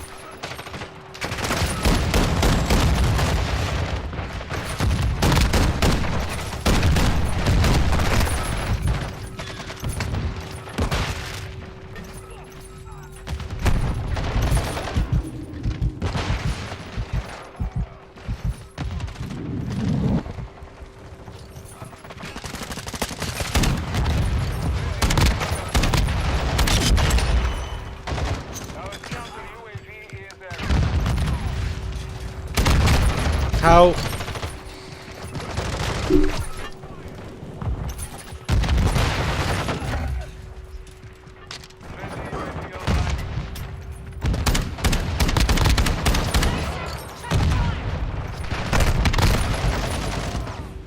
Getting hella assists.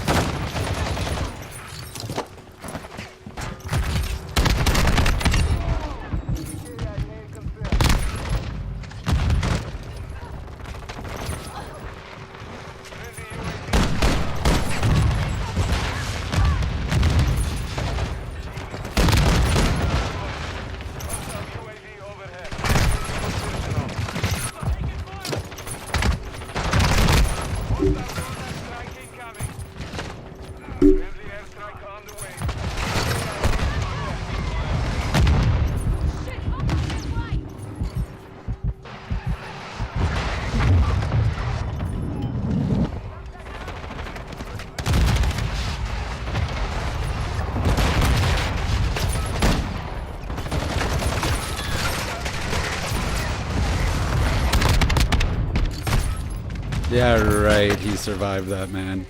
Like, I always get 75 XP because they're always fucking one tap.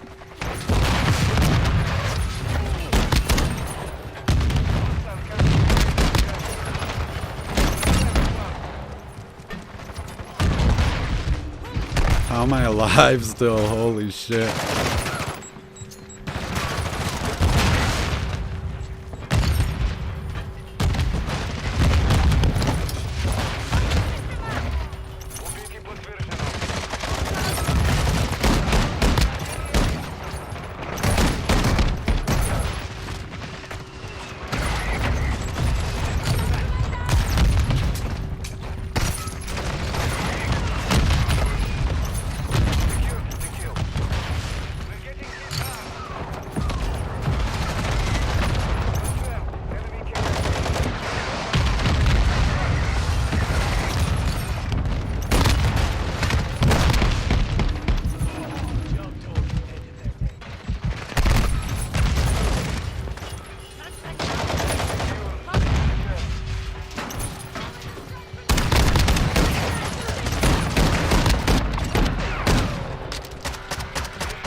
Fucking ice is stuck in my straw.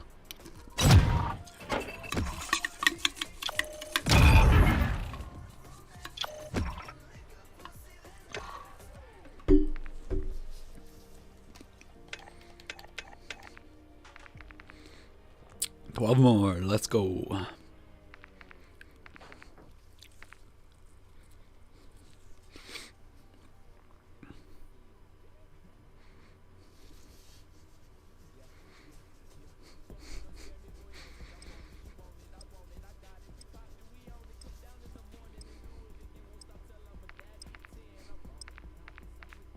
Oh yeah, fuck. I gotta make some changes to this gun, 'cause it's ass.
Oh, get out of there!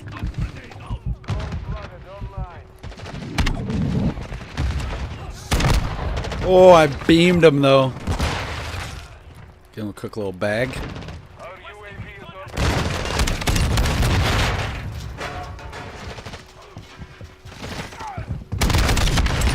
There's another one.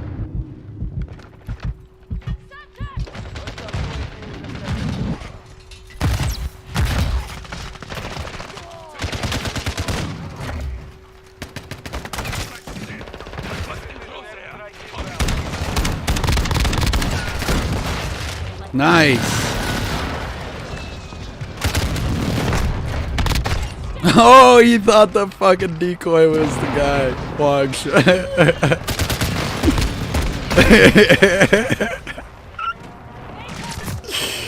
That's funny, dude. Oh, fuck. Easy, bro.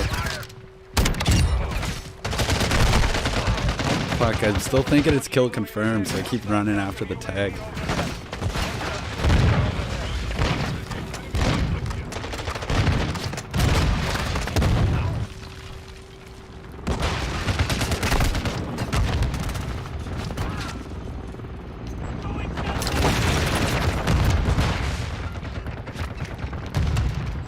Oh, fuck. He saw me. I was gonna run by.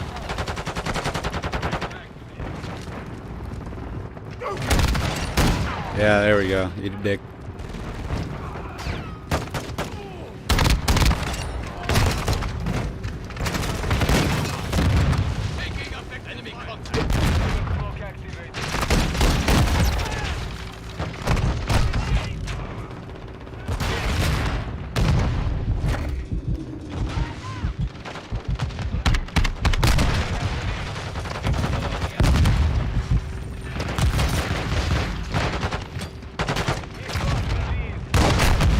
What a pussy, dude. He just runs it in the corner and then puts out his shield. Oh my god.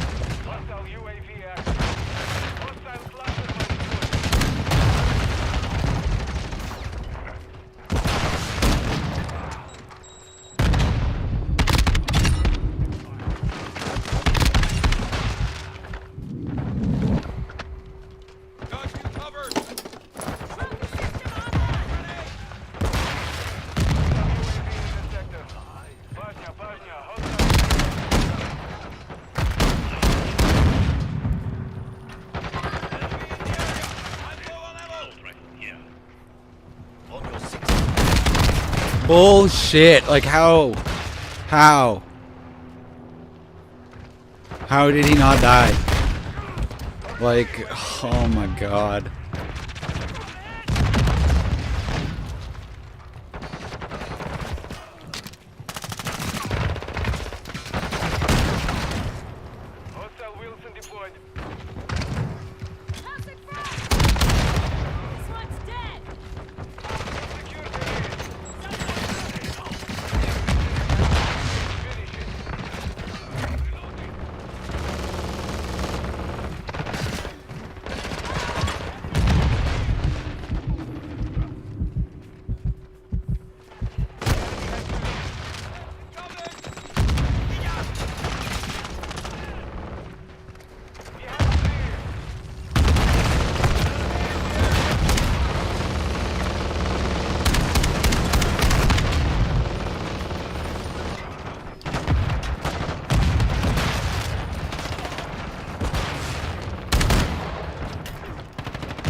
Jesus Christ.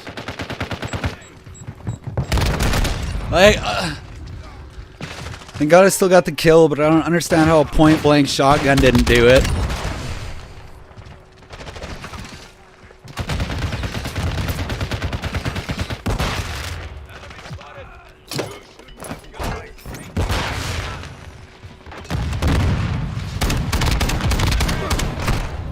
Like, or that.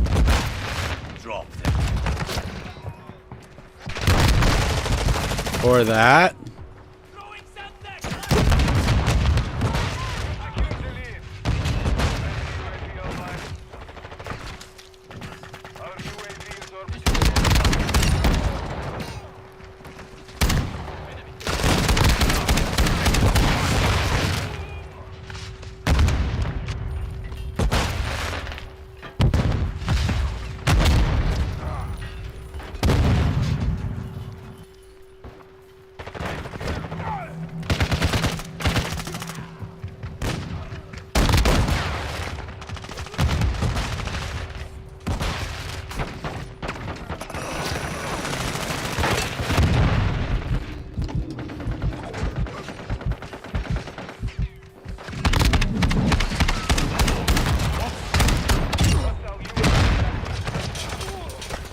Little homie.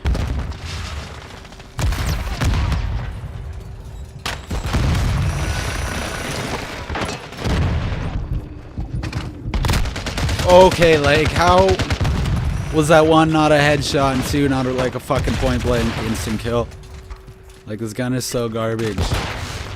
But yet people just body me one shot with it all the time. Oh my god, bro, you're just in that fucking corner, man.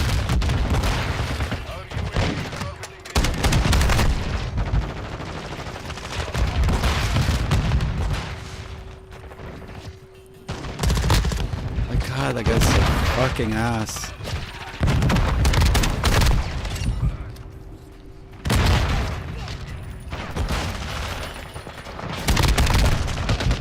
I don't understand how these aren't fucking killing them. Like, holy, how fucking shit do you have to be?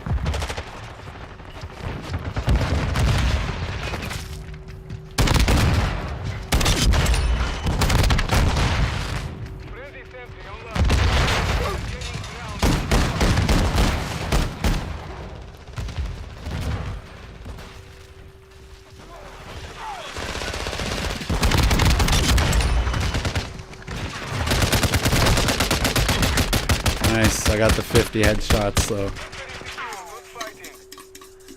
that's all that matters.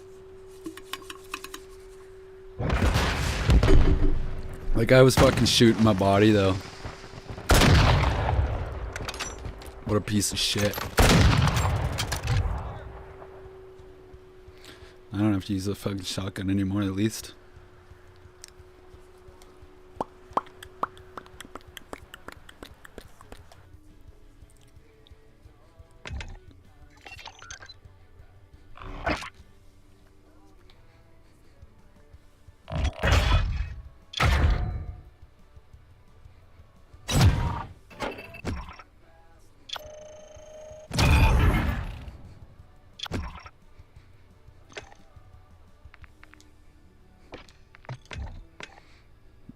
I hate that it, like, it's so annoying.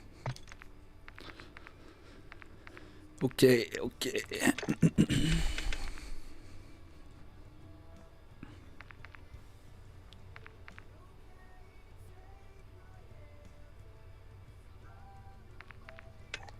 The marksman rifle is that one, right? Yeah.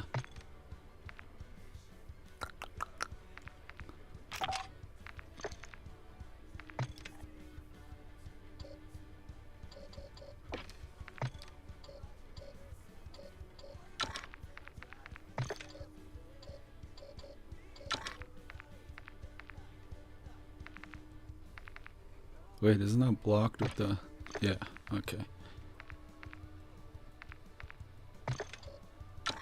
Hey, there's a skin. Huh.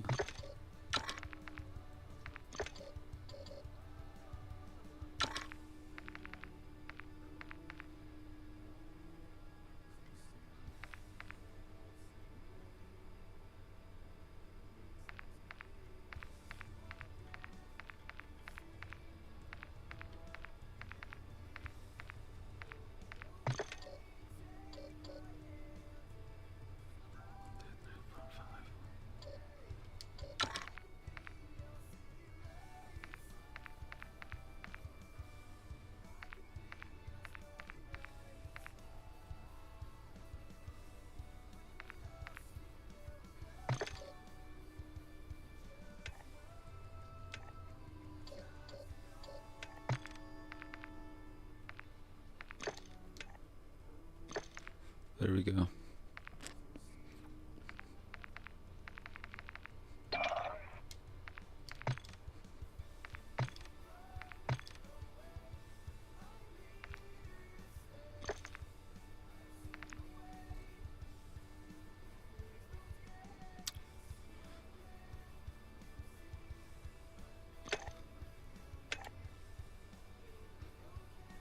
How many do I need?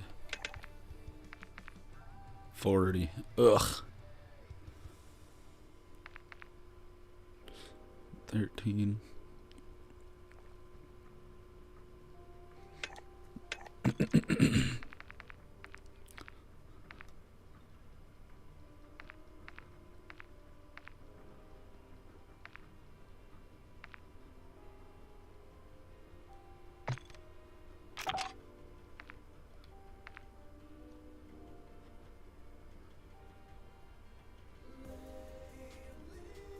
Let's use like this thing.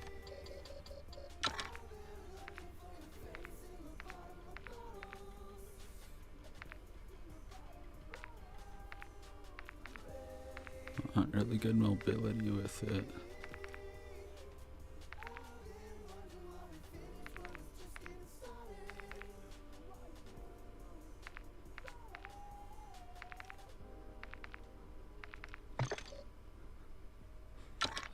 better mobility.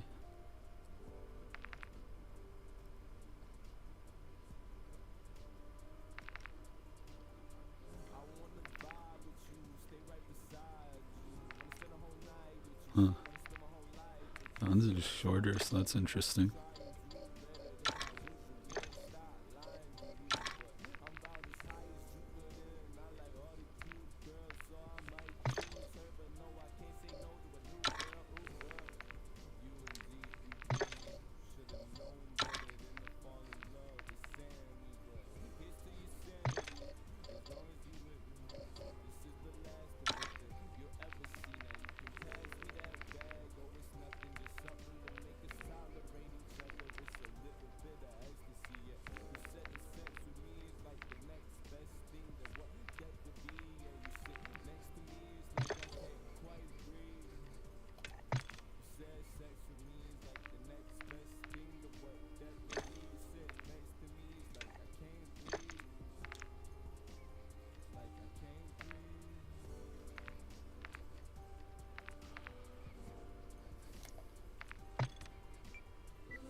Oh, I just need 7 more mounted kills to unlock the gold camo challenge.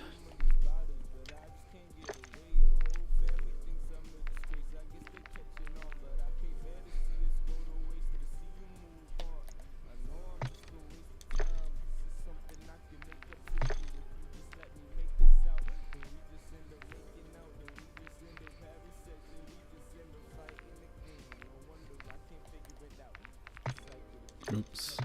Oops.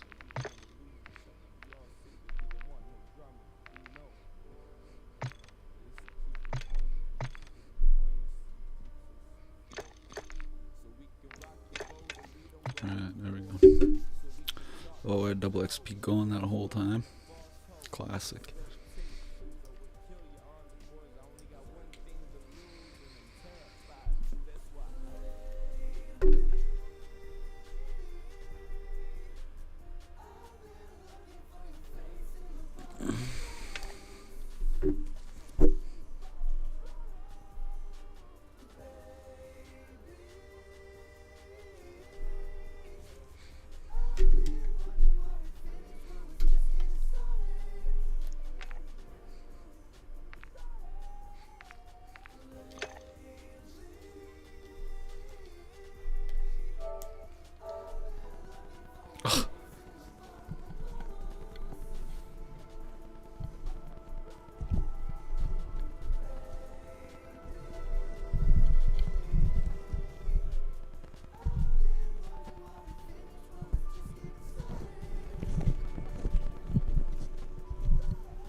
Nice.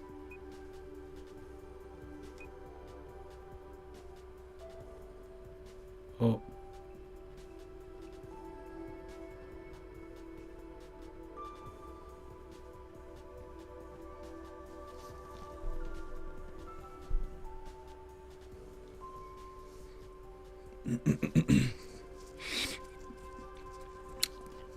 Test.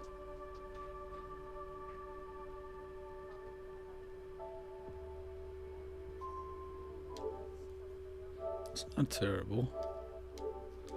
I like that though.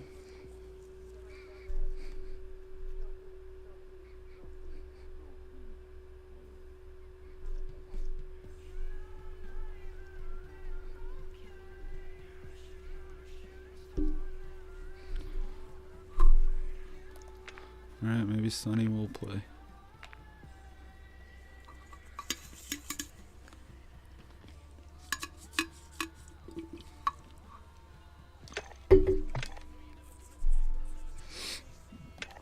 Until then, we keep running it.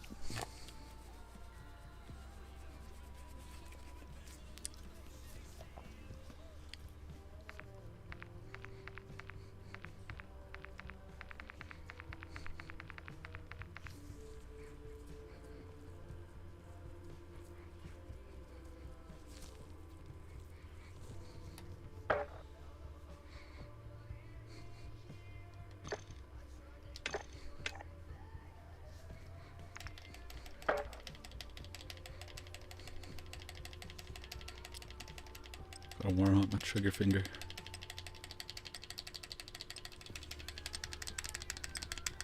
Too slow. Too slow.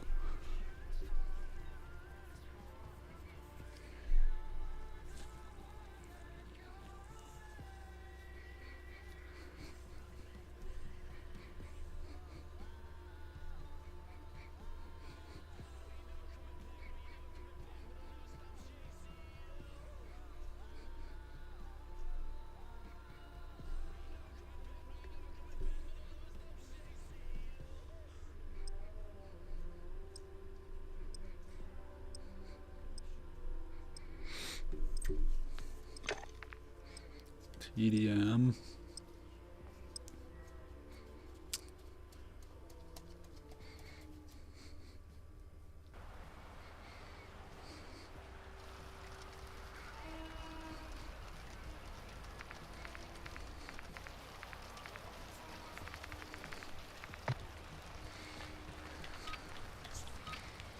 This was like the fastest ADS in history.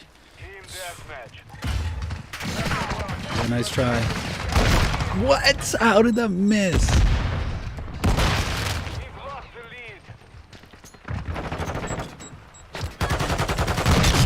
There's one. What? Hit markers, man.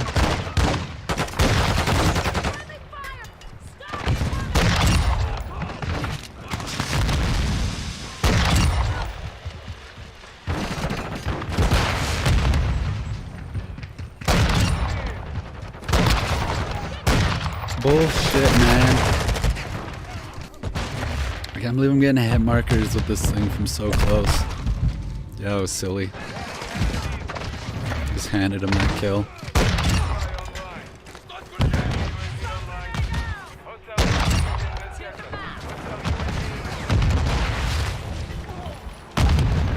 I love how they're still focused with a red dot.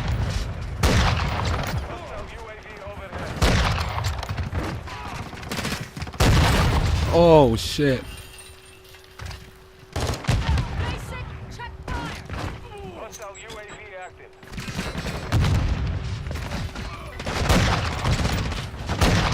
Bullshit. Hey.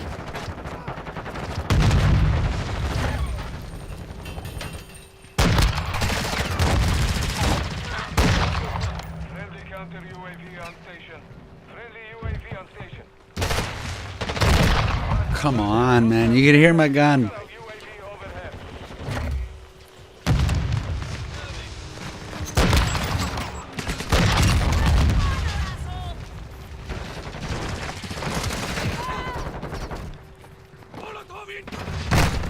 What? Oh my god, man.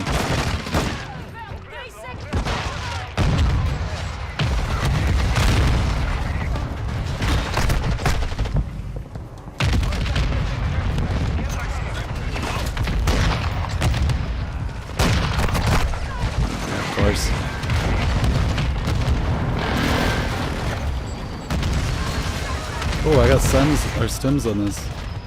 Interesting. Yeah, of course. It's always on my right.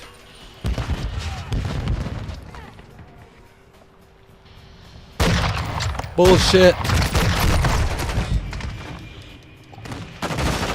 That first one should have hit.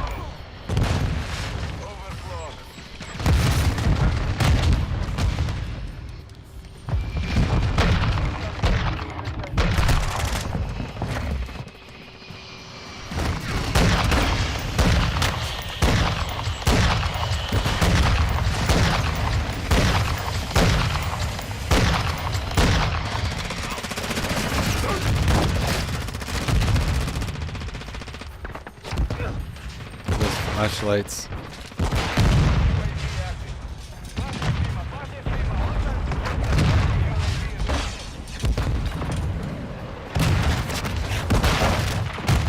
Yeah, of course. This is fucked.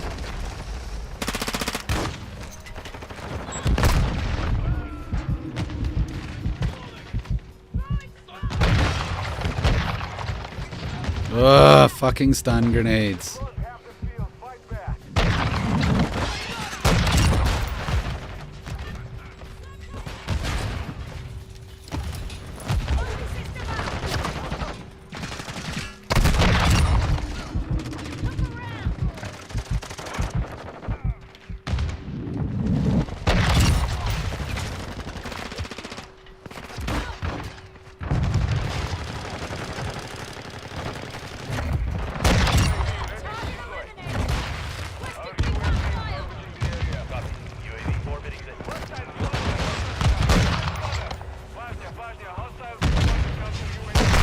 Oh my god, imagine if I could actually aim.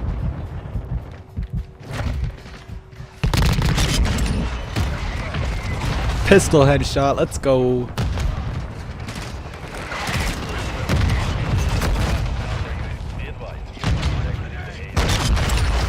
Fucker.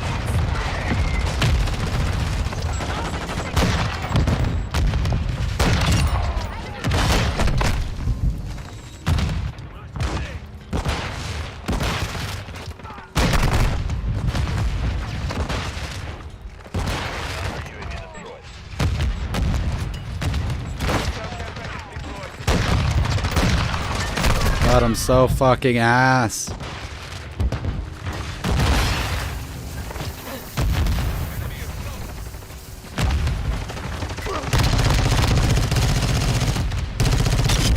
Let's go, pistol headshot.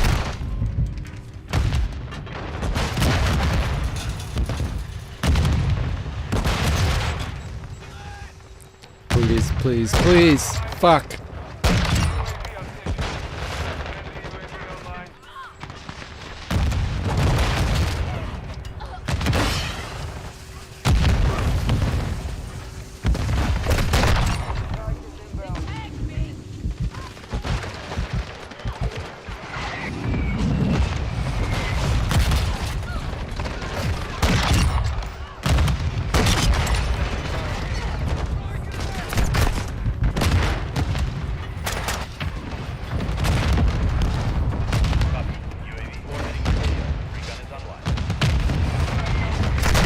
Ah, fuck.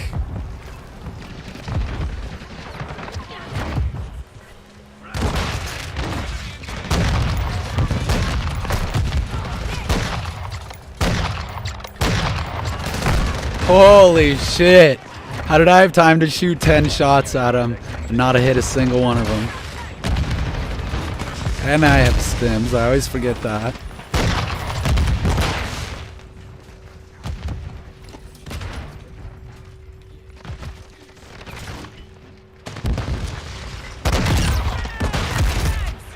How is that not a headshot? How is that not a headshot?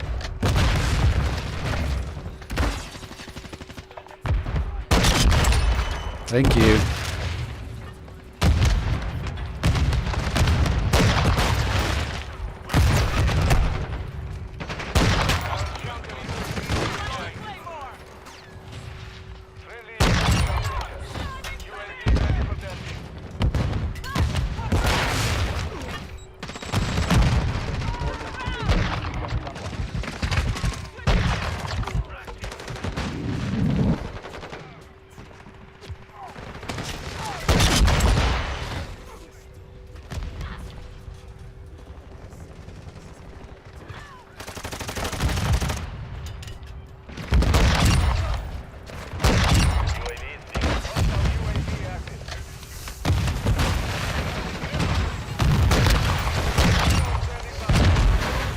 Let's go, baby. VTOL jet.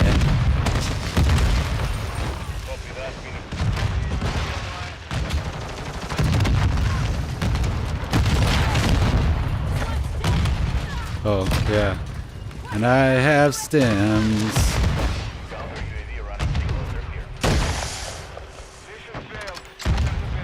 Be happy, happy.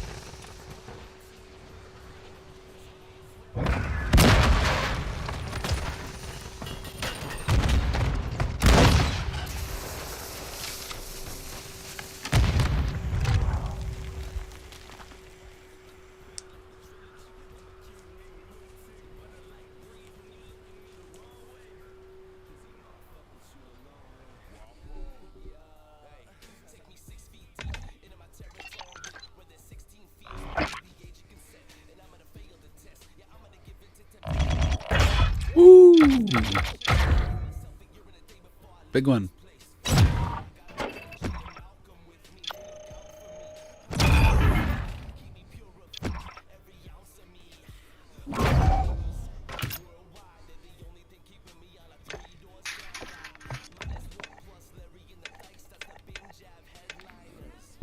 Excuse me. 29 more.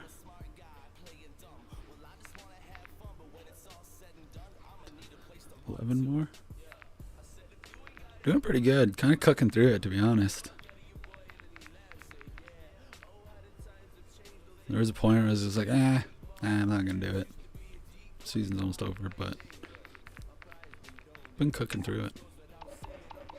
We've almost got the last token. Woo-hoo.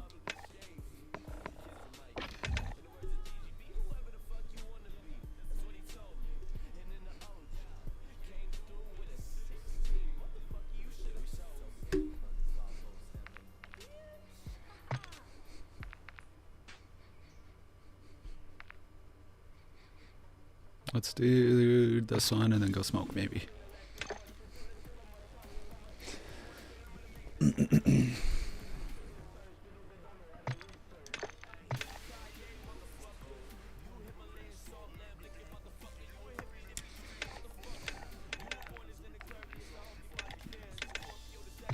think I'm gonna extend the barrel just a teensy-weensy little bit on this guy to that one. Just so I still got that wicked speed. Oh. Didn't get to fully tune it. Just so I can get that speed and a little more range. That shit loud. There we go. Oh, okay, whoa, that barrel feels hella different.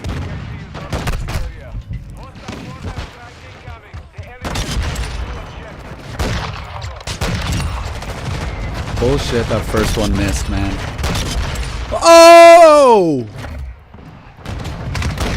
Oh, man, that would have been sick if I got that one. Alright, don't fucking lie to me, game. Give it to me. Give it to me.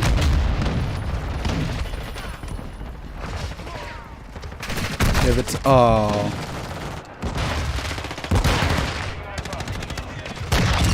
Dropped you. Quia! Extra.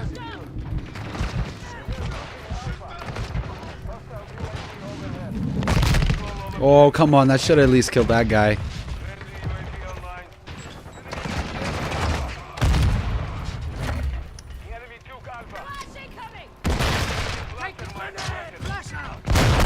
Oh, come on. That should have gotten that guy.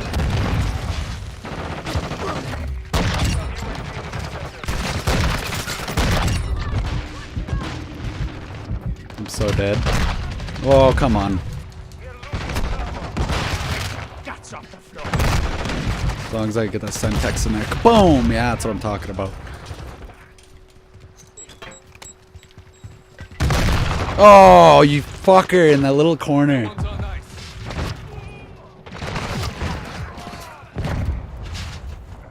I see you. Come on. Fuck. And Charlie.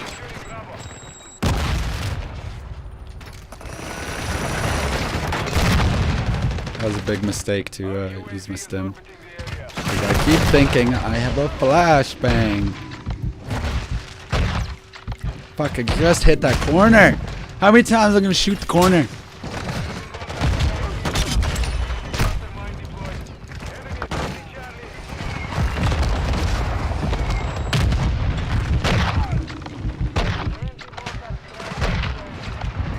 I flinch way too hard when I go to shoot. That's my problem.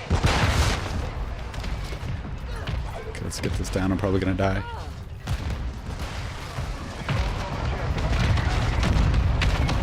Holy fuck, we control them all.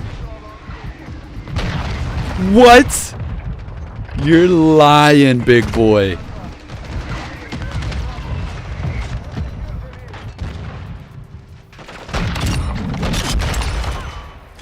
Boom, boom, boom, boom. Imagine if I get that fucking quad kill in the flash. That would have been cool.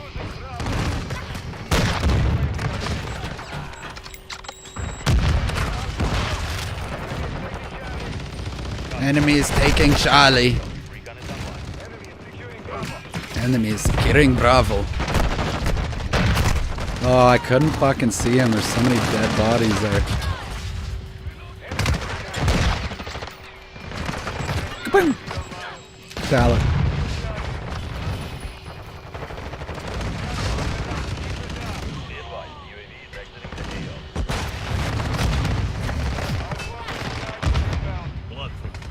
Salad. Fuck.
$24 more to go.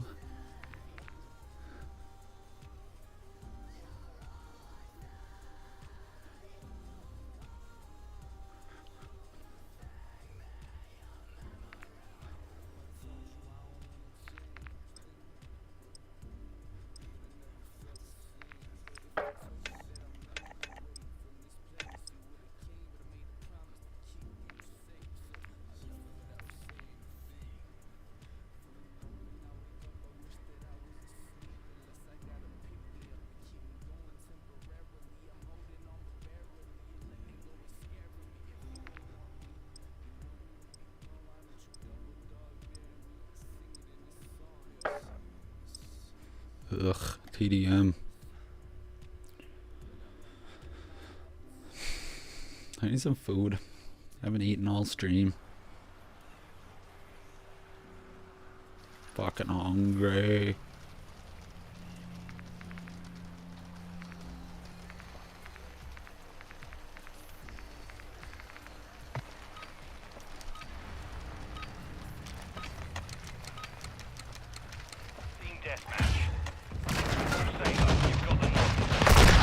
Bullshit. I'll get this bitch.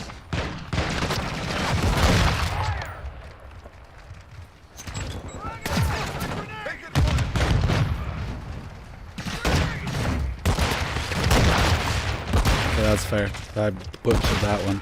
Oh my goodness, with the flashbangs.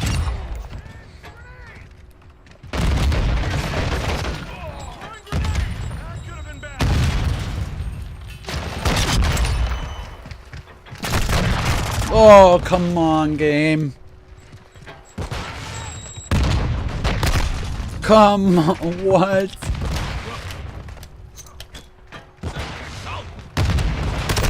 Like, look at that. How? The only thing peeking out was his head.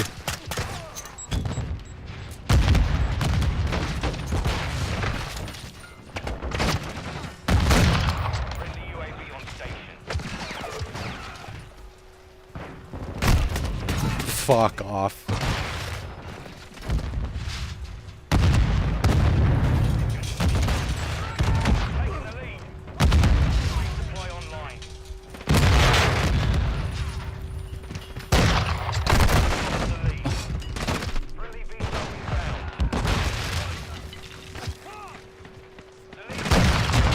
Yep.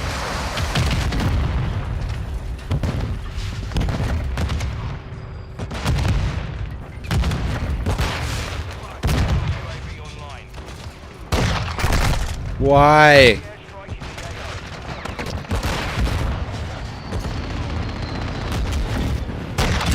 Thank you.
What?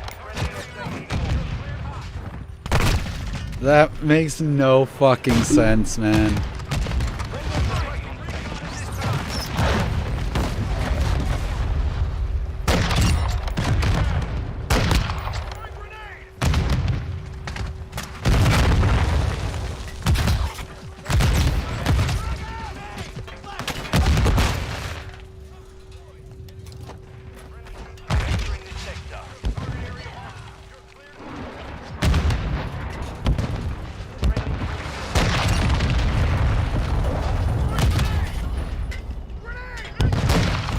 Bullshit.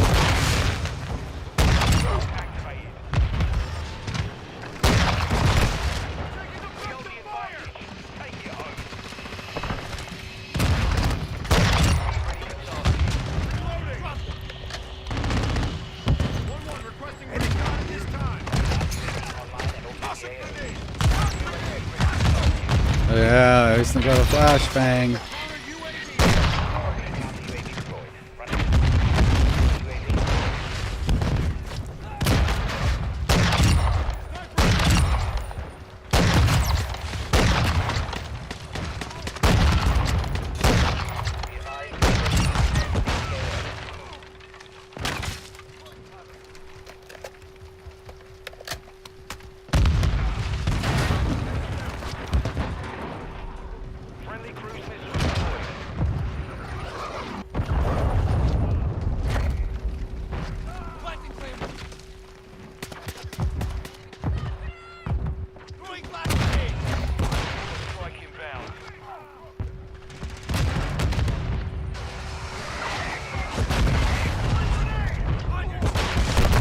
Oh my god, why did they spawn right there?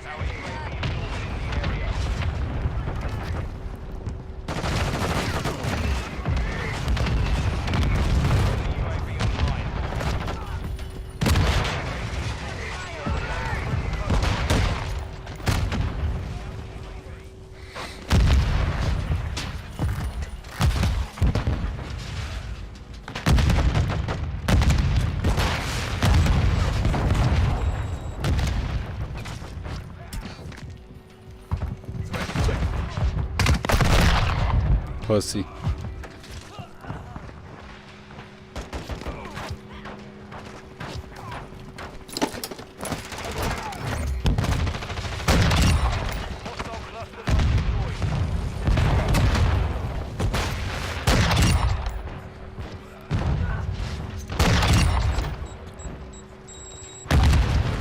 I don't think I've gotten very many headshots this game.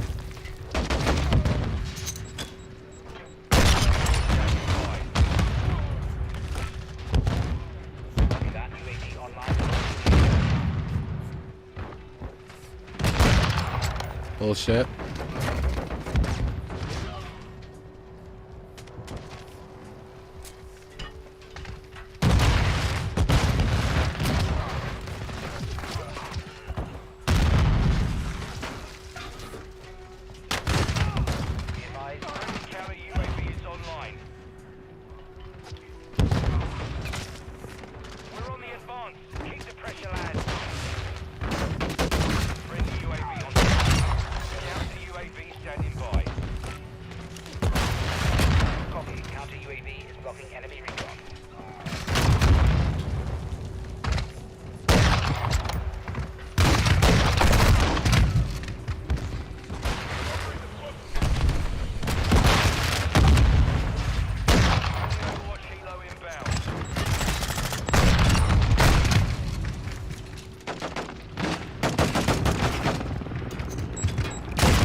And everybody had a positive kill death on our team.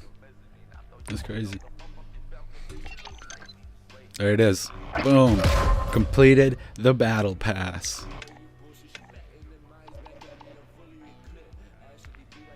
That's so stupid. Like, why is that a look? Press R2 to claim sector B14, but then R2 is also to open up the aftermath. Oh, so fucking dumb.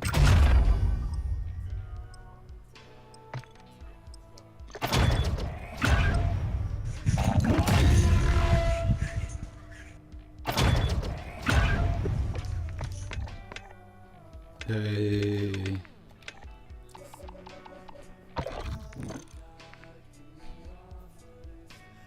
Whoa, that's cool.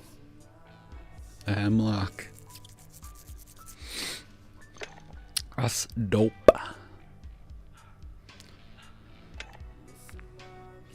Yay.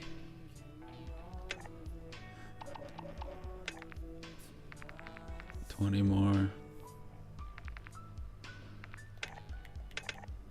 Yeah, I didn't think I got really a whole lot that game.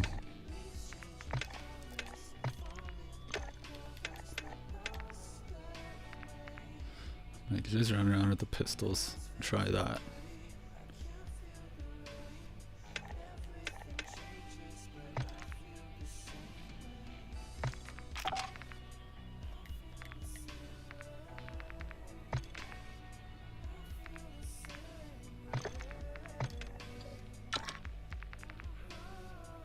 Level 28.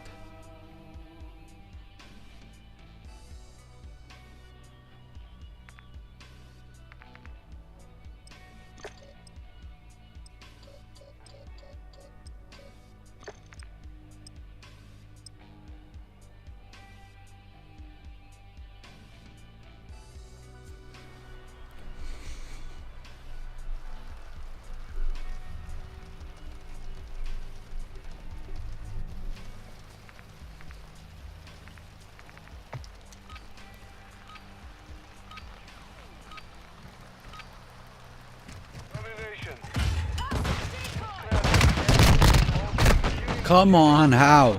How? Tell me. Tell me how.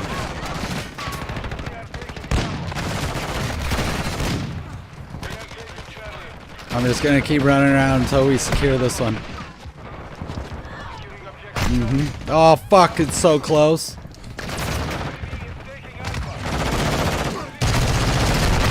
Oh my god, it's so hard to aim at those. What?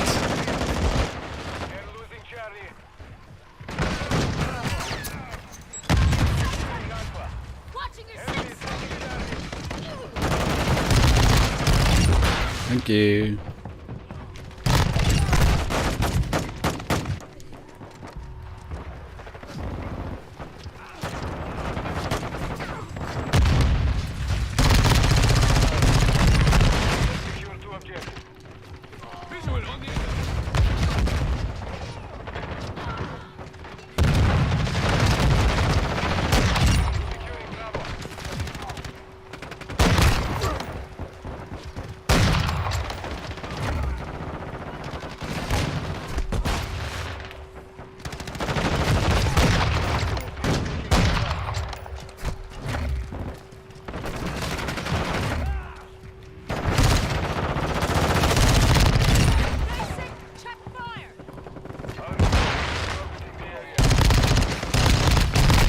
How?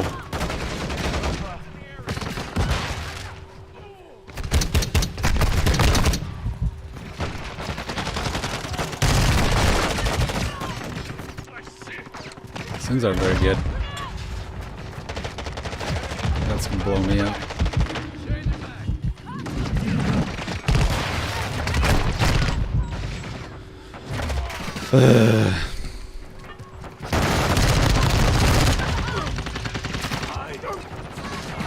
Excuse me.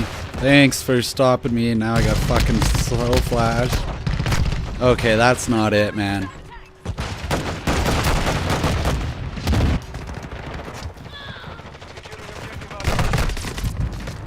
Oh! The blue dot was over his fucking head. I'm done. This is not going good at all. I need pistols that aren't fucking garbage.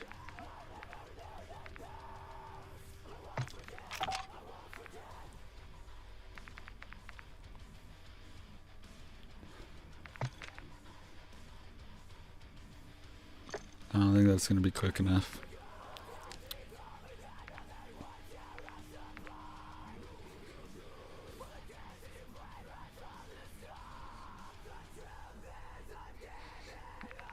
I know what I can do. Get rid of that garbage. Put that on. Give me that FaZe 3. The lasers. Throw on the stock. That's the one I have. 3, 4, 5. Cool.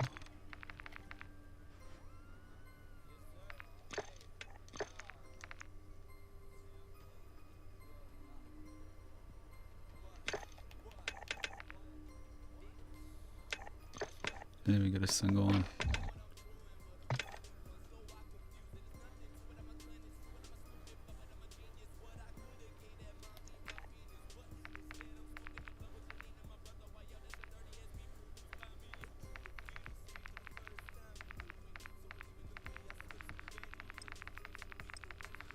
Like this many friends and none of them are online. Sick.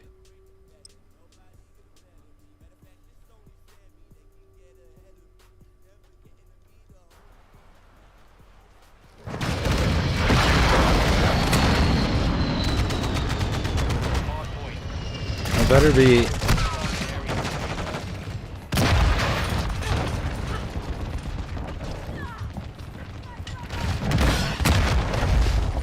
God, this thing is slow as fuck for a pistol.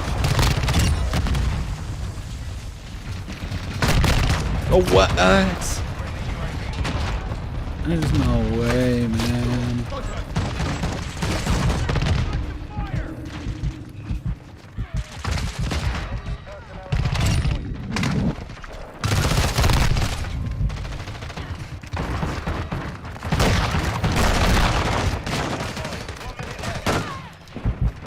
There's only a minute left. Wow, this is...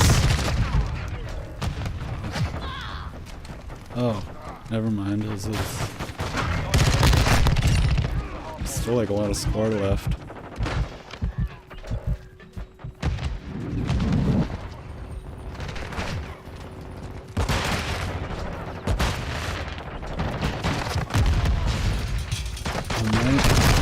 Holy fuck.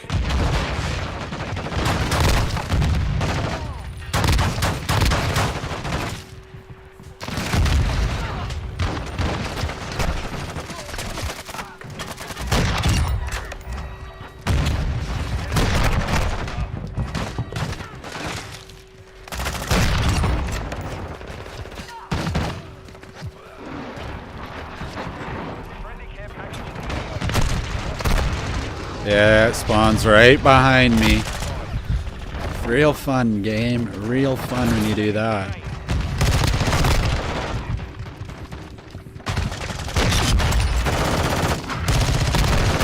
What the fuck, man?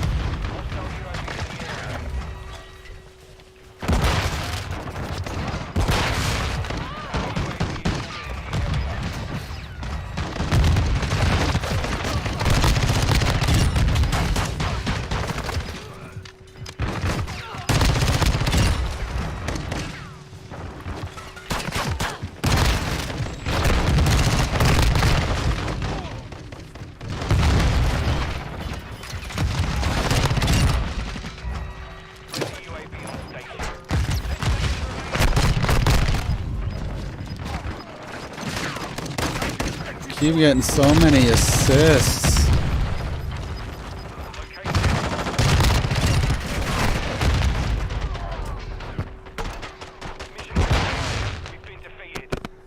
Oh, let's go. Alright, you're still at the scoreboard.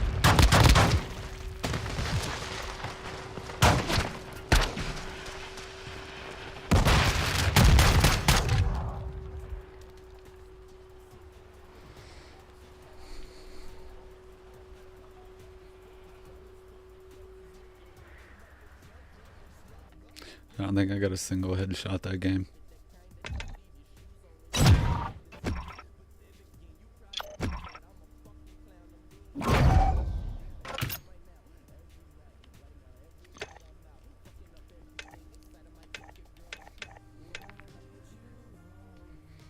Oh, I got one. Nice.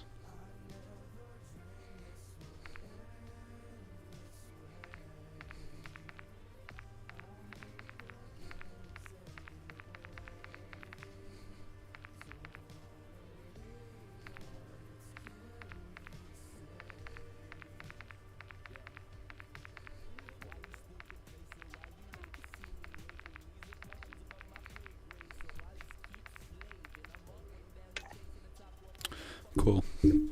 I gotta go get some food and smoke, and then I'll be back.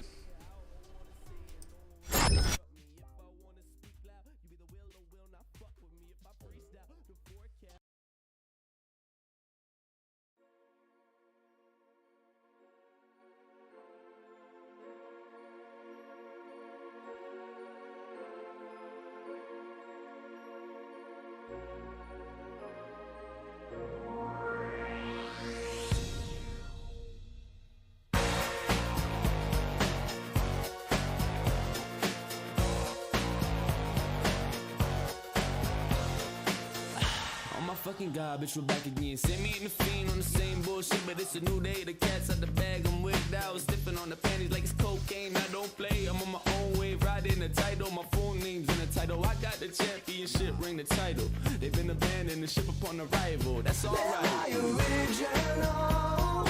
Yeah. Am I the only one? Yeah. Am I sexual?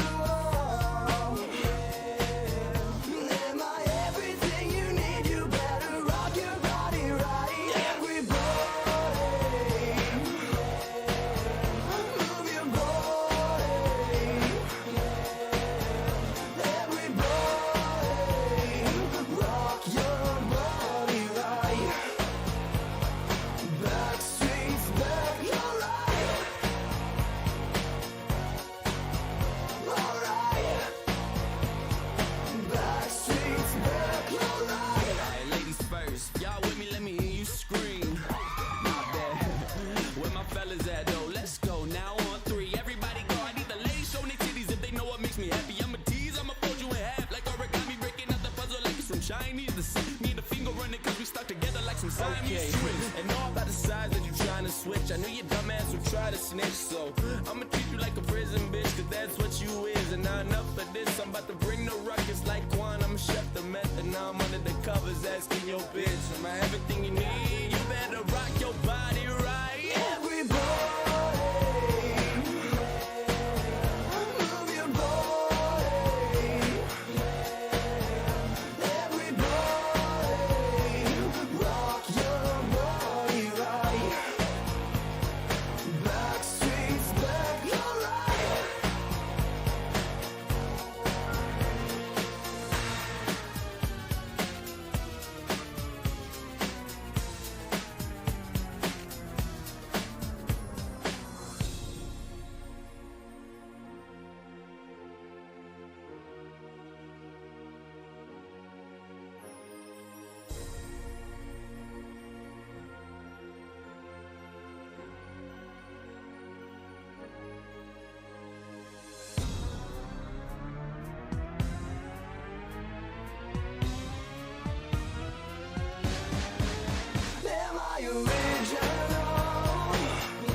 show's about to begin. Is everybody in the words of Jim? But if this is a prayer, then I'm looking for more sins. I'm carrying out the vision, he embroidered in my lack of innocence. Now I'm opening up the doors of perception on the acid trip. I might not come back from this. It's too hard to control this, but my opinion is a choice and it's based on facts. I wanna let go, bitch, so why you holding my hand?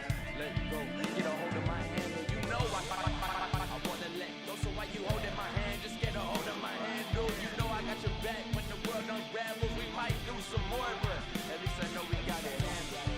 I went against my will and now I got nothing left to leave behind except my voice and my cries through a melodyne stem like a vine. Only got seconds to go until I die.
Sammy and them fiends, bitch. Let's go. Yeah. Fuck it, oh Sammy boy on it, I'm on it. She want it, I want it, I got it. We popped it, we own it. Come down in the morning and do it again. Won't stop till I'm a daddy at 10. I want it, I got this, I'ma get it. I need the profits. I said I want it, I got this, I'ma get it. I need them profits, yeah. Run it up, man, be a bench, yeah. Eat up the pennies before I get in it. I'm mad, be tripping on shit that you never gon' see. Cause my mind is on cloud nine, so bitch do not speak. You really think I'm listening? What the fuck is you smoking? Like, I want the whole thing. Like, I want some more, please. I'll take what she's having. Fuck me up, fam. Let's get it. Let's go till we lose our minds. Let's fuck this shit up. Ain't no forgiving, Sammy go man, yeah. Sammy go man, Sammy lost his mind, yeah. Sammy go back, yeah. Sammy go back like he never left that ass, yeah. I wanna take it back.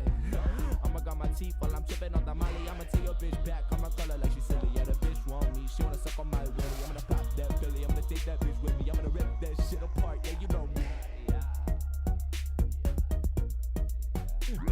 Sammy, a fool boy, go off in the booth with a drip in the pack, blowing O's with the mic too. And now your baby girl, she want the whole crew. I said, bitches, you stupid, been back in true shit. She told me this guy about to blow, like what you been snorting, like what she been doing. That's word to my dick, yeah, but your bitch a slut. That's another one acting like a virgin with a belly full of cum. But you think she different? I'll show you how this. When I'm a banshee, bitch, don't ask me shit. I'm about to tear your ass to shreds. You think I rap, but I ain't even begin to bask in it. I'm feeling hungry, but this angry shit don't really get me shit. So fuck it, I run it like Wonder Woman. I'ma summon my demons to help me through it. Cause I ain't an angel unless I'm on my bae or my mama. So they are my guardians, I see a halo. Tell you all my problems, I did.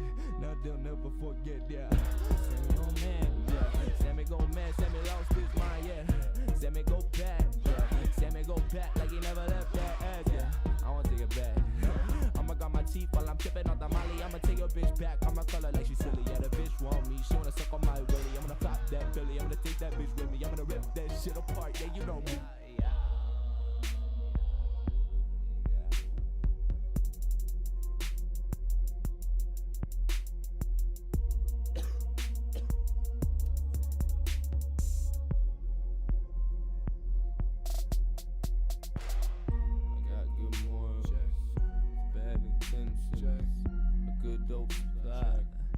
Bad addiction, the good throat, that's why I keep some bad bitches.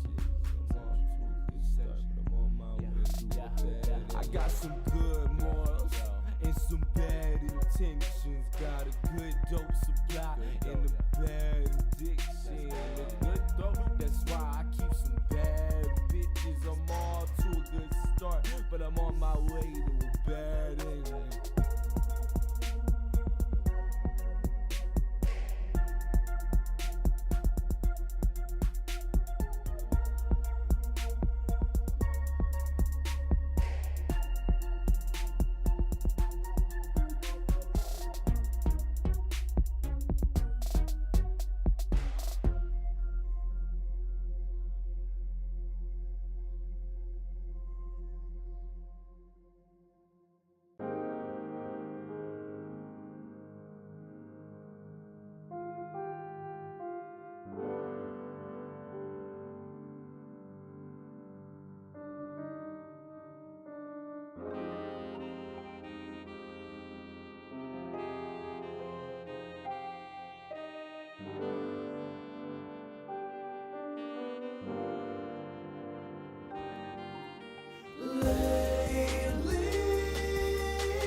I wanna vibe with you, stay right beside you. Wanna spend a whole night with you, shit. Wanna spend my whole life with you, shit. I try to prove that I could try and do better than my usual and stop lying to you. But I'm about as high as Jupiter and I like all the cute girls, so I might choose her. But no, I can't say no to a new girl. Ooh, girl, you indeed, you doomed. Should've known better than to fall in love with Sammy. But here's to your sanity, as long as you with me. This is the last of it that you'll ever see. Now you can pass me that bag, oh it's nothing, just something to make us tolerate each other. It's a little bit of ecstasy, yeah. You said the sex with me is like the next best thing that what death would be. Yeah, you sit next to me, it's like I can't quite breathe. You said sex with me is like the next best thing to what death would be. You said next to me is like I can't breathe. Like I can't breathe.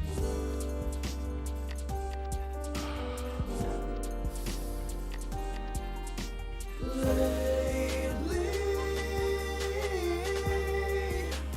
I've been looking for your face in the bottom of bottles. Baby,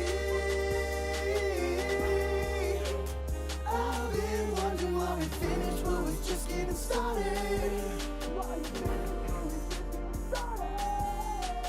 Maybe it's cause lately I've been looking for your face in the bottom of these bottles, but I just can't get away. Your whole family thinks I'm a disgrace. I guess they're catching on, but I can't bear to see us go to waste or to see you move on. I know I'm just a waste of time. This is something I can make up to you if you just let me make this out. Then we just end up making out, then we just end up having sex, then we just end up fighting again. No wonder I can't figure it out. It's the cycle that keeps us pedaling, letting us know that we don't want to lose each other. We all say that we don't want no drama, but we know that it's a key component for the buoyancy, keeps us afloat. So we can rock the boat and we don't go overboard. So we can talk things out without an explosion of false hope. Expectations are what kill you on the boards. I only got one thing to lose and I'm terrified too, that's why. Lately,